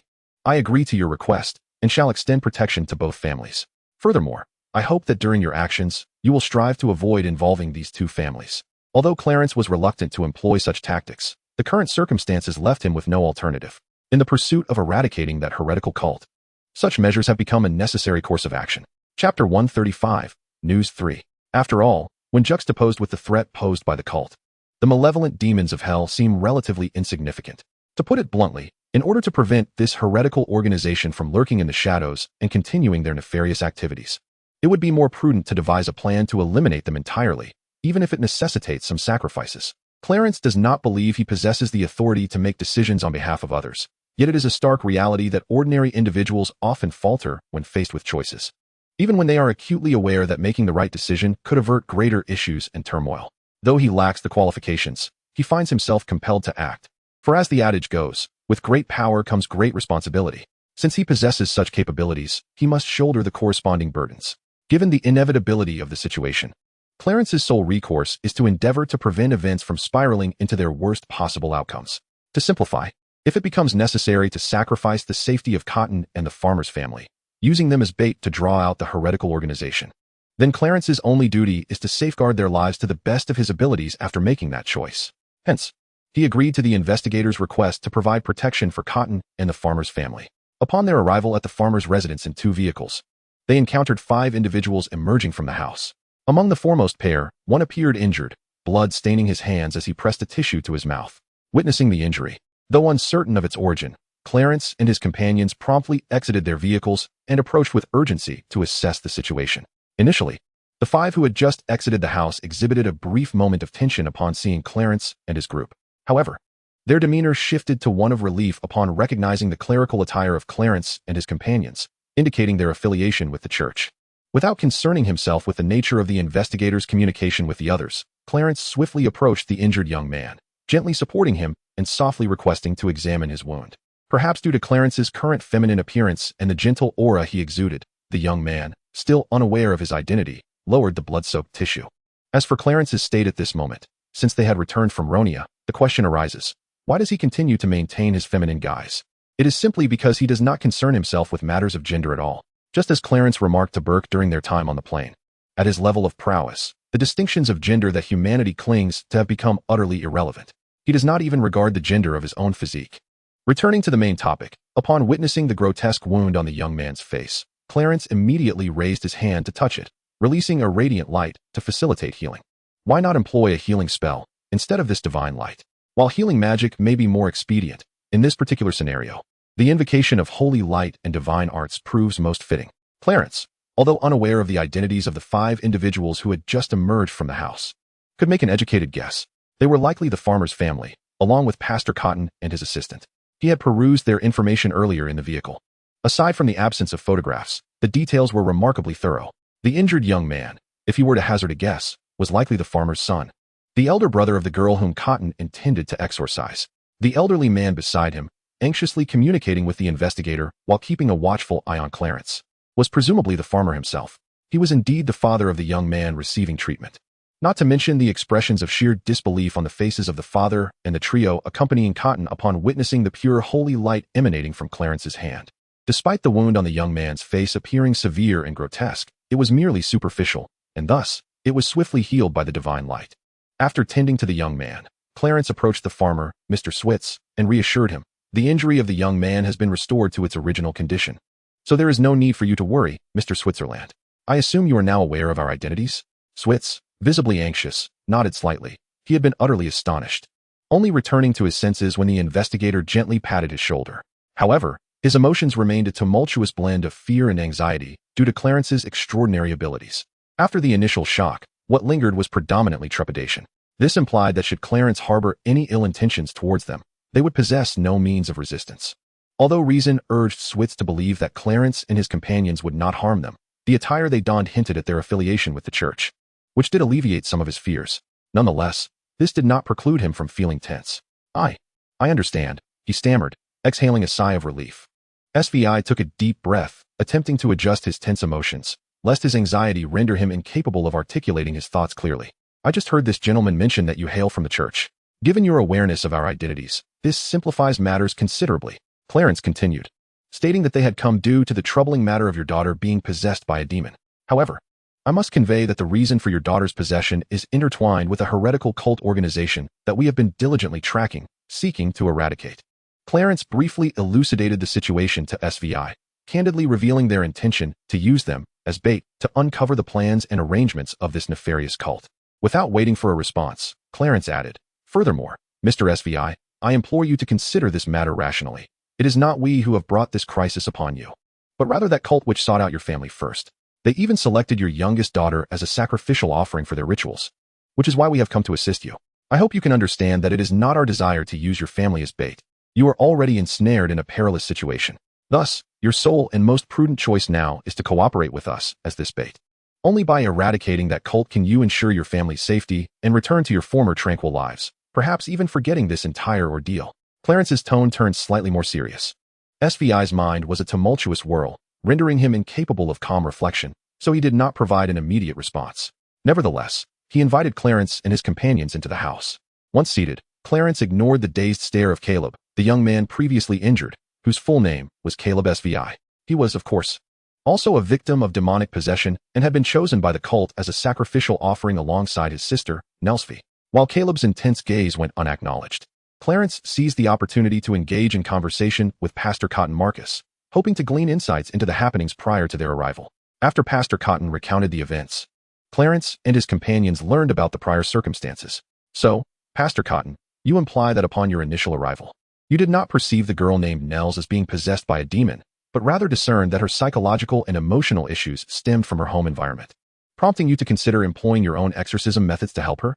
Before this, I had also visited a local church to consult with the person in charge regarding the matter of having Nell return to church school. Is that correct? Clarence summarized. Pastor Cotton nodded earnestly, affirming that indeed, through my examination, it became evident that Nell was experiencing some psychological and mental issues. Initially, I suspected that her condition might stem from her living environment, which could have led to a mental illness akin to schizophrenia or dissociative identity disorder. However, subsequent supernatural occurrences, including your remarkable powers, have led me to surmise that Nell may indeed be possessed by a demon. Clarence inquired, did you conduct the examination personally? So, Pastor Cotton, are you also a physician? Yes, indeed, I possess the appropriate credentials. Cotton did not fully address Clarence's question, but merely indicated that he held the relevant qualifications. Nonetheless, Clarence grasped the implication. Thus, he curiously asked, given that you have the credentials, are these two individuals beside you your assistants? Yes, this is Alice Layson, who is not only my assistant, but also a qualified physician working in a hospital, and this is Caleb, my aide. Therefore, Your Excellency, the exorcism I am conducting is entirely in accordance with church regulations. Cotton assumed that Clarence might think the exorcism was not compliant with the rules, so he hurried to clarify. According to the church's regulations regarding exorcisms, the presence of a qualified physician is mandatory. Of course, the priest himself is a qualified doctor, which previously sufficed. However, following the incident involving Father Richard Moore, the Vatican amended this regulation, necessitating the presence of an additional physician alongside the officiating clergy. There is no need to be anxious, Pastor Cotton. I am merely curious about the identities of these two individuals. And what about the girl named Nell? If possible, I would like to see her in person. Ah, yes, Nell, Cotton exclaimed, suddenly recalling that, having just witnessed Clarence's extraordinary powers, he had overlooked the matter concerning the little girl. It was Nell who had caused Caleb's injury, and their attention had been solely focused on the wounded Caleb, planning to take him to the hospital for treatment, thus neglecting how Lewis had treated Nell. Now, with Clarence's mention, he immediately remembered the situation and hastily approached Lewis, inquiring about the well-being of his daughter, Nell. She is locked in a room. I truly do not know what to do. Moreover, I must take Caleb to the hospital, so I had no choice but to chain her in the room, fearing she might run out and cause further trouble. Lewis suddenly realized that he had overlooked his daughter, who remained locked in the room. Clarence, having grasped the situation, rose to offer reassurance, saying, Mr. Switz, there is no need for excessive guilt. Given the circumstances at the time, temporarily restraining Nell was a necessary choice to prevent her from injuring herself or others. However, I do hope to see your daughter now. Naturally, Switz would not refuse, especially after witnessing Clarence's miraculous abilities, which had restored his faith, previously shaken by the death of his wife, and even nudged him toward a fervent belief. This transformation was not limited to Lewis Switz alone. His son Caleb, who had turned his once steadfast faith into resentment following his mother's demise, found his belief rekindled upon witnessing Clarence's extraordinary powers. In fact, Caleb embraced faith even more swiftly than his father, becoming a true zealot. Of course, there might be other underlying reasons for this, which explained why he continued to gaze at Clarence, his eyes wide and unblinking. Yet, the others present were momentarily oblivious to his condition. By the time Clarence and the others sensed something amiss, it would be too late, for Caleb had already fully transformed into a fanatic. It was not just him. His sister and father had also joined in this fervor. However, that was a matter for another time. For now, let us focus on Clarence and the others accompanying Lewis to the upper floor, to Nell's room. As they approached, Clarence's brow furrowed deeper, for he could faintly hear the sound of crying emanating from Nell's room. This was the most peculiar aspect, with his extraordinary physique. He should have been able to hear such cries even outside the house. Yet, while seated in the living room moments ago, he had not detected such sounds. Chapter 137. The Presence of Evil Spirits. Was it possible that his earlier use of holy light to heal Caleb had startled the serpent? Now, sensing their approach, it began to manipulate Nell into feigning distress? Or could it be that Nell's room was shielded by some force? Clarence pondered these possibilities as he followed Lewis to the threshold of his daughter's chamber, listening to the increasingly clear cries from behind the closed door. Clarence's furrowed brow relaxed, giving way to a smile. He concluded that rather than speculating here, it would be far more effective to address any issues directly upon encountering Nell herself. Once a group entered the room, Clarence's gaze fell upon Nell, who lay weeping on the bed. Particularly upon perceiving certain aspects of the room, a broader smile crept upon his face. His eyes scanned the iron chains locked around the little girl's feet, and without waiting for the others to react, he turned to Nell with a mocking grin, saying, "Well, your true colors have been revealed. Why pretend in my presence?" Although Clarence directed his words at Nell, his eyes were fixed intently on the girl's abdomen, observing her unresponsiveness as she continued to weep, seemingly oblivious to his presence. He adopted a tone laced with derision. "You dare to engage in the dark art of spirit conception, yet fear detection?" Once his revelation struck a chord, Nell ceased her tears, sitting upright and glaring fiercely at Clarence. Her eyes had transformed into an eerie crimson, resembling two small flames ignited with fury. "You heaven-sent hounds roaming the earth are quite perceptive, arriving so swiftly," she spat. "However, those fools are truly inept, still unprepared for the sacrificial ritual." The demon controlling Nell spoke thus, its voice betraying a hint of irritation yet maintaining a languid cadence, as though unperturbed by Clarence's presence. "Your audacity stems from the peculiar nature of spirit conception, leading you to believe I can do nothing to you," Clarence replied, his smile unwavering. Upon hearing this, the demon within Nell felt a twinge of anxiety, for Clarence's tone was unsettling, hinting at something amiss. Yet, recalling the unique attributes of spirit conception, the demon dismissed its apprehension, convinced that Clarence could not expel it without harming the host.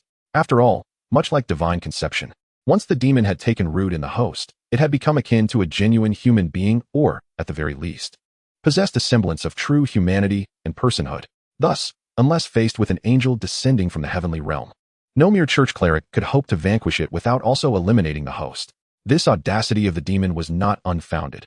Having undergone the mysterious process of spirit conception, it was, in essence, a true human.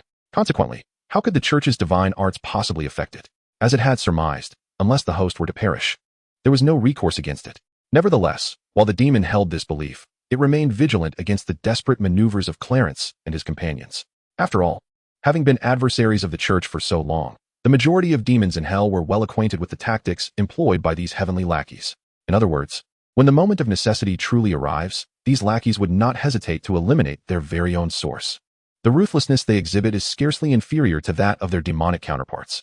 Indeed, had Clarence not personally intervened, anyone else would have found themselves utterly powerless against this fiend. However, by mere chance, Clarence has appeared in person, and the inability of others does not imply that he too is devoid of options. Not only does he possess a means, but an abundance of them. The demon, exerting control over Neil, compelled him to rise from the bed and take a few steps towards Clarence, only to be thwarted by the iron chains binding his feet. The demon dared not inflict significant harm upon the host, thus it merely stood there, its eyes gleaming with lust as it fixated on Clarence.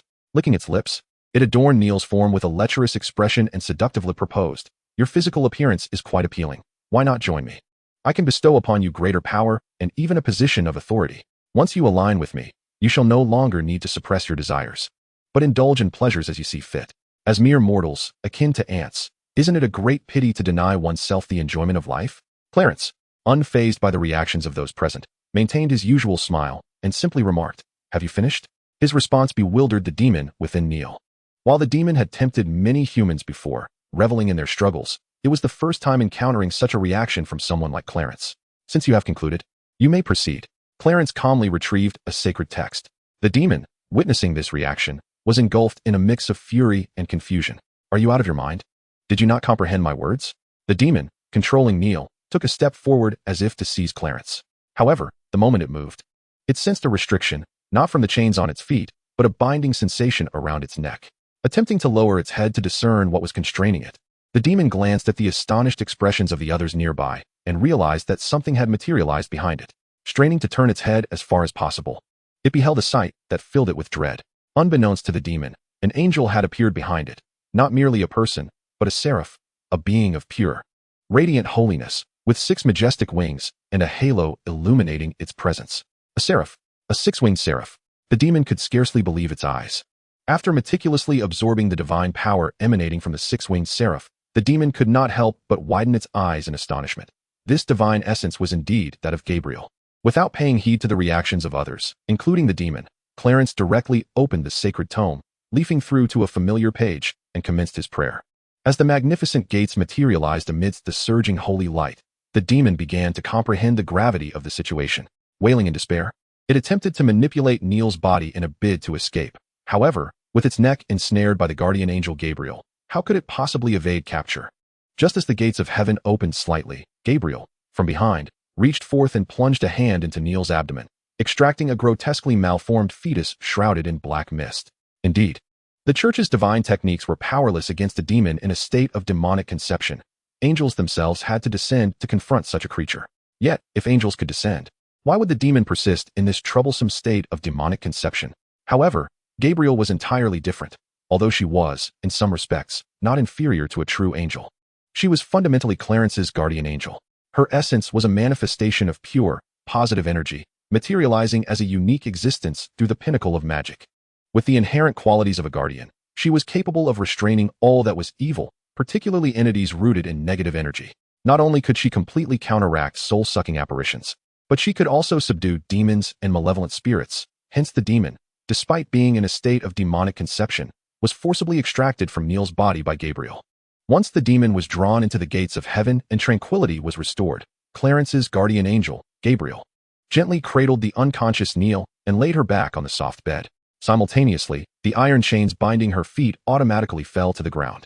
However, no one in the room paid any attention to the chains. Instead, they either gazed intently at Gabriel, like Cotton and his 2 assistants along with the Louis father and son, or bowed their heads, hands clasped in silent prayer. After tenderly placing Neil on the bed, Gabriel transformed into pure, sacred light and slowly vanished from the room. Clarence approached the bedside, conducted a brief examination, and then turned to Louis and the others. Speaking softly, "The demon that had possessed Neil has been completely exorcised. Let us step outside and allow her to rest." With that, he was the first to exit the room, retracing his steps back to the living area. However, upon returning to the living room, just as Clarence had seated himself, Caleb immediately knelt before him, bursting into tears. His abrupt behavior startled the others, as it was exceedingly unexpected. Yet, after the initial shock, only bewilderment remained, leaving them perplexed about Caleb's situation. Even Caleb's father, Louis, found it difficult to comprehend the condition of his son. Amidst Caleb's loud sobs and Louis's anxious inquiries, Caleb revealed a shocking truth that turned the faces of everyone present, except for Clarence, pale. In essence, it was about a heretical cult that had seized upon the moment of Caleb's mother's passing, exploiting his vulnerable state of extreme confusion to brainwash him through various means. Gradually, he became a devotee of that organization, fervently believing in their assertion that if the demon were summoned to this world, it would enable the resurrection of his deceased mother, and his sister could even become the demon's earthly mother. In such a scenario, not only would they be reunited as a family, but they could also attain great prominence. Of course, Caleb was quite young and inexperienced, which made him susceptible to the cult's manipulations. However, this does not imply that Caleb was foolish or that he was oblivious to the true nature of the so-called deity espoused by the cult.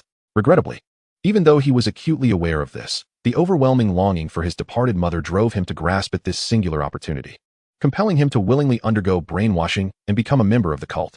He even went so far as to take action regarding the demon within his sister.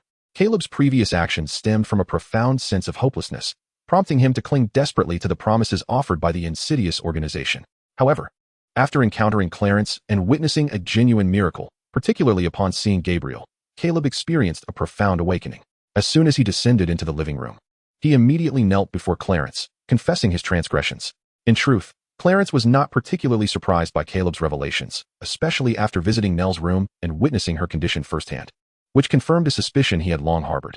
He recalled the intelligence shared by the investigator during their drive, indicating that the heretical cult had already begun to manipulate and brainwash some clergy members of the local church. With this knowledge, Clarence surmised that if the cult had the audacity to orchestrate such schemes, they would not spare Louis and his son. This suspicion solidified when he observed Nell's condition, particularly the entity she was nurturing within her, which he recognized as a method akin to divine conception, the so-called demonic gestation. It is also a method for extraordinary spiritual entities to descend to the mortal realm in physical form. Prior to this, Clarence speculated that the father and son duo must have been problematic, and even the possessed girl, Nell, was likely involved in the matter. However, Clarence was uncertain about who among them was truly at fault, or whether the entire family harbored issues. Thus, he remained vigilant, even wary of Lewis, his son, and the Reverend Cotton. Before entering the house, he utilized Caleb's injury to reveal the power of the holy light as a means of testing the situation. He hoped to discern whether the problematic individual would inadvertently expose themselves. To his surprise, the results of his earlier probing were remarkably effective, leading the troubled Caleb to a moment of clarity, kneeling in repentance and divulging all the hidden truths. Caleb, even if miracles truly exist in this world, what basis do you have to expect such a miracle when your faith has been so profoundly wavering? Clarence spoke gently, devoid of any reproach. Caleb, still weeping, expressed his awareness of the unforgivable sins he had committed, but pleaded for Clarence to forgive his family, including the soul of his deceased mother, so that they might ascend to heaven. Child, the sins you have committed must be atoned for by you alone, rather than seeking my forgiveness. However, I can assure you of one thing. Your mother's soul indeed resides in the heavenly realm, Clarence advised, laden with meaning. Afterward, he shifted his focus to Lewis and inquired, Mr. Lewis, have you reached a decision? Are you willing to cooperate as bait to eradicate that heretical cult? He assured him, rest assured. We will ensure the safety of your family. The same promise extended to Reverend Cotton and his companions. Lewis, having witnessed Gabrielle earlier, had firmly resolved to take action, though he had not found the opportunity to voice it until now. Upon hearing Clarence's inquiry, he nodded eagerly. Even the previously hesitant Reverend Cotton and his two assistants felt reassured after Clarence's commitment to their protection. Subsequently, Clarence remained at Lewis's home, safeguarding the family along with Cotton and his aides, while also extending his perceptions to monitor Erin and her companions' movements, ready to intervene should they encounter peril. However, Clarence underestimated Erin's capabilities. She and her group apprehended the cultists without affording him any opportunity to assist. Regrettably, the captured cultists were merely personnel from the organization's branch in America. After comprehensively dismantling this branch stronghold, although it inflicted significant damage upon the organization, it did not entirely eradicate it. Following this incident, it is anticipated that this malevolent cult will refrain from resurfacing. Chapter 139, Sanctuary. The prospect of completely obliterating this sinister organization will likely prove elusive. However, given the circumstances, Clarence found himself with no alternative but to conclude matters for the time being. What else could he have done? Upon eliminating the cult's foothold in America, Clarence and his companions returned to the base with the Lewis family. Of course, Reverend Cotton and his two associates also needed to visit the base, but they did not accompany Clarence. Instead, they intended to retrieve their respective families before proceeding to the base. Clarence's decision to bring these individuals to the base was primarily to shield them from potential retribution by the cult, thus providing a form of sanctuary. However, this sanctuary did not imply that they, along with their families, would reside permanently within the base. Firstly, the base serves as a division of the Knightly Order, and it would be inappropriate to allow outsiders, particularly those oblivious to the world's true nature, to remain indefinitely. Secondly, while it may be deemed protection, residing in the base would effectively limit their freedom, akin to house arrest, which Clarence would never impose upon them, even for their safety. Given that he did not intend for these individuals to stay at the base, one might wonder why Clarence chose to bring the Lewis family back. Furthermore, why would he allow Cotton and the others to fetch their families and then proceed to the base? The rationale behind this decision lies in their unique circumstances. To offer comprehensive protection, it was imperative to reveal certain truths about the world to them. Merely relying on Cotton and his two aides to convey this information would hardly convince their families. While Cotton's father, old Marcus, might fully believe him, would Cotton's wife, mother, children, and other relatives accept his words? Therefore, by bringing these individuals to the base, Clarence could demonstrate his extraordinary powers, thereby providing proof while simultaneously casting protective spells and bestowing some alchemical magical items upon them. Both the application of protective magic and the binding of contractual alchemical items necessitate their personal presence at the base. Otherwise, would Clarence have to visit each family individually? Even if Clarence were willing, the church would undoubtedly intervene. Additionally, it is essential to impose certain restrictions on these individuals to prevent them from disclosing any information related to the supernatural. Without delving into how Clarence demonstrated his capabilities to Cotton and the others, subsequently imposing protective and restrictive magic while binding them to alchemical artifacts. It is essential to note that after arranging these individuals, Clarence candidly expressed that such protections were passive.